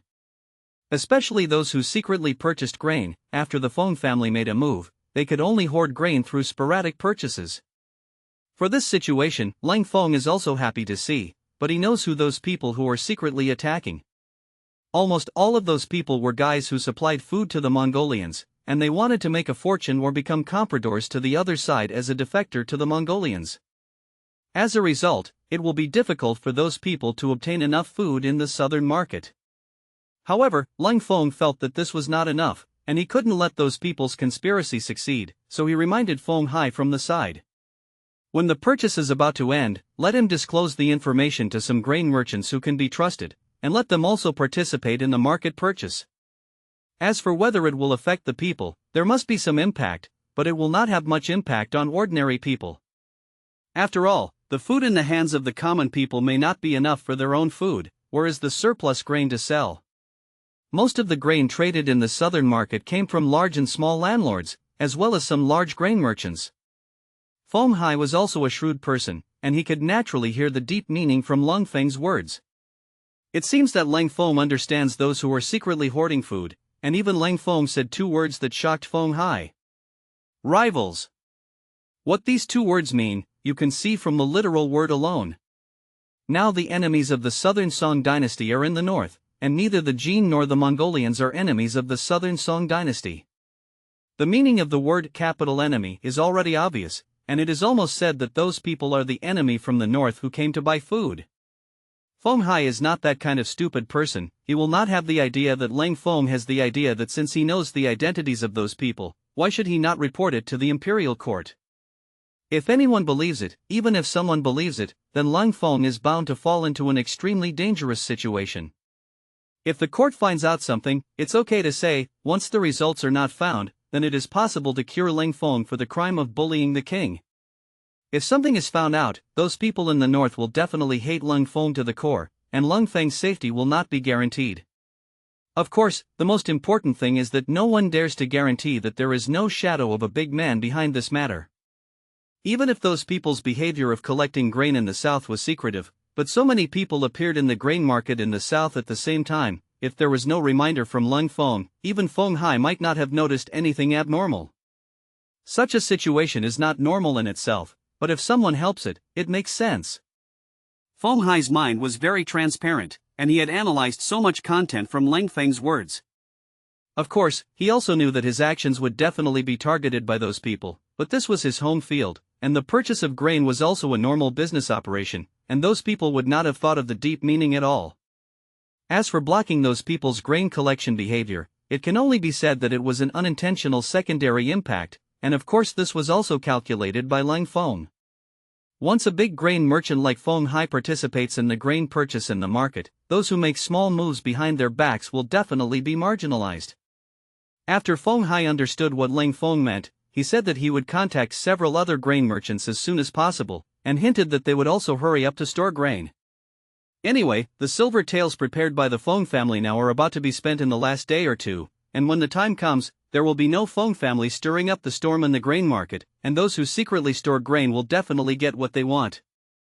If other grain merchants in the south also joined in the purchase of grain, then with their influence, outsiders would not be able to buy grain. If they continue to want food, then there is only one way, and that is to buy it directly from these grain merchants. But in this way, those people will inevitably turn from the dark to the light. This is also another plan of Leng Feng, called the grain grabbing plan. Judging from the capabilities of the intelligence network that Leng Feng has sown in the south, it is easy to grasp the information of these people. Since they were purchasing grain in the south, it was a long journey to the north, and it was normal for some accidents to occur on the way. Since these people dare to collude with the invaders, then they are proper traitors and traitors, not to say that robbing their food is to kill them, that is also to eliminate harm for the people and hoe traitors for the country. Leng Feng learned this idea from the guerrilla warfare in his previous life. Especially as the guerrilla song sings, "No food, no clothing, the enemy sends forward." In fact, even if Leng Feng himself didn't do it himself, he could still pass this information on to some resistance organizations in the north. Those people were loyal to the Great Song Dynasty and were equivalent to guerrillas behind enemy lines. If this batch of grain and grass can be intercepted halfway, it can also effectively alleviate their current situation of lack of food and clothing. Take one step and see 3 steps, or even see 3 steps without taking one step. This is called vision and strategy. Only see the line of sight in front of you, and do not look forward. As a reborn person, if you can't even do this, then how can you make a difference in troubled times? After chatting with Feng Hai about the topic of food, he got back to business. After Leng Feng put the wooden box containing the wine on the table, Feng Hai noticed the wooden box in Leng Feng's hand. Although he saw Leng Feng holding such a thing in his hand before, he didn't care, thinking that it was some kind of tool Leng Feng was carrying. Now seeing Leng Feng put the wooden box on the table, he looked at it carefully, and it turned out that this wooden box was actually filled with wine. Feng Hai's family business includes alcohol, and his eyes couldn't help but light up when he saw that this wooden box was actually used to hold wine. After running the wine business for so many years, Feng Hai thinks that his talent in business is not unparalleled in the world, but he is definitely the top level of the person. But he never thought of packaging the drink like this, which is affected by the limitations of the times, and it is difficult for no matter how smart people are, to think outside the box. But smart people are very susceptible to the influence or inspiration of external things. Feng Hai is such a person. When he saw the wooden box that Leng Feng used to pack drinks, he knew that this thing was promising. The same drink, with such a wooden box, immediately feels different from the original. Feng Hai can easily figure out the commercial value of it, which is the added value of the commodity. Seeing Feng Hai's reaction, Leng Feng nodded secretly. The Feng family's ability to do such a big business definitely has a lot to do with Feng Hai's ability. Master Feng, the main thing I'm going to talk to you about today is about this wine. Leng Feng saw Feng Hai staring at the wooden box intently, so he spoke. Oh, what's so special about this wine? The special place is not in the packaging on the outside, but in the wine itself. Leng Feng said as he opened the wooden box and took out a jar of wine directly from it. Feng Hai had been paying attention to Leng Feng's movements, and he could see that there were 2 jars of wine in this wooden box, although this jar of wine was also exquisite, but it was not very luxurious. Feng Hai has also seen a lot of more exquisite and expensive wine jars, and he can't see anything special from the wine jars in Leng Feng's hands. However, looking at Leng Feng's appearance, he seems to be particularly confident in the drinks here. Feng Hai looked at this wine jar with expectant eyes. He knew that Leng Feng would not show him ordinary wine. Since Leng Feng showed such a gesture, it means that this wine should be unusual. Does the Feng family master know about rosedew? Leng Feng asked first. Rosedew. Of course I've heard of it, but I'm just a businessman, and I don't dare to touch this kind of contraband in the court. Feng Hai nodded and said, then shook his head with a wry smile. This is the sadness of the merchants of this era, although they are rich, but their status is not high. Just like rosedew, a wine that was once listed by the royal family as a private person not to buy and sell, dignitaries can secretly buy and drink it, and even if it is discovered, the punishment will not be heavy. But businessmen are different, and if they are caught, the punishment is severe. Leng Feng naturally understood what was going on with Feng Hai's expression, and he was also very speechless about some systems in this era. If one day he is capable, many unreasonable systems and bad habits will be abolished. After all, people who live in modern society do not like many of the regulations of this era. At the same time, he also expressed his sadness at the situation of the people living in dire straits in this era.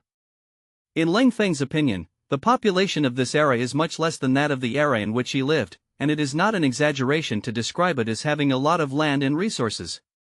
In terms of per capita land area, it is more than 10 times that of later generations, but the lives of ordinary people are struggling to make ends meet. Although it is related to the underdevelopment of science and technology and the low level of productivity in this era, it has more to do with the ruling class. As a traverser, Leng Feng felt that it was his responsibility to change this phenomenon, which was why he wanted to develop his own power. In the era when Leng Feng lived, a great man who created a happy life once said that power came out of the barrel of a gun, and if you can't even protect yourself, you can't help the world. Feng Hai didn't know what Leng Feng's specific plan was, but he could feel that the young man sitting in front of him suddenly revealed an awe-inspiring momentum. However, this momentum disappeared in a flash, and even Feng Hai couldn't be sure if he felt wrong just now. Since Leng Feng hadn't made it clear to Feng Hai in advance that he wanted to discuss the drink, Feng Hai didn't prepare a wine glass here, and only had a set of teacups in front of him. Due to drinking tea for a long time, the color of the wine cannot be seen when the wine is poured into the teacup, and it will affect the taste of the wine. So Leng Feng pushed the wine jar in front of Feng Hai and asked him to take a look for himself. Master Feng, how do you look at the quality of this wine? Leng Feng said. Feng Hai had just opened the wine jar by Leng Feng, and he smelled a strong aroma of wine. As a businessman, Feng Hai has a lot of experience at the wine table, and he has basically seen all the drinks in this era. It was the rosedew mentioned before. Feng Hai had also drunk it in private, and the reason why he told Leng Feng that he had only heard of his name and had not seen his true face was to be modest, and secondly, to avoid suspicion. Among the drinks Feng Hai has drunk, the degree of rosedew is the highest, and the aroma of the wine is also the strongest. But compared with the wine of Leng Feng, there is obviously a big gap. Before he could look at the color of this wine, just by smelling the aroma of the wine, Feng Hai felt that the wine that Leng Feng had made him look at was definitely a good wine. Feng Hai put the wine jar under his nose and sniffed it vigorously, then closed his eyes for a long time before opening them. He didn't call out the good wine like others when they first saw Linjiang Xianzhou, but looked at Leng Feng with burning eyes, and said, "How is the yield of this wine?" Sure enough, Feng Hai is worthy of being a businessman, and he can make the Feng family's industry like this, and his vision is different from ordinary people. In his opinion, no matter how good the quality of this wine is, if the production is not good, there will not be much market. He understood what Leng Feng meant. Since Leng Feng showed him this liquor, it was definitely not to drink it with him. Then there is only one truth, which is to discuss the market for this wine with him. The Feng family master really has a unique vision. Leng Feng's praise came from the bottom of his heart. He really felt that Feng Hai had a very good eye for business. Lang Gongzi laughed. Feng's abilities are not on the table.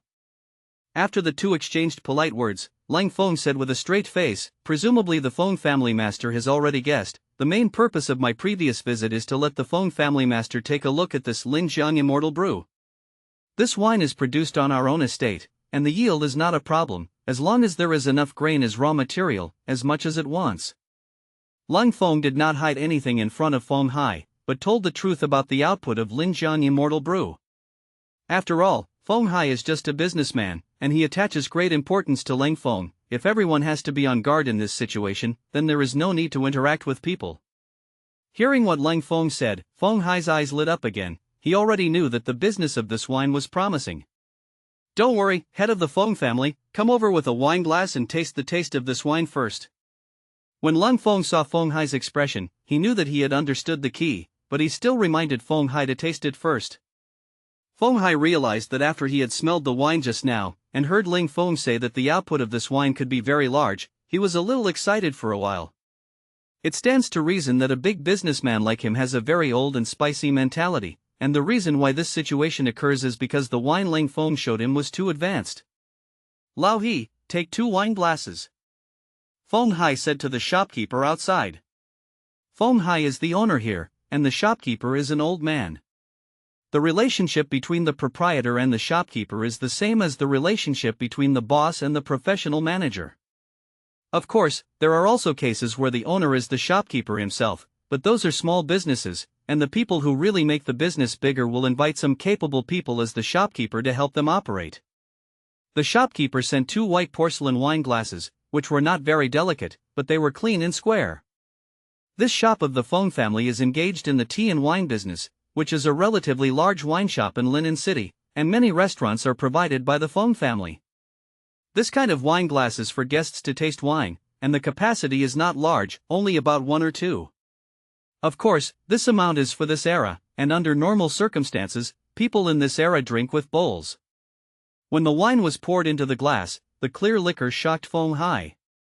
He had already imagined in his heart that Linjiang Immortal Brew should not be ordinary, but he didn't expect that he still underestimated the performance of Linjiang Immortal Brew.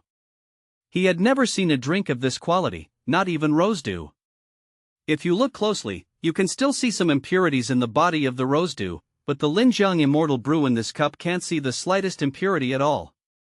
This wine is a bit strong, the Feng family master can try it in small sips first. Leng Feng said. Good. Feng Hai picked up the wine glass and tasted it gently. Then he looked very exciting, just like everyone else had done when they had drunk it for the first time. However, what is different from them is that he does not admire how magical this wine is, but feels the hidden commercial value behind the magic. This is a brand new drink, and its appearance is bound to have a huge impact on the current market. Once this liquor can be mass-produced, it will quickly occupy the market in a short period of time. Especially in the northern regions, this wine will completely replace the current cloudy wine. After Feng Hai put down his wine glass, he said after a little thought. His opinion is precise, and this was exactly the case in the era when Leng Feng lived. Baijiu is a dominant market in the north, and various brands of Baijiu are popular. Mainly because of the climate and geography, northerners only drink liquor. In addition, this kind of wine is pure and clear, and it looks very sensual, and it will inevitably be sought after by dignitaries. In terms of positioning, the value of rose dew is not bad at all, and even higher. Leng Feng didn't speak, he had been listening to Feng Hai's evaluation of this wine. As he expected, Feng Hai had a high opinion of this wine. However, Leng Feng has his own plans, and now is not the time to officially cooperate with Feng Hai. What he wants is to make Feng Hai think about it.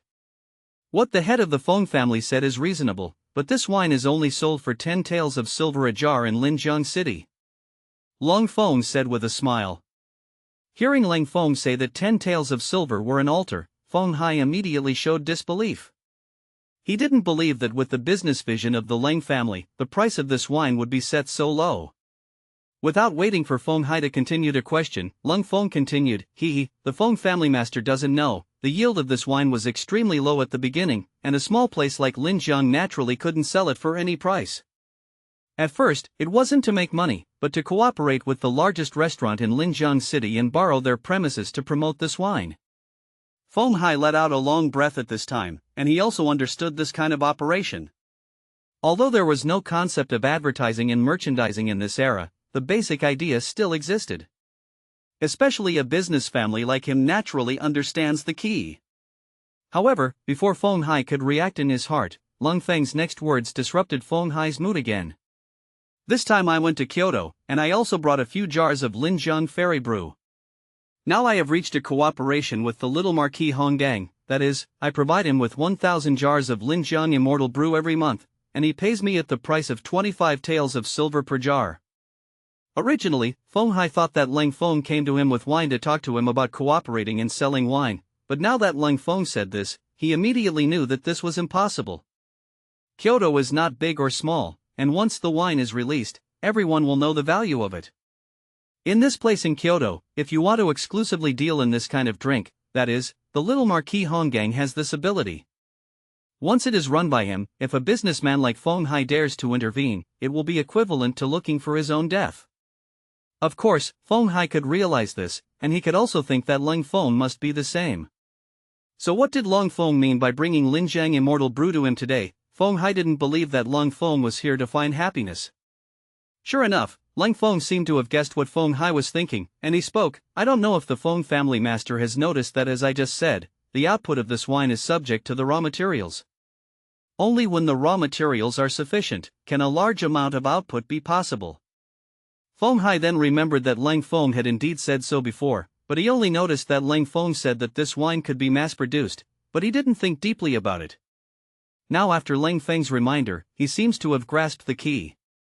Seeing Feng Hai's thoughtful appearance, Leng Feng smiled and continued, Master Feng doesn't have to think about it. Since I have discussed this matter with you, there is something we can cooperate with. We can ignore the little Marquis Honggang's side for the time being. Anyway, it's just a little amount. No matter how he tosses, it is a jar that sells 100 or 200 taels of silver, and that's not a big deal. My plan is this wine is not the best quality, it can only be said to be average. Let Xiaohuyi first open up the reputation of this market, and then produce this wine in large quantities. At that time, the price of wine will inevitably fall, and everyone in the world will be able to taste this kind of wine. As for the little Marquis, don't worry, all he wants to do is that kind of high-end wine. When the time comes, I'll give him an absolutely high-end drink, many times more premium than the current one. For him, the business model remains the same, and the money he earns is no less than it is now, and this problem is solved. Leng Feng's words convinced Feng Hai's heart. It turned out that Leng Feng had already planned all this. If it is really as Leng Feng said, then what will be the prospect of this wine business?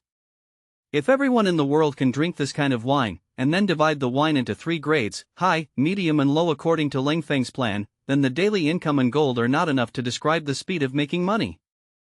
Then what does our Feng family need to pay for cooperating with you, and what can we get? Feng Hai asked. Although Feng Hai could roughly guess what Leng Feng liked about the Feng family, he still wanted to hear Leng Feng say it himself. This is not only a guarantee, but also Feng Hai's importance to Leng Feng. The head of the Feng family must know that my biggest difficulty now is the lack of food. Feng is based in the south, has been in business for generations, and has broad roots in the south. Whether it is food and other resources, or commercial channels, it can be a condition of our cooperation. So, Leng Feng told Feng Hai some of the ideas he had planned in advance. With the Feng family's current ability, especially the fact that they have purchased a large amount of grain under Leng Feng's reminder, it is more than enough to cope with the next famine.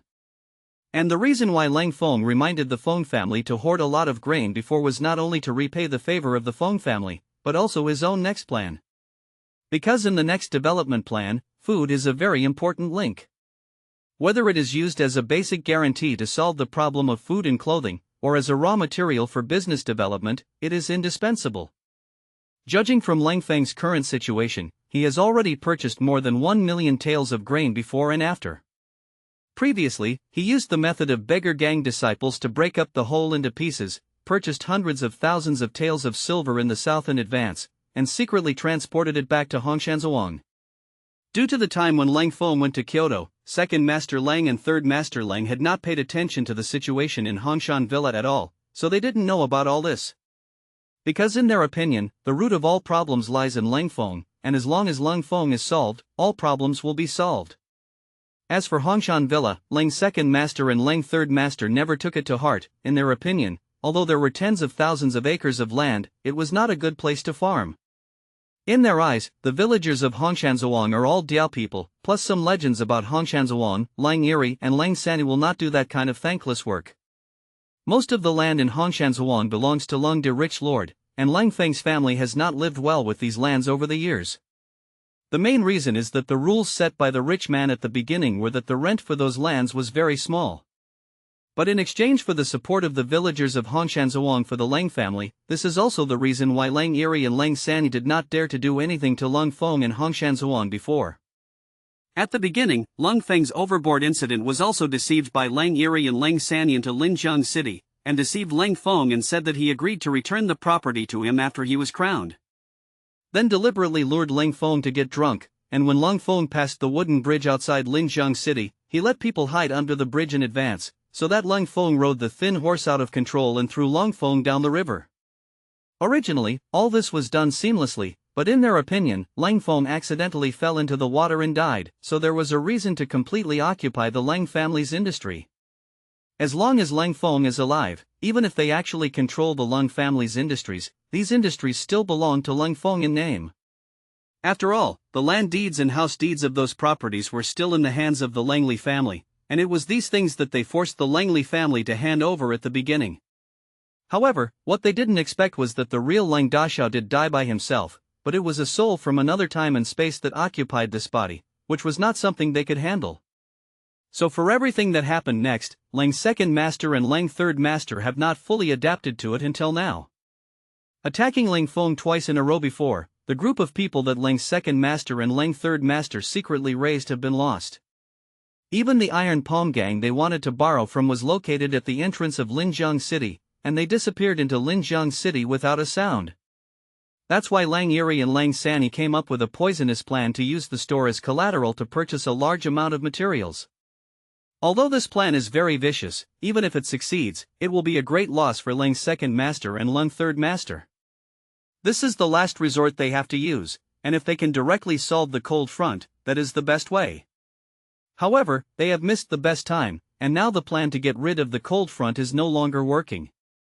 Since Leng Feng went to Kyoto, Leng's second master and Leng's third master have been a little worried during this time. The situation they were most afraid of was that Leng Feng had been appreciated by His Majesty the Emperor and had become a half-official. If this kind of thing really happened, all their previous plans might be in vain. After all, in this era, official position determines everything, and fame is above Lilu. Once Leng Feng gets the fame bestowed by the Emperor, let alone in the small place of Linen City, even in Kyoto, ordinary people dare not touch him easily. So Leng's second master and Leng's third master put all their energy on Leng Feng's side. Even if Leng Feng went to Kyoto, they also wanted to know what was happening in Kyoto. Leng's second master and Leng's third master made two plans, and the plan on Linjiang City's side continued to be implemented, and gave Liangdong some silver, so that he could win over those scholars in Linjiang City and make Leng Feng stumble. At the same time, it is also arranged for people to pay attention to the situation of Leng Feng in the capital at any time, although they cannot deal with Leng Feng blatantly, but they can also make countermeasures at any time if they have information. While Leng Feng and Feng Hai were talking about drinks and cooperation, the two of them also received information from Kyoto. This is a carrier pigeon carried by the people sent out by Leng Eryi, and there must be a special and important situation to use the carrier pigeon to transmit the message back. These days, although they are looking forward to the news from Kyoto, they do not want the news to come. Because in their opinion, the best news is if there is no news on Leng Feng's side. Because Leng Feng only received the title from His Majesty the Emperor, or if something big happened to him, he would send the news back. When they opened the note with apprehension, they couldn't help but breathe a long sigh of relief. It turned out that the Face Saint had ended, although Leng Feng had become a first-class candidate, and His Majesty the Emperor had indeed personally given Leng Feng the title, but he didn't expect Leng Feng to refuse His Majesty the Emperor's gift. This is great news for Leng's second master and Leng's third master. In this way, even if Leng Feng has a meritorious reputation, but he has no official position, and when he returns to Linjiang City, they don't have to be afraid of Leng Feng. This had little impact on their plans. Even if Leng Feng had the fame bestowed by the Emperor, as long as their plan was successful, then Leng Feng would have to hand over the ownership of those properties. Although the process may not be as smooth as it was at the beginning, as long as they do these things well, then Leng Feng will have no chance of turning the tables. Inform me and let people purchase all the things that Leng Feng wanted. Didn't he want to play? Then let him do as he wishes. My good nephew, even if you have the fame of the 7th rank official rank, don't you have to pay the debt? After second master Leng learned about Leng Feng's situation, he immediately asked people to hurry up and prepare the things on Leng Feng's previous list. They thought that this would be a safer way to send Leng Feng into hell, but they didn't know that it was they who really fell into hell. Leng Feng didn't know the thoughts of the two uncles who were far away in Linjiang City at this time, and he had already discussed the framework of cooperation with Feng Hai. The food needed for Leng Feng to make wine is provided by the Feng family. Of course, these grains do not account for a share of the wine output, but as an upfront investment. When each batch of grain is delivered, Leng Feng only needs to pay 10% of the silver as a deposit, and the rest of the funds are offset by the wine produced later. At the same time, Leng Feng borrowed the Feng family's business channels to open up the sales link, and what the Feng family could get was the exclusive agency right in the southern market. As for the affairs of the little Marquis Honggang, Leng Feng is responsible for handling it himself, ensuring that the Feng family will not be affected in any way on the sales of Linjiang Immortal Brew. This agreement is absolutely mutually beneficial for both parties, and with Leng Feng's current conditions, he simply doesn't have that much money to buy food. All his wealth came from the batch of silver in the cellar of second master Leng, and now he spent more than 1,000,000 taels just on the purchase of grain. These grains have a special purpose and cannot be easily used, let alone used to make wine. In addition to purchasing food, Leng Feng also spent tens of thousands of taels on some construction in the villa and the training of soldiers in the early stage. There are still more than 1,000,000 taels of silver left there. Leng Feng has other plans, just recruiting troops is a big expense. Add to that the need to build various workshops, as well as the corresponding raw materials, and this is money. Although these can have huge profits in the future after completion, the early investment link cannot be skipped. The cooperation with the Feng family is equivalent to the introduction of capital, but this is different from the introduction of capital investment by some companies in the world. When the companies in the market encounter bottlenecks in development and need capital injection, they will give up some company shares and control to investors, so as to exchange for the other party's investment. However, the cooperation between Leng Feng and the Feng family is different, and the Feng family is equivalent to advancing funds in advance in order to get Leng Feng's project. In this cooperation, Leng Feng borrowed the momentum of the Feng family. After all, the basic business he wants to do now is too big, and he can't revitalize it by his own strength alone.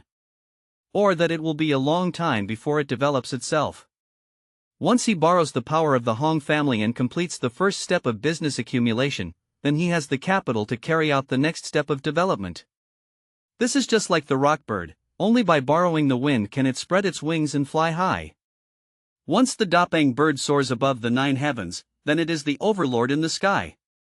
Of course, the Feng family can also make huge profits from it, because they know that once Leng Feng's Linjiang Immortal Brew can be mass-produced, they will not only be able to obtain monetary benefits, but also a promotion in status. In the end, Leng Feng asked Feng Hai to help him contact Huashan and Linen City, and Leng Feng did not hide from Feng Hai the purpose of his search for those Huashan. I also asked Feng Hai about some fruits and vegetables, but I didn't expect that Feng Hai had seen some kinds of fruits and vegetables that had not appeared in this era. And Feng Hai also said that he saw it from Huashan. However, because these things are not easy to preserve, only a few can be stored for a long time. Many of the vegetables and fruits of this dynasty were imported from foreign countries, but most of these were introduced in the Tang dynasty and before the Tang dynasty. For example, eggplant, cucumber, spinach, lentils, etc., as well as great pomegranates caused by Zhang Qian's mission to the western regions in the Tang dynasty. Carrots, tomatoes, peppers, and other vegetables were not available in this era, but Feng Hai said that he had seen Hu merchants eat something similar to carrots. At that time, the Hu merchant invited him to a banquet, and there was one such dish during the banquet. As a businessman, Feng Hai, especially in the south, has been doing business for many years, and there are still many opportunities to contact Hu businessmen, and even many Hu businessmen are still his partners. After all, those Hu merchants came from afar, and they were not familiar with the Great Song Dynasty, and their business mode was different from that of Feng Hai and other local merchants, basically using the way of goods trade. They purchased a large number of goods from the land of the Great Song Dynasty, sold them to their own country, and then shipped them to the Great Song Dynasty with their own specialties. Or directly exchange it for gold and silver valuables, and then return to the Great Song Dynasty to purchase items. Naturally, they traded with some of the local merchants. When Feng Hai learned that Leng Feng wanted to find these Hu merchants, he said that this was not a matter and could be arranged immediately. After all, he knew the gathering point of these Hu merchants in the capital, and under normal circumstances, those Hu merchants would gather there. Hu merchants are a special group, although they are only merchants who trade goods, but the Great Song Dynasty still has a very strict management of them, and they must obtain relevant documents before they can carry out business activities in the Great Song Dynasty. During this period, from the court to the people, there was an instinctive contempt for these Hu merchants. In their eyes, these people are from the savage lands, a bunch of uncivilized people. Even though the Southern Song Dynasty court was already Boshishan, it would still have a sense of pride when facing Hushang. The same is true for those Hu merchants, who will also express a humble posture when facing the Southern Song court. These are almost two completely different concepts from later generations, although Leng Feng has many dissatisfaction with this era, but he is still quite satisfied with this. The pride of a nation must be engraved in the bones, and it is okay to treat people from other countries with courtesy, but they must not be regarded as superior people. Even if you are better than me, I can learn what you are better than me, but it is not a reason to grovel. The gathering place of Hu merchants in Kyoto is in a restaurant in Kyoto. The restaurant was also the property of the Hu merchants, and it was also their gathering place in Kyoto. However, Leng Feng did not ask Feng Hai to call those Hu merchants over, but followed Feng Hai to the place where these Hu merchants gathered.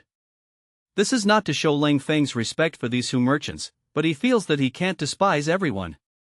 After all, no one knows which of these people who have traveled from south to north has a broader knowledge, and they can't call all those Hu businessmen. The best way is to be able to communicate with these Hu businessmen in person.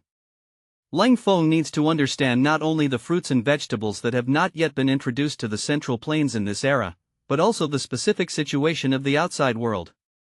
As a Chinese Special Forces soldier from the 21st century, Leng Feng has an instinctive hatred for those Western powers.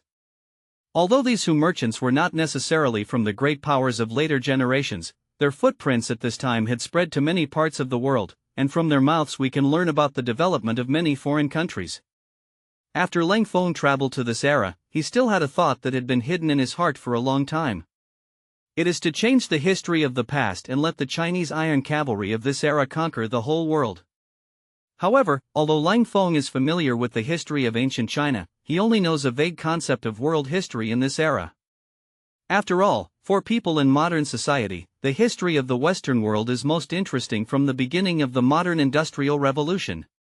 In the impression of the Chinese people, the Western powers gradually became stronger after entering the 19th century, and the West could only be said to be a place of chaos. Although some powerful empires were born, their civilization level was much backward compared to the land of China. A large part of the civilization of the Western world was passed from the East, but it is undeniable that in addition to the land of China, other places are also rich in products. For example, many of the fruits and vegetables that were later spread in the land of China, as well as some crops, were imported from outside. Leng Feng, under the leadership of Feng Hai, came to the gathering place of the Hu merchants in Kyoto. This compound is not big, not even a courtyard.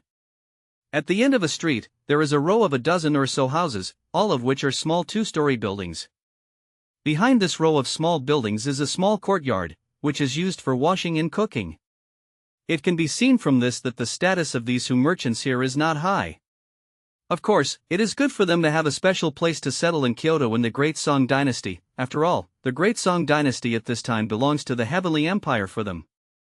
This courtyard is not only the office activity place of these Hu merchants, but it is also a bit similar to the nature of a restaurant, but his business scope is very small, almost only for these Hu merchants. Feng Hai's arrival was warmly welcomed, and it can be seen from the attitudes of these Hu merchants that Feng Hai's prestige among them is still very high, and all the Hu merchants show a flattering look towards Feng Hai. Although Feng Hai was just a merchant in the Great Song Dynasty and his political status was not high, it was a different scene in front of these Hu merchants.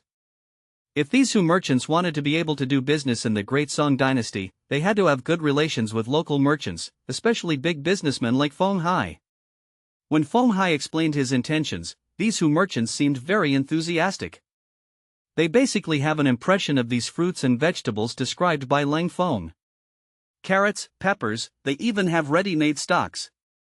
Of course, chili peppers are already dried chili peppers. For Leng Feng, there is no difference between dried chili peppers and fresh chili peppers, because dried chili peppers have seeds in them. However, this dried pepper is slightly different from the peppers that Leng Feng saw in later generations. The pepper varieties at this time are relatively single, and they look relatively small, but this spiciness is indeed not weaker than that of later generations. Of course, Leng Feng described several other varieties of chili peppers to the Hu merchants, especially the green peppers used for stir-frying, and the Hu merchants said that they could go back and find them again. But when it comes to tomatoes, most of these merchants have little impression. Because tomatoes of this era, even in its place of origin, no one dared to eat them. It is widely believed that this is a poisonous plant, and everyone who sees him will stay away. Leng Feng also knows the illusion that tomatoes are used for food, and he also knows the origin of tomatoes. Tomatoes are native to the jungles of Peru and South America, and were originally called wolf peach. In the 16th century, it spread from South America to the royal palace of United Kingdom as a precious gift to Queen Elizabeth of United Kingdom. Therefore, tomatoes are also known as love fruit and lover's fruit. Since then, tomatoes have fallen to Europe, but because of their showy and attractive appearance, people are afraid that it is poisonous and only appreciate its beauty and dare not eat it. It is said that in the 18th century, a painter in France could not resist the temptation and decided to risk death to taste the wolf peach. When he took a brave bite, he felt sweet and sour, but he couldn't help but be terrified at the thought of the warnings. So, he got dressed and lay down on the bed waiting to die. Time passed slowly in anxiety and fear. He was not poisoned, but his appetite increased greatly, and since then he can't help but eat wolf peaches often. During the Wanli period of the Ming dynasty, tomatoes were introduced to China by European missionaries, also known as tomatoes. As the name suggests, it comes from Fanbang. In the late Qing dynasty, people began to eat it. This was the era of the cold front's previous life, and the experience of tomatoes becoming food. Of course, in this era, with Leng Feng as a traverser, this big history may have to be rewritten. In this era, many people suffer from night blindness, because of the lack of vitamin C. If you grow a lot of carrots and tomatoes, you can change this phenomenon, and it will also provide safety for ocean voyages. So Leng Feng explained to these Hu merchants that if anyone saw this crop, he hoped that he could bring some seeds. In addition, Leng Feng described some other crops to these Hu merchants, some of which the Hu merchants knew and some did not. For these alien species, Leng Feng can only rely on these Hu merchants now. After all, he has no way to go to the place of origin. If his power grows and he is able to start ocean trade in the future, then he can do these things by himself. Regarding the idea of ocean trade, Leng Feng also thought about it in his heart. Those who know recent history know why United Kingdom is called the Empire that never sets sun. It is because they have colonies all over the world. Moreover, one of the most important reasons why the great powers of the Western world were able to develop and grow rapidly was that they went to various parts of the world to gather wool. A country or region, no matter how large its territory, has not developed rapidly by plundering wealth from other places. It can be said that the history of the West's fortune is a history of aggression, and they have eaten up the dividends brought by the Age of Discovery. Now that Leng Feng has come to this world, it is impossible for them to taste this sweetness again. Without waiting for the arrival of the Age of Discovery, Leng Feng can let them change their roles and replace them with strong ships and cannons to knock on the doors of those powers in later generations. Especially on our small days on the shore, Leng Feng knew that these people were not good birds. They live in the land of projectiles, but they think about occupying our heavenly kingdom all day long, and they will bring heavy suffering to the land of China in the future generations. The later Emperor Kanshi once commented on the small days. He said, "The country of the Japanese is the most capricious country. He is very humble and does not know that there is friendship in the world, and he is only blindly afraid of wu-wei. Therefore, it must not have a slightly good color." Translated into modern terms, it means that small days are the most capricious. They are humble and lowly, and they do not know gratitude, and they will only give in the face of force. Therefore, you can't give them a good face for the little days. In modern society, many people are confused by the performance of small days, thinking that they are a nation that knows how to educate with etiquette. In fact, they know small courtesies but have no great righteousness, fear of power but not virtue, strong will be thieves, weak and humble, regardless of kindness and righteousness. When Leng Feng was young, the reason why he went to a military school, in addition to personal reasons, the main reason was that he wanted to serve the country and defeat Xiaoji. At that time, when we were about to recover Wan, Shaori made a great jump down, and even united with some small countries around us to constantly provoke us. Although in the end, their provocation did not stop the pace of our reunification, but it also brought us a lot of trouble, and it almost reached the point of fighting each other. If this disgusting guy can be solved in this era, then there will not be that tragic time in the history of the future. In fact, not only in later generations, but also in the coastal areas in the near future, after the opening of maritime trade, there will be rampant pirates in the coastal areas. Now the country is relatively stable, and there are already commercial and trade exchanges with the Southern Song Dynasty, and they have seen the wealth on our side and have planted the seeds of aggression. In the next dynasty, the country of Shaori was in a turbulent period, so there were a large number of armed men engaged in sea robbery. Since Shaori is an island nation, although their people do not have an advantage in height, their ability to survive at sea is stronger than ours. Therefore, as soon as the Japanese invaders appeared, they caused huge losses to the coastal residents of our country. The cold front will definitely not let this happen, only preemptively nip this problem in the bud. In addition to the small days, the same is true of the hometowns of these merchants, and he will personally go for a walk in the future. Of course, these merchants didn't know that Leng Feng had already remembered their hometown, and they were still happily thinking that they had recognized an official figure of the Great Song Dynasty. When Feng Hai introduced Leng Feng, he explained Leng Feng's identity to these merchants and told them that Leng Feng was a 7th-rank official personally given by His Majesty the Yellow Emperor. Although the 7th-rank official is nothing, it is different if he is given the title by His Majesty the Emperor himself, and Leng Feng is so young. These businessmen can do business all over the world, but they are all shrewd people, and they can naturally see the potential of Leng Feng in the future. However, they don't know much about the affairs of the imperial court officialdom, and they won't pay attention to the matter of facing the saint this time. In their opinion, people like Leng Feng are worthy of their friendship. These businessmen know how to invest if others don't understand it, and investing in interpersonal relationships is also an important science. The reason why they can't get along with the court officials is because the status of the people is too high, and there is an instinctive prejudice against them as foreigners. And Leng Feng gave them a different feeling. Leng Feng was not only young, but also the information revealed in the conversation. It can be seen that Leng Feng has no prejudice against them foreign businessmen.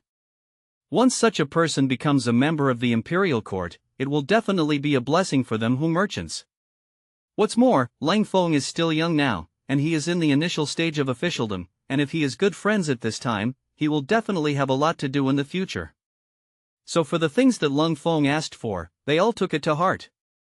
After all, the things that Leng Feng is looking for don't cost anything to them, and they are completely human favors that can be pushed along the river. Leng Feng also understood Feng Hai's purpose in introducing him to these merchants, and he also looked at their performance, but he didn't show any promise. But the more he was like this, the more these merchants valued him.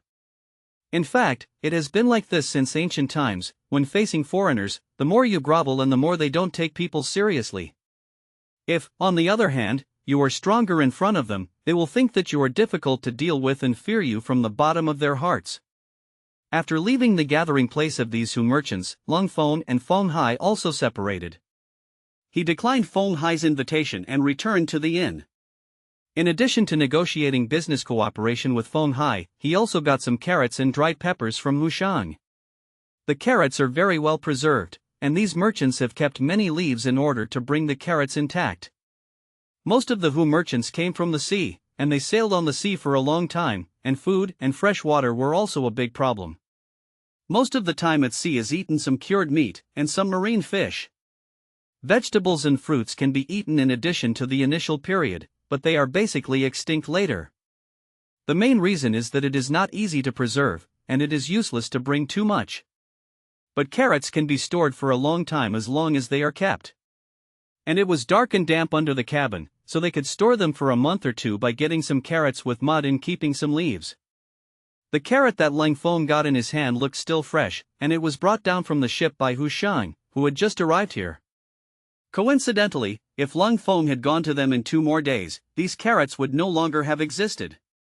After all, for this merchant, they have traveled all the way across the ocean, and they have long been tired of eating these things. When they arrived in the land of the Great Song Dynasty, there were naturally a lot of fresher foods to replenish, and these things were already dispensable for them.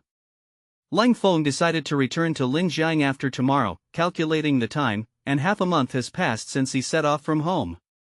Although he was a soul who crossed into this world, he really didn't have a sense of belonging to this world at first, but after these few months, he found that he already had a concern for this world. This was the first time since he came into this world that he had a feeling of wanting to return home. It's a strange feeling, just like the homesickness he felt when he first went to college, although it wasn't as strong as the homesickness he felt at that time, but the meaning was pretty much the same. Leng Feng's plan to come to Linen has almost been completed, and he has successfully obtained what he wants. Now you just need to go back and develop according to the plan you originally made. As for the outside world, he is not capable of participating now. However, I believe that in the near future, at most a year, he will be able to be unafraid of external forces. At that time, he will be able to make his own voice in this era. Leng Feng found that the shopkeeper was still secretly spying on him, but for the shopkeeper's behavior, Leng Feng was only secretly vigilant. Due to the lessons learned from Yang Kang's drugging incident last time, Leng Feng will not underestimate anyone now. Although Leng Feng didn't know who the other party was instigating, as long as there was no danger to him, there was no need to find out this person. After all, none of those people in Kyoto are easy to match, and he is ready to leave here tomorrow, so there is no need to cause other trouble. Since someone was spying on him, Leng Feng didn't go to the Han family brothers and sisters, but just left a mark in the place they had agreed on in advance, telling the two of them to leave Linen tomorrow. Not long after Leng Feng arrived at the inn, he found that two groups of people had already come to look for him. One of them is still waiting for him.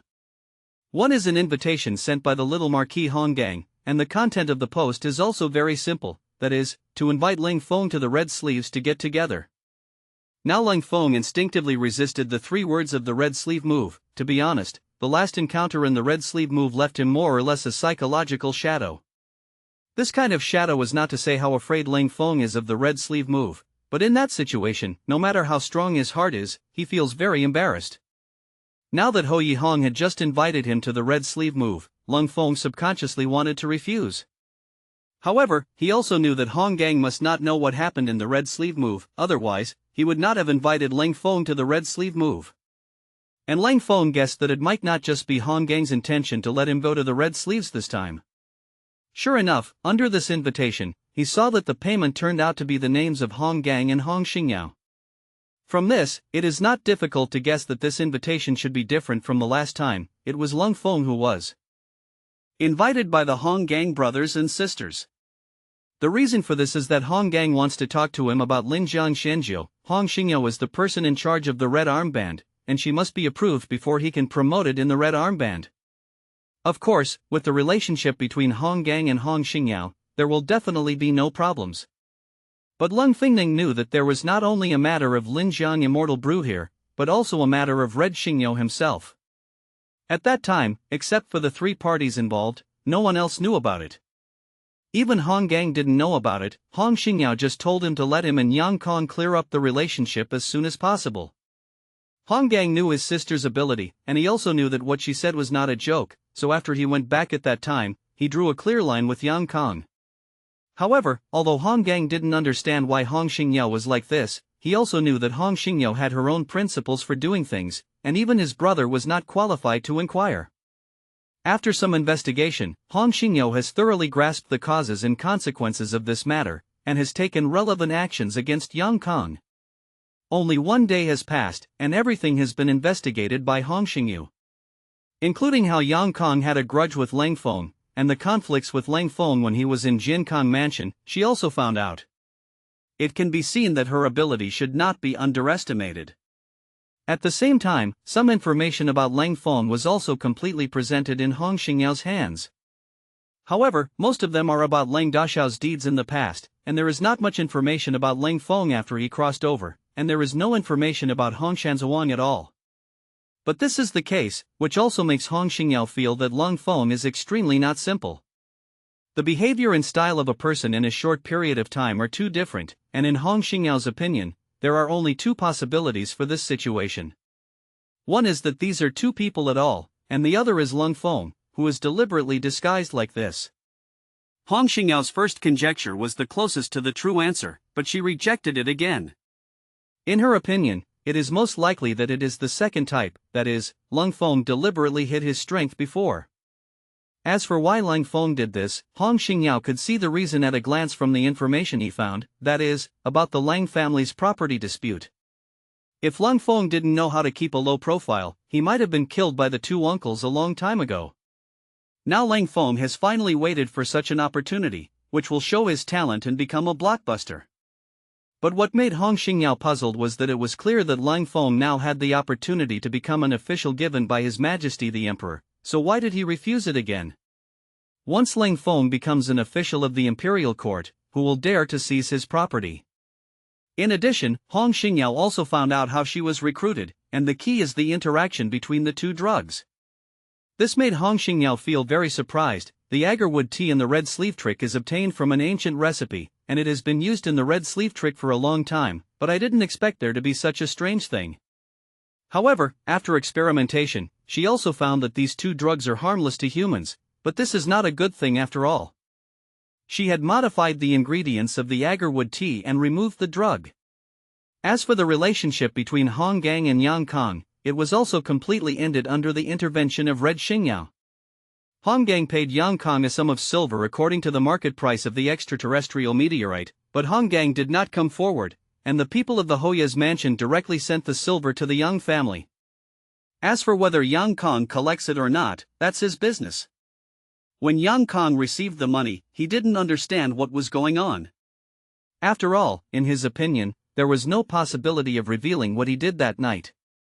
Take 10,000 steps back. Even if the matter is revealed, Hong Gang should not give him silver, but go to the door to ask the teacher. However, the next encounter made Yang Kang's mood fall to the bottom. According to the news from the family, this time the two places of the Yang family who went out to be officials did not fall on Yang Kong. And not only that, Yang Kang's father's official position in Jinling may also change. This change is not a promotion, but a transfer to a more remote place, and there is no actual right. This is obviously suppressed, although Yang Hongtai, the head of the Yang family, is the elder of the court, but his family is not the only one in the court, and it is Yang Hongtai who can't shake Yang Hongtai's father who suppresses him. It was the lord of the Hong family and the prime minister of the dynasty who exerted force on the Yang family, and even Yang Hongtai couldn't resist the combination of these two. The lord of the Hong family is the master of the dynasty and the Marquis of Peace. The Prime Minister, who has experienced 3 ups and downs, has now risen again, and he is also a big man in power. Therefore, Yang Hongtai's current situation in the court is not as dominant as before, but has formed a 3-party situation. This situation was also something that His Majesty the Emperor was happy to see, so that it would be easier for him to control his courtiers. And the Yang family was suppressed by the Hong family and the Prime Minister this time. Even Yang Hongtai himself didn't understand what was going on, because all this came too suddenly. Only by knowing the other and knowing the other can we survive 100 battles. What's more, even if he knows himself and his opponent, Yang Hongtai can't cope with the joint suppression of the two. The most important thing is that His Majesty's attitude is also very ambiguous today, which makes Yang Hongtai muttered in his heart, and he doesn't understand how he provoked those two. Although they belong to different camps in the court, they have been at peace for so many years. There has been some friction and competition, but there is still a delicate balance in general. Looking at the current performance, it is very possible to break the previous state. However, what made Yang Hongtai feel a little relieved was that the movement of these two people was not too big, and it seemed that it was only aimed at Yang Kang's branch. In terms of generation, Yang Hongtai is Yang Kang's uncle and grandfather, and he and Yang Kang's grandfather are brothers. After several generations of development, the Yang family is now a huge family, with dozens of direct children in the clan. Like Yang Kong, this branch also belongs to the direct line, but it is already in a marginal position in the direct line. Usually, Yang Hongtai didn't pay much attention to Yang Kang's situation at all, so he didn't grasp the first-hand information in time, which caused today's passive situation. If you want him to know that Yang Kong actually counted Hong Xingyao in order to deal with Leng Feng, with Yang Hongtai's style, he would definitely abandon Yang Kong to calm the anger of the Hong family. As for the legendary Prime Minister, why did he get involved in this matter? It has a lot to do with today's Queen Mother. The reason why the Prime Minister was able to rise has a lot to do with the appreciation of His Majesty today. His Majesty the Emperor wants to make great efforts, and he must reactivate a group of truly talented people. At the same time, it can also better balance the authority of the ministers under him, so that there will not be a situation where there is only one voice in the court. When the emperor first ascended the throne, in order to consolidate his position and balance the interests of all parties, he deprived the prime minister of his authority. However, he also knew that the prime minister was capable, and in order to reactivate the prime minister, the queen used the connections of the red sleeve trick to re-establish the prime minister. In fact, what many people don't know is that the reason why the red sleeve move has been able to develop rapidly over the years is inseparable from the royal support behind it. The relationship between the red sleeve move and the royal family is very close, especially after Hong Gang's aunt became the queen. The red sleeve move is equivalent to an external force of the royal family, and it has become the eyeliner of the high-ranking officials and nobles in disguise. This is also why Hong Xingyao was able to use so much energy when he decided to deal with Yang Kang. Leng Feng didn't know about this, but he could feel that the red sleeve move was not simple. Although Red Xingyao is not very old, he can be in charge of the red sleeve moves, and he is also not a simple person. Another person who came to invite Leng Feng was Huang Jun, and the Huang family did not send anyone, but Huang Jun came directly to the inn to wait for Leng Feng. It can be seen that the posture of the Huang family is still very sufficient. Of course, this is related to the effect of their practice in the past 2 days. Since Leng Feng was a guest at the Huang family that night, and told the people of the Huang family the relevant know-how of the projectile method, after 2 days of practice, he always failed to grasp the essentials. Although they did what Leng Feng did, they were still far from what Leng Feng said. They also realized that the key to this is that they may not be able to achieve the level of cold front after decades of hard training. Just yesterday, they also learned about Leng Feng's performance in the Face Saint. If Leng Feng accepted the title from His Majesty the Emperor, he would definitely stay in the capital as an official. Then the days ahead would be very long, and they would have the opportunity to slowly seek advice from Leng Feng. But now, Leng Feng has refused the title of His Majesty the Emperor, so it is possible to leave Kyoto at any time, and the Huang family is in a hurry. In fact, this morning, Huang Jun came to look for Leng Feng, but he didn't encounter Leng Feng until now. After hearing Huang Jun's intention, Leng Feng couldn't help but be happy. He had already predicted this situation. There are many reasons why I was able to shoot that kind of archery, and it was completely not replicable for others. First of all, Leng Feng is a soul from modern society, and he has a very thorough grasp of some mechanical principles. Coupled with the experience of special forces in a previous life, shooting has become a kind of book. As a good sniper, he also has a thorough understanding of crossbow arrows. Several elements that affect accuracy, in addition to the relevant movement essentials, also consider some external environmental influences. These may seem simple, but they are very difficult to understand and operate. It is not only necessary to have relevant knowledge, but also to have a certain amount of talent. In addition to these external factors, one's own internal factors are equally important, and one's strength must ensure that one can control the bow and crossbow in one's hand as if it were a part of one's own body. In addition to this, it is necessary to have strong perception and judgment. To put it more mysteriously, the sixth sense must be accurate. Leng Feng knew that there were some sharpshooters who didn't need to aim at all, even if they could shoot the target with their eyes closed. This is because they have a strong sixth sense, and Leng Feng himself is such a person. Leng Feng didn't shirk either, just took advantage of this gap to go to Huang's house to have a look, and then instructed them before leaving. After all, the Huang family's attitude towards him was there, which made Leng Feng feel that the Huang family was not bad, and he belonged to the type of child who could be taught. This is the second time Leng Feng has come to the Huang family, and compared with the first time, the treatment he has received has been significantly improved. When he came for the first time, the old lady of the Huang family valued him very much at first, and among the several juniors of the Huang family, except for Huang Jun, the others did not have much enthusiasm. It wasn't until Leng Feng showed his magical archery skills in front of them that those people really paid attention to him. However, their vision is still much worse than that of the old lady of the Huang family, thinking that after Leng Feng taught them archery, as long as they practiced diligently, they could achieve Leng Feng's level. But reality taught them a hard lesson, and after a few days, they found that it was not what they thought it was at all. Old Lady Huang had expected this situation before, but he didn't expect that these juniors of the Huang family would be so unbearable that they didn't even touch the fur of archery. Yesterday, they went to invite the cold front, but they never encountered the cold front. When he came to the Huang family today, Leng Feng didn't be too polite to them, and directly asked old lady Huang to summon everyone to the martial arts arena. Because the first time I came was at night, and the old lady of the Huang family did not specifically inform the rest of the family at that time. But now it's different, almost all the juniors of the Huang family have arrived. In addition to 2 second-generation disciples and 1 third-generation disciple, the Huang family had a total of more than 40 people this time. These people are all descendants of old lady Huang, but some of them do not live in the Huang family, but have another place to live outside, and this time they were all called over by old lady Huang. There are 3 brothers of the old lady of the Huang family, and the other 2 brothers have passed away, and the descendants who are now left behind also rely on the door of the old lady Huang. In fact, these people have been practicing archery in the Huang family compound in the past few days, even if they don't want them to appear here. Not many of these people have seen Leng Feng, but it does not prevent them from being curious about Leng Feng. The archery skills practiced in the past few days were taught to them by Leng Feng, although no one in the Huang family practiced successfully, but this kind of archery has been passed on in the Huang family. Now after seeing Leng Feng, everyone is looking forward to it. Leng Feng did not disappoint them, and after taking the horn-hard bow from Huang Jun's hand, he directly opened the bow and shot arrows.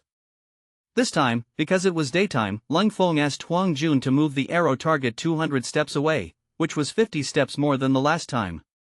This distance is not the limit of Leng Feng, it is just to take care of the Huang family.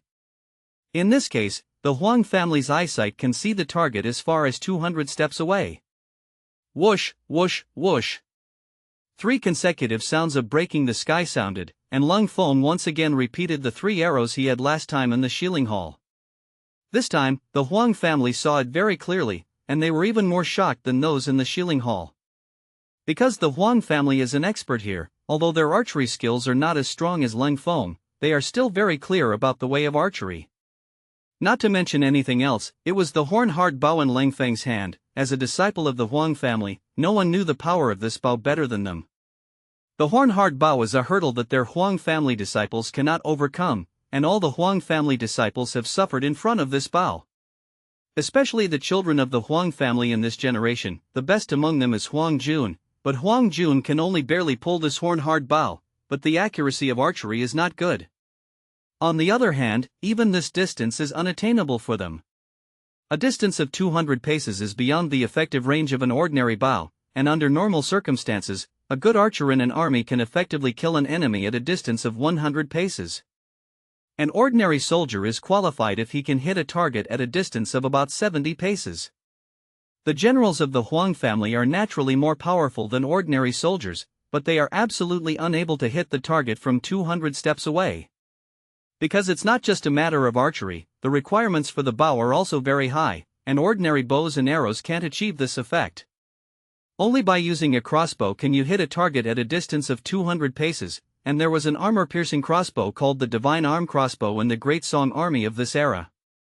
This kind of crossbow takes the mountain mulberry as the body, the sandalwood as the bow, the iron as the gun breech, the steel as the machine, the hemp rope as the string, and the silk as the string, and the maximum firing range has exceeded 240 steps. The reason why the Imperial Army has been able to fight with the Jin people for many years is because of the power of this bow and crossbow, which can have a slight advantage in front of the strong Jin soldiers. However, against the Mongolia, who were known for their archery skills, this advantage did not exist.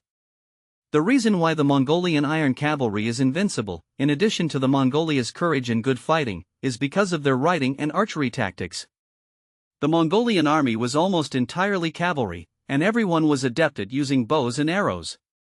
In the Mongolia army, as long as it encounters the enemy, it will inevitably be covered by a rain of arrows, and part of the enemy's effective force will be consumed under this blow.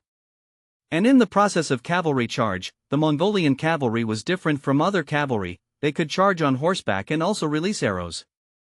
Although the Divine Arm Crossbow is powerful, due to its limited number and lack of mobility, it does not have much advantage in the face of the Mongolian cavalry.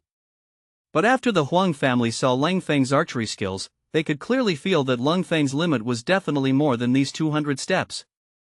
What kind of concept is this? It is said that Leng Feng's personal archery skills have reached, or even surpassed, the power of the Divine Arm Crossbow. Moreover, Leng Feng's archery skills are far from being comparable to the divine arm crossbow. His amazing archery skills convinced all the Huang family. The reason why Leng Feng said 3 arrows was not to show off his archery skills, but to save some unnecessary trouble. There are not many people in the Huang family who know his archery skills, most of them have just heard of it, and it is inevitable that some people will not be convinced. In this way, the expected effect was obtained, and when Leng Feng explained the archery technique to them next, these people were listening carefully one by one, and none of them had other thoughts. This time, Leng Feng clearly told them that he might leave Kyoto tomorrow, and this was the last time he would explain archery to the Huang family. As for how much they learn, it's up to them, but Leng Feng also said that this time he taught in more detail than the last time. As long as he studied carefully, he would always be able to master some tricks. There is no need for Mrs. Huang to supervise from the side, everyone in the Huang family is also listening attentively. Leng Feng did not directly explain archery throwing this time, but started with the basic principles of archery. Although the Huang family is an expert in this aspect, what Leng Feng said is still very different from their previous understanding. If you calculate according to the historical trajectory of this era, Leng Feng is nearly 1,000 years more advanced than them, and coupled with a systematic knowledge system, it is far from comparable to people in this era. The Huang family really admired Leng Feng's archery skills, but at the beginning of listening to Leng Feng explain the basic archery knowledge to them, they still had something inappropriate in their hearts.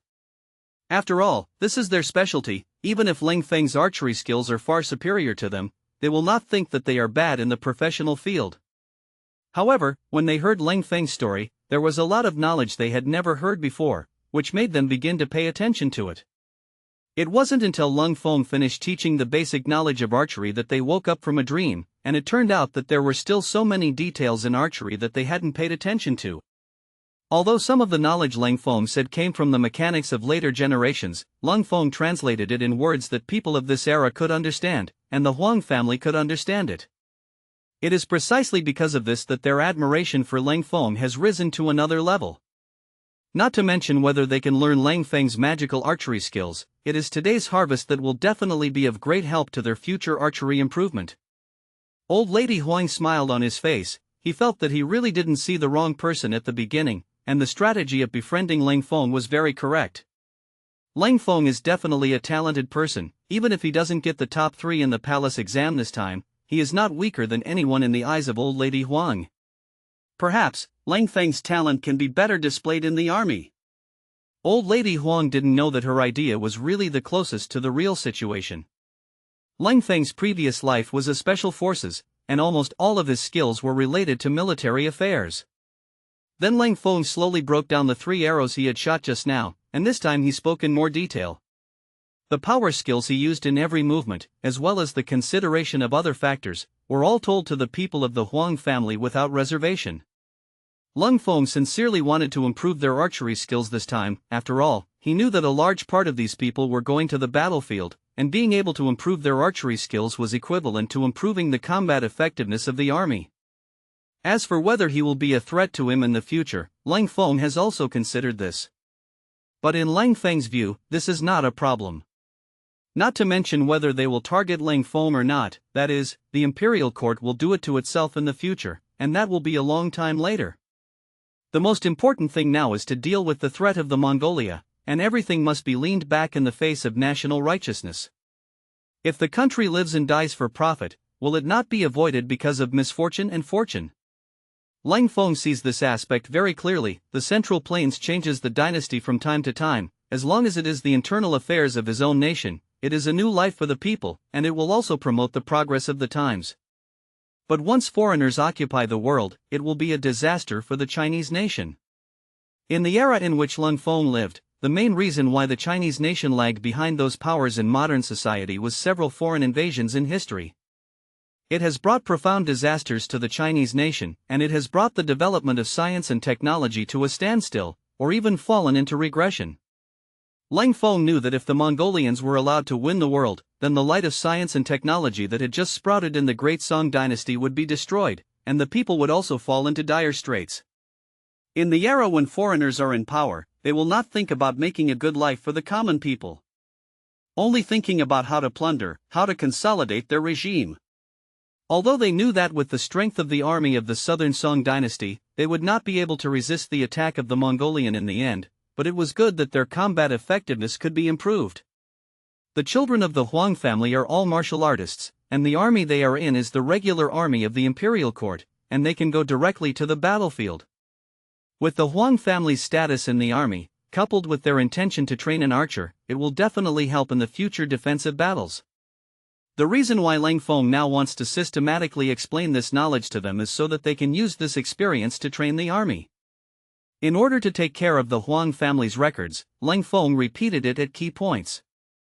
Old Lady Huang's experience in this aspect is revealed. He not only let the children of the Huang family come to study, but also specially arranged personnel records. After explaining all the theoretical knowledge, Leng Feng personally taught the archery skills of the younger children of the Huang family by hand, and criticized the deficiencies in a targeted manner. In just half a day, a person with good talent like Huang Jun has obviously risen a step in archery. And you can barely shoot an arc of archery. Of course, this kind of archery does not mean that the arc is just shot, but also depends on the strength and accuracy. After Leng Feng's guidance, the archery skills of the Huang family have been improved to varying degrees, and the one who has improved the most is Huang Jun. This is not only because Huang Jun has the highest talent, but also because he has the most confidence in Leng Feng and carefully remembers every word Leng Feng has said. It's like a student listening to a teacher, and those students worship the teacher and treat every word the teacher says as a golden rule. They are learning better than others when they teach this teacher. Stayed in the Huang family until the sun was about to set, and then Leng Feng left the Huang family. As for the gratitude expressed by the Huang family, Leng Feng did not accept it. Although old lady Huang once again proposed to give Leng Feng 10,000 taels of gold, and at the same time hoped to sponsor Leng Feng for the post of military attaché, Leng Feng was still unmoved. Old lady Huang's vision is indeed very powerful. Even Leng Feng didn't expect that this old man could see at a glance that his military ability was higher than that in literature. According to old lady Huang, Leng Feng's refusal of His Majesty the Emperor's gift is very correct, and with Leng Feng's talent, he should be carried forward in the army. Leng Feng understands that he is 2 pounds, as Mrs. Huang said. A large part of his achievements in literature are borrowed, which is also the reason why Leng Feng is unwilling to develop in depth in this area. After all, even if there are no articles in this era, after he carries them, they can be regarded as the originals of this era. However, for Leng Feng, this matter can only be regarded as a hobby. His military ability is his true territory. However, Leng Feng still rejected old lady Huang's kindness. He had his own plans and arrangements, and it was impossible to delay too much time in Kyoto. In Leng Feng's view, the current linen officialdom is meaningless. As long as the turmoil begins, don't say that you are a big official, or what about the emperor's old son? You have not become the king of the dead country. Only by having the power that truly belongs to you can you gain a firm foothold in the troubled times. After leaving the Huang family, Leng Feng found that someone was secretly staring at him. This was the first time he had noticed that someone was following him outside since he discovered that the innkeeper was spying on him. Leng Feng had already eliminated the suspicion of the little Marquis Hong Gang's brothers and sisters, since they invited themselves to the Red Sleeves to invite him to the banquet. Then there was no need to arrange for someone to keep an eye on him. At the same time, with the ability of the Hong family brothers and sisters, they want to monitor themselves, and they also have many means, and they will not pretend to be the innkeeper. This time, the person who stalked Leng Feng was more professional, and Leng Feng found that the other party was a person with martial arts, and the ability to mark people was also specially trained. However, for Leng Feng, this is equivalent to the class getting an axe. As a special forces, it cannot be said that there are no people who can surpass him in this era of tracking and anti-tracking, but it is definitely not the person who was eyeing him now. A sneer appeared at the corner of Leng Feng's mouth. The other party thought that what he was doing was very secretive. How could Leng Feng, a milky kid who had not dried up, find out that he was following? But in fact, Leng Feng has already begun to counter-track, and what awaits him may be a role switch between hunter and prey. Leng Feng was originally going to Red Sleeves, but when he found out that he was being followed, he immediately changed his route. During this period of time, although Leng Feng has not been to many places in Linen, the surrounding terrain is still very familiar. This is a habit developed by Leng Feng in his previous life. As a special soldier, every time he goes to an unfamiliar environment, the first thing to do is to familiarize himself with the situation here. Leng Feng knew that not far away was the waterway connecting the moat. Linen was close to the Qiantang River, and the waterways were also very developed, and most of the waterways would eventually flow into the Qiantang River. The waterway was the largest in Linen, and the water was still flowing. This kind of place, if you throw people down, you can enter the Qiantang River in less than half a day, and it is really a good place to kill and destroy corpses. Leng Feng had done this kind of thing before when he was in Jiankong Mansion, and those 3 hateful porcelain bumpers were destroyed by him like this. For the porcelain party, whether it is in the era in which Leng Feng lived or in the current era, it is a crime that does not lead to death. But Leng Feng has a soul-wrenching hatred for the porcelain party. In the era in which he lived in the past, the law could not contain them, but this era can eliminate them on behalf of justice. Although the person who followed him today did not make Leng Feng feel disgusted, Leng Feng would also let the other party go, but at this time he did not rise to murderous intent. After all, Leng Feng is not an indiscriminate murderer, he only kills those who should be killed. If that person is just spying on himself, and has no other bad intentions, at most he will only teach him a lesson. Linen City is no different from other places, especially in the inner city. There are no hidden places at all, and all places are buildings. Only there are no buildings on both sides of the main river, because it is connected to the Qiantang River, and the houses are built back due to the high tide. After Leng Feng passed a bridge across the river, the man who followed him suddenly found that the person was missing. At first, he didn't pay much attention to it, thinking that it was because it was getting dark, and the cold front might be obscured by the trees on the side of the road. After he stepped off the bridge, he pretended to be careless and observed the scenery around him. In fact, he wanted to see where Leng Feng went. After all, there were 2 forks in the road after getting off the bridge, so in order not to make Leng Feng suspicious, he didn't follow too closely. The main reason is that he is too confident in himself and thinks that Leng Feng cannot escape his surveillance. After 2 breaths, he still didn't find any trace of Leng Feng, and he was a little panicked. After all, he had made a package ticket in front of his master, and today is not just as simple as keeping an eye on Leng Feng, but he will also go back and tell his master where Leng Feng is located. Tonight, his master will have an important action, provided that he keeps an eye on Leng Feng. If he let his master know that he lost Leng Feng's tracking, then this consequence is not something he can afford. At this moment, he suddenly noticed that there was a dark shadow shaking on the path that led to the river. He had been staring at Leng Feng for a long time, and he was no stranger to this figure. It was Leng Feng. Seeing this, the stone in his heart fell to the ground. Didn't have time to think about it at all, and directly followed Leng Feng's figure. However, when he appeared in the place where he saw Leng Feng before, he found that Leng Feng's figure was gone again. A nameless smell instantly rose in his heart, and he didn't realize that he had been exposed at this time. He just thought that Leng Feng was too capable of running. Now that it's getting dark, who would normally come to this place without any trouble, and it's during the daytime that someone will be carrying goods from the river. "Are you looking for me?" A voice suddenly sounded in his ears, startling the man, and when he looked closely, he found that Leng Feng was already standing behind him with a smile. In an instant, a layer of goosebumps appeared on his body, and a dangerous intuition came to him. No matter how stupid he is at this time, he can see that Leng Feng has already discovered himself, and the reason why he is here now is to attract him. You found out a long time ago. Looks like you're not stupid." Leng Feng didn't deny it, and smiled very calmly. "Say it. Who is the master behind you? What's the matter with the discovery? How can you afford to provoke the person behind me?" "Really? Let's hear it. I'm the most reasonable, and if you think what you're saying makes sense, then I can guarantee your personal safety." Leng Feng's tone was very flat, but somehow, in the ears of that person, he felt a very strong oppressive force. However, in this person's eyes, no matter how you look at it, this oppressive force does not seem to emanate from the young and unspeakable person in front of him. What's more, Leng Feng's appearance is still a polite scholarly attitude, which is very inconsistent with this feeling. This made him feel a sense of shame in his heart, feeling that he had been frightened by the young scholar opposite, and if it was spread out, how could he still mix it up in his circle? Even if the things he was eyeing were discovered by Leng Feng, what could he do? In his eyes, Leng Feng was a weak chicken scholar, and it was a big deal to do it directly to Leng Feng. He was clear about why the master behind him wanted to let him stare at Leng Feng, and the ultimate goal was not to find an opportunity to secretly attack Leng Feng. Now it seems that this opportunity is in front of him. Since the other party is looking for death by himself and has run to such the best place to kill people and throw corpses, as long as he kills Leng Feng, the master behind him will not only not blame himself, but will also reward him. Thinking of this, a sneer appeared on the corner of this person's mouth, and his mentality changed from the previous uneasy to the current evil to the bold. With a thud, the man pulled out the saber he had hidden at his waist.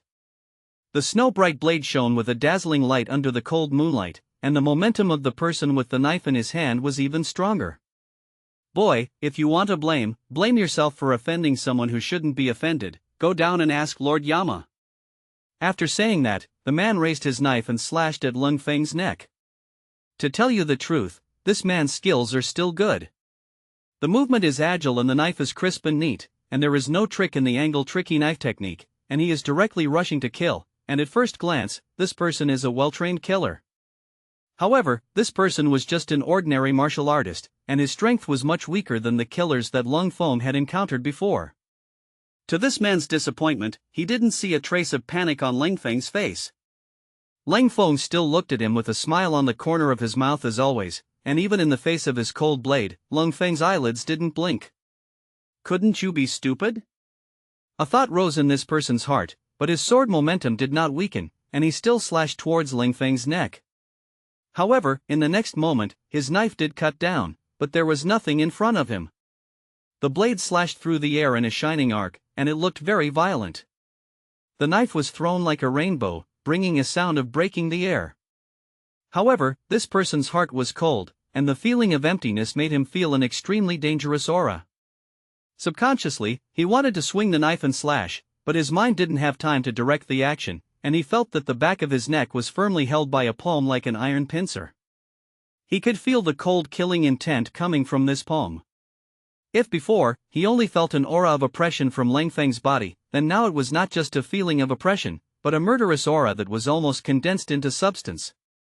As a killer who has undergone special training since childhood, although this person is not an elite among the killers, he also has a few lives on his hands. As a killer, he naturally has an instinctive perception of murderous aura. Even he himself has a murderous aura, and this murderous aura can only be produced after killing people, and the more people he kills, the heavier the murderous aura will be. However, compared to the murderous aura released by Leng Feng, his murderous aura was simply like a firefly compared to the bright moon. Now you can talk properly. Leng Feng pinched the man's neck and lifted him up like a chicken. Although Leng Feng has not yet been crowned, in the past few months, his body has grown a lot taller, which is not much better than that of adults in this era. Coupled with the cultivation of the 12 heavenly gods and demons forging divine skill, his current strength is not far from the power of the 9 bulls and 2 tigers. How can such an incomparable killer escape his palm? Let go of me, or you'll look good. Although the man was controlled by Leng Feng, he didn't seem to have recognized the situation yet, and he was still struggling. Okay, then I'll let you go. Leng Feng threw it casually and threw the man to the ground. However, that person is also a person with backbone, or a little difficult to use his brain. It should be more appropriate to describe it as a tendon. He didn't seem to realize the gap between himself and Leng Feng, and immediately waved the knife in his hand and stabbed at Leng Feng. Smack! The answer was a loud slap, and the man's knife was still in his hand, but this time he couldn't cut it off, and he was directly beaten by a big mouth and spun around 3 times. This slap seemed to make him a lot clearer, and finally realized that Leng Feng was playing tricks on himself, and the man had the idea of fleeing from here. You wait for me. Like the villain, the man was ready to retreat after saying a cruel word. But how could Leng Feng do what he wanted? The man had just taken a step, and before he had time to run wildly, Leng Feng pinched his neck and lifted him up. There's no end to it, the man wailed, but his body had lost the ability to move. It doesn't matter if you don't say it, there must have been a lot of drowning in this river. It's a pity that there will be another one more life tonight. Dare, the Yang family will not let you go. This person could clearly feel that Leng Feng was not joking with him, and the cold killing intent told him that his neck was likely to be broken by the other party in the next moment. As a professionally trained killer, it stands to reason that he wouldn't be so unbearable. It's a pity that he met a more powerful character than himself, and under the pressure of Leng Feng and the stimulation of murderous intentions, his mind instantly lost his mind. This person's original intention was not to reveal the mastermind behind it, but subconsciously wanted to intimidate Leng Feng. But he didn't expect that the person who grabbed him by the neck could be intimidated by him. What a fool! Can you represent the Yang family? With your kind of goods, it can be seen that the master behind it is not very good, and his status in the Yang family will not be high. Leng Feng said this, deliberately paused, and then said, "The person behind you should be Yang Kong, right?" There was also a hint of disdain in his tone. Leng Feng deliberately said this, which was a psychological tactic of speaking. In fact, even if this person didn't say it, Leng Feng could also guess that he was sent by Yang Kong. After all, among those who might send someone to spy on him, only Yang Kong had such a strong killing intent against him. And although this person is a killer, his brain is a little unbright. This kind of goods is definitely not the core person in an organization. The person who can assign him to carry out the task alone is not very important. Yang Kang's status in the Yang family is at that level, and the energy that can be used in the Yang family with his ability is limited, and this kind of goods can be used by him, and it can be said that it is reasonable. However, although this person's head was a little unbright, he was not a fool, but he was just shocked by Leng Feng's momentum. If Leng Feng was just an ordinary scholar, he would not have found out that he was being followed by this person at all. Even if he found out that he was in such a situation, he would not be able to escape death. In the final analysis, it was not the killer's mistake, but Yang Kang's serious underestimation of Leng Feng. In other words, he didn't know that Leng Feng did not belong to the people of this era, but from the special forces of the future. Now that you know, why don't you let me go quickly? The man was pinched by Leng Feng's neck. He felt that his breathing was getting shorter and shorter, and his head was a little bad. He didn't realize his situation yet. "Well, it's okay to let you go, but are you sure Yang Kong will let you go?"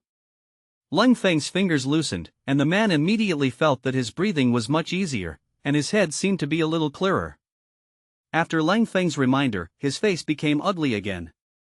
No one like him can see the light of day, and he knows very well the consequences of failing a mission. Especially in his case, not only did he fail the mission, but he also revealed the master behind it, which was a big taboo.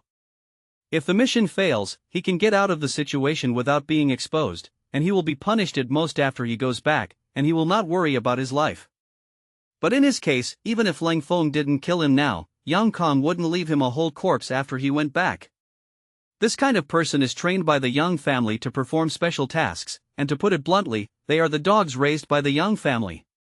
If the performance is good, the owner can throw 2 bones to them, and if the performance is not good, it will be the end of the cunning rabbit and the death of the lackey. Especially in his case, in order to make an example of the monkeys, the Yang family will not only execute him, but also execute him in an extremely cruel way. This person is all too familiar with this situation. He had seen with his own eyes before, and 2 people were executed under the same circumstances as him, and the tragic situation made him shudder when he thought about it. So hearing Leng Feng's words reminding him now, this person immediately felt fear drowning him like a tidal wave. When Leng Feng saw this person's appearance, he knew that he was already on the verge of collapse and had no interest in dealing with him.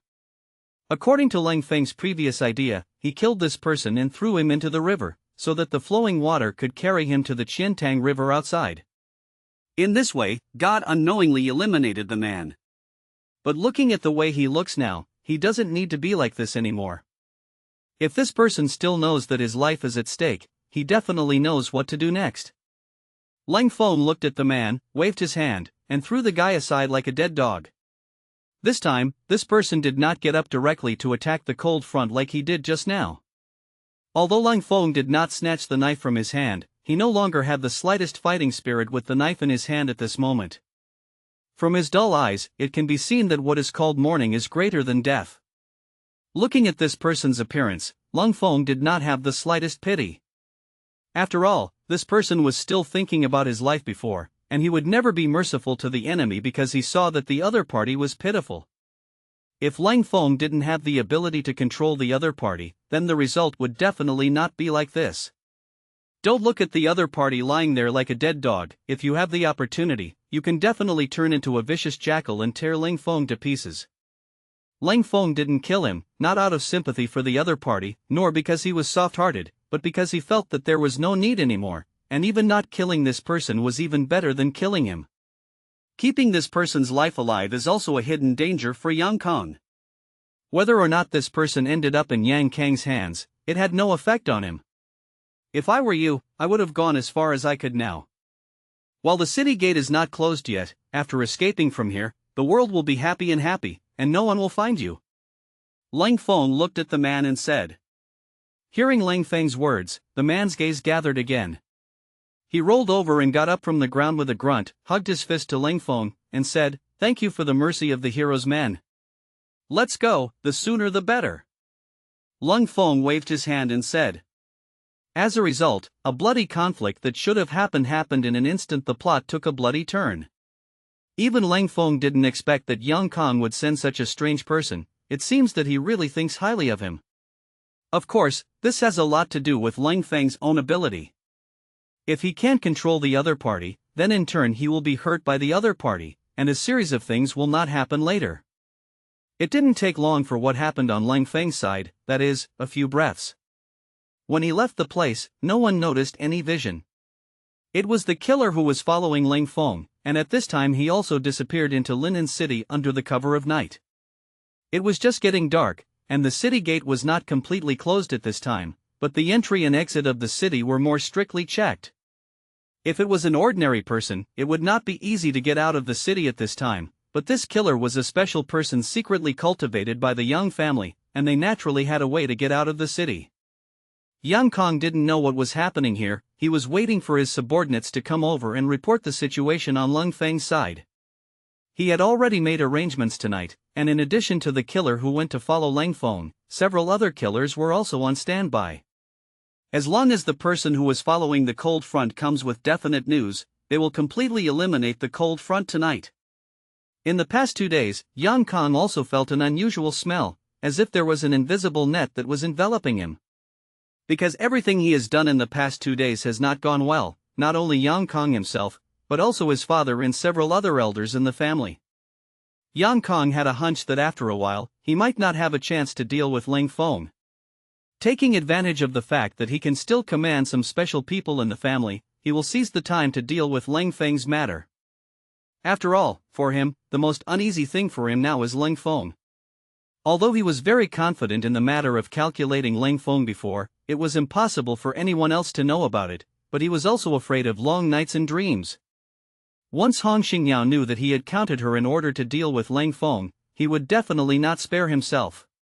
Only when the cold front is completely solved can this matter really fall to the ground. But what Yang Kang didn't know was that everything was caused by this incident, and he thought he was doing it very ingeniously, but in fact, people already knew about it. In the red-sleeved move, Hong Gang and Hong Xingyao, brother and sister, were sitting at the table chatting. Of course, the content of the chat is also about Leng Feng, mainly because Hong Gang is saying that Hong Xingyu is listening. What Hong Gang said is nothing more than about Linjiang Immortal Brewing. To be honest, Hong Xingyao was not very interested in the Linjiang Immortal Brew that Hong Gang said. She knew very well that Hong Gang would never exaggerate in this matter. This was indeed a very profitable business. Although she has not mastered the red sleeve trick for a long time, she also knows how considerable the profit of the drink is. Once this thing is done by Hong Gang, then it will be a lot of money for both Hong Gang himself and their Hong family. In fact, Hong Xingyao really cares about Leng Feng, and through the investigation of Leng Feng, she already knows Leng Feng's past. So, what kind of person is he who has been able to hide himself so deeply all these years? Hong Xingyao faintly felt that Leng Feng was not as simple as it seemed on the surface, combined with Leng Feng's performance in Linen City recently. Hong Xingyao had a faint guess in her heart that Leng Feng's performance in going to Linen City to face the saint this time was deliberately pretended by him. Hong Xingyao has never said this to anyone, but she trusts her own judgment. After all, in her opinion, Leng Feng has a criminal record. Since he was able to disguise so well so many years ago, it will not be a problem to disguise it again this time. Of course, she also knows that others may not believe her guess. This is also one of the reasons why the two of them want to see Leng Feng today. Hong Gang wants to ask Leng Feng to talk about wine cooperation again, and Hong Hongxing wants to take this opportunity to get to know Leng Feng again. Especially through the investigation of Yang Kong, Hong Xingyou has found that Yang Kong is ready to make a move on Leng Feng. Although Yang Kang's movements were very careful, in Linen City, if the Red Sleeves wanted to investigate a person, it was still very easy. However, Hong Xingyou still underestimated Yang Kang's madness, and she didn't expect Yang Kong to dare to secretly kill Leng Feng in Linen City. For example, the killer who followed Leng Feng before was something Hong Xingyou didn't expect. She just found out that Yang Kong had bribed the innkeeper and asked him to spy on Leng Feng. It was precisely because of this that Hong Xingyou didn't find out about the cattiness between Leng Feng and the killer sent out by Yang Kong. I didn't know what happened on the way to the Red Sleeve move for Leng Feng. This was a typical dark light. Even Hong Xingyou didn't expect that someone would dare to do it on the way to the banquet when Leng Feng came to the banquet. When Leng Feng came to the Red Sleeve move, it was about the same time as the last time, but this time the person was different. There are no other idle people, only the two brothers and sisters of the Hong family. It's still the same house last time, and Leng Feng's feeling this time is completely different from last time. There is no problem in saying that he is familiar with the road. After all, for him, he has been to the places where this building should go and where he should not go. For the Red Sleeve move, in Leng Feng's opinion, it is not easy here. Although he had only been here once, and hadn't paid much attention to it, he had a hunch. This is an instinctive reaction that has been wandering the line between life and death for many years, and it can be perceived that there should be many secrets hidden here. However, Leng Feng is not the kind of person who is very curious. He knows that some secrets are not available to be snooped on, and the reason why curiosity harms cats exists everywhere. The secret in the Red Sleeve trick is that no matter how much, it has little to do with him. After all, this is not his territory, so it's better to be careful. Leng Feng entered this small building under the leadership of the maid this time, which shows that the brothers and sisters of the Hong family really have a high opinion of him this time. Little brother Leng is here, please take a seat. Little Ho Yi is polite. There was a delay on the way down, but it made the little Marquis wait for a long time. Ha, you and my brother don't have to be so polite. There are no outsiders here today. Let me introduce you, this is the housemaid Hong Xingyou. After Hong Gang and Leng Feng exchanged polite words, he introduced Hong Xingyou, who was sitting on the side, to Leng Feng. Today's Red Xingyou is different from when Leng Feng saw him 2 days ago. Not only did he change his dress, but he also wore a veil on his face, and the whole person showed a cold and holy appearance. Under normal circumstances, Hong Xingyou shows people with this kind of face. When Leng Feng was calculated by Yang Kong that day, Hong Xingyou was resting in his boudoir, and his appearance was naturally different from usual. So the Hong Xingyou that Leng Feng saw at that time was what she was. Leng Feng had seen Hong Xingyou's true face before, and knew that the other party was putting on this posture now, just because he didn't want to reveal what happened before. How could Leng Feng not understand this? He also knew what Hong Xingyou was thinking. So he cooperated with Hong Gang's introduction, hugged his fist at Hong Xingyou and said, "In Xia Leng Feng, I have seen the county lord." In fact, with Hong Xingyou's original identity, even if she is the daughter of the Ho Yi, she is not worthy of the title of county lord. But Hong Xingyou has another identity, that is, the righteous daughter of His Majesty today. With this layer of aura, let alone the county lord, even the princess can be called. But because his father is only a marquis, and the current queen mother is his own aunt, under this complex relationship, Hong Xingyou's external title is the county lord rather than the princess. For this, Leng Feng is also clear. When he first went to Red Sleeves, he had already learned about it. But what he didn't expect was that Yang Kong actually put him and Hong Xingyou on the same bed in order to frame himself. I don't know if I should hate him or thank him. In Yang Kang's calculations, it was to use Hong Xingyou's identity to put Leng Feng into a situation from which he could not recover. However, people are not as good as heaven. Even if Yang Kong is killed, he can't imagine that Hong Xingyou will become resistant to those two drugs. On the surface, Hong Xingyou's reaction was no different from others, and he also lost consciousness and lost control of his body. However, the truth of the matter is that Hong Xingyou still retains all the ability to perceive the outside world. At that time, Leng Feng didn't understand the specific reason, but after going back, he understood the key after thinking about it carefully. Hong Xingyao's consciousness at that time must have been sober, and as for why this happened, Leng Feng could also guess one or two. Either Hong Xingyao's physical condition is special, because there are many people in this world who are born with extraordinary talents, and it is normal for some people to have a drug-resistant physique. Either Hong Xingyao has taken some natural treasures, or other drugs, and has a certain immunity to the drugs given by Yang Kong. Leng Feng guessed correctly, Hong Xingyao was really in this situation. Maybe even Hong Xingyao himself doesn't know that his physique is indeed a little peculiar, and he has also drunk too much agarwood tea. There is a certain immunity to the kind of special effects produced by the combination of the two drugs. That's what happened. Hong Xingyao also put on a look of not knowing herself when she saw Leng Feng, and a smile appeared on the corner of her mouth covered by the veil. She could see from Leng Feng's reaction that Leng Feng's was different from those scholars, which confirmed her guess that this Leng Feng was really unusual. The name of Leng Gongzi, the lord of this county, has heard of it for a long time.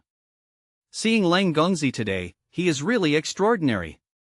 Hong Xingyao's voice was very good, and there was nothing wrong with what she said, but in Leng Feng's ears, it was a different taste. Hong Xingyao wants to express 2 points. The first is to warn Leng Feng not to reveal the previous things. The second meaning is that Leng Feng should not have any thoughts about what happened that day. The county lord has won the award, and he is useless as a scholar, and he just wrote some innocuous articles.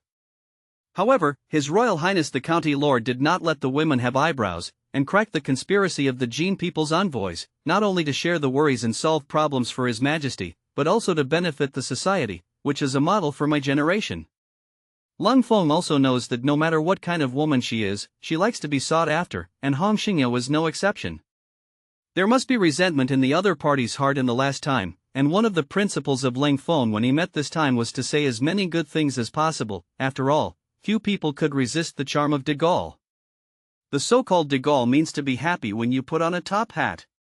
Sure enough, after Hong Xingyao heard Leng Feng's words, her body that had been sitting still before shook slightly, and a smile appeared on her cheeks under the veil. At this moment, the little resentment that Hong Xingyao had accumulated in his heart before for Leng Feng finally disappeared. There is an allusion in Leng Feng's words, that is, 3 years ago, the envoys of the Jin state came to Kyoto in the Southern Song Dynasty. On the surface, he was sent to the Southern Song Dynasty, but in fact, he came to make the Southern Song Dynasty look good. The envoys of the Jin state had a problem, which embarrassed the Southern Song Dynasty monarchs and ministers and could not deal with it. Even those literati who claimed to be geniuses were also defeated one by one. At the beginning, the envoys of the Jin state made a request: if they could not solve the problem they raised, then the Southern Song Dynasty would have to cede the land and pay compensation. At this moment, Hong Xingyao appeared beside the Queen Mother, and she solved the problem of the envoys of the Jin kingdom, thus achieving a good story. Now Leng Feng brought up this matter, which meant to express his praise for Hong Xingyao.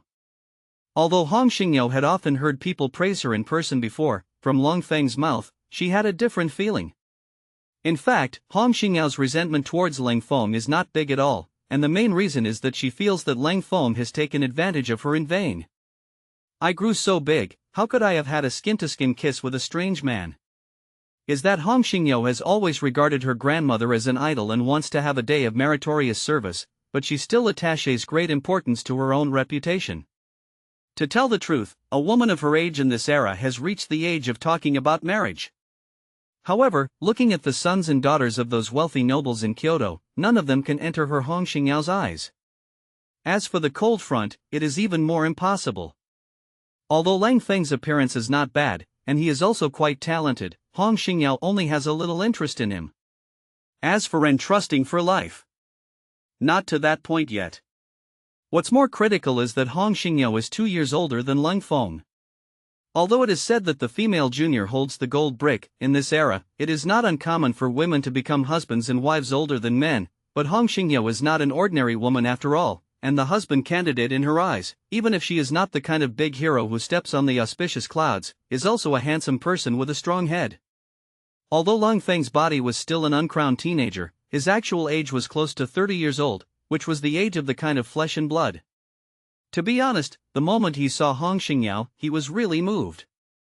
Because Hong Xingyao has a temperament that he was extremely familiar with in his previous life, it was the woman he once fell in love with. At the beginning, they were selected to join the special combat team together, and during the 3-month intensive training, the two developed a deep comradeship and developed a mutual admiration for men and women. However, later on the mission, the other party sacrificed himself in order to cover the cold front. It was Leng Feng's first actual combat mission after becoming a special soldier, but he didn't expect it to end in such a tragedy. That time almost made Leng Feng not slow down, and it was precisely because of that time that Leng Feng never talked about a girlfriend in the next few years. He once made an oath that in addition to being loyal to the party and the people for the rest of his life, it was to avenge his hatred. Because the reason why there was an accident in this mission was because of the traitor's betrayal. However, the wait is 5 years. During these 5 years, Leng Feng grew into an excellent special forces.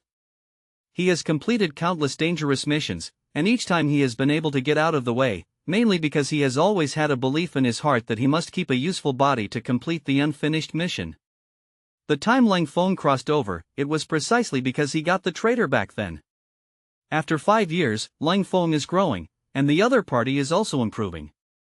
This man was originally an ace in our special forces, and now he has become the leader of an internationally notorious mercenary team.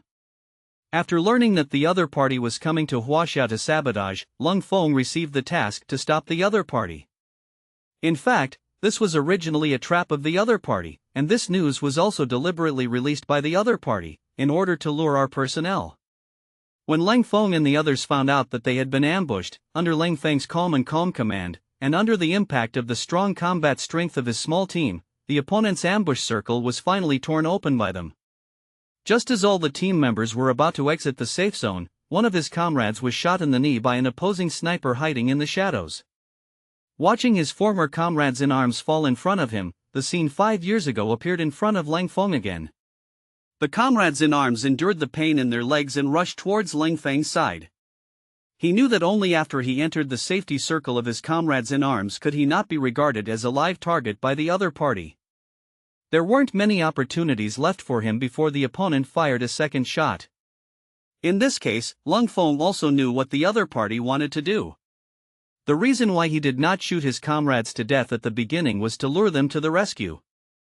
Seeing this situation, Leng Feng and his comrades in arms were dripping blood in their hearts, but everyone also knew that the other party's purpose was to lure them to rescue their comrades and eliminate our personnel. The more calm we must be at this time, and rushing to the rescue will only increase the senseless sacrifice. Calmness at this time does not mean cold-bloodedness. After all, Leng Feng and the others are all special forces who have experienced 100 battles, and everyone has put life and death aside when they are on a mission. Whoever is in this situation knows what to do. Since the other party intends to seize this opportunity as bait, he will definitely not kill his comrades in a short period of time. The best thing to do is to take out the opponent's sniper when the opponent fires the second shot. Leng Feng himself was an excellent sniper, and he knew that the other party's sniper must have moved away after firing that shot just now. The only chance is to lock the opponent's position at the moment when the opponent fires the second shot, and can kill the opponent's sniper with one shot, so as to remove the threat of your own side. Leng Feng discarded all distractions and stared firmly at the possible position of the opponent through the scope of the sniper rifle. Bang! An inaudible muffled sound sounded, and the body of the comrade who was running forward fell crookedly. The opposing sniper fired another shot, and his purpose was to control his own personnel. Although the first shot had already hit one of the legs, it was not yet able to fully control the target's mobility. The second shot hit the other leg, and at this time, even the Iron Man could only fall to the ground. The special silencer of the sniper rifle had weakened the gunfire infinitely, but Leng Feng still vaguely heard where the gunfire came from. At the same time, the scope also locked on the other party, and also saw the flash of fire when the gun was fired. Almost at the moment when the other party fired, Leng Feng also shot on his side. With a pop, the bullet passed through the opponent's head. Leng Feng looked through the scope and could see a brilliant blood flower exploding from behind the grass. The other party's sniper was finally killed by him, and the personnel on the other side couldn't help but shout hello after seeing this situation. The vice-captain beside Leng Feng rushed out of the hiding place as soon as possible, ready to rescue the injured comrades. When Leng Feng killed the other party, there was also a moment of relaxation in his heart. But in the next moment, a feeling of extreme danger immediately made his hairs stand on end. He realized that something was wrong, and before he had time to think about it, he suddenly pounced on the vice-captain. Just as he threw the opponent's body to the ground, the dull gunfire in the distance rang out again, and then Leng Feng passed through. At the moment before Leng Feng was shot, he finally realized that something was wrong. It turned out that the other party was not a sniper, and another person had been watching his side like a poisonous snake. Waiting for a flaw on his side, although Leng Feng realized it, he was still a little late and didn't have time to remind his teammates.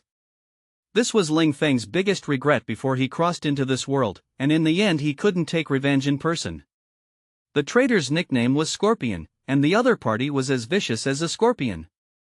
This is the second time Leng Feng has suffered at the hands of the other party. The first time is when he lost his beloved, and the second time is when he was killed by the other party. So after crossing over to this world, Leng Feng learned two lessons from his previous life. When you should keep a low profile, you still have to keep a low profile, otherwise, you don't know how to die. Even in the face of the Hong family brothers and sisters, Leng Feng will not let the other party see his true whole cards. And through his understanding, he knew that the brothers and sisters of the Hong family were not simple. Especially Hong Xingyao, this girl is definitely not something that ordinary men can control. Even if I feel special about her, I just maintain an appreciation at most. Although conquering this kind of woman will give men a different sense of achievement, but in Leng Feng's current situation, if he really does this, it will be tantamount to playing with fire. Leng Feng was not a dick when he was alive in his previous life, nor was he an otaku. He can be regarded as an elite figure among special people, and he can definitely carry these clearly. Not to be moved by fame and fortune, not to be tempted by beauty, this is the basic quality that an excellent special forces must have. Leng Feng and Hong Xingyao are in a delicate relationship, not only appreciating each other, but also feeling that the other party is not simple, maintaining 3 points of vigilance and 7 points of snooping. However, only they understand this way of dialogue. Even Hong Gang on the side does not know the true meaning of the words of the two. In Hong Gang's opinion, Leng Feng and his sister Hong Xingyao met for the first time. Looking at the appearance of the two of them, the conversation was quite pleasant. This made Hong Gang let out a long breath. He knew his sister very well, even the descendants of those top families in Kyoto, and she rarely could be looked at by her, let alone chat with this attitude. As long as Hong Xingyao passes this level, then she will support the cooperation between herself and Leng Feng, and if someone wants to be jealous of his business in the future, she will also weigh the consequences. Little brother Leng, this time I invited you over to talk about Lin Jiang Immortal Brew. You have also seen that the scale of the red sleeves here, the sales of 1,000 jars a month are far from enough. Can you increase the production a little over there? Hong Gang took over the topic at this time and said. The production can be increased, but then the quality will be reduced. Leng Feng said. Hong Gang didn't know the purpose of Leng Feng's words, but he knew that Leng Feng's words were also reasonable. After all, there was nothing wrong with considering the logic according to common sense. Then little brother Leng, you see if this will work, I will add a little more price to you, and tilt the output on your side as much as possible to my side. Hong Gang said. In fact, before talking to Leng Feng about this, Hong Gang had already expected that Leng Feng's output would definitely not be able to supply his sales.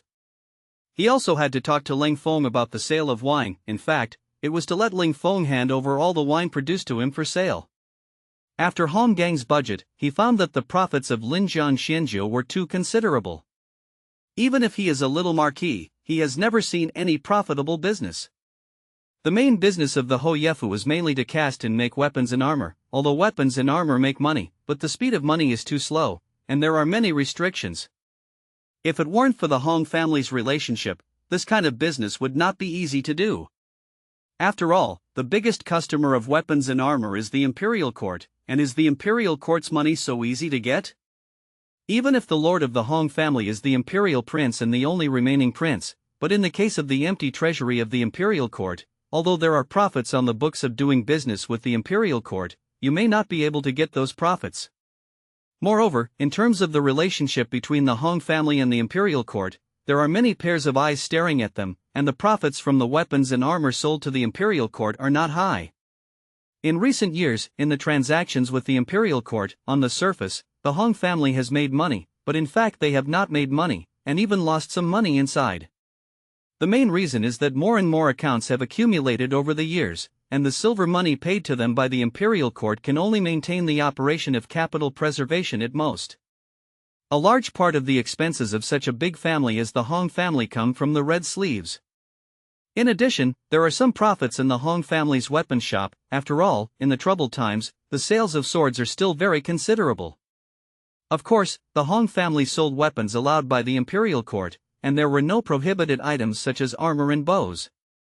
In fact, it is these ordinary swords that really make money, which can be made by most blacksmith shops, but those things that are forbidden by the imperial court, but the Hong family cannot make this money.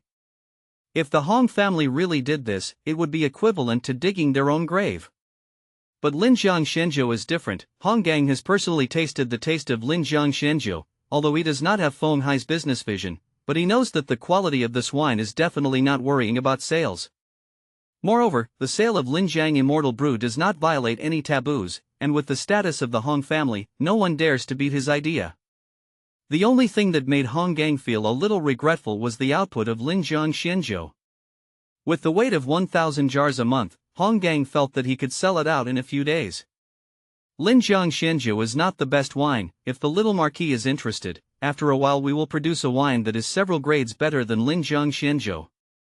At that time, it will be the time when the little marquis will really make a lot of money. What, and this drink? After Hong Gang heard Leng Feng's words, he subconsciously couldn't believe it. But then he thought that Leng Feng shouldn't joke with him about this. This made Hong Gang very excited. Linjiang Shenzhou has such a good quality. If Leng Feng said that it is several grades better than Linjiang Shenzhou, then what kind of price does it have to be sold? Yes, I don't want it long, 2 or 3 months at most, so that the wine can be placed here. And what about the price of this wine? And what is the output? Hong Gang is still more concerned about these now. After all, this is all money for him. Even if he is a little marquis, he has never run such a profitable business. If it is really as Leng Feng said, he understands that the more expensive things are, the higher the profits, and the more money will be made. The output should be higher than the current Linjiang Shenzhou, and it depends on the actual situation. Leng Feng first gave Hong Gang a dose of reassurance, and told him that after this wine was produced, it would still be sold by Hong Gang. As for the price he provided to Hong Gang, it was doubled on the basis of Linjiang Shenzhou. Of course, Leng Feng also explained that the price of Linjiang Shenzhou will drop at that time, and he is ready to sell it to the general public. At the same time, the quality will also be reduced, and several different grades of wine will be introduced. As for the issue of output, it is mainly limited by the constraints of raw materials. Now I have negotiated cooperation with the Feng family in the south, and the Feng family will provide the raw materials at that time, and the low-grade drinks will be sold by the Feng family in the south. As for you, I can guarantee that the highest-end drinks will still be sold by you. In the end, Leng Feng still gave Hong Gang a positive answer. This is a surprise for Hong Gang. If what Leng Feng said can be realized, then he can definitely earn more silver than now. And what's more, he only values high-end drinks. After all, in those circles he knows, consumption power and consumption grade are at the highest level. Moreover, the class concept of people in this era is still deep-rooted, and in Hong Gang's eyes, he also believes that only high-end drinks can be worthy of his identity. As for those low-grade drinks, they are aimed at ordinary people and businessmen, so he will not lower his status to do this. For Leng Feng's proposal, he naturally readily agreed. At the same time, he was not afraid of Leng Feng's gaffes. After all, as long as the Southern Song Dynasty court still existed for one day, no one would dare to joke with him on this matter. The two sides chatted very happily today, including Hong Xingyao, and their views on Leng Feng have also changed. At this time, she saw the other side of Leng Feng again. It turned out that Leng Feng was not only a person who knew how to forbear, but also had a strong mind in business. Hong Xingyao himself is the helmsman of the Red Sleeves, and he is also relatively proficient in the business side. However, she, like Hong Gang, is taking the path of the elite route. But she can still see that if it is really as Leng Feng portrayed, once this kind of liquor business can be on the right track, it will definitely be able to create huge wealth. She is also clear about the Feng family. As a first-class business family in the south, although her status is not high, the business resources in her hands are absolutely terrifying. If Leng Feng can cooperate with the Feng family, then he will definitely be able to soar into the sky. Of course, people in this era have limitations in their vision of looking at problems, and Hong Xingyao is no exception. In their opinion, no matter how much money they have, as long as they do not have the corresponding status, this money is like a rootless pine. This is also the reason why many high-ranking nobles and literati despise merchants. In their eyes, businessmen are the kind of people who are mercenary and only know how to chase small profits. But few people know the logic that the economic base determines the superstructure. The main reason is that under the influence of the class concept of this era, the power of capital has not yet been truly revealed. However, Leng Feng knows that as long as capital is operated well, it can completely shake the foundation of the political foundation. Of course, this is related to the limitations of the times. After all, in the era of the supremacy of imperial power, the whole world is not the king's land and the shore of the land is not the king's minister. This is not a casual remark. Not to mention the emperor, it is that some officials are able to dominate everything in their own territory. When society develops to a certain extent, politics and capital will inevitably collide fiercely, and people will truly appreciate the power of capital. Of course, in the final analysis, capital is still at the service of politics. For the ancient scholars, the best way to get ahead was to take the political route. However, this is not the best choice for Leng Feng. After all, he knows that taking the political path in this era is a dead end, and now development is the last word. So his basic strategy was to move between the various forces, but independent of them. With the help of their power, the primitive accumulation of capital is carried out, and then the accumulated capital is transformed into power. With such a clear development path as a guideline, the road ahead will not be deviated. Leng Feng and the Hong family brothers and sisters didn't talk for long, and after an hour, Leng Feng left the Red Sleeves. At this party, they replaced wine with tea, and the relationship between the two sides became much closer. Needless to say, Hong Gang also wanted to count on cooperating with Leng Feng in wine sales, and it would be up to Leng Feng to see if Leng Feng could give it in the future. For Hong Gang, Leng Feng is now his potential god of wealth, although he is much higher than Leng Feng in terms of status, but Hong Gang has not done anything to bully others. Cooperation is a win-win situation, and killing chickens and eggs is not the work of a righteous gentleman. In this regard, Hong Gang is much more reliable than many people in this era. As for Hong Xingyao, she just chatted with Leng Feng for a while at the beginning, and she listened silently throughout the whole process. Hong Xingyao was mainly observing Leng Feng. He wanted to see what kind of person Leng Feng was. People are like this: as long as a person is curious about another person's life, then it is bound to be special about his words and deeds. It's like a trap, you get deeper and deeper. Maybe Hong Xingyao herself didn't realize this, she just thought that this was to see Leng Feng more comprehensively. However, this time they met, not only did they not have a comprehensive understanding of Leng Feng, but they made her even more uncertain. Hong Xingyao could see that Leng Feng was not a superficial person, nor was he an arrogant person. Leng Feng gave her the feeling that she was very pragmatic, and this feeling had never been seen in her peers. The scholars of this era, especially the talented readers, are almost all the most prominent people, and they can't wait to let the whole world know their talents. On the other hand, Leng Feng really didn't care much about this. In Hong Xingyao's view, Leng Feng is too different from the readers of this era. At the same time, it also aroused Hong Xingyao's greater interest in him, and the more she couldn't see through Leng Feng, the more in-depth she had to understand. Just after Leng Feng left the Red Sleeve move, Hong Xingyao was ready to arrange for someone to pay attention to Leng Feng's situation at any time. Hong Xingyao also found a good reason for herself, that is, now that Hong Gang and Leng Feng are cooperating in the wine business, she wants to grasp Leng Feng's movements and understand how Leng Feng's wine is made. Hong Gang agrees with this. To be honest, although he recognizes Leng Feng very much, he is also really doing business with Leng Feng. But after all, he is the little marquis, and in terms of class status, Leng Feng and him are the difference between Yunni. Leng Feng's brewing skills also made him quite tempted, not that he didn't think about completely taking Leng Feng's brewing techniques for himself, but when this idea came out of his mind, he was pinched in time. I think, what kind of person is his little marquis Hong Gang? Once this thing is done, then what kind of face does he have in Kyoto? Now that Leng Feng is cooperating with him, in his opinion, even if he doesn't have an idea about Leng Feng's brewing technology, he must definitely ensure that others can't snoop on Leng Feng's secrets. Hong Gang has this idea, and Hong Xingyao has the ability to do so, so Hong Gang naturally agrees with Hong Xingyao's approach. Leng Feng didn't expect that Hong Xingyao's curiosity about him would send someone to observe him at all times, or this was a kind of surveillance in disguise. However, Hong Gang and Hong Xingyao's purposes are not the same. One is for Leng Feng's Lin Jiang Immortal, and the other is for Leng Feng. Leng Feng was not clear about the thoughts and decisions of the Hong family brothers and sisters. But he could also guess that after he and Hong Gang cooperated, the other party would definitely covet his winemaking skills. But Leng Feng is also confident that no one can steal this technology in a short period of time. As for the future, Leng Feng is not ready to monopolize this kind of alcohol business all the time.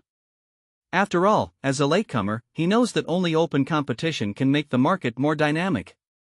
And baijiu is not a high-tech, that is, there has never been such a thing in this era. I believe that after a few years, someone will definitely be able to study the brewing method of baijiu. For Leng Feng, what he wants to fight for is only the early development opportunities, and his real ambition is not in these aspects. Leng Feng's current industrial base is in Hongshan, which is his territory, and outsiders can't approach it without his permission.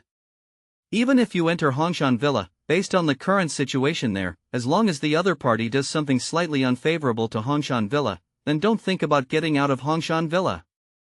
This is Leng Feng's self-confidence, although he is still powerless in the face of the general trend of the world, but in Hongshan, no one can make a trick. Unless the soldiers of the imperial court pressed the border, otherwise, no matter who came to Hongshan, they would not be able to ask for benefits. This is also the reason why Leng Feng is making wind and rain in Hongshan Villa, and the people outside don't know about it at all. It's a special place, and if it's not a paradise, it's easy to be isolated. Moreover, the geographical location of Hongshan is also very special, and it is not an exaggeration to describe it as a one-man affair. In history, there was an incident where 100,000 troops attacked Hongshan, but those 100,000 horses were stationed outside Hongshan for several months, and in the end, the soldiers were not able to enter Hongshan. Because of the special geographical location of Hongshan, there is only one way to enter Hongshan. This path usually seems to be nothing, but once something unfavorable to Hongshan happens, a strange power will appear. Later, it was confirmed by many masters that this strange power came from the formation. As for how this formation was arranged, and who arranged it, no one could say clearly. In everyone's impression, this formation seems to have existed in Hongshan Villa since ancient times. He is also clear about these cold fronts, so he will put his foundation in Hongshan Villa. It seems that this is also the greatest wealth left to him by his chief father. Compared to those industries in Linjiang City, Leng Feng values Hongshan Villa itself more. The brothers and sisters of the Hong family were talking about Leng Feng, and at the same time, Leng Feng was also reviewing the details of their relationship just now. Leng Feng didn't fully believe in the Hong family brothers and sisters, especially Hong Gang. Leng Feng understood that he didn't have a deep friendship with Hong Gang. Maybe Hong Gang's temperament is not bad, but people can't resist the temptation of interests. At this time, Hong Gang could still talk to him about principles, in order to gain his trust and the little marquis's self-esteem. But the most important reason is that the benefits of temptation are not big enough. If his wine business is really bigger and stronger according to the original plan, then the benefits in it will not be said to be Hong Gang, that is, anyone will be read when they see it. At that time, Leng Feng will truly understand what it means to be the jungle. Those beings who think they are superior will tear off their disguises, thinking that they can hold Leng Feng with their own abilities. People with a little bottom line may just let Leng Feng hand over the brewing process and recipe, so that Leng Feng can take a sip of soup to drink. If you meet a person who does things unscrupulously and has no bottom line, then it is very likely that you will directly do it in order to monopolize the brewing process and recipe of the cold front and extinguish the cold front. This kind of thing is nothing new in a society governed by the rule of law, let alone in a society where power is paramount. Leng Feng didn't dare to guarantee whether Hong Gang would be able to withstand this temptation at that time. Don't look at the current Hong Gang can't look down on the sales share of low-end wines, but when he really finds out the profits and market prospects here, he will definitely not think so. And he will not be satisfied with just the right to sell in Linen City, and he may want more at that time. All this, maybe it will happen, maybe it's just a cold front speculation. In this regard, Leng Feng had already thought that he had already made a plan when he decided to cooperate with Hong Gang. Cooperating with these people is not Leng Feng's long-term plan, and now he is just taking advantage of the situation as much as possible, with the help of the power of these powerful people, to quickly strengthen himself. It doesn't take long as he is given a year, before the world is completely turbulent, he will be able to develop a force of his own, and he will have the capital to gain a foothold in this era. Thinking as he walked, Leng Feng had completely recalled what he had experienced in Kyoto during this time, and felt that this trip to Kyoto had been completed, and tomorrow would be the time for him to leave Kyoto.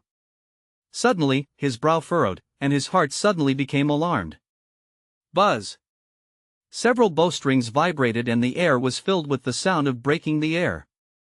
Leng Feng knew very well what it was the sound of an arrow shot from a crossbow that broke through the air.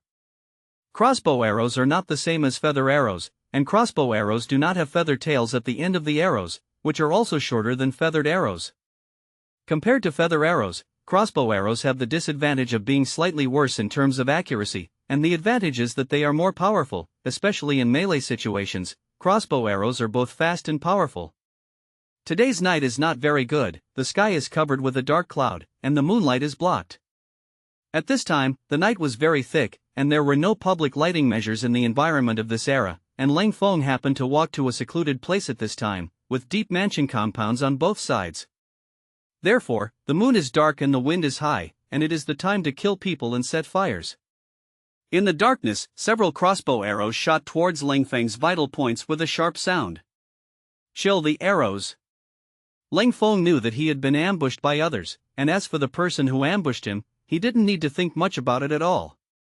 At this time, the only one who wants his life and dares to do it is Yang Kong. The crossbows used by these people were all short-range crossbows that were easy to carry. The effective firing range is about 100 meters. Although it is weaker than the army's standard crossbow arrows, it is more flexible and faster to fire. Although it is not comparable to the special repeater he built, the one who uses the crossbow is also a master, and in a short period of time, he shoots 3 waves of arrows in a row. Through the sound, Leng Feng could hear that the other party had a total of 5 bows and crossbows. Under the cover of night, the pitch-black arrow body merged with the night. This kind of murderous machine hidden in the dark night is absolutely difficult for ordinary people to detect, and even if it is detected, it is difficult to dodge. But Leng Feng was not an ordinary person, he was not only able to see the direction in which these crossbow arrows were fired, but also sensed this murderous aura in advance. I have to say that the place chosen by the other party is very suitable for ambush and killing. The alley is no more than 3 meters wide and is surrounded on both sides by the walls of houses. Those crossbowmen were ambushed on the roof, and they were only a dozen meters away from Leng Feng, not only being able to maximize the power of the bow and crossbow, but also locking the path of Leng Feng's forward and backward movements. They are condescending, they can keep an eye on Leng Feng's every move, and even in the dark night, they can still firmly lock Leng Feng's figure. However, just after their bows and crossbows were fired, the target in their eyes disappeared, and there was still Leng Feng in the alley. It turned out that when the opponent's crossbow arrow came, Leng Feng's body was already close to the wall on the side like a cloud of green smoke, and he ran quickly along the wall with his feet on the wall. Since it was night, those who were ambushed on the roof could only see Leng Feng walking on the road at first, but when his crossbow arrows were fired, he couldn't catch Leng Feng's trace in his sight. At this time, Leng Feng's body leaned against the wall, and quickly rushed towards the roof. Although Leng Feng's strength is already very strong, he can't fly out of thin air, and he must use foreign objects to jump long distances. Of course, a running method like Leng Feng, which goes against the common sense of mechanics, is with the help of the special power of the 12 heavenly gods and demons in the forging divine skill. Now that the vortex in Leng Feng's body has basically taken shape, the special power in his body has also formed a vortex, which can do some actions that he can't usually do. It's a long story, but it's something that happens in an instant. The sound of a rain of arrows falling into the air with a clanging bell. On the roof, a figure suddenly appeared, silently in front of a man in black. The man in black still held a crossbow in his hand, but his face showed surprise. Because he suddenly realized that the target he was aiming at was missing. You must know that from the moment the target appeared, his eyes didn't even blink, but right under his nose, a living person disappeared. Is it hell? Thinking of this person instantly felt a layer of goosebumps all over his body. Although he is a killer, killers are also afraid of ghosts. Most people in this era are more superstitious, especially on this kind of windy and dark night. A living person disappears directly under the situation of his own firm gaze. No matter who this happens, there will be a lot of ups and downs in the heart. However, this person is a killer in the end, and his psychological quality is much stronger than that of ordinary people. While beating the drum in his heart, he did not stop moving, and quickly pressed a crossbow arrow into the crossbow, and continued to look for the target. At this moment, a figure floated to him like a ghost. Perhaps sensing the crisis coming from behind him, this person immediately turned the bow and crossbow in his hand behind him, and sure enough, he found a figure standing behind him. Although it was night, because the figure was very close to him, he could clearly see the young face of this figure. It's exactly the target before. Although this person didn't understand how Leng Feng came behind him, the killer's instinctive reaction made him make the most correct choice. He aimed his crossbow at Leng Feng's face, and at such a close distance, he was confident that he would be able to kill Leng Feng with a single blow. However, when his finger pulled the trigger of the crossbow, he did not hear the familiar sound of the crashing spring. Looking closely, it turned out that his bow and crossbow had been caught in the other party's hand, and the collapsed spring of the bow and crossbow was firmly held by the other party's hand. Even if he pulled the trigger, it would be useless. A feeling of extreme danger welled up in his heart, and he was about to open his mouth to shout, but before he could shout, a fist slammed into his throat. Cluck! Two subtle cracking sounds sounded, and his throat was directly smashed by Leng Feng's punch, and without making the slightest sound, his body fell softly. Leng Feng didn't even look at this person, and casually broke the bow and crossbow, broke it in two, and threw it on top of this person's corpse. Then his body shook and disappeared again. Whoever kills, people will always kill him. Since the other party is running for his own life, then it's better to kill him directly. And these people are all killers. I don't know how many people's blood is stained on their hands, and getting rid of them can be regarded as eliminating harm for the people. Leng Feng has never been a soft-hearted person, especially when it comes to the enemy, otherwise his grave grass will grow 3 feet high. Leng Feng solved the killer, that is, in a breath or so, and handled it neatly without making any noise. However, Leng Feng's disappearance still attracted the attention of others. After the initial shock, the men quickly came together. 4 of them were armed with crossbows, aiming back to back, while the other 3 stood behind the 4 crossbowmen with their swords unsheathed. This time, in order to deal with Leng Feng, the other party dispatched a total of 8 killers. The 8 killers were divided into 2 echelons, starting with 5 killers armed with bows and crossbows lying in ambush on the rooftop, and shooting them as Leng Feng passed by. If it works, then the others won't come forward, and if Leng Feng dodges the bow and crossbow ambush, these people will go from sneaking up on the back to killing them head-on. Looking at it now, they already knew that Leng Feng must have dodged the first wave of bow and crossbow attacks. So they instantly combined, preparing to find Leng Feng's traces and kill him. But when the signal was given, they found that there was one person missing.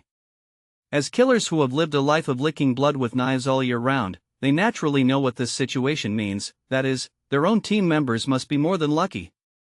Judging from the information they obtained, the target this time was a young scholar. The only thing that makes them vigilant is that the opponent's archery skills are very clever. When Leng Feng was competing with the Wen brothers in the Shilin Guild Hall, many people saw it. Yang Kong was also aware of this, so when he sent these killers, he told them about the situation. However, after their observation and the information fed back by the innkeeper, Leng Feng did not have a bow and crossbow in his hand. In other words, no matter how clever Leng Feng's archery is, there is no threat to them. However, for the sake of insurance, Yang Kong still used the maximum force he could use this time, and dispatched a total of 10 killers to deal with Leng Feng. The killer who followed Leng Feng before, after being exposed, realized that he would definitely be dealt with by Yang Kong when he went back, and under Leng Feng's reminder, he had escaped from Linen City. The remaining 9 killers, including Yang Kong, had all appeared here at this time. Not far from the end of the alley, Yang Kong and a man in black were standing under an eaves. Although it was dark outside, their eyes were all looking at the alley, and even though they couldn't see anything, their hearts were imagining what was happening on the other side. In Yang Kang's view, this time Leng Feng is difficult to fly even if he has wings. Yang Kong is very confident in these people under him. These killers were secretly cultivated by the Yang family, and they have completed many missions and almost never failed. Dealing with Leng Feng, a scholar who came from a small place, in his opinion, is killing chickens with a cattle slaughtering knife. However, he also knew that Leng Feng's archery was clever, and just in case, he used a whole team of people. These killers are a team of 10, some of them are intelligence scouts, there are crossbowmen and axemen, and there is a leader with strong martial arts. This team leader is the man in black beside Yang Kong, and he is the top force secretly cultivated by the Yang family. There are only 10 teams like this, and Yang Kong also used all his connections to mobilize this team.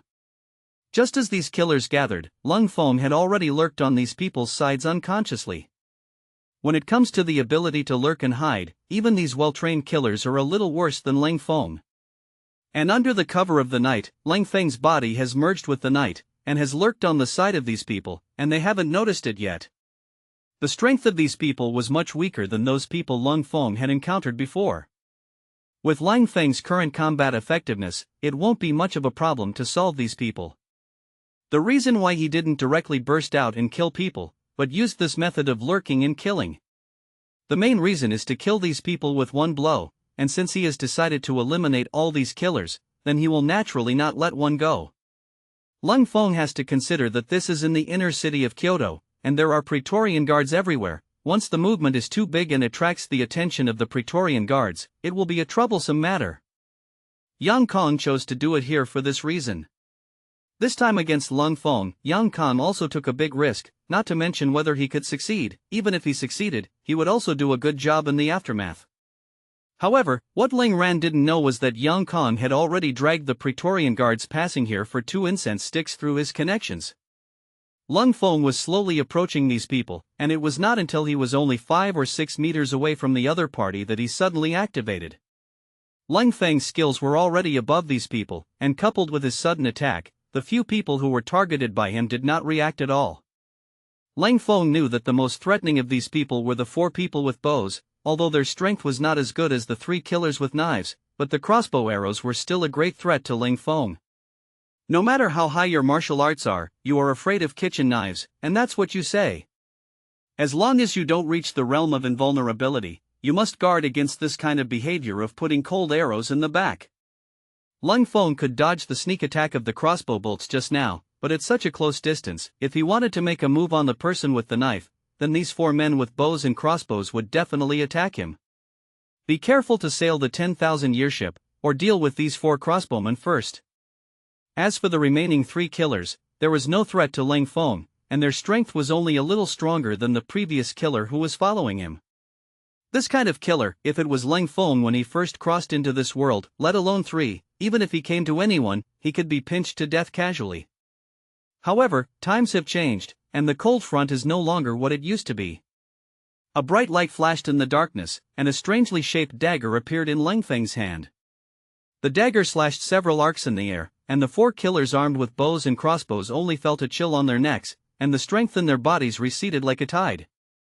They subconsciously threw away the bow and crossbow in their hands, and covered their necks with both hands. However, blood still flowed from between their fingers, and at the same time, their eyes lost their brightness, and they fell down with a hee-hee sound from their mouths. Leng Feng's sneak attack this time can be said to be unreserved, and the effect achieved is also quite obvious. As soon as he makes a move, he will solve the 4 killers with bows and crossbows. What people! The remaining 3 killers only saw the situation clearly at this time, which made their hearts beat wildly. At this time, they hadn't seen Leng Feng's face clearly, and naturally they didn't know that the previous prey had become a hunter.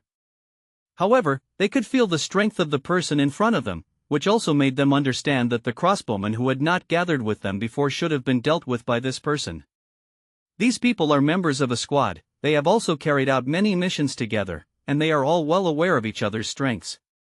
Although several crossbowmen are not as good as them in melee combat, their own strength is not weak. It was in such a situation that they were given a second before they could react.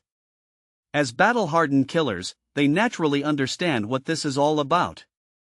Although a large part of the reason for the other party's success is because of the sneak attack, it is undeniable that the other party is definitely a very difficult existence. The 3 of them glanced at each other, and invariably raised their long knives and pounced towards Leng Feng. At the same time, one of them had his left hand in a leather pouch around his waist. That person's movements were very careful, and he was still on the way to attack, so even Leng Feng didn't notice the small move of the other party. When the man's hand was taken out of the skin, he had already seized a handful of grey powder. In the face of the attack of the three people, as soon as Leng Feng shook the dagger in his hand, he was about to prepare to meet and deal with the three people. Leng Feng's current strength has been more than doubled compared to when he first arrived in Linen a few days ago, and even in the face of the frontal attack of these three people, he is confident that he can solve it in a short time. What's more, Leng Feng is also using weapons now, and the dagger in his hand is made by Ahu according to the Bai-style saber. Leng Feng has always taken it with him, even this time he went to Linen, and Leng Feng never took him away from his side. After all, there is no control over weapons such as daggers in this era, and most of the time, even some literati like to use them as accessories. In addition, the dagger of Leng Feng is different from the normal knives of this era, and many people think that this is just an ornament. Just when Leng Feng wanted to make a move, his heart jumped, and he subconsciously changed the direction of progress. At this time, the three of them were only 3 or 2 steps away from Leng Feng, and they could also see Leng Feng's face clearly. At this glance, their faces were very ugly. Because they had already recognized this man, it turned out to be the target of their hunt. The information is wrong. Such thoughts flashed in the minds of the three of them at the same time. They were not stupid, they naturally understood that Leng Feng was able to disappear from the previous wave of sneak attacks, and this skill was completely above them. Phew! At this time, the killer with the grey powder in his hand suddenly raised his hand, and a piece of powder burst out, spilling in the direction where Leng Feng was standing. The cold front just changed the course of action, from going straight forward to flashing to the right rear.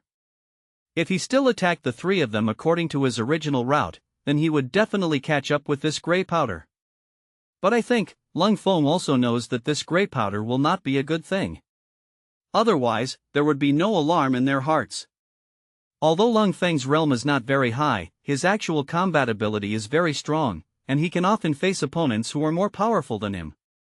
Not only that, but after the breakthrough of the 12 heavenly gods and demons forging divine skill, on the basis of people with different 5 senses, a powerful 6th sense was generated. The 6th sense is a very mysterious thing, which cannot be described in words, similar to the intuition of a prophet of the autumn wind and the untouched cicada.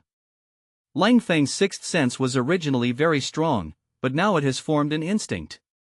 The three of them obviously didn't expect Leng Feng to suddenly change course, and the reason why they didn't send out a distress signal when they sensed that Leng Feng was stronger than them was that they were very confident in these powders. In their hands, there have been more than a dozen masters whose strength far exceeds them and falls, and it is the credit of this powder. This is an extremely effective drug. As long as you inhale a little, you can easily put a person down. Even if you don't inhale it in your mouth, it can make you dizzy when it gets on the skin. The three of them had already taken the antidote before they acted, so they were not afraid of this drug. However, there are not many such drugs, and the young family spent a lot of money to get it from a strange person. Only one person in each 10-person squad can master this powder, and it will only be used at the most critical moments. Leng Feng didn't know what this medicinal powder was, although because of the 12 heavenly gods and demons forging divine skill, his physique was almost invulnerable, but because of Yang Kang's calculations in the red sleeve move before, Leng Feng realized that there are no absolutes in the world. It's often the little things that can have an unexpected effect. For ordinary poisons, Leng Feng is naturally fearless. However, the 12 heavenly gods and demon forging divine skills did not have much resistance to the drug, and this was also the situation that Leng Feng only discovered after he was framed by Yang Kang in the red sleeve move. There is no absolute perfection in everything, and if anything, it is because you have not discovered his imperfections. This is a famous sentence that Leng Feng saw out of nowhere in his previous life, and it is the best explanation for his physical condition. Therefore, now Leng Feng does not dare to do anything. Fortunately, thanks to the lesson learned last time, this time Leng Feng was able to avoid danger. Otherwise, although these powders are not fatal, they will definitely have an impact. This is a battle that can decide life and death in a single thought, although Leng Feng's strength is much higher than the three people opposite, but if he is really affected by the drug, it is also very dangerous. Leng Feng's reaction was indeed unexpected by these three killers, but they were also people who often hovered on the verge of life and death, both in terms of on-the-spot reaction speed and mutual cooperation, far beyond ordinary people. The three long knives slashed towards him almost as soon as Leng Feng changed direction. Faced with this situation, Leng Feng did not retreat, but rushed towards the opponent's long knife. Seeing that the three knives were about to beckon to his body, at this intolerable moment, Leng Feng's body suddenly took on a peculiar zigzag shape, and the three knives passed through his head, chest, and abdomen.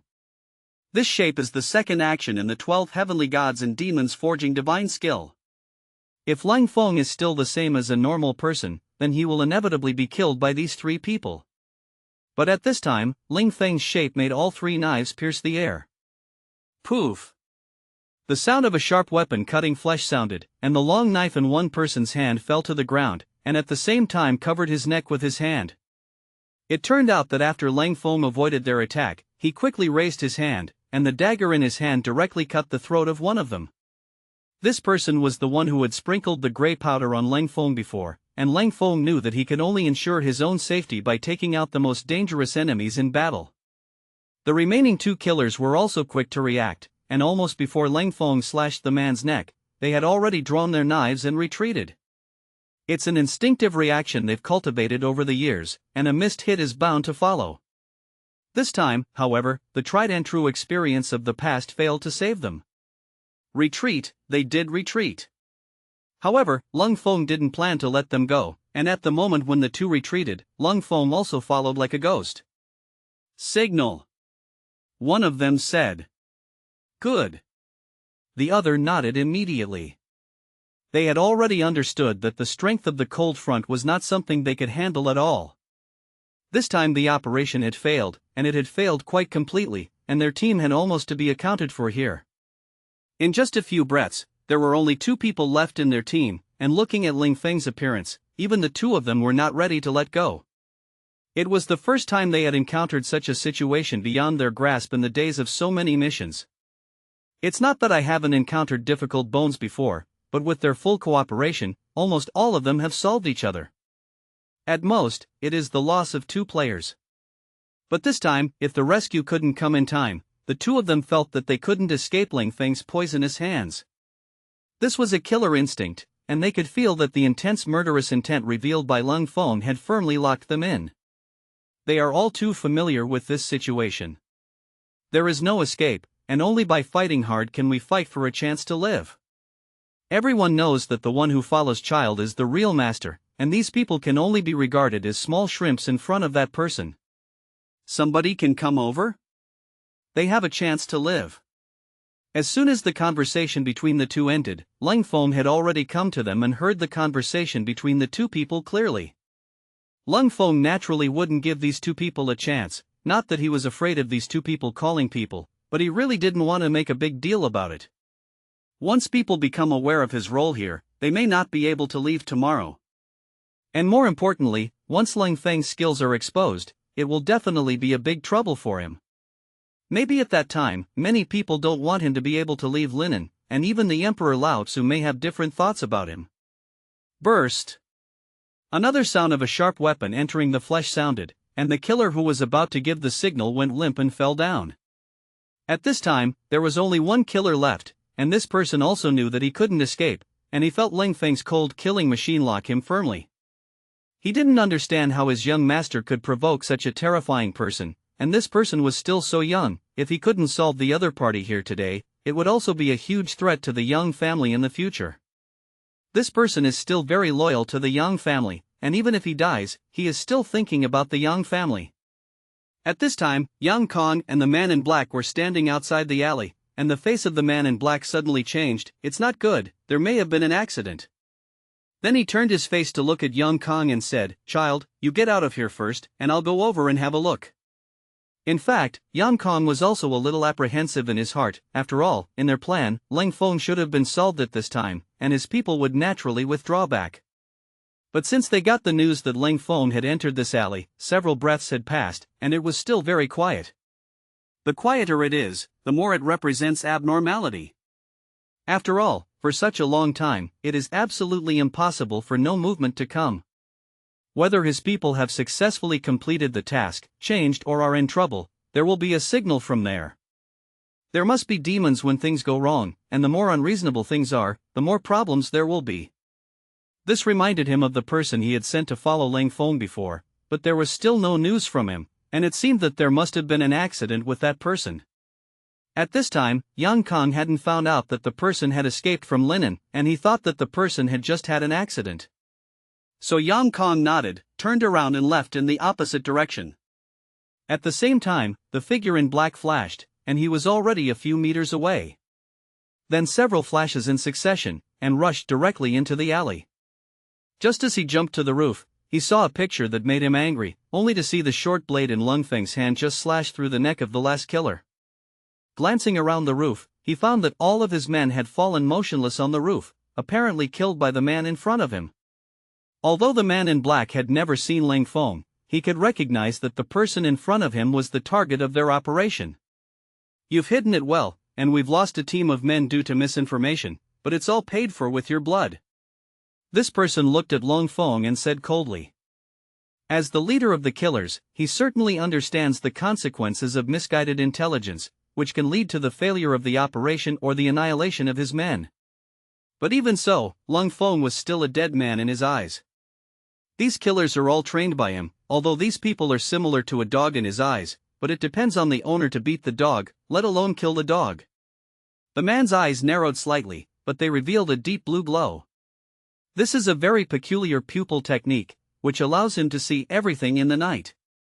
This person's eyes were fixed on the short blade in Leng Feng's hand, and he could see that this strange-shaped weapon in Leng Feng's hand was very powerful. As a first-class killer, his knowledge far exceeds that of most martial arts people, and others may not be able to see the power of Leng Feng's short blade, but he can see it at a glance.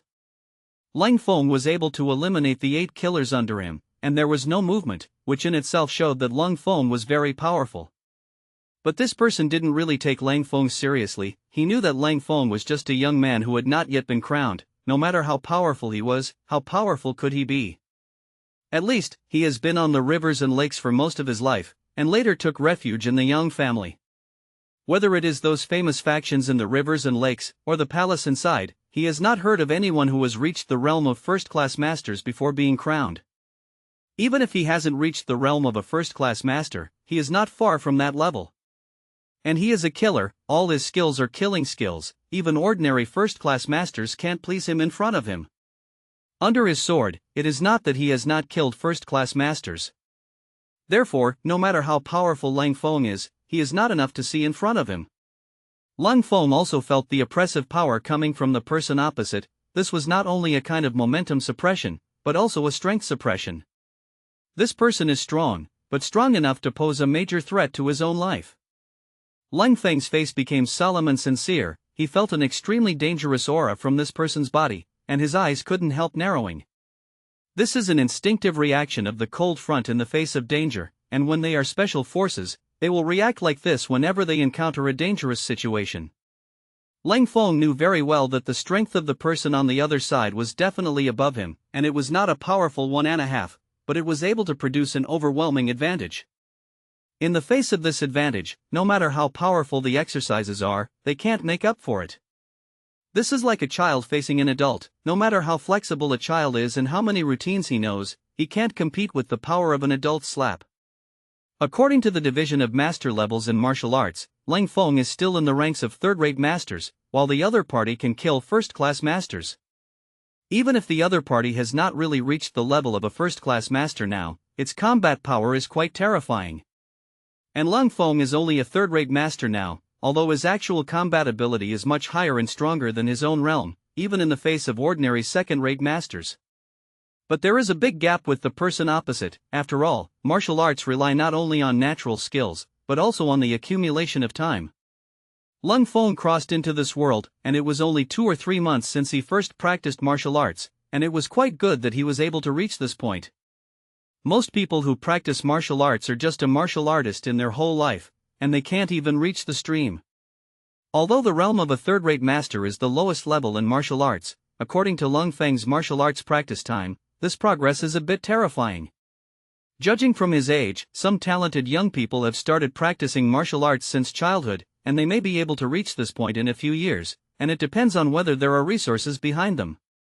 Just like these killers who were eliminated by Leng Feng just now, they can only be regarded as ordinary martial artists, and they have not even reached the third-rate masters. And there are several levels among the second-rate masters, and the 5 ghosts and 10 demons of the Iron Palm Gang who attacked and killed him last time are also second-rate masters. It's just that among the second-rate masters, they are not the top existences, only a few of them barely reach the middle level among the second-rate masters, and the remaining dozen or so people can only be regarded as the entry level of second-rate masters. At that time, Leng Feng only stepped into the ranks of third-rate masters, which was equivalent to a third-rate master who had just started. That's why the battle situation at that time would be so dangerous. If there was no old beggar to make a move, if Leng Feng didn't pull out his gun, the 3 of them were likely to be more than lucky. Now, facing this man in black, Leng Feng feels even stronger pressure than at the beginning. However, the more this is the case, the higher Leng Feng's fighting spirit becomes. After all, you can only fight with people who are stronger than yourself, to be able to force out their potential. In recent times, Leng Feng has encountered opponents who are all lower than him, and he can't test the extent of his actual combat ability. In the face of an opponent of this level, Leng Feng abandoned all other thoughts at this time, and only one battle, could make his thoughts clear. If you don't have the courage to face the strong, then you can't become a real strongman, and a concession will lead to a retreat. Feeling the increasingly strong battle intent on Leng Feng's body, the man in black on the opposite side couldn't help but look solemn. Although he could feel that his realm was far above the young man opposite, this fighting spirit also moved him. As a veteran killer, he knew very well that in such a situation, a person who could still raise such a strong fighting intent, even if he was not his opponent now, the future development potential was incomparably huge. In the face of such a person, the only way to strangle it is to strangle it in the cradle. Once it is allowed to grow, it is definitely a huge threat. So he took the lead in moving. According to normal morality, a master of his level, facing a young man whose realm is far lower than himself, will definitely let the other party make a move. But this person is a killer and doesn't care about any of this at all. In his opinion, if he can solve the opponent in one move, he will definitely not use 3 moves. It's all about the result, and the beginning and the process really don't matter. Seeing that the other party moved, Leng Feng's eyes narrowed, and he did not retreat but also greeted him. Under normal circumstances, when a weak opponent encounters a strong opponent, the first reaction is to dodge and then wait for an opportunity to counterattack. But in Leng Feng's opinion, this is the most undesirable. You are weaker than others, and you don't take the initiative to attack. Once you fall into a passive defensive stance, it will only make this passive situation more and more serious.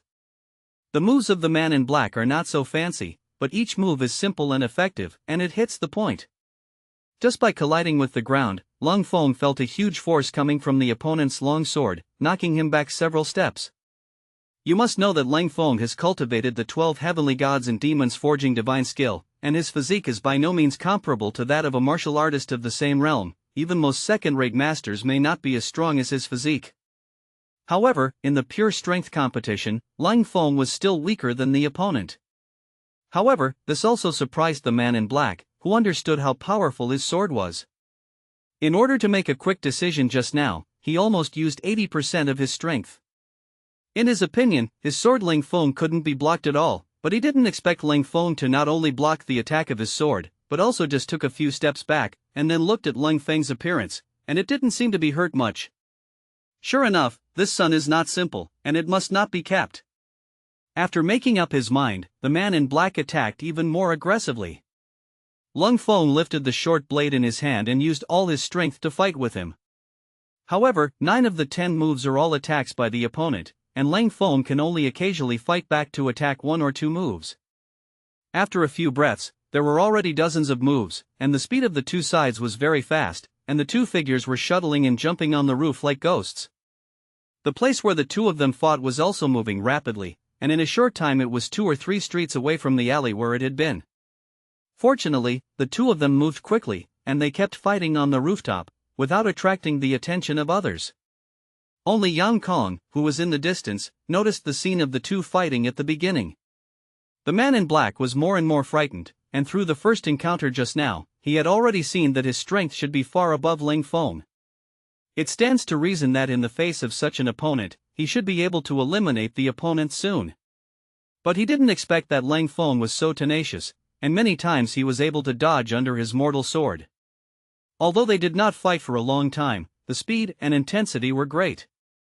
According to common sense, even if Leng Feng was not killed by him, he should be exhausted.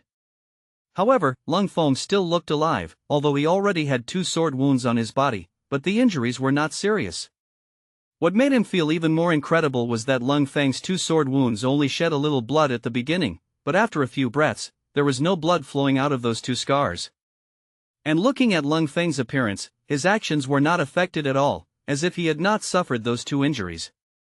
This is the first time he has seen this kind of powerful physical recovery ability. He understood that such an opponent was very terrifying, whether it was in terms of fighting will, fighting quality, or even physical fitness. If it were another person facing the cold front, there would be nothing to do with the cold front, and even in the end, he would be able to consume himself to death. However, this person is not an ordinary master, he is also a talented person, otherwise how can he skip the level and kill a first-class master? The fight with Leng Feng just now was just a conventional tactic, and he had more powerful tricks that he didn't use. And he also has a unique secret weapon on his body, and he thought that Leng Feng, such a small role, was not worth using these whole cards. But after some fighting, he discovered that Leng Feng was difficult, so his swordsmanship changed, and his moves became fierce and fierce. Suddenly, Leng Feng felt the pressure double. Although its recovery strength is extremely strong, like an unbeatable little strong, there is a limit. Under the opponent's sudden burst of powerful attack, Leng Feng could only be exhausted even if he tried his best. In an instant, several more injuries were added to his body. One of them almost cut off his shoulder, but fortunately he dodged in time, but an inch of wound could already cease in Rant's white bones. This is the most serious trauma Leng Feng has suffered since he crossed into this world, and it is also the most dangerous he has faced. After this battle, Leng Feng also knew what level his strength was approximately. If he continued to fight, Leng Feng knew that he would be at risk of being slashed by the opponent's sword at any time. At this time, it is no longer possible to hone oneself. After all, this kind of training is also conditionally limited. If the gap between the 2 sides is too large, this is not a hone but a head. There was a loud bang, and a faint dragon groan came. At the critical moment, Leng Feng used the 4th form of the 10 dragon palms of the dragon descending. The reason why he hadn't used the 18 palms of dragon descending before was mainly because this set of palms was too strong and domineering, and the noise was too loud. At that time, he still considered the impact, but now he couldn't care so much, and only with the help of the fierce and domineering power of the 18 palms of the dragon descending palm, could he withdraw from the opponent's attack range. Leng Feng also knew that after his palm, he would definitely alarm those patrolling Praetorian guards. He had time to take 3 or 5 breaths at most, and the Praetorian guards would come over. The man in black on the other side must also be aware of this situation, so he will inevitably strike a blow at him. After Leng Feng jumped out of the opponent's attack range, he immediately reached into his arms and pulled out a revolver. This revolver was Leng Feng's weapon for self-defense, and he knew that his entry into Kyoto would not be smooth sailing, so he brought a revolver and a Mauser pistol just in case. Relative to the power of the gun, the revolver is more powerful. The man in black on the opposite side was the most formidable enemy he had ever encountered, and he couldn't defeat them by conventional means. However, Leng Feng is confident that in the case of using a hot weapon, even if this person's strength is raised to a higher level, he will not be able to dodge a bullet attack. No matter how high the martial arts are, one shot will knock you down. This sentence is a wise saying in later generations, and it is still applicable in this era.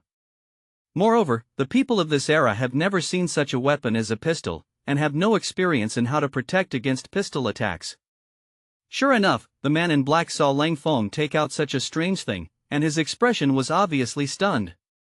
Although he didn't know what a revolver was, an instinctive instinct told him that this strange thing was very dangerous, especially when he looked at the barrel of the black hole, which seemed to be hiding something fierce and terrifying.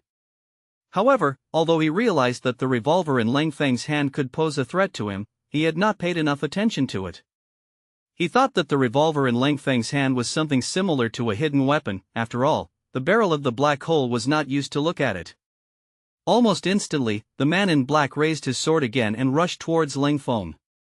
At the same time, he also had a thin needle in his hand. With a master of his realm, he even had to use a hidden weapon against Leng Feng, which showed that he had already killed Leng Feng with one blow. The move that Leng Feng made just now was too big to make a stir from the 18 palms of the dragon descending palm, which must have attracted the Praetorian guards in the distance. If he couldn't quickly deal with Leng Feng, he would have no chance after the Praetorian guards came over. And this person is also a person who knows the goods. He couldn't see what kind of routine Leng Feng's martial arts were before, but this move to descend the dragon in 18 palms made his heart can't help but beat wildly. Because he had already recognized the origin of Leng Feng's palm, if this matter leaked out today, it would definitely bring a lot of trouble to himself and the master behind it. Although Leng Feng was not his opponent, and this palm did not hurt him, he knew very well that the person who could use the 18 palms of the dragon descending was definitely not something he could afford to provoke. As the eagle dog of the Yang family, he is also very clear about some things on the rivers and lakes. He knew what kind of existence was there in the beggar gang who could learn the 18 palms of the dragon, but the beggar gang had a super master, although that one had been missing for a few years, but as long as the news of the death of that one did not come out for a day, no one would dare to provoke the beggar gang. Moreover, the name of the 100,000 disciples of the beggar gang is not for fun. They are distributed in various places in the north and south of the river, and there are almost as long as there are people. Now that he has offended Leng Feng, he has to completely kill the other party, and there is no proof of death, and no one knows that he did it. Boom! The revolver in Leng Feng's hand shook slightly, and a cloud of sparks came out of the muzzle. Then the black-clad man's body rushed forward to a sudden halt, and a cloud of blood mist erupted from his chest. He looked down to his chest in disbelief, only to see that a blood hole had appeared there at some point, and blood was gurgling out. What kind of secret weapon is this? The man in black felt that the strength in his body was passing rapidly, and his consciousness slowly became blurred, but he still muttered to himself about the doubts in his heart. At the moment when Leng Feng fired, he instinctively felt the danger. However, with his speed, he couldn't avoid the bullet's attack at all, and in the case of such a close distance, his body had already been pierced by the bullet before he even had time to react. This is the first person to die under the gun after Leng Feng successfully manufactured the gun since Leng Feng entered this era. But it's a pity that until he died, he couldn't understand what kind of secret weapon Leng Feng had in his hand. In the darkness of the night, the crisp sound of gunfire was heard far away. A group of Praetorian guards, 2 streets away from here, heard the sound and was running quickly in this direction. At the same time, on another street, Yang Kang's body slammed. He also heard the gunshot. I didn't understand what was going on, though. When Leng Feng and the master under him were fighting, Yang Kang also saw it from a distance, but as the two fought farther and farther away, they completely disappeared from Yang Kang's sight. When Yang Kang saw this scene, his heart was very complicated. At that moment, he finally understood why the person who had not arranged to follow Leng Feng before had disappeared. It turned out that all this came from his ignorance of Leng Feng, but he didn't expect Leng Feng to have such a strong skill. He was also secretly glad that he was well prepared this time, not only sending a small team of killers, but also inviting the gold medal killers in the family. It's just that Leng Feng's martial arts are strong. What can he do? Yang Kang is full of confidence in the gold medal killer. He knows that the other party has been a well-known ruthless character in the rivers and lakes for many years, and it is not an exaggeration to describe it as murderous. Although Yang Kang didn't know martial arts, he could also see that Leng Feng was not that person's opponent. As long as the cold front is eliminated tonight, then all the effort will be worth it. After all, he has now discovered Leng Feng's secret, knowing that Leng Feng has such a powerful skill, and the two sides have been fighting to the point of endless fighting. He is afraid that Leng Feng will jump over the wall in the future and give himself the result. Yang Kang knew that the Praetorian guards in the inner city were very strictly defended, and with this kind of movement now, it would definitely attract the Praetorian guards in the distance. After all, he provoked this matter, so it is better to leave this place of right and wrong quickly. However, as soon as he stepped out of the 2 streets, he heard the sound of gunfire in the distance. Although Yang Kang didn't know what it was, a sense of foreboding arose in his heart. Thinking of this, Yang Kang didn't dare to stay. They quickened their pace and walked in the direction of the Yang family's compound. As long as he can return to the Yang family, then no matter how big the trouble is today, it has nothing to do with him. After all, the Yang family's team of killers are all invisible people, they usually have no identity, and they are a group of ordinary people living at the bottom. Except for a very small number of people in the Yang family, others did not know the relationship between these people and the Yang family. And their life and death, as long as a discerning person knows at a glance that they are dying in the rivers and lakes.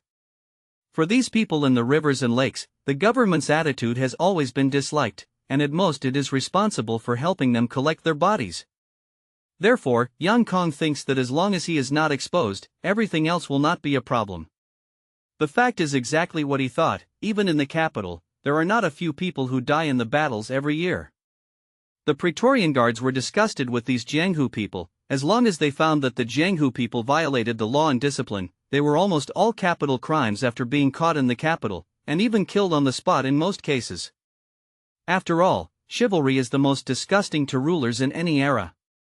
Leng Feng also knew about the relationship here, and he didn't want to run into these Praetorian Guards. After putting the opponent down with one shot, Leng Feng directly put away the revolver and turned around and left without hesitation. Just 2 breaths after he had left the place, a general in Praetorian armor appeared on the roof, and he came to the place where the two had fought before. I saw that his brows were furrowed, and his eyes flashed with anger. Damn, these people are really getting more and more daring. The general cursed as he inspected the scene. As a general of the Kyoto Praetorian Guard, this person has a deep hatred for these people who do not speak of the laws of the imperial court. General, there are still a few corpses over there. At this moment, another soldier came to report. When the general heard this, he immediately hated the roots of his teeth, and waved his hand to carry the body of the man in black away.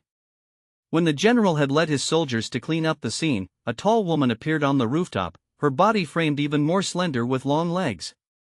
This woman is the one who was arranged by Hong Xingyao to investigate Yang Kong after Yang Kong designed to frame Leng Feng in the red sleeve move last time. She didn't follow Leng Feng, but was instructed by Hong Xingyao to target Yang Kong. Yang Kong secretly mobilized these killers to do it very secretly, even Hong Xingyao did not find out. When she found out about Yang Kang's actions, she immediately reported to Hong Xingyao. That is, when Leng Feng had just left Hong's sleeve, the long-legged woman informed Hong Xingyao of the news. Hong Xingyao immediately understood that Yang Kong secretly mobilized the group of killers who could not see the light of day, and he must have made a move on Leng Feng. After the previous investigation, Hong Xingyao had already understood the origin of the grievances between Yang Kong and Leng Feng. In her opinion, Yang Kong is too narrow-minded, and that matter was also provoked by Yang Kong himself, and he really doesn't complain about Leng Feng. Especially Yang Kong calculated her Hong Xingyao in order to frame Leng Feng, so what else did he dare not do?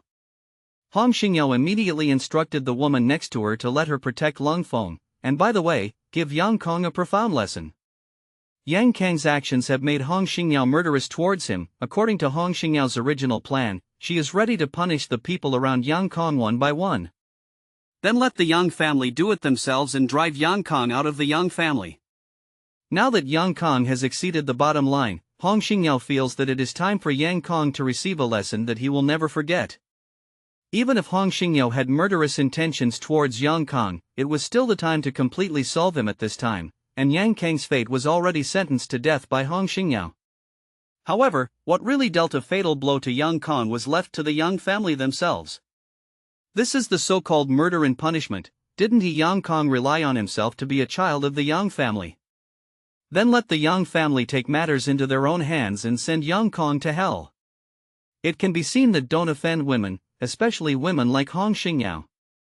When the woman left Hong Xingyao, she had just walked out into the street when she heard a crisp sound. The sound is similar to the fireworks that people set off during the Chinese New Year, but it is different from fireworks. Hearing this, she immediately realized that something might be wrong.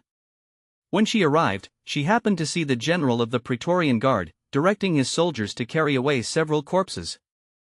As for what happened before, she didn't know at all, and she missed it all perfectly. In fact, this long-legged beauty still has 2 subordinates, but the order they got was to spy on Yang Kong secretly. The order they got was to ensure that they could grasp Yang Kang's movements at any time, and there were no other instructions, so they didn't keep an eye on Yang Kong at close range. These two people only received orders temporarily, and they didn't know what young Kong was going to do with them, so they didn't step forward to stop them. This is the discipline management of the personnel of the Red Sleeve Recruitment Intelligence Agency, which has a clear order to prohibit it, and without the order of the superiors, the subordinates will never act privately. So the two who were staring at young Kong didn't know what was going on in the alley, so that Leng Feng's secret was not exposed. After observing the long-legged beauty on the roof for a while, the long-legged beauty beside Hong Xingyao did not find many valuable clues. However, her eyebrows frowned slightly, and it could be seen from the traces of the fight at the scene that the two people on both sides of the war were masters. Among them, the man who used the sword should have been stronger, but the final result was that the man in black who used the sword was killed. This made her extremely puzzled, because the bodies of the men in black who had been killed had been carried away by the Praetorian guards, and no other useful clues had been found for the time being. As for whether she can find it, she has to wait until the task given to her by Hong Xingyao is completed, and then go to the Praetorian guard to check the body. After probing on the rooftop, the long-legged beauty came to the two men who were following young Kong, and did not hear much useful information from the mouths of the two men. But based on the information she had already mastered, she could also judge that although many people died in the previous battle, the movement was very small. If it weren't for the last two voices that attracted everyone's attention, this matter would definitely not have been discovered by the Praetorian guards so quickly. Yang Kong had already approached the Yang family's mansion at this time. Looking at the silhouette that appeared in the night, Yang Kong finally put his mind at ease at this moment. He had never felt that the place where he had lived for nearly 20 years made him feel so reassured. However, just as Yang Kang's face was showing joy, a figure suddenly emerged from the darkness, and a hand knife slashed at Yang Kang's neck. Yang Kong only fainted as soon as it was dark in front of him, and after the man knocked Yang Kong unconscious, he immediately carried Yang Kong like a dead dog and disappeared into the darkness. When Yang Kong was found the next day, he had already broken his limbs and threw them at the door of a thatched house. If it weren't for his sumptuous clothes, he would have looked no different from a beggar.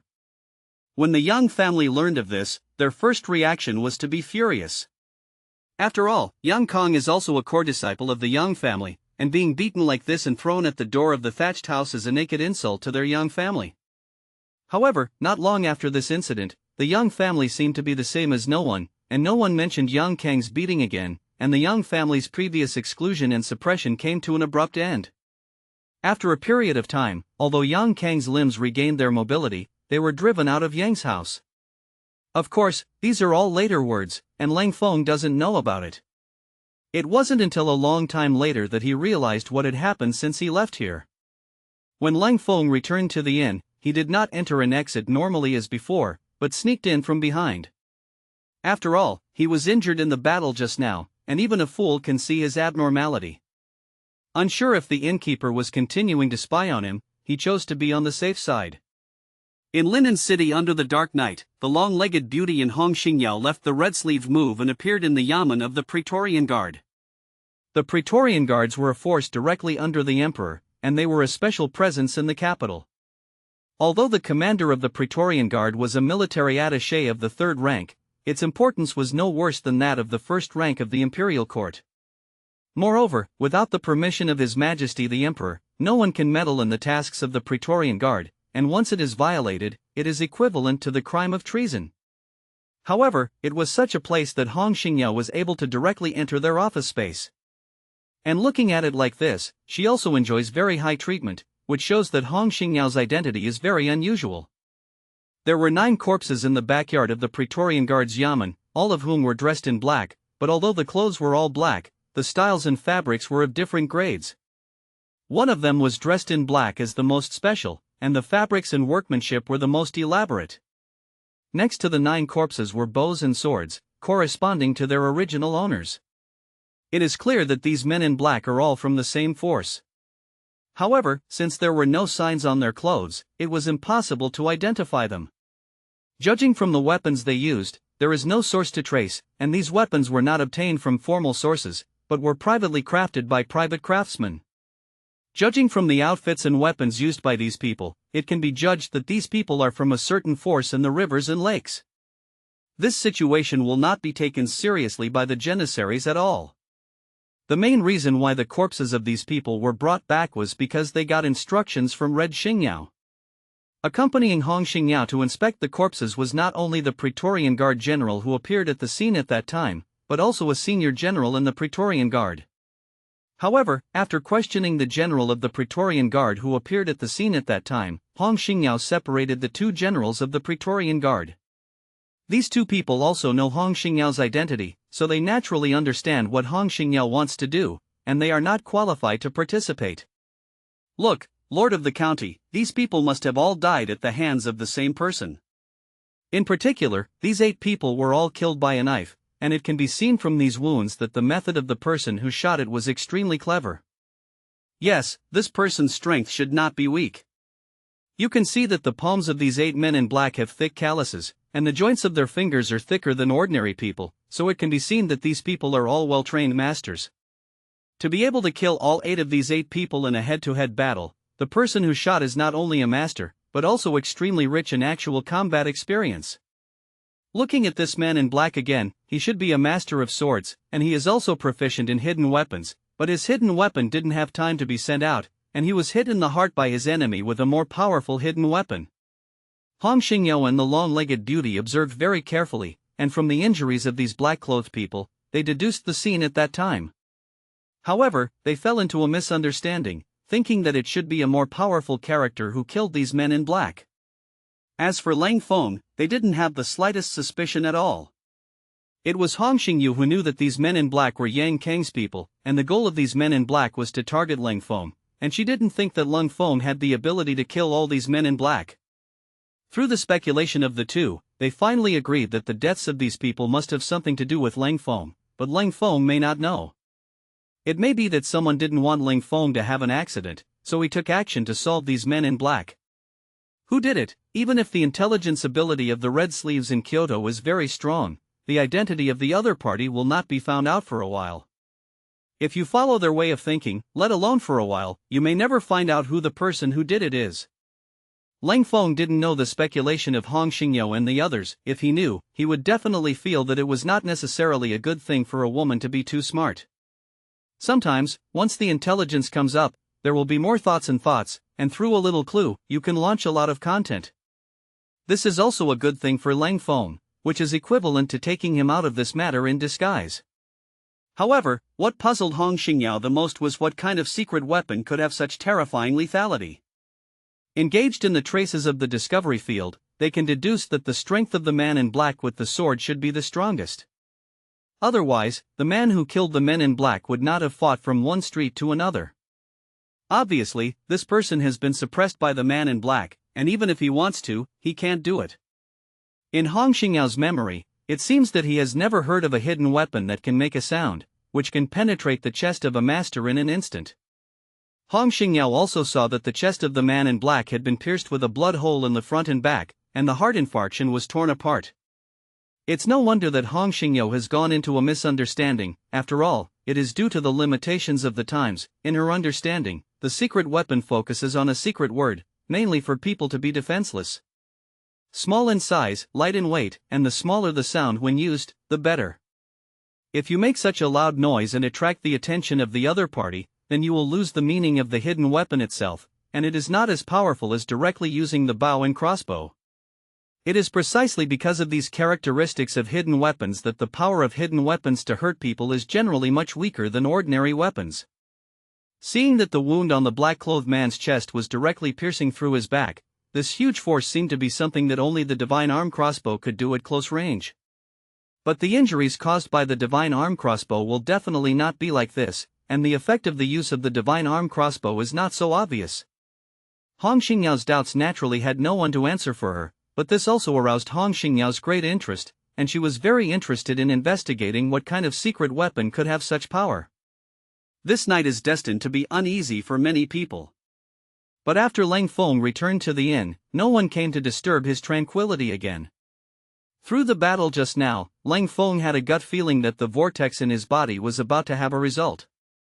After he came back, he immediately entered the state of cultivation, and after this time of cultivation, he was finally completely formed. Between his kidneys, a space similar to the Qi Si Dantian was born in some peculiar way. The essence of water that had stayed in the meridians of the body before was also integrated into it like a milk swallow returning to its nest. At this moment, Leng Feng's realm automatically made a breakthrough. This is an all-round breakthrough, the 12 heavenly gods and demons forging divine skills, as well as the innate divine skills and even the 18 palms of the dragon descending have all risen to a higher level. Especially the 12 heavenly gods and demons forging body divine skill, they were close to the door before, but this time they finally broke through completely, and the breakthrough was quite large. Leng Feng had now mastered the third move, and the cooldown time of the 12 heavenly gods and demons forging divine skill had also become 9 hours, which meant that his cultivation speed would be faster in the future.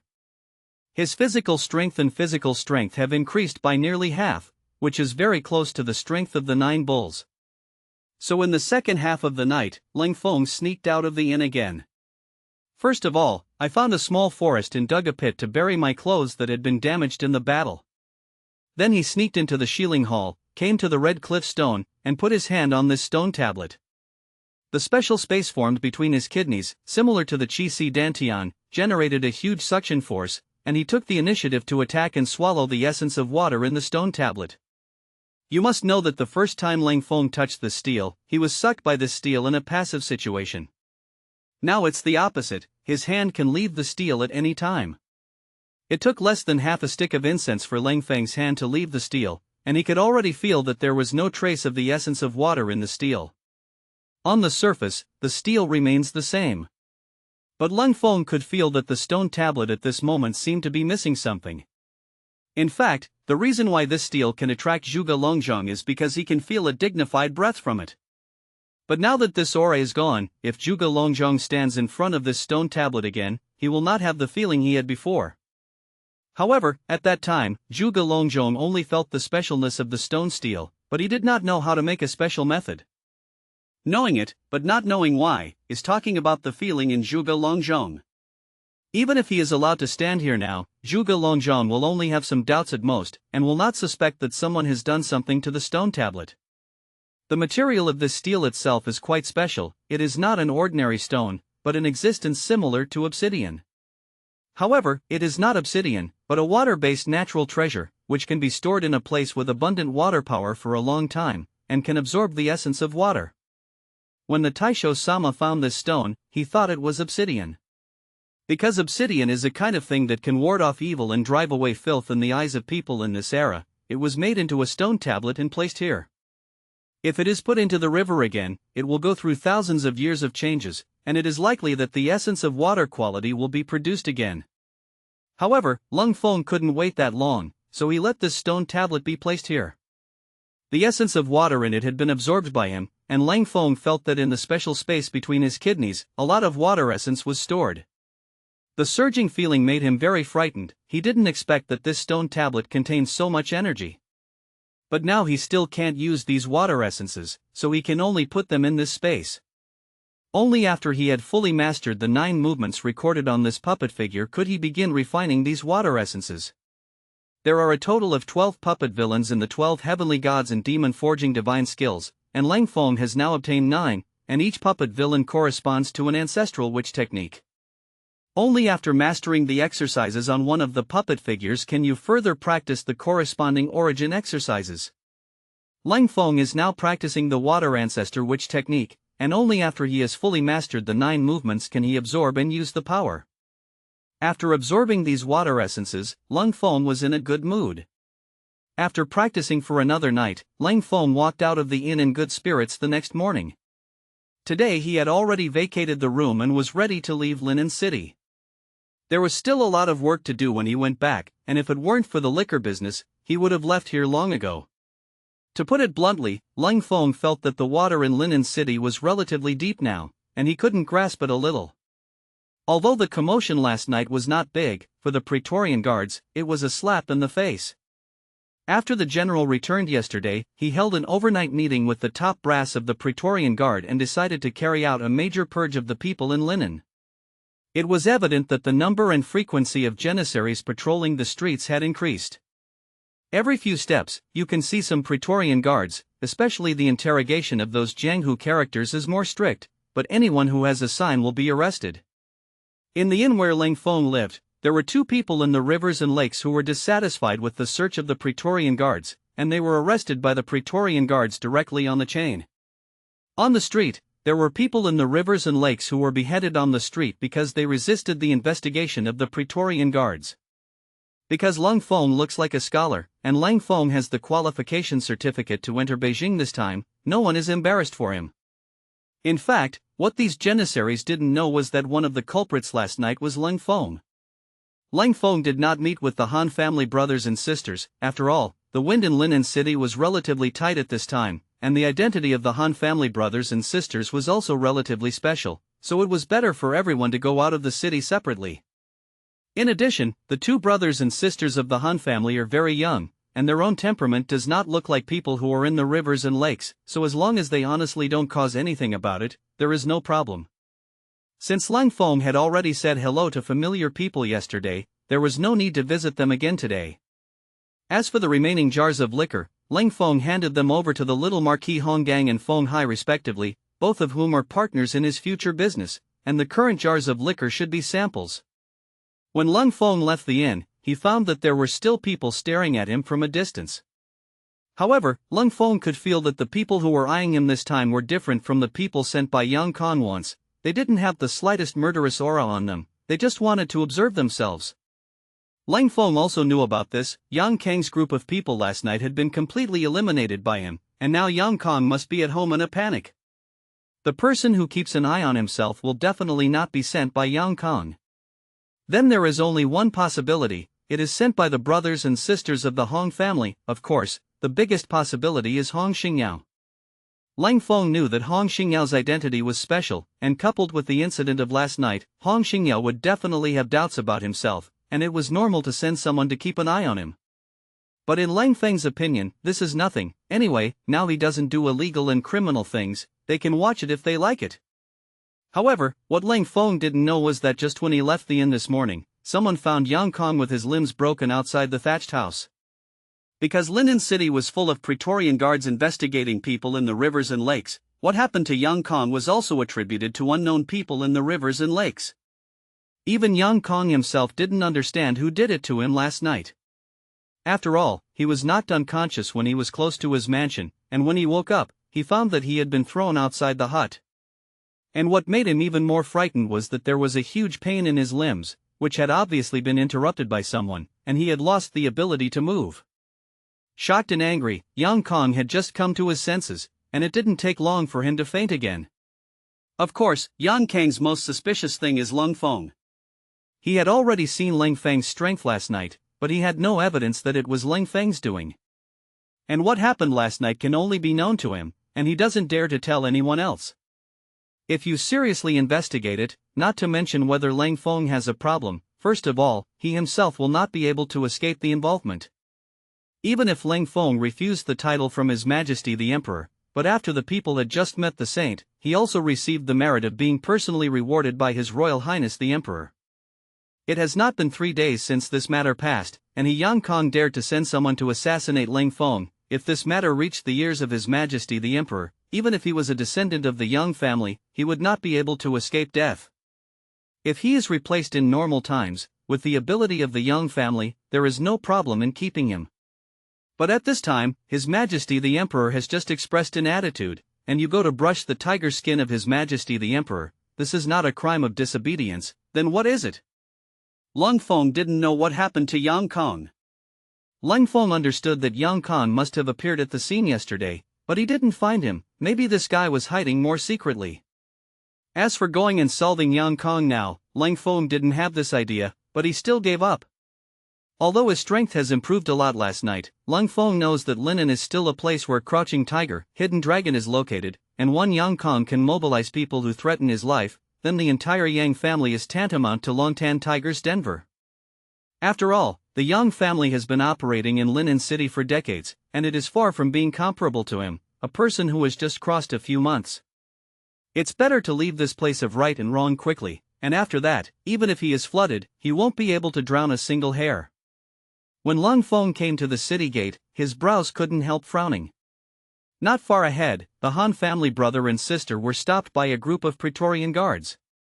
Looking at the appearance of those Praetorian guards, it seems that they don't intend to let the Han family brothers and sisters leave. After breaking through last night, Leng Feng's hearing ability improved again, and he could clearly hear that these Praetorian guards were interrogating the identities of the Han family's brothers and sisters. The commander of the Praetorian Guard was a bearded man in his 40s, who had a fierce face. "Little Nyangpi had better be honest, what are you doing in Kyoto?" Without waiting for his sister Han Luoping to react, Han Xing hurriedly said, "This military master, please raise your noble hand, my sister is not sensible, and she collided with you between words. My brother and sister came to Kyoto this time to join our relatives." "Defect to relatives. Who are your relatives?" The bearded Praetorian Guard general didn't intend to let the two of them go at all, so he continued to ask. "In Linen City, as long as the name and home address of the other party are reported, there is no one who their Praetorian Guards cannot find. Whether or not you came to join your relatives will soon be able to find out the results. If this relative is just an ordinary person, then he, the squad leader of the Praetorian Guard, can do whatever he wants. The relative we are going to go to is named Liu, and that is the uncle of our brother and sister. More than 10 years ago, he went to Kyoto to start a small business, and a few years ago, he went back to his hometown once, saying that he had made a fortune by doing business and bought a house in Kyoto.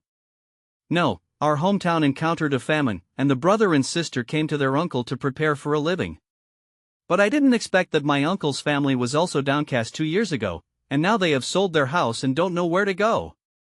The person named Liu that Han Xing said was not fabricated out of thin air, but real. Liu did start as a small businessman, and later the business became bigger and bigger, and he had business dealings with their Han mansion. Han Xing did know Liu, who was a very kind boss. After the Han family was wiped out, Liu was also implicated in some ways, and it took a lot of money to get himself out of this matter. The brothers and sisters of the Han family have come to Linen in the past few days, and they also know the final fate of this Liu. Because he had business dealings with the Han family back then, after being caught, although he spent a lot of money and finally he was fine, his property shrank by half. Later, because of this incident, it became more and more difficult to do business, and 3 years ago, he sold all his family property and left Kyoto. These are all words prepared by the Han family brothers and sisters. The purpose is to deal with the situation in front of them. Regarding what Han Xing said about Liu Echi, the commander of the Praetorian Guard also knew about it. And coincidentally, it was this person who arrested Liu in the first place. Originally, the captain of the Praetorian Guard was not ready to let go of the Han family brothers and sisters to leave, but now he heard that the two brothers and sisters had actually come to defect to Liu, so a smile appeared on his vicious face. It's okay not to laugh, but a smile looks even more infiltrating. It turned out that this team of Praetorian Guards was checking for suspicious people near the city gate, and they were just routinely questioning the Han family brothers and sisters. However, because the bearded general saw Han Luoping's handsome appearance, he moved his mind. When he learned that the brother and sister were from out of town and were now ready to leave the city, he was moved by lust and wanted to tease Han Luoping, but was taught a hard lesson by Han Luoping. Of course, the Han brothers and sisters didn't dare to do anything with each other, but only fought back verbally. There are also good and bad in the Praetorian Guard, and this bearded general is not a good person, and he has done nothing less to bully men and women. In particular, some people who have come to Kyoto from other places can do whatever they want, as long as it is found that they have no power. Today, under the pretext of interrogating the people in the rivers and lakes, he is preparing to forcibly detain the Han family brothers and sisters. He already had a plan in his heart, and he had to let Han Luoping serve him well, until he was tired of playing before he could consider letting them go. He is already familiar with this kind of thing. I know that these people who come to Kyoto from other places to join their relatives and friends are dying of life in the local area. If their relatives and friends are powerful in Kyoto, they will not provoke them, but if they encounter powerless relatives and friends like the Han family's brothers and sisters, it will be very miserable once they fall into his hands. Take these two people away, take a good look, and see if what they say is true. With a wave of his beard, the two soldiers under his command shook the chains in their hands, and they were about to lock the two brothers and sisters of the Han family. These chains were specially designed to deal with the most vicious criminals and charlatans. Once locked, with the ability of the Han family brothers and sisters, there is absolutely no way to escape, and it is not at the mercy of this general when the time comes. The two brothers and sisters of the Han family glanced at each other, and they had a plan in their hearts, and they must not let their beards hold them. Not to mention that they have already seen that this bearded general has absolutely bad intentions. Even their identities can't withstand interrogation. Once they find out that they are members of the Han family, then their fate will definitely be more tragic than these people in the rivers and lakes. However, it is also unrealistic to let the two brothers and sisters fight with these Praetorian guards. Not to mention the problem of not being able to fight. Once they do it, they will definitely not be able to escape. So now, there is only one possibility, and that is to run. After all, they also knew that this Praetorian guard squad did not really arrest them as people from the rivers and lakes, but this bearded general had bad intentions and wanted to bully them. As long as they escaped the sight of the bearded man, they could get out from the direction of the other gate. Although the road is a bit detoured, it is better than falling into the hands of the bearded general. Just as the brother and sister each held a silver needle in their hands and were about to pierce the horse's buttocks, a sudden sound of weapons clashing erupted not far from them. The Han siblings were going to stimulate the horses with silver needles, causing them to rush madly towards these Praetorian guards, and then take the opportunity to flee from here. Anyway, these janissaries, like them, are on foot. The two of them walked the rivers and lakes, relying on flexible positioning, and were confident that they could get rid of the entanglement of these Praetorian guards. Hearing the sound of weapons colliding, the faces of the bearded and the others changed. Didn't care about continuing to embarrass the two brothers and sisters of the Han family, but all pulled out the long knives on their waists and rushed quickly to the side. However, the bearded man didn't seem to have given up on the Han family brothers and sisters, and he said to the two of his subordinates as he ran, "Control those two people, and wait for me to go back." As soon as the two men heard the general's order, they knew what he was fighting in mind. However, they were all the way, and with a lewd smile on their faces, they put the long knife across their chests and forced them towards the two brothers and sisters of the Han family. "Warn you, don't rebel senselessly. Looking at the two of you, the thin skin and tender flesh of the two of you, the knife in our hands does not have eyes, and it would not be good if we accidentally cut you in the face twice." The Han family brothers and sisters deliberately showed a panicked expression. In fact, the two of them already had a plan in their hearts at this time. Don't look at the fact that they can't bargain for the slightest bit in front of Leng Feng, but in the face of these two Praetorian Guard soldiers, there is no problem at all. The appearance of the Han family brothers and sisters is indeed deceptive. They look polite and tender, but they have never seen any kind of scene in the rivers and lakes. Moreover, the strength of the Han family brothers and sisters is not weak. These soldiers of the Praetorian Guard are not their opponents at all. Leng Feng saw all this on the side, and he was originally going to come forward and pretend to be uneven to stop the bearded general's behavior. After all, he is now a person with meritorious reputation, and the idle position of a 7-rank literary and prose official can be regarded as having some weight in front of this unpopular general. What's more, he knew that there were people arranged by Hong Xingyao behind him who were watching, and they would definitely not let him have an accident in Linen City. However, he didn't expect that more than a dozen people from the rivers and lakes on the other side of the city gate would actually fight with the Praetorian Guard. And he also saw several acquaintances. Among those who fought with the Praetorian Guard, there were Zhou Bai and others he had met on the way to Jiankang Mansion before. It is also a coincidence that if these Praetorian Guards had not made a big show to search for people in the rivers and lakes, they would not have caused these people to fight back. These people are obviously the same force, and it just so happens that they are also preparing to leave the city.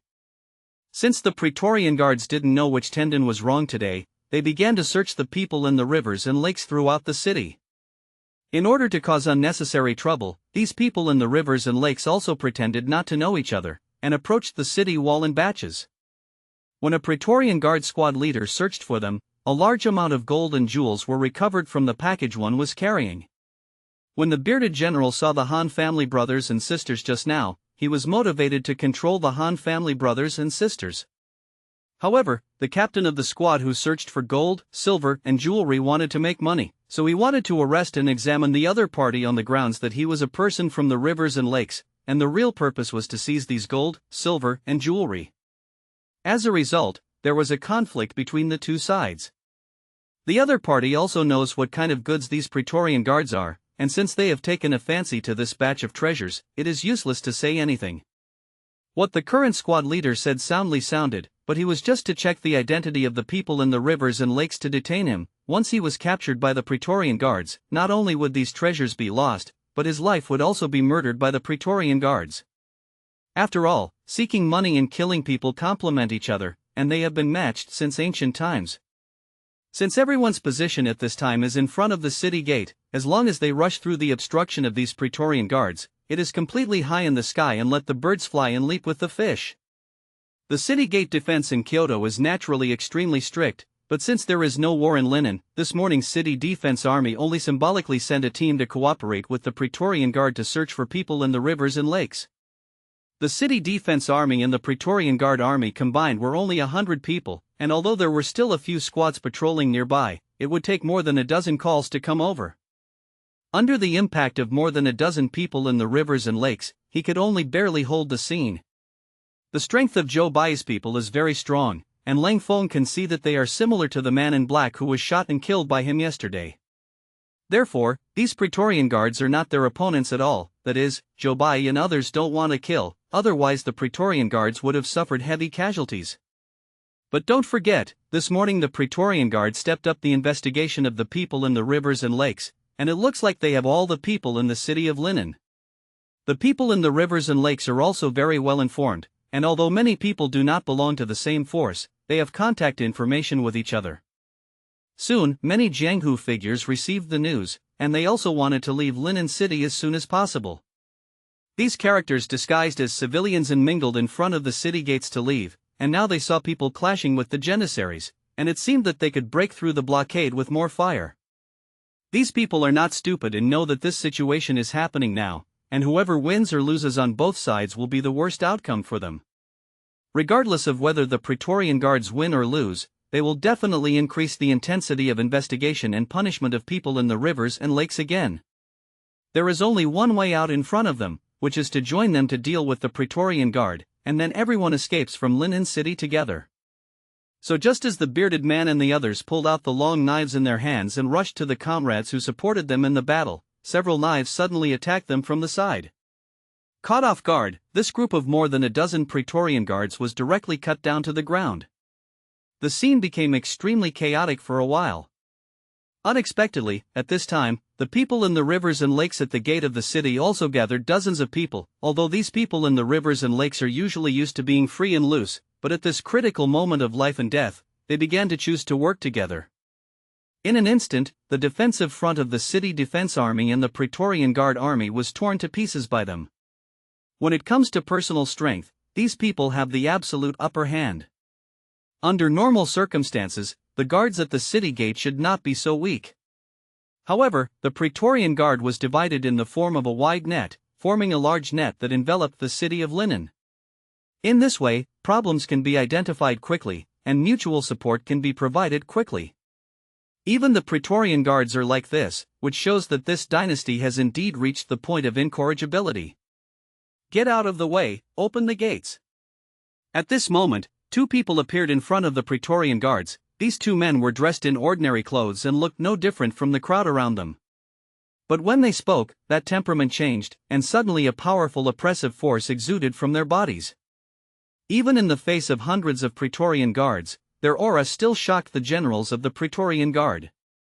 I don't know where the two of you are. We, the Praetorian Guard, in the performance of our official duties, have serious consequences after opening the city gates.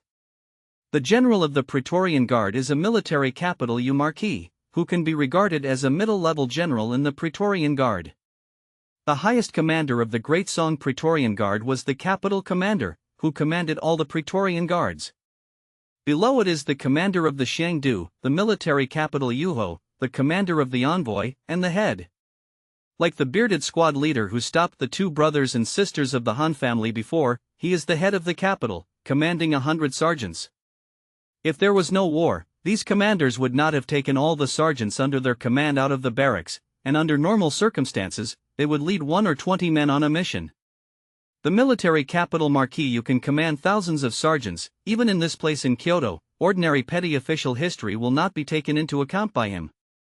However, although the two people in front of him were dressed ordinarily, the momentum exuded by their bodies made him unable to despise them. When ordinary people saw them, these Praetorian guards, they hid as far as they wanted. How dare they come up and order them? However, the military capital of the Praetorian Guard, Marquiu, is not a vegetarian, although he is not sure of the identity of the other party, but what he said is quite level. The first thing that the military capital Yuho said was to ask about the identities of the two. If the identities of the two could not shock him, then he would naturally not buy it. And it is also clear that they are performing military affairs, even if these two identities are the existence that he cannot provoke, but there is a relationship between the execution of military affairs, and the other party cannot embarrass him with this matter. Therefore, to be able to mix in this place in Kyoto, whether it is a civil or military official, you must have some means. Especially in the Southern Song Dynasty, in the case of emphasizing literature over military force, if a military attaché wants to mix well, he must also understand politics. The two did not speak again, and one of them took out a token from his bosom, held it with one hand, and sent it to the military capital Yuho. Looking at the golden coiling dragon token, the lips of the military capital Yuho moved, but he didn't say anything else, but waved his hand behind him. The Praetorian guards behind him immediately made way of a passage, and the gate that had just been closed opened a gap again. Please borrow 2 horses. Before leaving, the two did not forget to borrow 2 horses from the Praetorian Guard.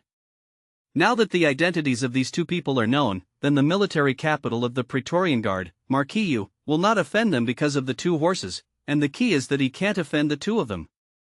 Seeing the 2 horses marching away from the gap in the city gate, a person came behind the military capital Yuho and asked, "General, why do you want to let these 2 go? Who are they? It's better not to know some things." Jundu Yuho looked at the direction in which the 2 horses left, and said with a long breath, "The golden token in the other party's hand is an existence that he can't provoke. Although they are the Praetorian Guards directly under His Majesty the Emperor, there is a more mysterious force by the Emperor's side. The people of this force are more mysterious, and it is difficult to see them in ordinary times, and these people have the power to act cheaply. Moreover, they can report anything directly to His Majesty the Emperor, and if they report this matter in front of His Majesty the Emperor today, then this responsibility is not something that his small military capital Marquis can afford. At the very least, you have to be a general at the level of the commander of the Shangdu to be qualified to communicate with them. And this military capital Marquis is only waiting to assemble now, and after the arrival of higher-level generals, they will go out of the city to pursue those who have fled." The military capital Yuho also knew that the difficulties of these people in the rivers and lakes, once they escaped from Kyoto, it would be equivalent to a fish into the sea, and it would become very difficult to catch them. But it's happening on their side, and there has to be an attitude, even if it doesn't work, but it has to be done.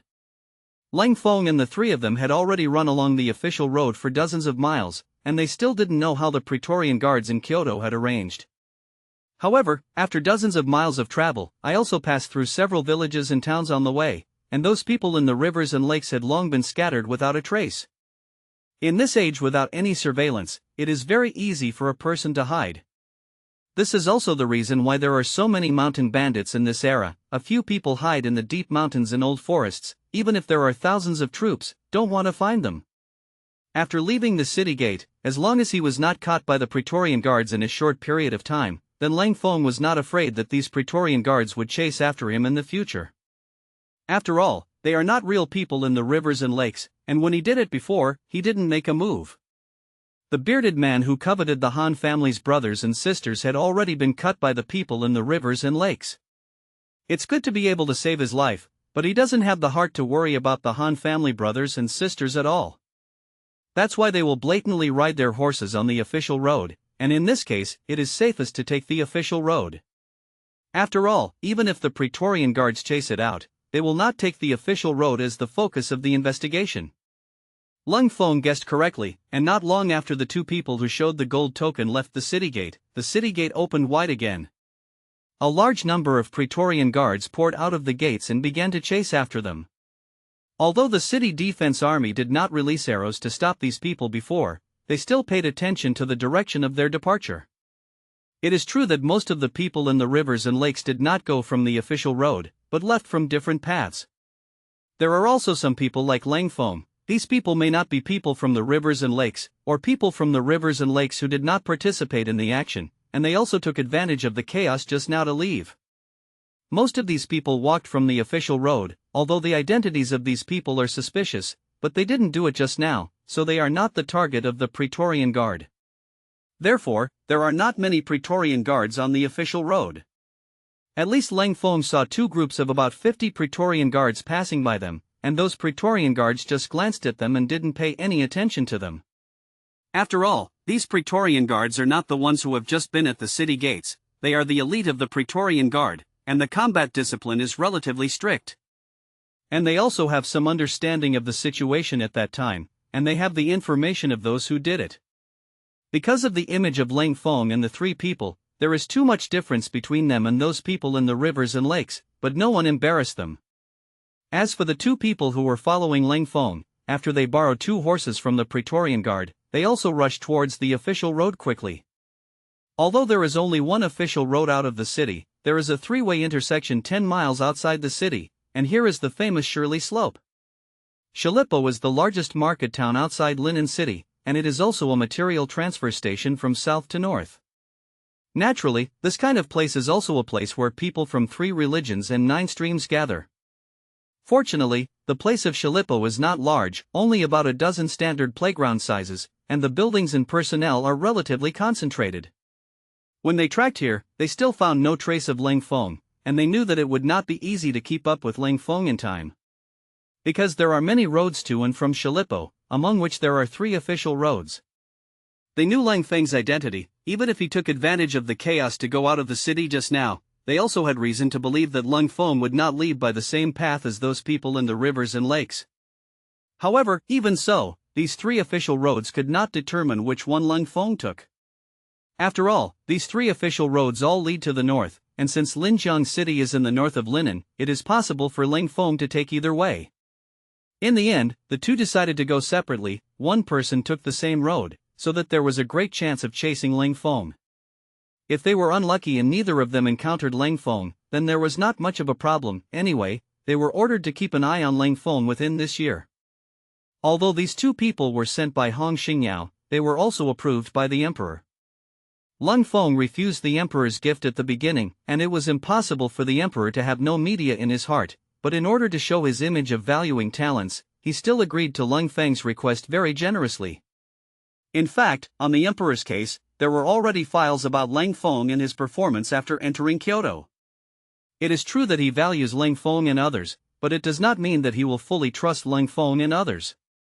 For others, His Majesty the Emperor only arranged for people to understand the situation, but for Leng Feng, who was in the top 10 of the first class, His Majesty the Emperor arranged personnel around them to follow and observe.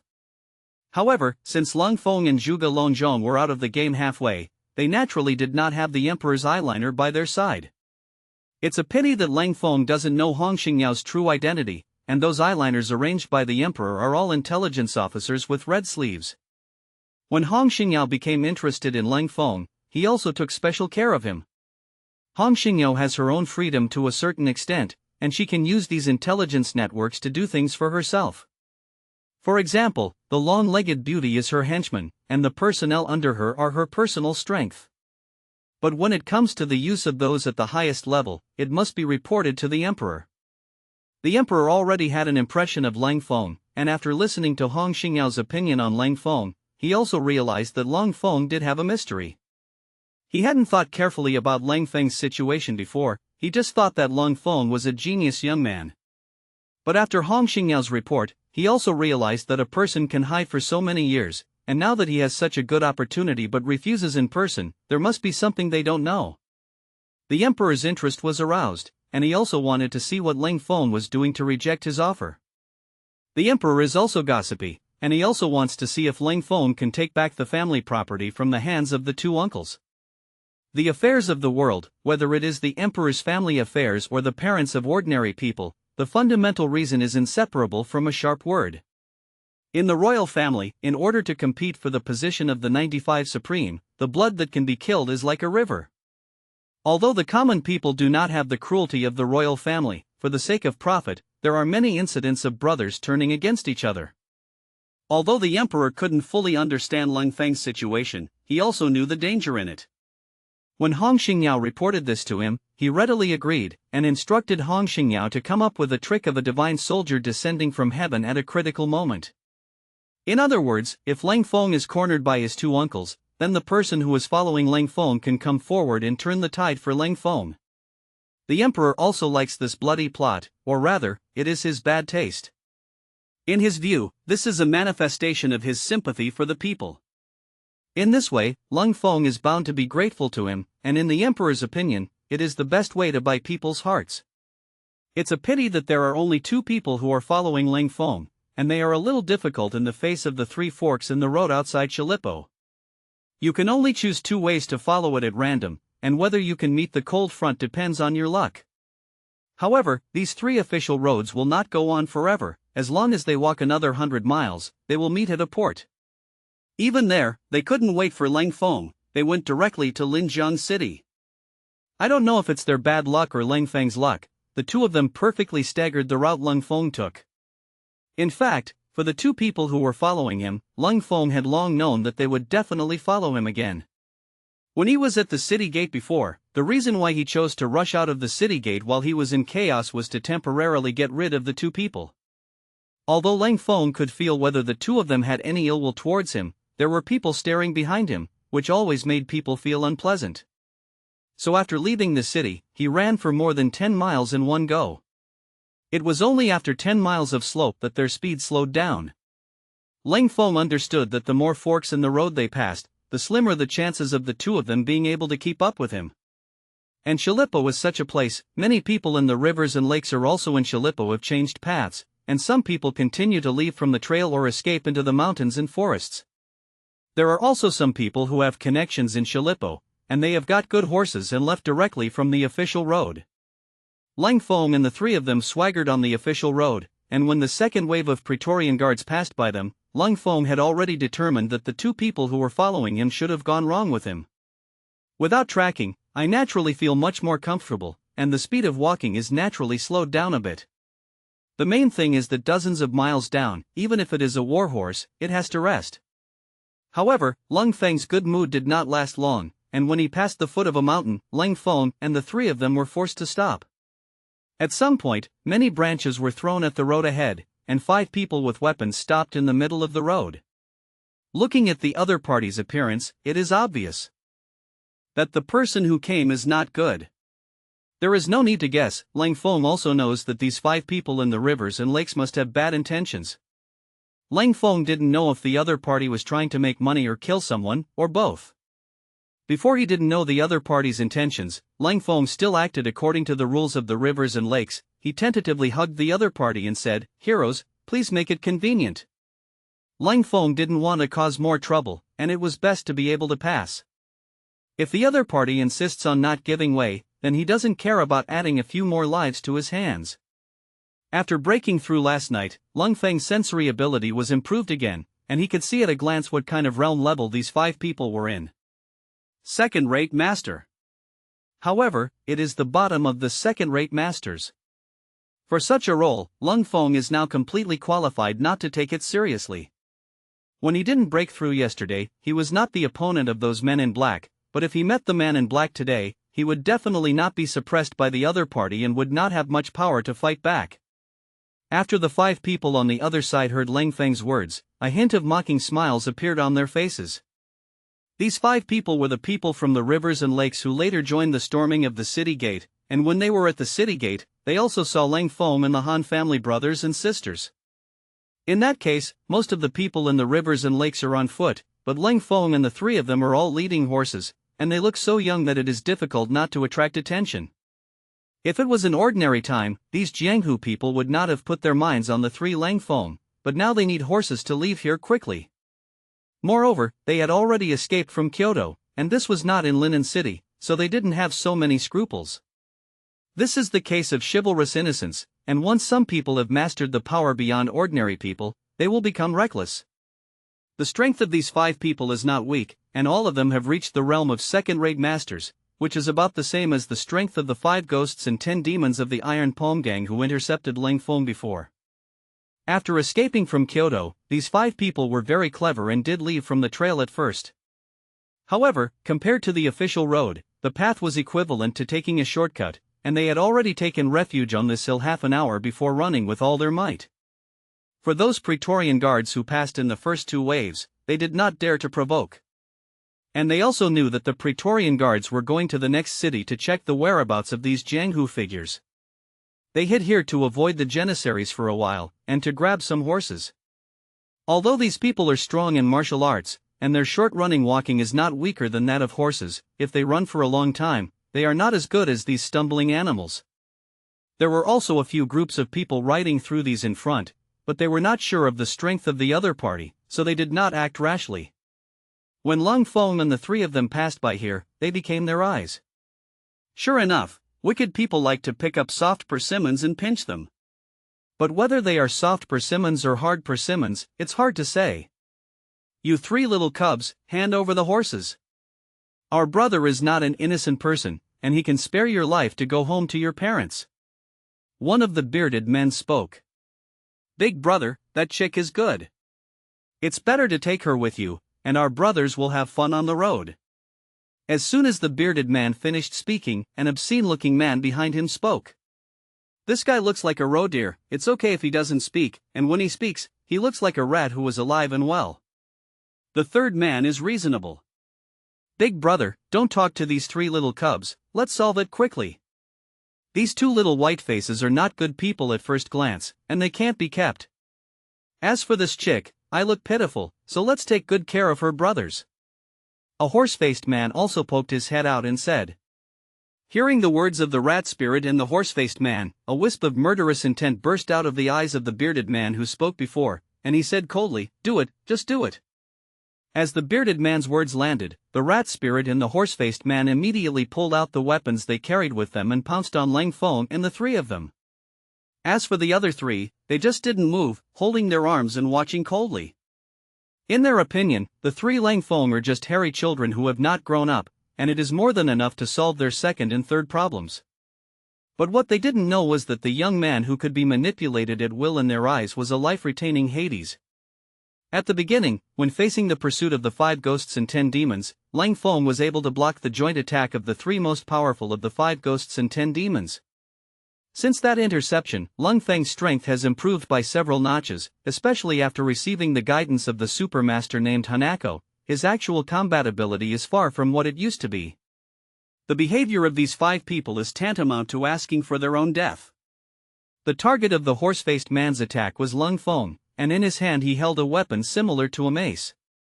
The man who looked like a rat spirit was targeting Han Xing, and this guy was holding 2 short forks in his hands. Sure enough, it is the appearance that reflects the hearts of the characters. These two are extremely dirty guys, and the weapons they use are also very distinctive. As a dignified second-rate master, in the face of a hairy boy like Leng Feng, he not only chose to take the lead, but also used weapons. It can be seen that this group of people is absolutely unscrupulous in doing things, and there is no lower limit to speak of. Leng Feng knew that Han Xing was not the opponent of the rat spirit, although the skills of the 2 brothers and sisters of the Han family were not weak, but Han Xing had the strength of a third-rate martial artist, and Han Luoping's strength did not even reach that of a third-rate martial artist. Together, they couldn't stop the full force of the rat spirit. The other party decided to fight quickly, so Leng Feng also decided to retaliate. Murderers are always killed. Since the other party has chosen to kill people, then Leng Feng will not have any psychological burden to kill them. To deal with these 2 goods, Leng Feng had no need to use weapons. After the breakthrough last night, his strength has risen sharply, and he is just using these people to practice his hands. Just as Leng Feng's eyes were cold, he clenched his fists and was about to jump up from the horse to hit the 2 of them head-on. His ears suddenly moved, and then his body sat upright on the horse's back and did not continue to move. Shout! Shout! With a faint sound of breaking through the air, the 2 darts shot at the vital points of the horse-faced man and the rat spirit. The 2 darts were fired from the woods by the side of the road, and they were extremely fast. The person who uses the darts should be a master, and the woods on the side of the road are at least 15 or 16 jang away from Leng Feng's side. These were 2 darts with a golden glow all over them, although they were so fast that even the eyes of a second-rate master could not see their appearance clearly. Others can't see clearly. It doesn't mean that Leng Feng can't see clearly. Leng Feng could see the flight trajectory and appearance of these two golden darts clearly, and he also understood that with the power of these two darts, it would be difficult to hurt the rat spirit and the horse-faced man. After all, for hidden weapons, this distance is indeed a bit far. The shape of the dart is somewhat peculiar, it looks more like the tail of a swallow, and it also bears some resemblance to the arrow of a crossbow. The faint sound of breaking the sky still attracted the attention of the rat spirit and the horse-faced man. Even the other three people who were standing behind them were startled by the sudden appearance of two darts. Because before this, they had not even noticed that there were people hiding in the woods by the roadside. And if that person dares to make a move on the two of them, it shows that the other party has the confidence not to look at them in his eyes. Originally, they were just thinking of a quick victory, and after killing Leng Feng and Han Xing, they would snatch the three horses and Han Luoping away. This kind of thing is fine if no one sees it, but once it is seen by other people in the rivers and lakes, it will also have a big impact on their reputation. Although they don't have a good reputation in the first place, what they are most afraid of is extraneous branches. In particular, there are other Jianghu characters involved in this matter, which is completely contrary to their original intention. After discovering that the two of them were attacked by darts, there are currently two options for the rat spirit and the horse-faced man. The first is to continue to attack Leng Feng and Han Xing, but they will also be hit by two darts. Looking at the power of these two darts, the consequences of being hit can be imagined. Another option is to dodge the two darts, although these two darts are extremely fast, but the hidden weapon is particular about the surprise of the one at close range. At such a distance, the hidden weapon loses its own advantage. Even though these two darts are powerful and pose a deadly threat to the rat spirit and the horse-faced man, they are not beyond their control.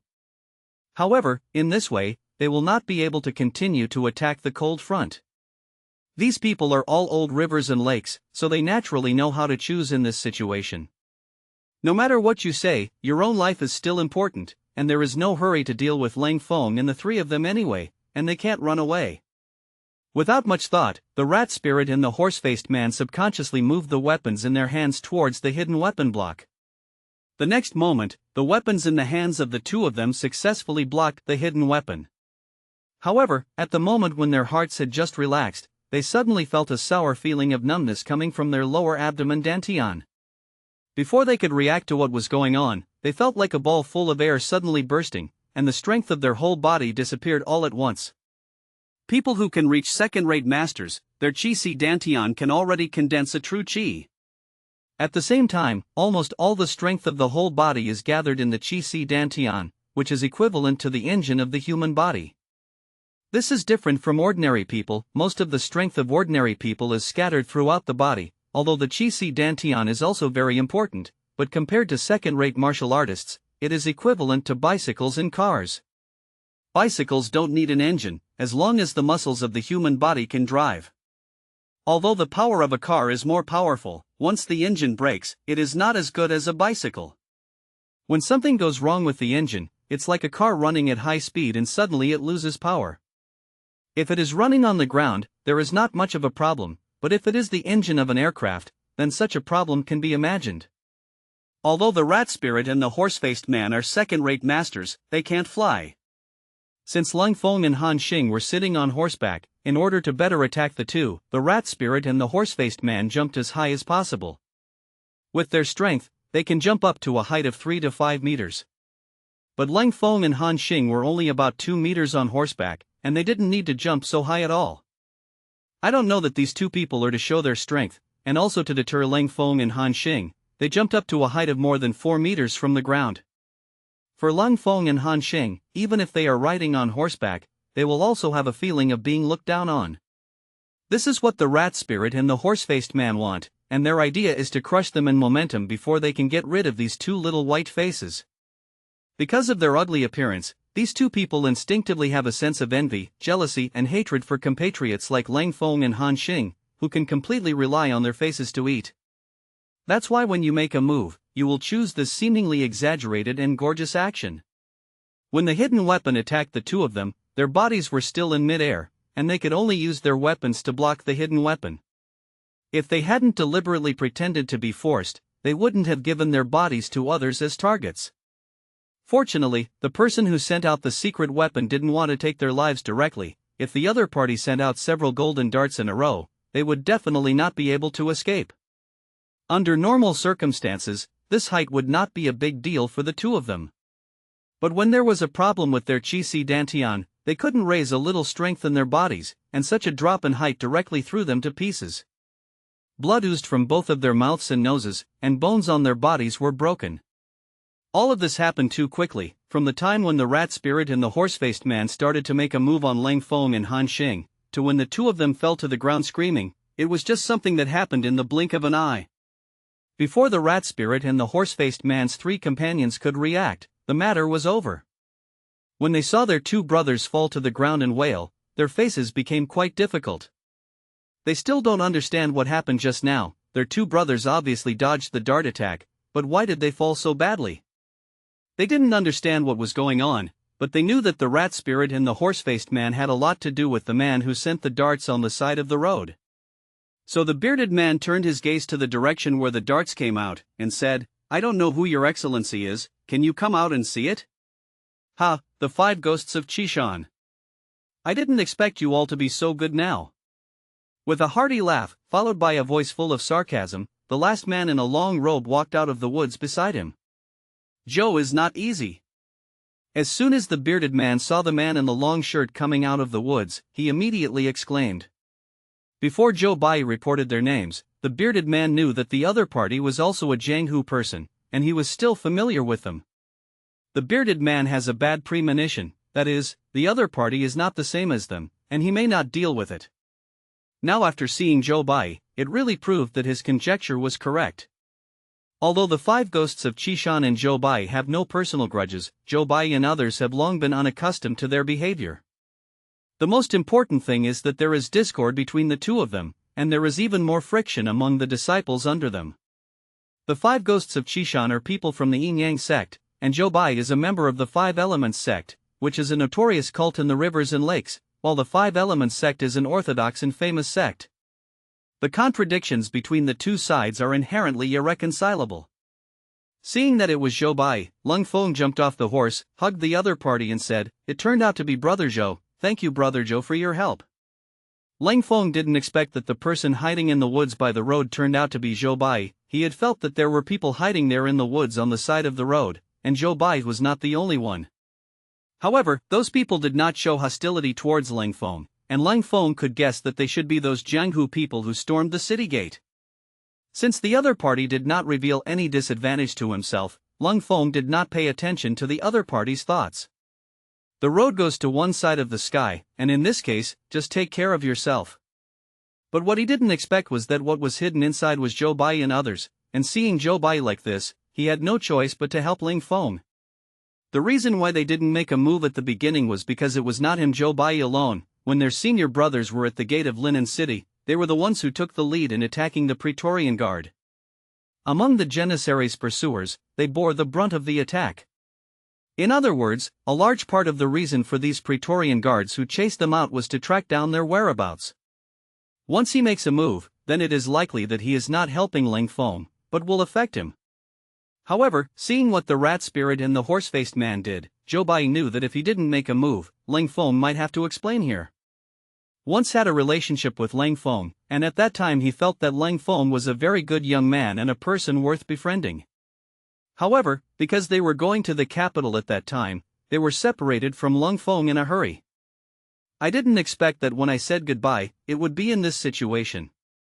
The reason why the rat spirit and the horse-faced man were able to block Zhou Bai's secret weapon was not because of how strong their ability was, but because Zhou Bai did not intend to kill the two of them. Zhou Bai also has to think about his own people. He only plans to scare the 5 ghosts of Chishan away. Because they are now on the official road, although there is no one before and after at this time, if they fight here, it will inevitably not attract other attention. If they happen to run into the Praetorian Guard, then they are in trouble. Don't look at Zhou Bai and the others are all masters, but there are also masters in the Praetorian Guard. This time, the Praetorian Guards who came out to pursue the people in the rivers and lakes were not only well equipped, but all of them were masters in the army. But what he didn't expect was that Leng Feng actually made him look away, and he saw the fate of the rat spirit and the horse-faced man very clearly just now. This tragic situation was definitely not caused by himself, but after the two of them blocked their hidden weapons, Leng Feng's fingers moved slightly, and two cow hair needles popped out. These two cow hair needles were taken by Leng Feng from the man in black yesterday, when the man in black was about to use the cow hair needle to sneak attack him, but before the other party could launch it, he was shot through the heart by Leng Feng. Leng Feng felt that this person's cow hair needles were well made, so he took a few of them. "Little brother, let's meet again, but even if I don't make a move, I guess the little brother has a way to solve these two people." Zhou Bai smiled bitterly and shook his head and said. Originally, he thought that Leng Feng's strength was not good, but he didn't expect Leng Feng to be a hidden master. Now that the other party is missing two people all of a sudden, Zhou Bai is sure that he can solve the three of them in a short time. "Zhou Bai, do you also want to start a war with us?" The bearded man saw that Zhou Bai was only concerned about chatting with that kid and ignoring his own existence, so he became angry. And until now, he didn't know how his two brothers were recruited. In his opinion, this must be a secret means by Zhou Bai. This person is the boss of the five ghosts of Qishan, and his strength is on par with Zhou Bai. Even if his two brothers were plotted and lost their combat effectiveness, he also believed that in this case, it would not be easy for the three of them to join forces. As for the three Leng Feng, they have been automatically ignored by him, and in his eyes, Leng Feng is a dispensable little transparency. "If you go to war, are you worthy?" Zhou Bai didn't even glance at the bearded man, and then spoke. "Zhou Bai, where did you dare to speak like this? Just by virtue of you, Zhou Bai, can you be our brother's opponent?" The 8-character bearded man was also angered by Zhou Bai's attitude, and he said fiercely. "Hu Ba, you mean that there are many of you, you can hold me?" Zhou Bai looked at the bearded man and said.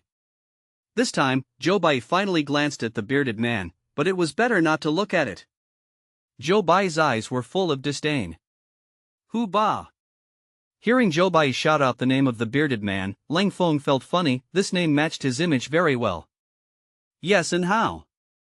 If you don't want to be strong, then stay with the three little cubs," the bearded man said fiercely. He said so, and he did so, only to see that his bearded man suddenly pulled out the long sword at his waist, and as soon as he glanced at the two people behind him, he surrounded Zhou Bai. Big brother. We have been plotted, and the Dantian seems to have been abolished." At this time, after struggling with the rat spirit and the horse-faced man lying on the ground, they finally realized that there was something wrong with their Dantian. Seeing that their eldest brother had made a move, he hurriedly shouted for help. The bearded man glanced at the two of them, and then stared at Zhou Bai and said, "Zhou Bai, what despicable means do you use to plot against my brother?" "I didn't plot against them, they were just unlucky." Zhou Bai also looked at the rat spirit on the ground and the horse-faced man and said. For Zhou Bai's words, whether it was the rat spirit and the horse-faced man, or their eldest brother, the bearded man, they didn't believe it. The two golden darts were played by Zhou Bai before. They thought that those two golden darts were used by Zhou Bai to confuse them, and the real killing move was to sneak attack their Dantian. Zhou Bai didn't bother to explain too much to them. Anyway, he sat upright by himself. He did it himself, he did it himself, he didn't do it himself, he wouldn't admit it. As for Hu Ba and the others who want to keep themselves, it depends on whether they have the ability to do so. If there are more than people, Hu Ba will immediately understand what it means to have more people and bully fewer people. In the woods on the side, the 6 brothers of Zhou Bai were all watching coldly over there. They are now waiting for Zhou Bai to give a signal, and they can rush out in an instant to solve Hu Ba and the others. They haven't made a move before, because they feel that even if they can destroy Hu Ba and a few people, they will have to spend a lot of time. "Can I say a word?" Just as Zhou Bai was arguing with Hu Ba and the others, a fluttering voice came. Zhou Bai didn't say anything. There was still a sneer on the corner of his mouth, but Hu Ba suddenly turned his head to look at Leng Feng. It turned out that this sentence was what Leng Feng said. Although he had not been in contact with Zhou Bai for a long time, he also knew that Zhou Bai was a person. Even if the two sides were going to fight to the death, they had to let people understand whether it was or not. Leng Feng also saw that the relationship between Zhou Bai and Hu Ba and others was not harmonious. Even without him, once Zhou Bai is left alone, Hu Ba will not let him go. Just like the current situation, Hu Ba thinks that it can solve Zhou Bai, so he will speak wildly. "Boy, what do you want to say?" The scene was already like a tight bowstring, and Leng Feng's words suddenly came out, making Hu Ba feel uncontrollable anger. What I want to say is that the dantian of these two was abolished by me. Leng Feng said. What, this is what you did? Do you kid have what it takes? Hu Ba originally thought that Leng Feng was going to say something begging for mercy, but he didn't expect that he would say that his two brothers were abolished by him. Hu Ba didn't believe what Leng Feng said at all, thinking that the other party was deliberately making trouble. The purpose was to delay time. Do it! Hu Ba thought that he had thought of the truth, whether it was Zhou Bai before or Leng Feng now. The reason why they kept talking to themselves was to delay time. Leng Feng shook his head helplessly. It seems that Hu Ba and these people are really bad brains, thinking that they can deal with Zhou Bai if there are many of them. I don't want to think about it. Zhou Bai is not alone. When he was at the city gate, there were the most people on Zhou Bai's side. Even if they dispersed and evacuated, it shouldn't be Zhou Bai alone. The next moment, Hu Ba and the others had just rushed towards Zhou Bai, when they saw 6 people rushing out of the woods on the side. After they appeared, they didn't talk nonsense, and directly pulled out their weapons and attacked Hu Ba and the 3 people violently. The transformation is coming so fast. Hu Ba didn't expect that there were still people hiding in the woods on Zhou Bai's side. In his opinion, when Zhou Bai appeared from the woods just now, if he had a companion, he should come out together. Zhou Bai, stop quickly. Hu Ba was afraid, he hurriedly said. But the only thing that answered him was the whistling of weapons. Without wasting much time, Hu Ba and the 3 were put to the ground. There is no suspense in this battle, although Hu Ba and the 3 are all second-rate masters, but the people on Zhou Bai's side are not weaker than Hu Ba, and they are still in the case of 7 against 3. Leng Feng didn't make a move during the whole process, and he and the Han family brothers and sisters were on the side as spectators. This is the rivers and lakes. There are not many wind and snow, more swords and swords. This is the first time Leng Feng has seen the way people in the rivers and lakes deal with things, and when he can draw his sword against each other, he will definitely not show mercy to his subordinates. Therefore, happiness and enmity are common things for Jianghu people. The 2 brothers and sisters of the Han family have been in the rivers and lakes for many years, and they have become accustomed to this kind of thing, but there is no discomfort. Although Leng Feng is a soul who has traveled to this world, he can also understand this way of dealing with it. After all, the people of the rivers and lakes rely on their fists to take care of it, and whoever has a hard fist will occupy the truth. Hu Ba and the others had the upper hand before, and the truth was on Hu Ba's side. In Hu Ba's opinion, he could decide the life and death of Leng Feng and the others. When facing Zhou Bai, Hu Ba also thought that Zhou Bai could stay. But he didn't expect that Zhou Bai had already sentenced him to death. If it weren't for the official road, Zhou Bai would have surrounded Hu Ba and teased him well, and then dealt with it. The 2 sides are already in opposing camps, and as long as they can seize the opportunity, they will kill each other mercilessly. Since ancient times, good and evil have not been separated. Hu Ba represents the evil faction in the rivers and lakes, and Zhou Bai is decent. After disposing of the corpses of these people, Leng Feng and Zhou Bai said goodbye. After all, everyone is on the way to escape, and it is very dangerous to make such a move on the official road. The previous battle process seemed to be very complicated, but it didn't take much time, only about 10 hours. Coupled with what happened before, both ends of this official road have been guarded by the Praetorian guards, so there are fewer people than usual. Fortunately, no one found out what was happening on their side, and Leng Feng and the others didn't get into trouble. However, senior brother Zhou Bai still left from the mountains and forests, and unlike Leng Feng, they had already registered with the Praetorian Guard. Only when they leave the Kyoto area can they be considered safe for the time being, and as for letting them go through the official road, it is absolutely impossible. Looking at the back of Leng Feng's 3 longitudinal horses leaving, Zhou Bai said, "This little brother is not simple, he is a hidden master." Senior brother, what do you say about this little brother is not simple? Why can't I see it? Li Bufan said. From the first time I saw him, I thought he was so high-spirited. This time, when facing the 5 ghosts of Qishan, he was able to be calm, and his heart was absolutely extraordinary. But senior brother Zhou said that he was a hidden master, and I didn't see this either. Huang Buluan also said on the side. Although Zhang Bulei didn't speak, his eyes told Zhou Bai that he also meant the same. Zhou Bai smiled lightly when he heard this, and said, "You can't see that this is normal. If I didn't see it with my own eyes just now, I definitely wouldn't believe it." So Zhou Bai simply told his juniors about what he had seen before. When they heard that the rat spirit and the horse-faced man had blocked Zhou Bai's dart, someone else really did something to them. It turned out that the miserable appearance of these two people falling to the ground was actually caused by Leng Feng. That's when they realized what was going on. Before, they had the same idea as Hu Ba, thinking that this was Zhou Bai's secret move. In fact, even Zhou Bai didn't see how Leng Feng did it clearly. He just saw that 2 points of cold light from the direction of Leng Feng sank into the dantian of the rat spirit and the horse-faced man with lightning speed. Due to the problem of angle, the rat spirit and the horse-faced man blocked the sight of Hu Ba and the three of them with their bodies, and they didn't find out how their two brothers were tricked at all. Was in Zhou Bai's position, and I happened to see this scene. In order to block the darts, coupled with the ignorance of the three Leng Feng, the rat spirit and the horse-faced man were still a little underestimated. But with the strength of their second-rate masters, it was also very difficult to hit their dantian without being discovered.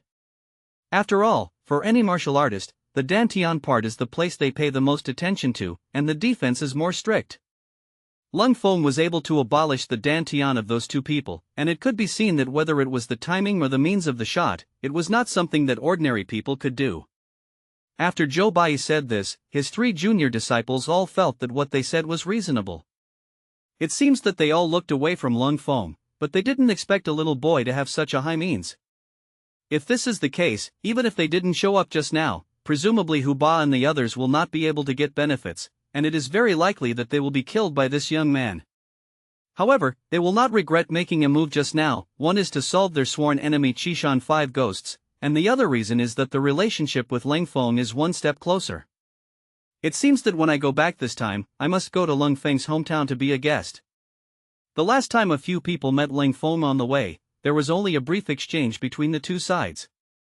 At that time, although they thought Leng Feng was good, and at the same time said that they would visit Leng Feng's home after returning from Kyoto, but more of a polite component accounted for the majority. Now after this incident, their feelings are different, and they want to further befriend Leng Feng from the bottom of their hearts. After all, people in the rivers and lakes respect the strong, especially when Leng Feng is still so young. No one dares to guarantee that in a few years, especially when Leng Feng reaches their age, what kind of height will he reach?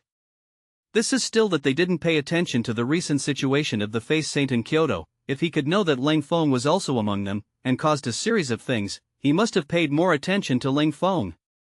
But it's no wonder that they, as people in the rivers and lakes, hardly care about things in the court. It seems that the master and his old man are right. Heroes are born in troubled times. Young heroes like little brother Leng are the protagonists in troubled times. As for our brothers, we also have to work hard. Since ancient times, the back waves of the Yangtze River have pushed the front waves, and we don't want to be beaten to death on the beach by the back waves. Zhou Bai remembered what the master and his old man had said before coming to the capital, and said with emotion, "What senior brother Zhou said is very true. The troubled times are coming, and it is indeed an era of heroes. But the future is still undecided, and you and I may return. After I went, I decided to retreat and practice, and after a year, I would be able to shine on the Huashan sword." Zhou Bai and his brothers continued to burrow into the woods and walked along the mountain road. However, the topic of their discussion gradually shifted from Leng Feng's body to the current general trend of the world, as well as the Huashan sword debate a year later. In fact, the reason why they came to Kyoto this time as brothers also has a lot to do with the Huashan sword debate a year later. This time, the reason why they chose to confront those janissaries head-on at the city gate was to snatch the package. The gold and silver jewels in the package are only for the sake of concealment, and there is something else that really matters. This item is a task assigned to them by the division, and it must be brought to the division gate safely, and it must not fall into the hands of the Praetorian Guard. The relationship between these Jianghu forces and the imperial court is clear, especially after the imperial court lost the northern region, and the people in the rivers and lakes have quite a lot of opinions about the current imperial court. In other words, in the minds of these Jianghu figures, they no longer take the court seriously.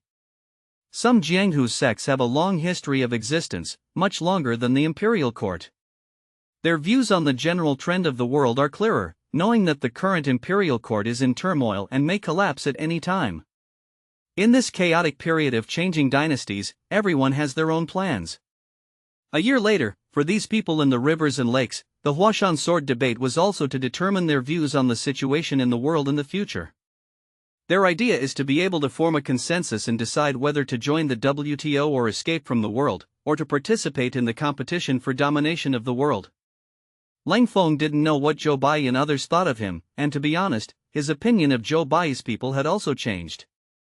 Although he felt that Zhou Bai and others were capable people, if he could recruit his subordinates, it would also help him in the future. But through the experience of this period of time, as well as the scene he saw just now, he felt that although these people in the rivers and lakes were very righteous, their personal force value was also very strong. But they all have a fatal flaw, that is, they are free and loose, and the concept of discipline is extremely weak. When these people are good to you, it may be a friendship that cuts off their heads and changes their lives. But it is not easy to get these people to be sincerely obedient, and it is far from being as easy to use as those who have been trained by themselves. Of course, if these people can take the initiative to join him, Leng Feng doesn't care about taking them in. Through this period of understanding of the people in the rivers and lakes, Leng Feng understands that unless you are a high-level person in this force, or a person at the helm, you can command the disciples under your command. Otherwise, as an outsider, it is almost impossible to make these people willingly do things for you. The reason why Leng Feng was able to use the power of the beggar gang was not to say how powerful he was. If there was no relationship with the little beggar, those beggar gang disciples would not obey Leng Feng's command at all. It is now that Leng Feng has worshipped the old beggar as his teacher, which is justified. But there is still a lot of work to be done to get him to be truly recognized by the powerful figures in the beggar gang.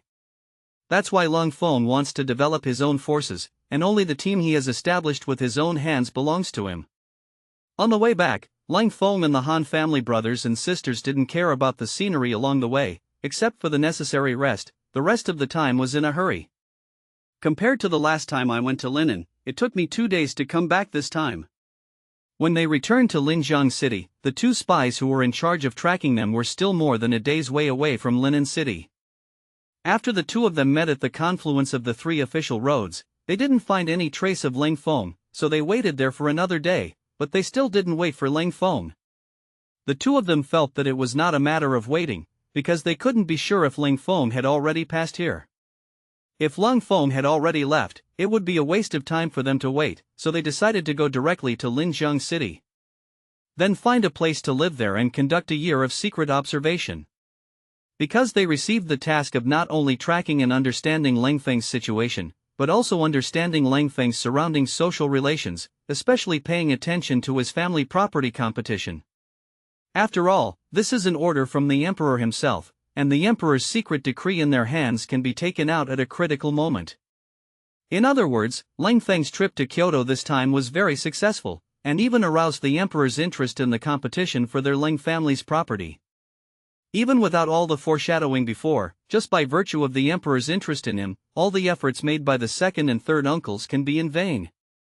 No wonder people say that there are people in the DPRK who are good officials and have their backs to the big trees to enjoy the shade.